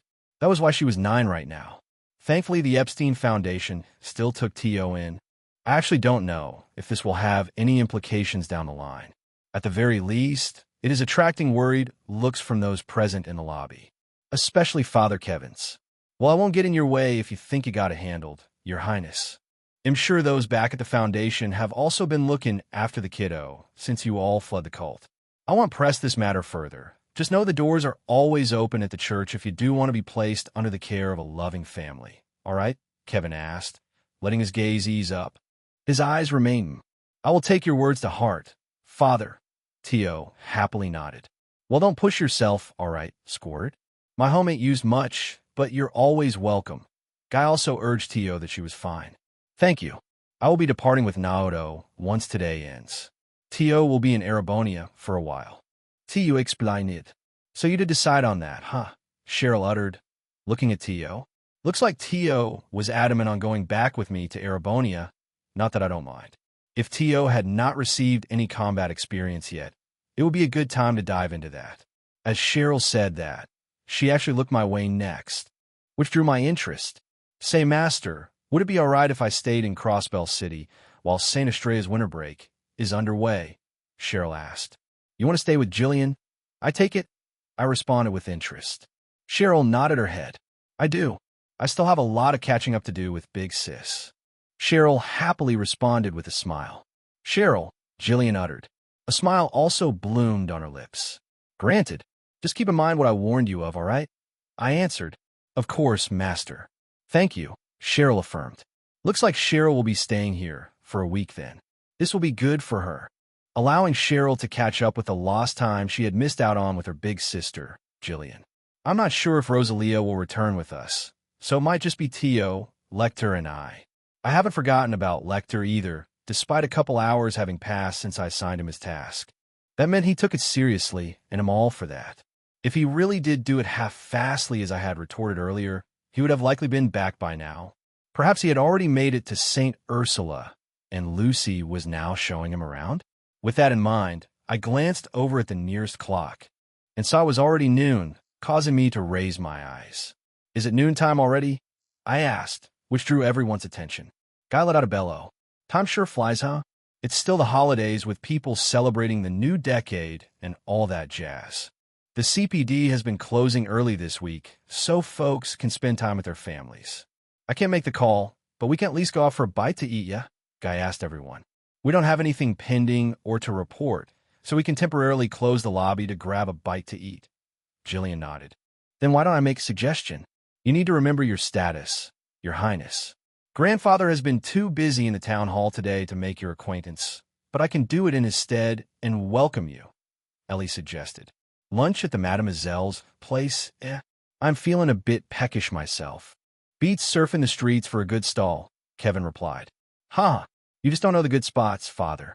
If you're still in Crossbell City these next couple days, I can show you around, Guy said. Well, my partner is set to arrive soon, so maybe he'll take you up on that offer. Just so you know, she's a total glutton, Kevin replied with a playful smirk. Kevin's partner, huh? Well, that confirmed my earlier doubt. Looks like Rise is still Kevin Squire after all. But the question remained, just who is Ellie under then? Either way, Ellie offered us lunch. I looked down at Tio. Is that good for you, Tio? I asked. I'm sure you would want this too, Naoto. Tio nodded with a firm nod, saying it was fine for us to all head to Ely's place to enjoy lunch. Great, Jillian replied, clapping her hands. She then looked toward Noelle, who was still beside her.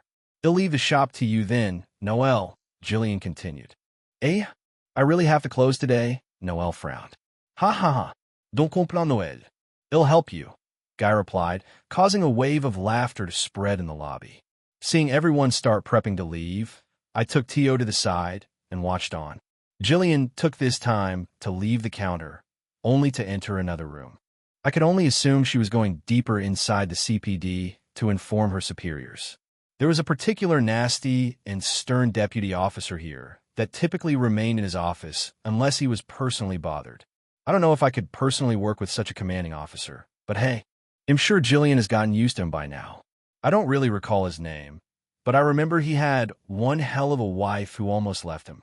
It was already noon, and Ellie also stood nearby, considering she wasn't an officer, just a nun like Father Kevin.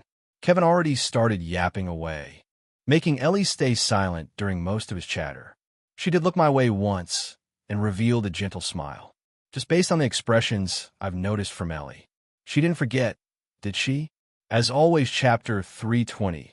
McDowell Estate, as always, the scenery changed once again.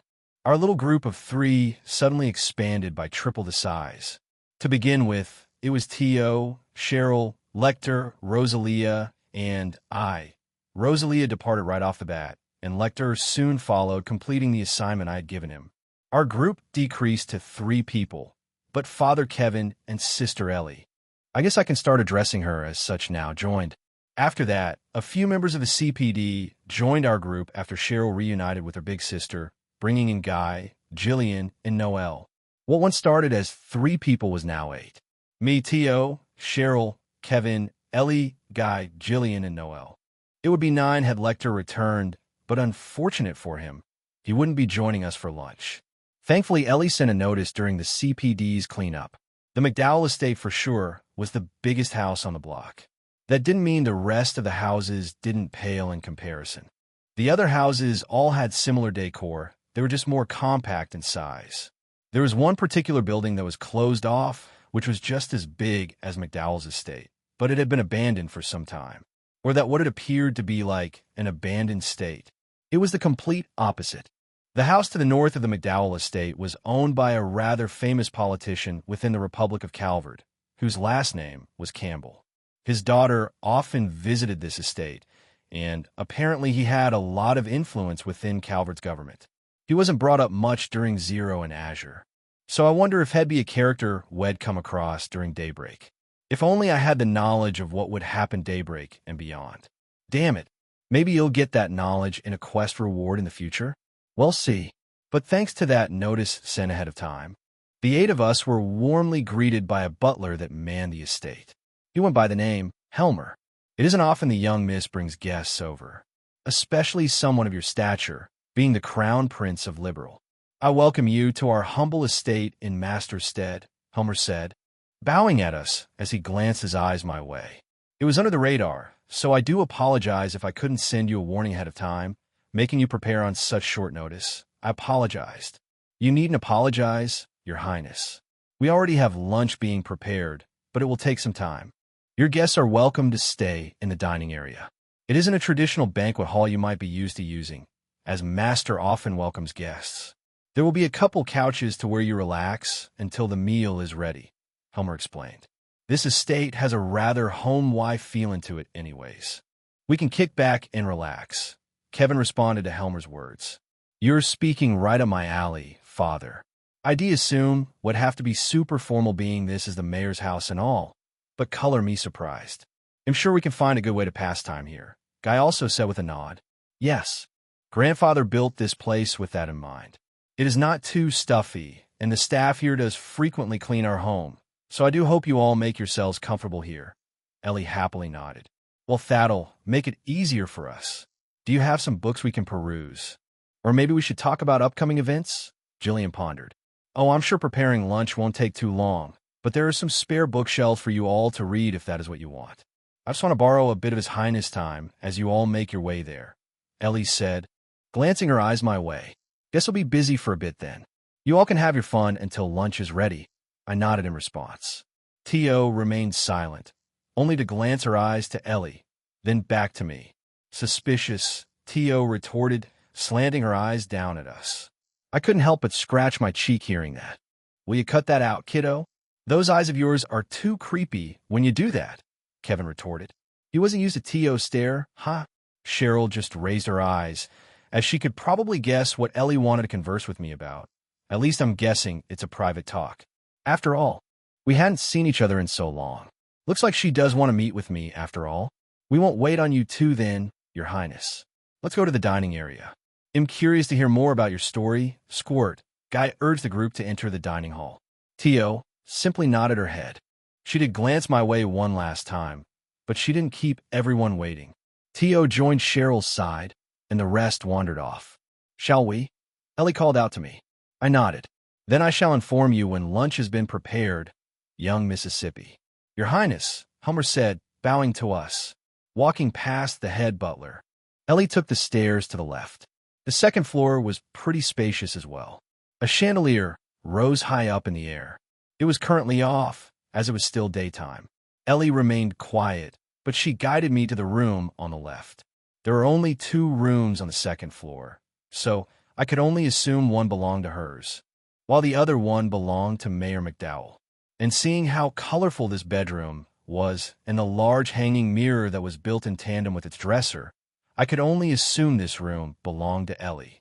So what was it that you wanted to talk about, Sister Ellie? I tried to ask as Ellie suddenly closed the door behind her. Before I could react further, Ellie entered a dash, and I felt 2 large mounds press against my body. 2 warm hands wrapped around my back, and I saw Ellie lean her head to the side of my head, giving me a hug. I always believed you would return, Naoto. Ellie's voice started to crack a bit as a tear appeared in her eyes. Ellie, I uttered, raising my hand to ruffle her hair. I'm finally back, I continued. Ellie's tears didn't halt, and she soon started crying over my shoulder as she enjoyed a very long-awaited hug. Welcome back, Ellie responded in kind. I let Ellie weep for a good moment in silence. My shoulder did get somewhat damp thanks to her tears, but she took this moment to take away my sunglasses. She placed them onto a nearby drawer. I could never forget these eyes. I see some part of you hasn't changed. Ellie giggled, seeing the golden hues around my irises. I just stared at Ellie. She had grown a lot prettier. But to my surprise, Ellie was a few inches taller than I was. Her head could be seen pointed down my way. But you sure have, Ellie. You're much more beautiful now. We'll both be turning 14 this year, right? I wondered. Uh-huh. I do recall we shared the same year of being born. You might be a little older than me, though. Ellie pondered for a moment, taking another chance to wipe away her remaining tears. Ha! I do hope you'll forgive me. I could have seen you sooner, but it wasn't easy. I have many friends now, as you can see. I said, nodding my head. I truly felt happy seeing Ellie again. As expected, she really does remember the time we have spent back in Trista. So you say, Mr. Crown Prince. It really was a shock once you declared you were a member of the Auslese family. You were almost a fleeting dream. I knew I couldn't approach you so easily at that point onward. Ellie explained her side of how things went. So you wound up focusing on your studies then, I take it? I could say the same thing to you. You weren't supposed to join the Seption Church. I thought you were going full-on politician mode and work alongside your grandfather. I doubted. Yet instead, I see Ellie in a squire's outfit. She had placed her sheathed Templar sword on her bed, but it still showed that she was part of the Seption Church now. This is your fault, you know, Naoto. I felt weak seeing how your home was destroyed by those nasty Jaegers. I do intend to work beside grandfather and assist him with his mayoral duties, but I now have my own work lined out for me. Father Kevin was true when he explained it. He reached his hand out and gave me a guiding hand when I needed it. Ellie answered, feeling downcast. Taking another moment, Ellie went in for another hug. Ellie, I uttered, enjoying the moment. I wouldn't say this was a bad thing. I'm sure you've had some practical experience, right?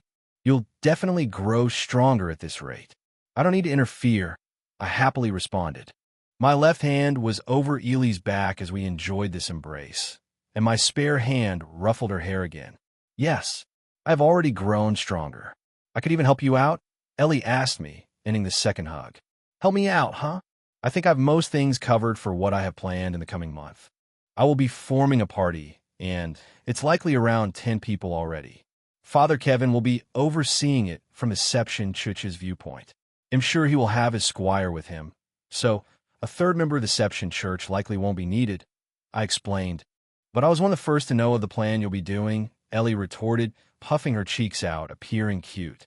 Seeing Ellie behave like this, I chuckled. There will be another time, all right? Moreover, that in itself will have a fair level of risk. It just turned out like this, I sighed. Fine.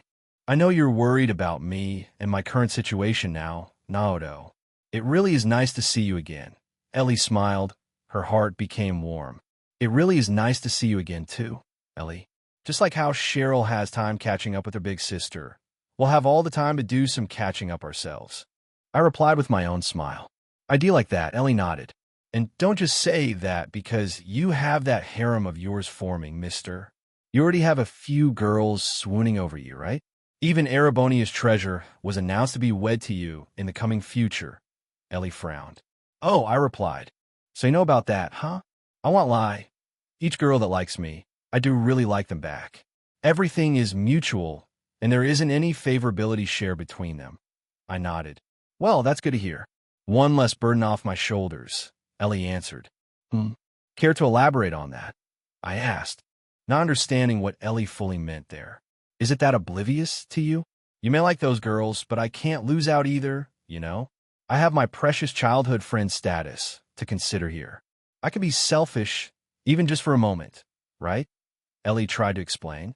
I tried to respond, wanted to inquire more of what Ellie said there. But before I could do anything, a blush appeared on Ellie's cheeks, and her arms went in for a full swing behind my back. She rushed forward and turned her head. I could see her lips open up, only to see them suddenly plant them against mine. I uttered, feeling my lips now sealed. My eyes raised up in surprise, as I couldn't immediately reject Ellie from initiating a kiss. As always, Chapter 321. Ellie's blessing is always, unexpectedly, I felt my tongue suddenly locked in a dance with Ely's tongue, and she let out a soft moan. She had gone right in for a kiss, which caught me off guard. Maybe Ely's feelings that were tucked away somewhere burst open like a dam being torn down, letting her feelings surface altogether like this. That did confirm one thing for me. She not only remembered the past we shared, but she did develop feelings for me. And just seeing a notification sound off inside my head was extra assurance for that. Ding! Having come across Gamer Naoto once again, Ellie McDowell has garnered much interest toward Gamer Naoto, and her favorability has been unlocked. Due to the emotions she has kept buried within her heart, they have resurfaced over the time spent apart from Gamer Naoto. Realizing that Ellie has fallen in love with Gamer Naoto, favorability has reached 100. Ding! Due to favorability reaching 100, Ely's blessing has been granted to Gamer Naoto. Ding! A new parameter has been unlocked for Ellie McDowell. Upon unlocking further conditions, new rewards will become available to Gamer Naoto. Ding! Master Quartz Pixie Wind has been deposited into Gamer Naoto's inventory. You're really ruining the moment here. Can't I enjoy a kiss in peace?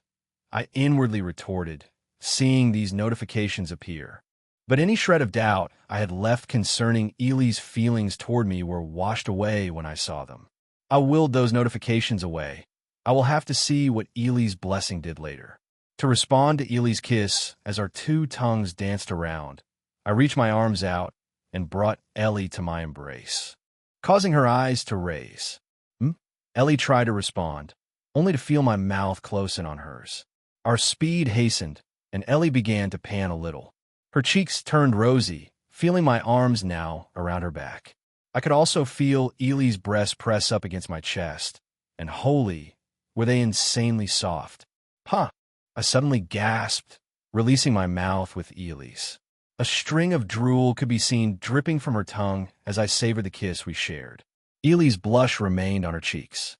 Now, that wasn't fair, Ellie retorted, not expecting me to initiate an attack like that. It felt good though, right? I replied. Or maybe... Did you want to continue? I asked with a playful grin. I won't lie, even my cheeks were a bit rosy after we shared that moment of compassion. I would say yes, but we have lunch to get to, Ellie responded, try to find an excuse. Ha ha ha. Are you at least glad that I responded? You like me, don't you, Ellie? I decided to ask the question at hand. After all, if she didn't have feelings for me, she wouldn't have kissed me like this. Do I really need to spell out for you, Naoto? Of course I do. It's just, Ellie tried to respond, only to glance her eyes the other way. Just what? I decided to play along. A hint of uncertainty appeared in her eyes, which did make me a bit worried. Well, it's about that harem of yours. You're serious about it, aren't you? Ellie asked as her eyes glanced diagonally downward. Look at me, Ellie, I said with a serious look. Naoto, Ellie uttered, taking a moment to settle down after the kiss we shared. She glanced her eyes back up and was now looking right at me. I could see her pretty green irises. They really made a nice contrast to her silvery blonde hair. I won't lie, I am in love with a few girls. They have all accepted me, and there is no harm or dissatisfaction shared between them. They accepted knowing that I have a harem in place. I answered Ellie. Willingly? Ellie asked, still doubtful. Of course, they were all willing to join it. I do not like forcing anyone they don't like to do. You should know that of all the people I have come across. I responded. Oh, I know, based on some reports I've received. I just personally want to hear it from your mouth. You must be a pretty lucky guy, Ellie teased. I didn't think you would manage to swoon Erebonia's treasure to your side either. Grandfather has already started to feel pressured by that announcement.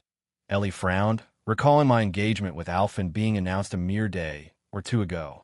You, I uttered, shaking my head to the side, letting out a sigh. Seeing our kiss over now, Ely's cheeks were still singed red, but she managed to calm down somewhat. We parted from our embrace as the two of us began to converse with what Ellie brought up. So how many are in it? Is it 2? Perhaps 3 girls? Ellie wondered. 3 presently. I answered without holding back. You even met one of them already. You know Emma, right? I do believe I took you to play in that village once or twice once Master recognized me as her disciple. I continued. Of course I remember Emma. She was a pretty shy girl. I could only play with Emma once or twice, though. You're talking about Erin, right? Ellie asked. The very one. They don't welcome outsiders too much, so I do hope you understand their disposition. I do wish Emma could have played with you more back then. I answered, scratching my cheek. In the end, Emma confessed to you, huh? Did that happen by the time she knew you were a prince? Ellie wondered. It did. I'm sad to say. But you aren't the first girl to kiss me, Ellie. I do believe that trophy goes to Angie, actually. We shared a bath back in Emer, and that was when she told me how serious she was in wanting to enter a relationship. Emma announced her own resolve not long after, and decided to leave on a journey to train herself. Annie is an oddity, though. I explained my side of how things went. It really does sound like you already have 3 girls at your side.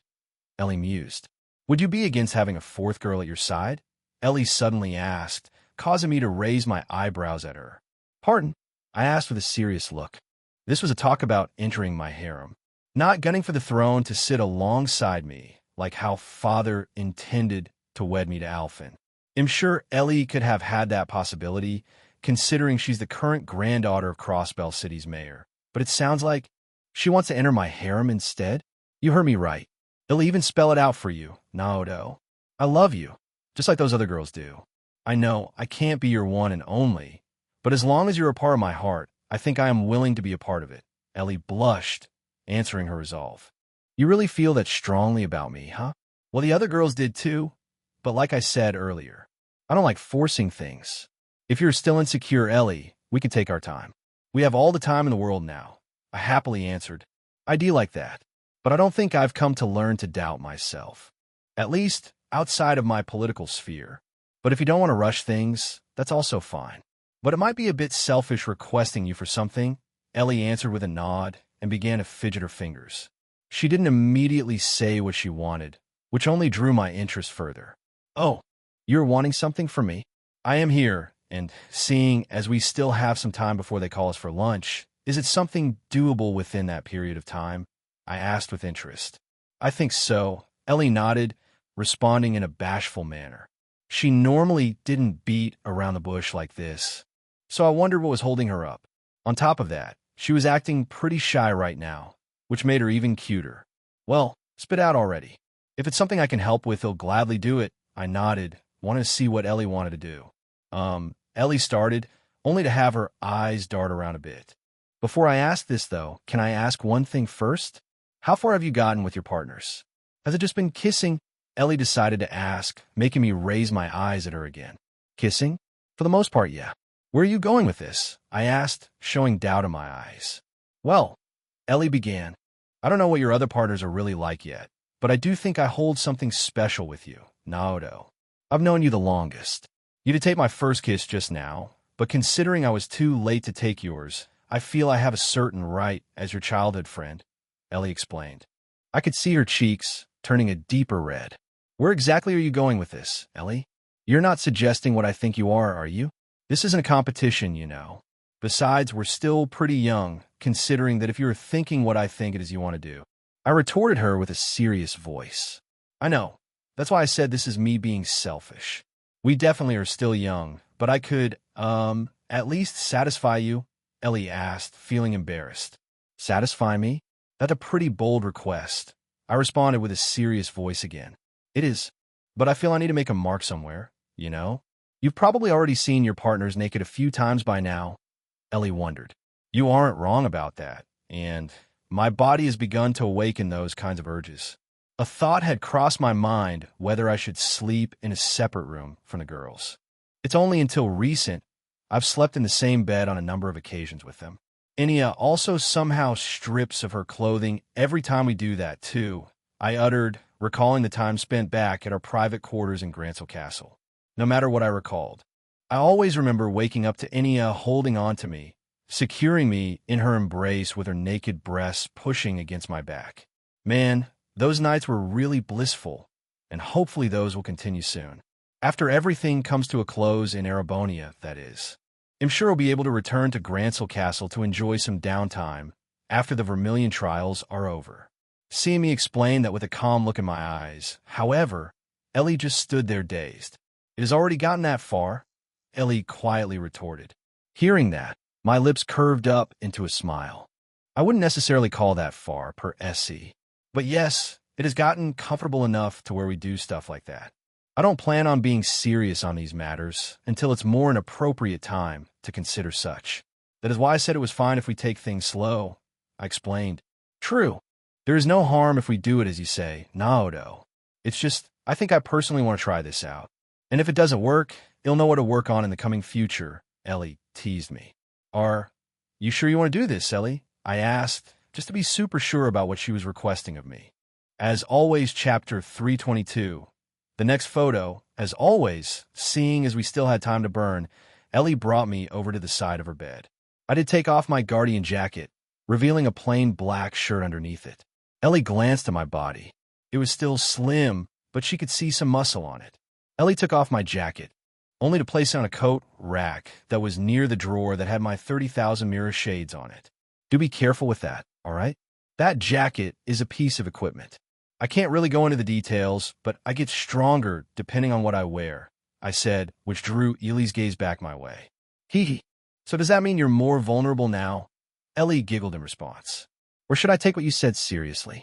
Does this leather jacket really make you stronger? Ellie truly wondered, taking a look through the denim jacket that was part of the Guardian set. It did make me wonder, if other people put the equipment given to me by my system on, will it buff their stats? It was definitely something to test out. The gamer system does have a party function, and the girls could see the window screen when it prompted them to join the party. I will have to see if they can see their own stats, and additionally see if they can wear equipment later. For the time being, I sat on Ellie's bedside. She came back my way after putting my jacket on the rack. I will be serious with you, Ellie. You do know what it means when you say you want to satisfy me, right? I said with a serious look in my eyes. Of course I do. I have taken some classes already. On that subject, we definitely are still too young to consider the real thing. But like you said it yourself, Naoto, you've already started getting those urges, right? That just goes to show that you're in puberty now. You can also see how my body is already growing in certain areas too, Ellie teased. She did a swing of her upper body, and her breasts jiggled around. You definitely are growing in the right areas, I retorted, seeing Ellie's breasts sway back and forth. You also said you've already had a feel of your partner's breasts too, right? I could let you coat mine? Ellie suggested, letting her teasing continue. She even reached her hands down and began pressing her two breasts together in an attempt to tease me even more. I won't lie, I did feel a little rush of excitement in that moment. Looking down, I could see myself start to react. Hee hee, at least you've earned a proper response. She teased again with a playful grin. You really are serious, aren't you? I asked, letting out a sigh. Of course. Silly. It sounds like your other partners haven't gotten this far with you yet. So, I have to jump on it now. Or my position as your childhood friend is going to be at risk here. Hee hee. Ellie giggled again, causing me to squint my eyes. What does that position have to do with you liking me? I retorted with a playful smile. Oh, nothing. Ellie smiled back at me. Ellie approached me and was now only a couple feet away. I was seated, but she still stood. The two of us stared at each other. During this moment, more confusion appeared in Ellie's eyes as she tilted her head slightly. Still, I do know what it means to satisfy you. Is there anything in particular you would like? Ellie questioned. As she asked that, Ellie glanced her eyes down, then back up again. Her cheeks flushed a soft pink, thanks to the kiss and her squeezing her breasts. It had shown signs of stirring awake. You might be surprised, but I think the other girls might already know more than you do. Why don't you sit beside me for now, Ellie? Let me show you something, I said, which drew Ellie's interest. Oh, Ellie responded with an interested look in her eyes. I patted the bed beside me, and she did a gentle push of her robe and sat beside me. I could feel a nice scent tickle my nose, but going with what I said, I activated my inventory only to pull out my Enigma 2. Ellie raised her eyes when she saw it. That looks like an orbment device. But I haven't ever seen this type before, Ellie mused. It's only a finished prototype. It likely won't reach the market until a few more years. This allows more variety when casting arts and providing effects to assist you in battle. But that isn't why I brought it out. You see, it can connect to the orbital net, capable of sending and receiving data. I have a friend who is quite knowledgeable in this field of work, and she sent me some attachments while she's with the girls. I explained. I'm curious as to who your friend is, seeing as she's so capable. It's not like everyone has the skills to navigate the orbital net yet. And yet, this friend of yours sent you some photos over it? Ellie asked. She did. Just don't be too shocked, all right? I only had a look at 2 photos myself, but there's 5 of them and even a video recording. You'd be surprised, but my girls are pretty daring. I also mused. Recalling the photo I briefly glanced at, as well as the recording still image. I'm even more curious as to how you are with them. I'd love to meet them. Ellie happily responded. There will be a time for that. Perhaps next month? I wondered to myself. If the trials went well, I could definitely bring Ellie back to Gransel Castle to meet with the others. Let's try that. But what was it that you wanted to show me? Photos, right? But of what? Ellie asked with interest. Could be those girls of yours took them, Ellie thought. You would be right on the dot with that, I responded. I didn't keep my Enigma 2 waiting any longer, and Ellie saw the touch screen interface. Looks like she was immediately attracted to it, but I went to the app that store my messages. There were only a couple apps, considering it was still a prototype, and all. It didn't include many features an Enigma 2 would normally have. I went straight to the 2 messages Kitty sent me. Just don't be surprised, all right? And to give some backstory, these were likely taken a couple hours ago. And at my villa, I said. You have a villa? Ellie asked with a surprised look. Huh, I had it built in secret. It's on the outskirts of Illyria Lakeshore to the south of Bose. I could have built one out here at Mitchellham, but I went with a place closer to home. I can show you around the place sometime, too. But the girls seem to have a bit of fun on their own without me. I want to show you what I received. That way, you can see how serious the girls are, I said with a nod of my head. All right. Ellie responded with a nod, too. Without holding anything back, I started from the second picture. It was the same image I burned into my mind before swiping it away, realizing it wasn't the time nor place to continue looking at it. But now we had some spare time until lunch, and with Ellie expressing interest in joining the harem, I went with this first picture just to show Ellie how serious the girls were to be with me. That's Emma, isn't it? Ellie mused, seeing the naked plum-haired girl doing her cute expression toward the photo camera. It is. We might all be the same age, but you can see she's quite beautiful. It is hard to say which of you I like more in that aspect. Ha!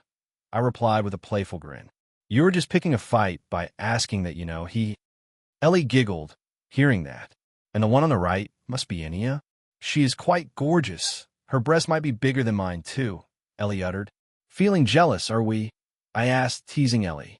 As if. I'm more curious as to how you managed to swoon such a pretty girl. I'm sure the nobles would go crazy over her. Ellie wondered. Enya is peculiar. She isn't like Emma or Angie. If anything, she's more like a servant. She calls me master, like Cheryl does. But she told me she is ready to accept everything I have to offer. I'm sure you can imagine those implications. I said with a more serious look. Enya already has such will to do that. Ellie uttered in surprise. Yes, she knows a particular aspect the rest of the girls don't know about me. It will get shown to them by the time the trials start, but you will have to see it later, considering you won't be joining us. I said, confirming Ely's doubt. I was referring to the job class function my system had, which allowed me to change jobs. I could change into a half-vampire. Enya has seen that of me, so that is why she is ready to accept my everything. I just haven't answered Enya yet. Once I do, though, I'm pretty sure it will lead to me being with her that way. I am definitely in no rush to do that. I could see Ellie frown, seeing Emmy and Enya naked on the screen. She could see they were at a beach. Isn't it winter right now? Aren't those two really cold doing this? Ellie frowned, realizing they were naked in the middle of winter. Huh. You see, I installed a pretty special heating system in the villa. It cost a pretty mere coin, but it'll be worth it. We won't have to worry about the cold air when we have fun there. Emma and Enya are likely feeling hot in that image, I'm pretty sure. I explained. Is that how it is now? Ellie wondered. Her eyes showed a growing interest in the villa I made, so it will definitely be good to bring her there in the coming future. You needn't worry for their safety. My friend is with them too, and the villa is very secure. I assured Ellie that the girls who were likely having fun at my villa right now were completely fine. As long as you say so, Naoto. I'm sure it's nothing to worry about, but I do find it a surprise you have two such pretty girls at your side. And you're saying there's another? Ellie asked. There is, I said, only to press my screen to the next image. I did have a quick glance right before showing Ellie, and it was a solo shot. Just as what you'd expect from a gravure shoot, Ellie saw Angelica currently resting on her back, entirely naked of course, just like Emma and Enya. But was currently placed on a bathing towel beneath her. Her legs were closed up, one placed over the other, but her front was completely exposed. Her perky breasts with her two buds exposed were pointed toward the camera. Angelica acted as if was taking a sunbath. A loving look was present in her eyes. Ellie tried to utter, seeing Angelica's beautiful, yet also graceful figure on the Enigma 2 now. Unlike Emma and Enya, she did have a serene air about her. That was because Angelica was a noble. She had much more poise to her than the other two did. She's gorgeous. Even I think I pale in comparison, Ellie uttered. She did a silent comparison to herself. Just how an Adios name did you manage to get her to like you? Ellie asked. There were some pretenses involved, but deep down, I do think Angelica loves me. She does have some bad habits that I forbade her from acting out on. You'd be surprised. But she's only a year older than us. I explained, showing how Angelica was to Ellie. She's only a year older? Ellie gasped. Indeed. But unlike you, Angie is a bona fide noble. She's from House Roner, I continued. So that's the daughter of the Roner house. I've heard rumors of her incredulously bad behavior. She was able to correct that to be with you? Ellie asked. I hope so. Angie's been willing so far. My friend has her on a tight leash right now, and she'll notify me if things get out of hand. They're out on their own at the villa. I'm a bit worried, but I think things will turn out fine there. I responded. Hee hee. That really does sound like a pleasant place to take a vacation at. Ellie giggled. I hadn't told Ellie the purpose behind the villa yet, but I'm sure she'll come and know of it. As we said that, Ellie looked back at me, after taking a good look at Angelica being naked in the photo. You have more to show me, right? Naoto? I think I'm good with what you have shown me. If we continue to look at the rest of them, I don't think there will be enough time, should you want to be satisfied. Ellie said with a hint of worry. Hearing that, my eyes raised. You're still going on about that? You really are serious, huh? I asked. I am. Don't you know how embarrassing it is to me to mention it each time? I am happy that you're taking your relationships seriously, especially after seeing those photographs. My thoughts still stand, and I want to be with you. Ellie responded. Her cheeks turned rosy, saying that she loved me a second time now. Ellie, I uttered, revealing a heartfelt smile. As if reacting to her words, I felt a flush of unexpected excitement. It had calmed down a little after we conversed during the viewing of those two photos, but I guess it'll save the last two for later. Ellie looked down, noticing my reaction. We'll have to make it quick, but I'll try my best, Ellie asked me. If you really are that serious, then I'll leave it to you, Ellie. As to your earlier question, you don't need to use your boobs, but you can make do with your mouth, I suggested. Ellie's cheeks turned more red hearing that, but she nodded her head. All right, Ellie exclaimed, feeling embarrassed. She then glanced down again, clearly flustered. If it wasn't already obvious, there will be a more intimate scene coming up soon. Not a fully explicit one. That won't be for a while. You readers might come across smaller moments like this, the photo shoots, and such. After the next chapter, the story will continue to progress. As always, Chapter 323, Sweet Romantic Scene. As always, knock, knock, knock. A couple knocks suddenly struck against our ears. I saw Ellie's body suddenly tense up, her eyes darting away in embarrassment. Young miss, lunch will be served in 15 minutes. You have not stepped out with His Highness yet, so I figured I'd notify like this instead. Helmer's voice reached our eyes from behind the closed door. Ellie shifted her head toward the door and spoke. Thank you for notifying us, Helmer. We will be sure to be there. I have been engrossed with the conversation with His Highness, so the time has been passing by pretty quickly without me realizing it. Ellie explained, trying to remain calm, despite her cheeks being rosy right now. So that's what it is. I will not intrude on your ongoing conversation then, Helmer's voice responded. In the next couple moments, the two of us heard feet shuffling grow more quaint before it was just us two again. Ellie let out a sigh of relief after. "You're a smooth talker," I grinned. "Shut it," Ellie retorted. "I did have a feeling this would happen. Helmer is such a nice person. He always makes sure I'm all right." Ellie smiled. "Sounds like you've got capable caretakers here." I happily nodded. "I do. I see everyone here as family, even though grandfather is often gone for periods of time." Ellie happily responded. "That's good to hear. Guess we're on a bit of a time crunch now, only having 15 minutes and whatnot." "Are you sure you were up for this, Ellie?" I asked, looking at the silvery blonde-haired girl before me. "Yes. Leave it to me.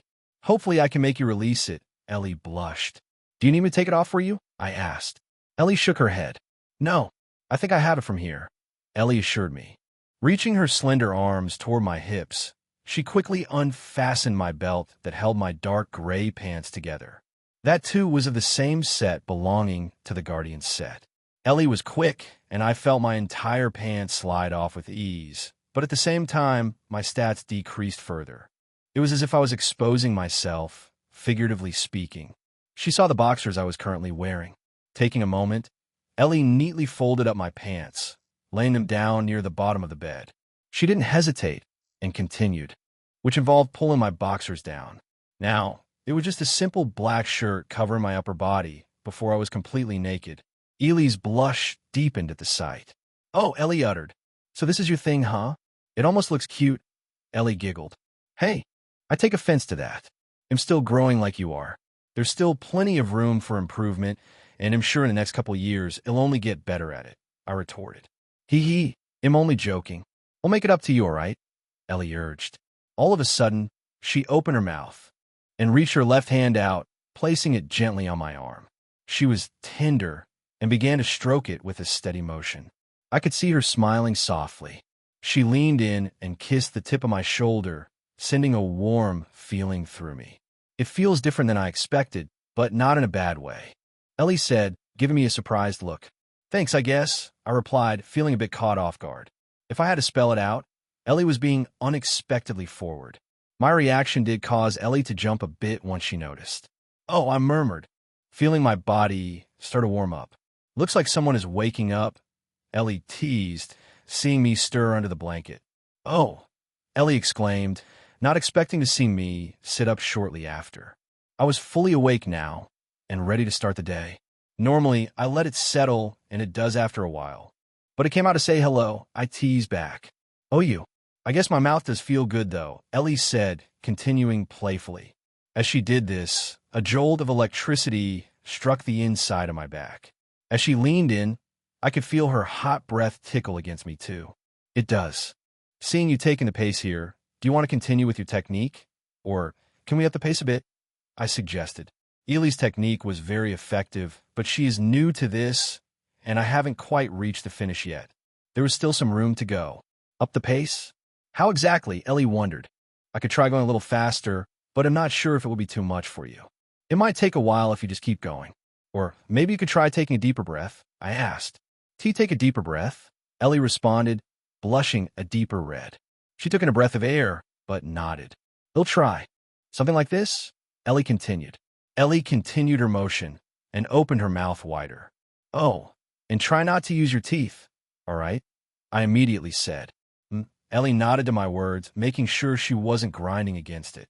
In one fell swoop, Ellie took it entirely. Ugh! I let out a louder groan as a sudden wave of sensation washed over me. Ellie had somehow managed to surprise me in that moment.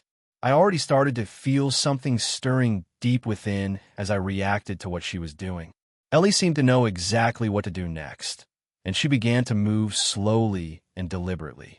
Soft sounds echoed through Ellie's room as I groaned, feeling Ellie gently tend to me with her mouth. Just like that, I uttered softly. Before I realized it, I reached my hands toward Ellie's head and gently grasped onto it. Ellie became startled, but she continued moving her mouth up and down. Ellie tried to respond, but only let out a cute sound. Cute, I inwardly thought. I do feel something coming, Ellie. Just a bit more. You could up the speed again. I continued. Okay, Ellie tried to say as she continued our intimate moment. I could feel myself getting closer. Ellie kept going, now more comfortable with the situation. Almost there, I whispered, which made her blush a deep red. I drew her closer with my hands, which startled her a bit. But she didn't reject it and took it deeper. Thankfully, it wasn't terribly long to where she would gag. Instead, she groaned. Using my hands as a base, Ellie matched her movement with mine. Wave after wave of pleasure struck through me, and I'm sure Ellie was feeling it too. Her cheeks were very rosy. In just 1 or 2 more minutes of enjoying this pleasure, I finally felt something rise up. "Here it comes, Ellie. Keep your lips near me," I uttered softly. Lips?" Ellie exclaimed as she felt her whole body hot. She understood what was happening, but she wanted to please me. She kept where her mouth was. Before Ellie realized it, her eyes grew wide as she felt something unexpected happen. It was a very intense moment for her, and I had finally let out. It took a good moment for me to finish, but I was surprised. Ellie kept swallowing until I felt completely empty. I had stood up momentarily while we were at that rush pace, and I fell back down onto the bedside, letting out a pant. I uttered. Shortly after, a low sound reached our ears, and Ellie pulled away, looking dazed. A small bit of liquid was visible at the corner of her mouth. "That felt amazing, Ellie. I hope I wasn't too rough with you," I said to her, only to see Ellie remain in a daze. "Ellie?" I asked again, seeing Ellie's current appearance. "Achou," Ellie responded. Her gaze lingered on me for a long, quiet moment before flicking away, cheeks flushed. "Oh," Ellie murmured, seeming to come back to herself. "You did it again, didn't you? Didn't you?" It felt liberating. Ellie wondered to herself. She hadn't tried anything like that before, so she didn't know what she was currently feeling. "I did. That was wonderful. Sorry if I got a little fast there. I apologized." No need to apologize for that. No. It felt very good for me, too. "Looks like I couldn't finish the entire thing, though," Ellie responded, noticing some of the milkshake still on her lip. She wiped it away with a napkin and took one more small sip. "So that's the flavor," she murmured to herself. "You really are all right after all that?" I asked, wanting to make sure Ellie was still fine. "I am. It was pretty exciting. I see you still have a bit left over, too. Let me get that for you," Ellie said before leaning down. I felt Ellie suddenly tend to me again and helped finish the cleanup. Thankfully, it remained still and didn't react further. If I really was ready to keep going a bit longer, I would have wanted to enjoy doing it again, but we don't have much time left. "Thanks for everything," I happily responded before Ellie let out another paw sound and turned away. "You are very welcome. Don't see this as a one-time thing either, all right? You'll look at improving on what I did today. When your business settles down and we can spend more time together, we can try out more things." "How does that sound?" Ellie suggested. "That will work. Just don't expect us to do the real thing anytime soon. All right? We're both still growing. I don't want to pose any risks to you," I answered with a serious look. "No." Ellie looked at me with a gentle gaze. She nodded in response. "I understand," Ellie confirmed. "Good. This room did get a little musty during our fun time, but thankfully, I know a little magic spell that will make it as if this didn't happen," I suddenly said, drawing Ellie's attention. What she didn't expect was for me to release a bluish glow from my hand, only to chant a short spell. The excitement in the air had completely calmed down, and a cold sensation washed over both of our bodies. A cleansing, if you would. I took this time to go retrieve my clothes and place them back on, appearing as usual again. "Wow, what was that?" Ellie wondered. "Oh, right. You probably don't know about magic yet. We'll tell you about it sometime."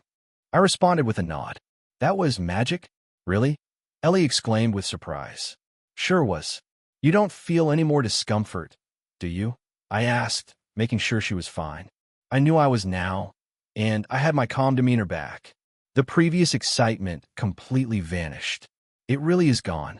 I don't feel hot anymore either. I'll have to check my panties later, though.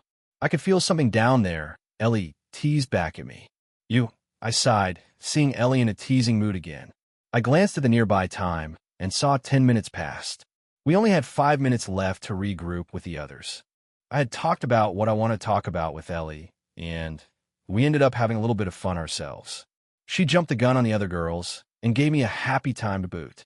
Will the other girls be jealous over this if they find out about it? And Ellie joining the harem? I would love to see those reactions. But they were with Rin right now. I did have interest in seeing those last 2 photos too, as well as the recording, but that would be saved for later. You seem normal again, at least. Doing that did make me hungry. So why don't we go join the rest? You don't have to be worried about them finding out about what we did either. That was why I cast that little spell. Your panties should be fine too. I teased back. Hee hee. Magic really is capable, isn't it? I thought that magic talks were mere stories when I went to that village. It really did turn out to be real, Ellie mused. Of course it's real. It's just people are mostly ignorant with how the world works, so they fail to realize magic exists. My master is around here in Crossbell City. If she isn't super busy, I could have her show you a thing or two, I suggested. Really? Ely's eyes lit up. Yeah, I do have one worry though. You're with Deception Church now. Was it fine for you to do what we just did? I asked with a hint of worry. It is. Deception Church isn't really strict like that. We can be with who we want to be with, but we do have assigned partners. I can introduce you to the partner I was assigned to. She's my active superior.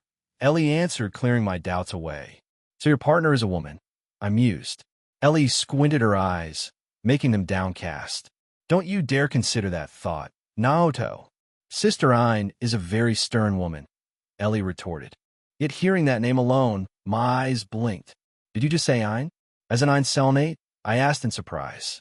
Oops. I wasn't supposed to say that part. Keep it a secret, will you? I don't want to feel Sister Ain's wrath. Ellie retorted back at me. Ha ha, I laughed. Well, I can at least rest assured you're in good hands. I have met Ain once, although I was very young at the time. I replied with a laugh. You have? Ellie mused. Yeah, so I know what you mean by what you said just now. I nodded. But that's enough of that. Let's go meet up with the others. I'm famished. I urged Ellie. Of course. And what happened just now will be our little secret for the time being. Let me bring you back down to the dining room, Ellie said as I reached for my shades. Placing them back on, I felt reinvigorated thanks to the equipment being worn again. Ellie opened her door open, and she guided me with a calm demeanor again. It was as if just now never happened. As always, Chapter 324. Tamamus' new form, as always. Gileath demands your power stones. Back at Erebonia, Valflame Palace. Princess Alphin's quarters. It was a pretty large and decorative room, one that befitted a princess. Contrary to one would think, a lot of fancy decor could be seen. Where Princess Alphin's cuteness did shine was within her bed. Many cute and fluffy stuffed animals and pillows were scattered across it. It was quite large, too. The bed was circular, and it had translucent pink drapes going across the entire thing. Princess Alphin was a princess, after all. Not many could disturb her during her slumber.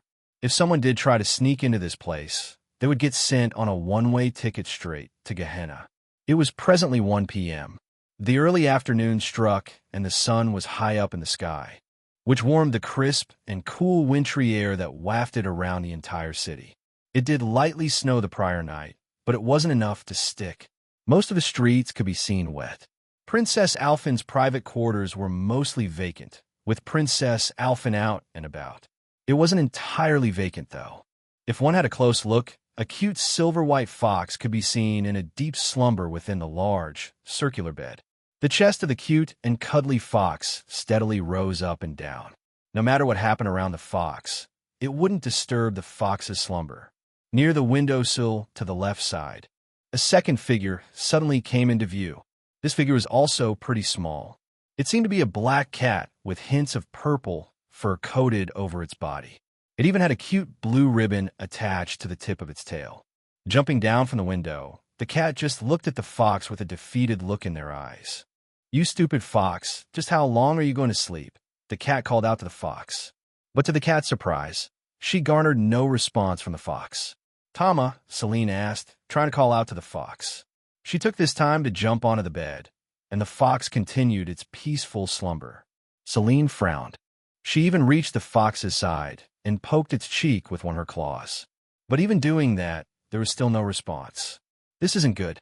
I haven't seen Tama in such a deep slumber like this for a while. But when that usually happens, it leads to her. Celine tried to ask. But she couldn't even finish her line of thought before her ears perked up. Faint sounds of shuffling feet could be heard from beyond the door. Meow? Celine panicked a bit, not expecting the door to the princess room to start rattling a bit. But all of a sudden, it stopped. Did you just hear a meow of a cat? Your Highness, a voice of a girl called out in doubt. I sure did. A second voice of a girl responded. Celine heard the sound of the doorknob rattle again, making her ears perk up a second time. Celine's body turned around and saw the door to the princess' room open. She saw two figures enter, one being Princess Alphen, and another was a girl who was about her age, perhaps a year younger. She had platinum blonde hair. Unfortunately, it was too late for Celine to make a dash for it. She didn't bother anyways. She had come across Princess Alphen a number of times now. She knew the princess was with Emma during their trip to the bottom of Valflame Palace too. The moment Princess Alphen's eyes landed on the black cat currently on her bed, she exclaimed, "It really is the talking cat," Princess Alphen chirped. The second girl just glanced her eyes down at the blonde-haired girl before her. "Cats don't talk, Your Highness. We aren't living in a fantasy story," the girl retorted, seeing Princess Alphen's excited look. She ignored that retort and practically sprinted to the bedside. "How have you been, Celine?" Princess Alphen asked the cat. "Meow." Celine tilted her head, trying to shrug off Princess Alphen's comment just now. Even the second girl shook her head. "I'm telling you, Your Highness. Cats do not talk," the girl urged. Even a hint of worry appeared in her eyes. But hearing that caused Princess Alphen to pout, and her cheeks swelled up a tiny bit. "You see, Lif, that is where you are wrong." Princess Alphen waved her finger at the girl she called Lif. After giving Lif the look with her stare, she turned around and looked at Celine again. "Emma told me everything. You are her familiar, right?" Princess Alphen asked. Celine raised her eyes, just like how a human would. She definitely didn't expect to hear Princess Alphen say that. Just what an idiot's name happened down there a couple nights ago.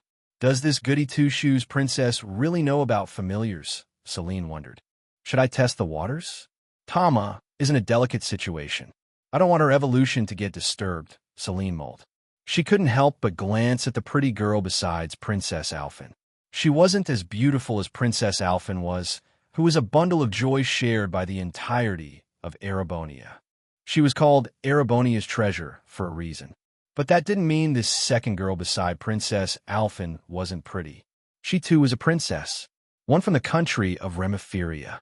Her full name was Lifthraiser von Bartholomews. She was the first princess of the House of Bartholomews. Unlike other countries, Remephiria was a principality. It was ruled by a single title, one who would be sworn into it as prince or princess. Ever since the passing of her older brother, she could have assumed the throne, ruling over all of Remephiria. She did not partake in such actions, and instead, she let her second brother assume the throne as prince. It was a man who Naoto had encountered once or twice already, and was able to successfully forge friendly relations with. He was Albert von Bartholomews. He had assumed the position of prince over Lif. As such, Lif had much more free time on her hands, allowing her to continue her studies at St. Estrella. She had finally arrived back here after spending a couple days in Remephiria to make sure her home was going to be fine without her being there for a while. Thanks to that, Lif took an express airship super early in the morning, arriving back here in Heimdall. Princess Alphen was quick to greet her, and they had just returned after having lunch together at a top-class restaurant. And back to the present. Lif could currently be seen staring at Princess Alphen with a doubtful look, especially after she called the cat before her familiar. Celine didn't immediately respond. She only saw Lif tilt her head in confusion. What's a familiar? Lifronith. She hadn't come across that term before. That Emma, Celine inwardly cursed. She could kind of guess what went down that night. Let me guess, this little princess wants to learn magic, Celine wondered. Celine just stayed silent for another moment, observing Princess Alphen. In the end, Celine tilted her head down a bit and sighed. Fine, you win. It would seem Emma really did tell you everything. Celine spoke out to the two. Princess Alphen's eyes lit up again the moment Celine spoke. As for Lif, she had an entirely different reaction. Her eyes turned wide as saucers. Do my ears deceive me, or did this cat really just talk? Lif exclaimed in shock.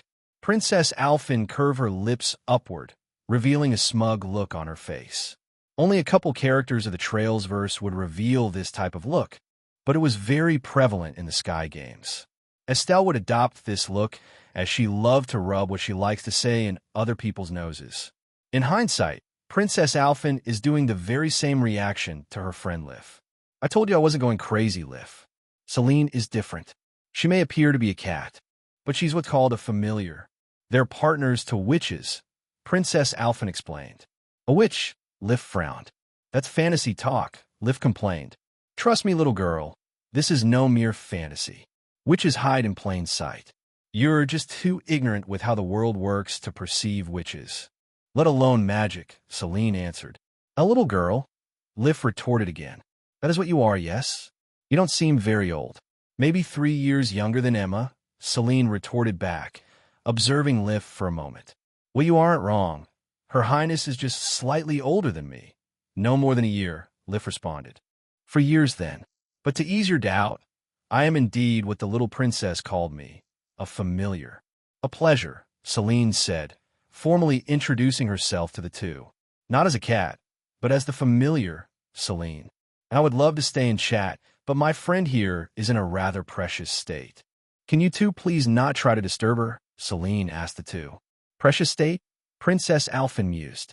Leaning to the side a bit, she could see a silver-white fox with 6 tails currently slumbering deeper inside her bed. Yet she couldn't even admire how beautiful the fox's fur was before she suddenly saw the fox's figure blink with an azure silvery aura. It only lasted for a brief second. Huh? Princess Alphen suddenly asked. What was that just now? She wondered. What was what? Celine tried to ask.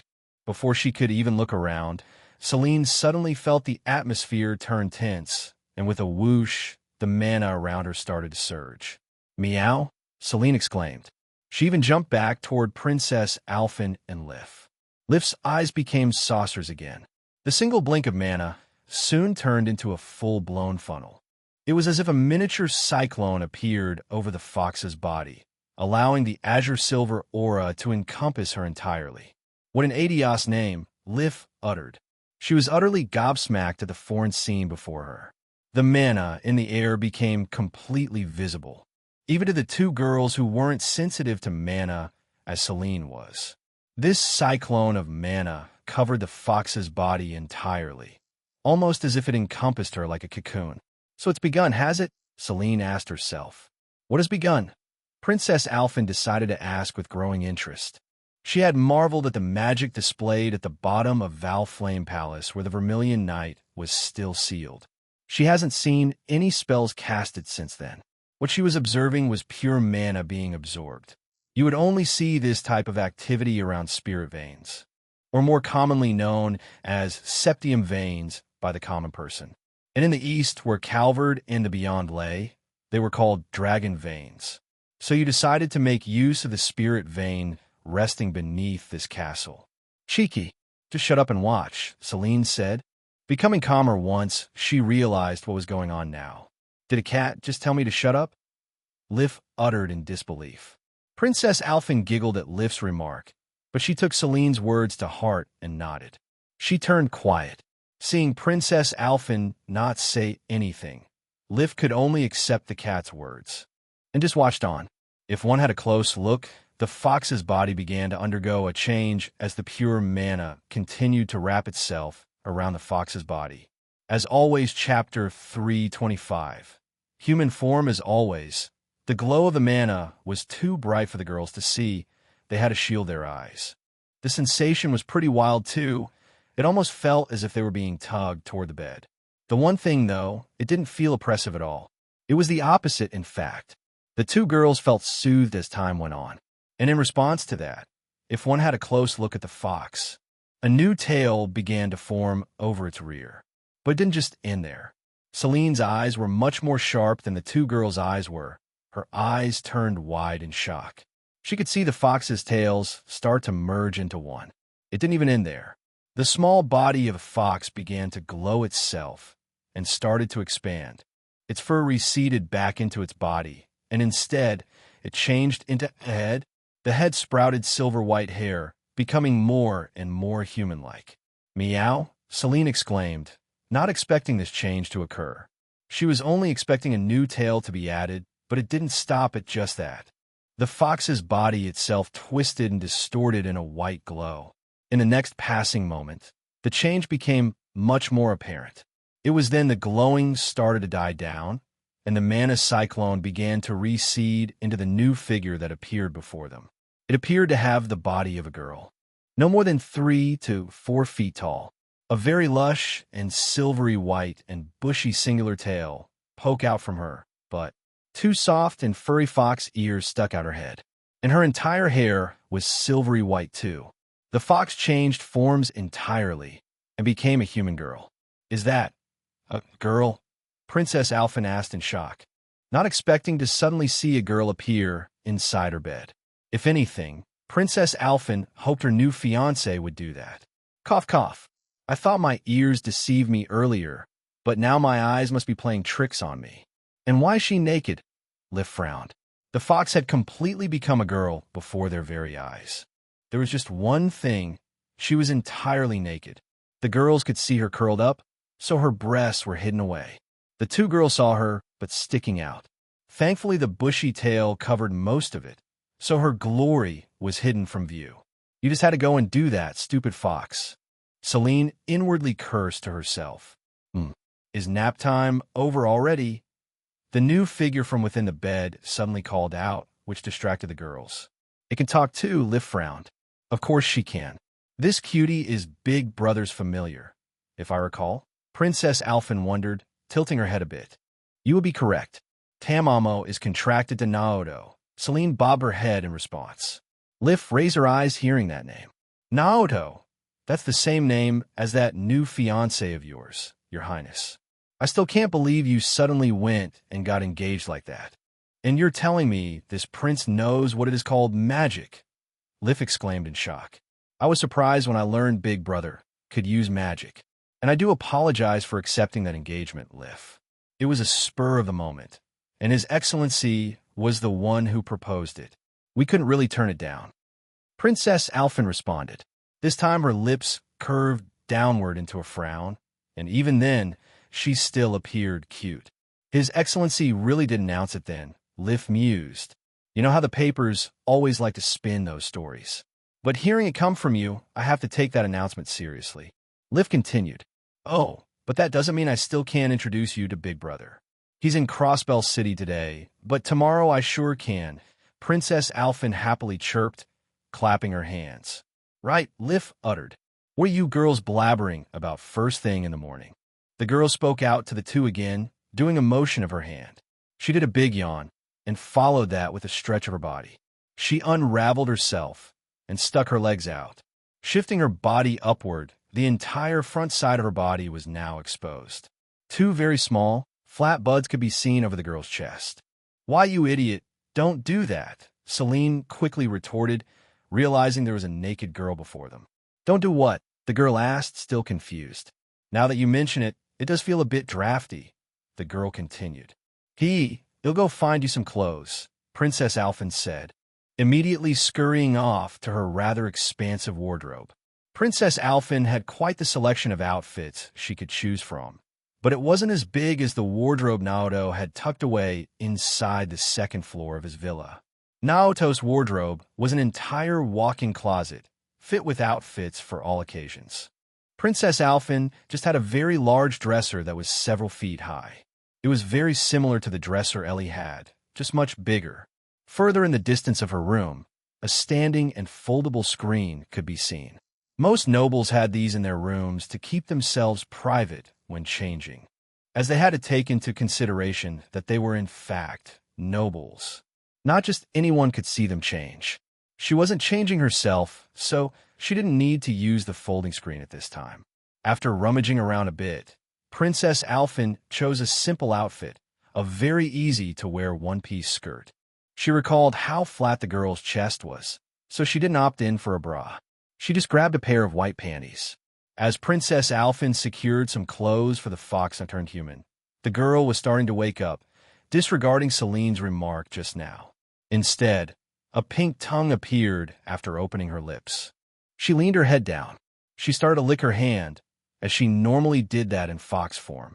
Yet, the moment she started licking her hand, she felt a jolt strike against her body. It didn't really feel comfortable to her. "Gosh, why is my hand all slimy?" the girl uttered. Her eyes became clearer and less muddy. She realized she was looking at a human-like hand now, which had a bunch of slobber over it. It was as if a light bulb clicked on inside her head, but she started to panic. No matter where she looked, all she saw was a human skin. It was quite healthy and peachy, but the fur she once had was no longer there. "Where did all my precious fur go?" the girl exclaimed in shock, realizing that her body had completely changed. It was that of a human now, and not that of a fox. "You stupid fox," Celine retorted. She took the time to jump off the bed, arriving next to Liv. "What are you?" Liv tried to say, before her eyes turned into wide saucers again. Mana around Celine began to distort, and her figure vanished into a white glow. Liv saw a cat get replaced by a human, much like the girl on the bed was now. Her eyes almost popped out her sockets, seeing a girl standing before her. Her skin was pretty dark, too. Two fluffy cat ears stuck out the top of her head. A cat tail also stuck out from her, but which also had the same cute blue ribbon attached at its tip. Seeing Celine transform into her human form, Princess Alphin's eyes sparkled. "You can transform," Princess Alphin happily chirped. "Transform?" Liv uttered in shock, not expecting to see a second new girl appear before their very eyes. "Of course I can," Celine answered. "I don't like to take this form too often as it restricts my movements. But this is probably the best way to go about showing the dumb fox how this works," Celine responded. "Show me what?" the girl from inside the bed asked. With her eyes becoming clear, she could see a cat-eared girl standing before her with a serious look in her eyes, standing right before the bed. "Is that you, Celine? What happened to me?" the girl asked, taking another look at herself. She could see that she had her bushy tail and her bushy fox ears remained, but all of her fur elsewhere disappeared. It was replaced by the body of a naked girl. "You finally acquired your human form. You should be proud, Tama," Celine answered. Sparkles appeared in the silver white-haired girl's eyes the moment she heard that. In response, her tail thumped around happily on the bed, swaying back and forth. "Are you saying I'm the same as Master now?" "I'm a human," the fox girl happily exclaimed, taking a moment to get her bearings. She jumped straight off the bed, landing right in front of Celine, despite still being naked. "No wonder why I was feeling drafty. All my fur is gone. But seeing him a human now, it makes sense," Tamamo continued as she looked over herself again. "Hee hee. Why don't you put these clothes on for now? They won't make you feel that draft anymore," Princess Alphin suggested, arriving beside them. "Clothes?" Tamamo tilted her head, saying that as she looked at the really pretty blonde-haired girl before her. Princess Alphin is currently in her vermilion-colored dress, the very same one she frequently wears in the Cold Steel games. She was still on her week vacation from St. Estrella, so she didn't need to wear her uniform. Liv, on the other hand, still liked to wear the school uniform. Schoolgirls that attended there still had the freedom to wear its uniforms outside the school and during the holidays. Tamamo was thankful and received the outfit from Princess Alphin. She struggled putting the skirt on, considering this was her first time putting on clothes, which earned another giggle from her. "Let me help you," Princess Alphin said. "You know, I've always wanted a little sister to play dress-up with," Princess Alphin continued, teasing the fox girl. She did the motions and put the panties she grabbed on first, followed by the skirt. Once Tamamo no longer felt breezy, she frowned. The panties got in the way of her bushy tail, sticking out of her, but making it a bit uncomfortable. "This is going to take some time to get used to," Tamamo frowned. Her tail was quite large compared to Celine. She looked backwards a bit and saw she only had one tail now as well. "And where did my other tails go?" Tamamo wondered. "I saw that you grew a seventh tail, but they all merged into one once your human form started to take shape. I'm sure once you return to your fox form, you'll see those 7 tails," Celine guessed.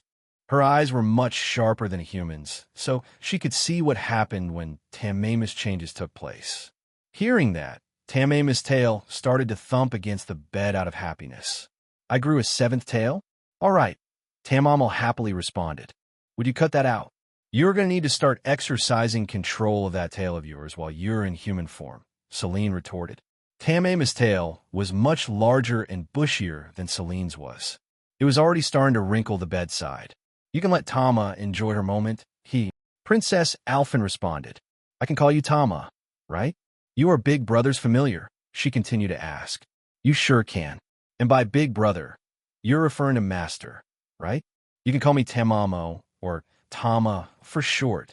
Tamamo formally introduced herself to the girls. And likewise, you can ignore most of what this stupid fox says. She isn't serious most of the time unless she needs to be. I'll reintroduce myself as well, even though I did earlier. I'm Celine. As you can see, both Tama and I are familiars. We belong to the Hexen clan. Celine, also formally introducing herself for a second.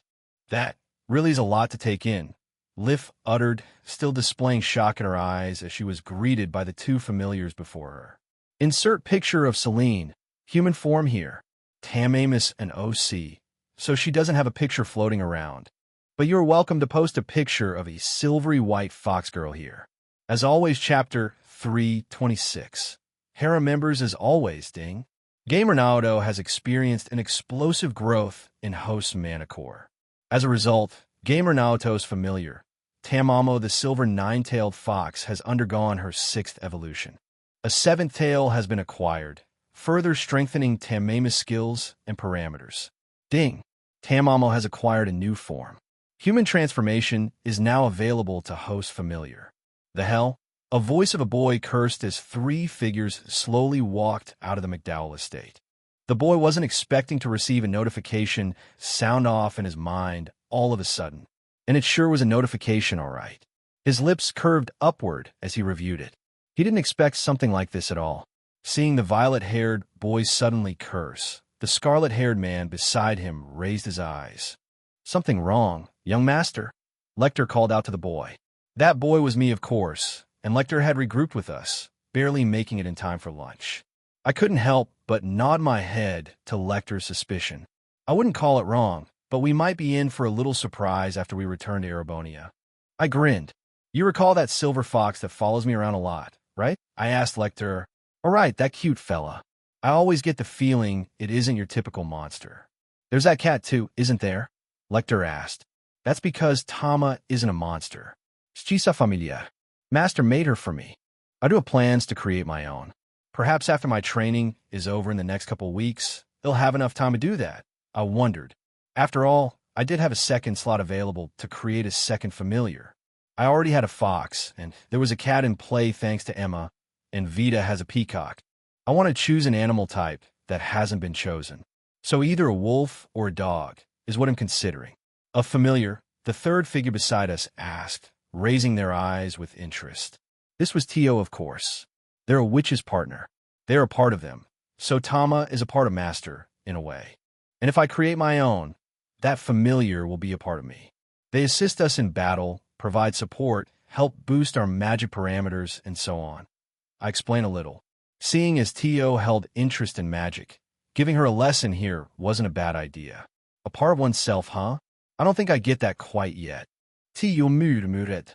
You and me both, kiddo, Lecter replied. I spent ages trying to find that damn place, and even that fox of yours got me good. That fox knows that forest like it's their playground. Lecter frowned. Ha ha ha ha. I wasn't around, so it sounds like Tama took you for a whirl, Lecter. I replied with a smirk. Still, looks like you made it back safe and sound this time around after escorting Lucy to St. Ursula, so I thank you for that. That was probably your first time meeting with individuals of the CPD, huh? You weren't assigned to me back then during the cult extermination. It was Claire. I mused, recalling the icy-haired maiden at my side. She didn't speak much then, but that happened shortly after our venture against the Red Constellation. So Claire knew what I was capable of doing. Yeah, I was stuck back at His Excellency's office doing boring paperwork. That was before I decided to start school at Jenny's. Lecter nodded. Guess it was Claire who was looking after you during that time. She's quite the beauty, if you catch my drift.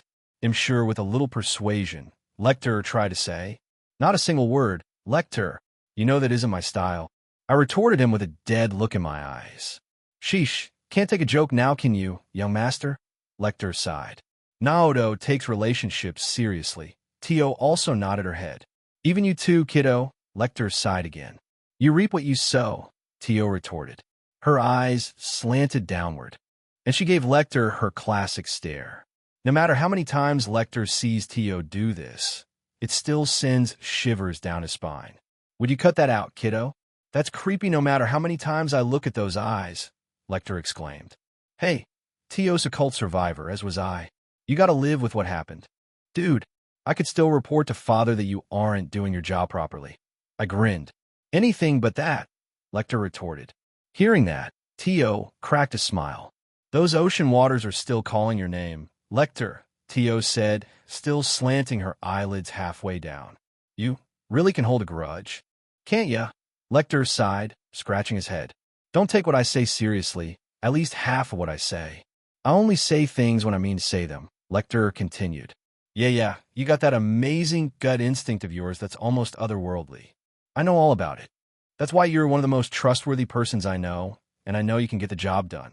I smiled at Lecter. Getting praise like that is weird coming from you, man. You should save that for those girls of yours. Are you really going to be managing a harem, young master? Lecter wondered if what was brought up over the discussion table was true. We had several topics that were brought up, and me forming a royal harem was one of them. Ellie did keep her interest in joining my royal harem a secret for now. She didn't want to disturb the friends she has made here in Crossbell City. Plus, she has her primary duties as a nun of the Seption Church to deal with now. She did have interest in studying abroad at St. Estrella for a term or two as well. That did happen in the games, and if she decides to go that route, they'll support her. With that in mind, I nodded my head at Lecter. Grandmother has approved of it. It's still in its initial phase, but I can introduce you to everyone, given the time. There might be a new person joining it soon, too, I uttered, and I wasn't referring to Ellie. Sure, she would be the fourth girl to join the harem. I'm pretty sure the first 3 slots were already filled. The first was, surprisingly, Angelica. She was the first to initiate a relationship with me. Then came Enya, in her unique way of becoming subservient to me. Then there was Emma. She declared her intention of wanting to stay beside me before her journeying began around Western Zemuria. And now there was Ellie. I would not deny her request if she really did want to join the harem. It looks like she still remembered me, despite almost having a decade passed. She had those feelings bottled up, and they were all let out during those little 15 minutes of bliss. I wouldn't be one to turn that down. It felt amazing, too. But the girl who I was questioning now was Sarah Veilstein. She gave me a really unexpected kiss, and Sarah's blessing to boot. I need to have a chat with Sarah to see where her feelings lay. If it turns out well, she would be the 5th girl to enter the harem. I do have my little duel with Aurelia, too, and if that works out, Aurelia would be the 6th girl. She already knows I have formed a royal harem, too. And lastly, whoever became my legal wife would, of course, not enter the harem. That was currently in line with Princess Alphen and Chloe. I do have a feeling it will end up with Princess Alphen, considering Father's intent. If that happens, Chloe would join the harem as the 7th girl. And to be honest, that is quite the size. Almost too much for my liking. But it would feel sour if I turned any of them down. While it may seem like a lot to one person, the Trailsverse was massive. Even a harem just the size of 7 was nothing compared to how big the rest of the continent was. For now, at least, I had no intentions of letting anyone else enter the harem. They'll see how Sarah feels once we return to Erebonia. After that, I'll have to eventually settle matters with Aurelia. I just don't know if that will take place before or after the trials. Ellie did say she will remain here in Crossbell City, and she had already returned to her duties. Hence why she wasn't with us 3 at this time. You already have your eyes set on another girl already? And you call me the player, haha, Lecter laughed. That does sound imposing too. Are you sure doing something is fine, Naoto? It seems a bit much to handle, Tio frowned. Hearing that, I ruffled Tio's hair. Oh, you needn't worry about me. My body is quite durable. There isn't much I can't handle, I replied, reassuring Tio. Are you sure about that, young master? Somehow I get the feeling you don't mean that, Lecter uttered. Ha! Take it as you will, Lecter. Ellie won't be coming with us, to say the least.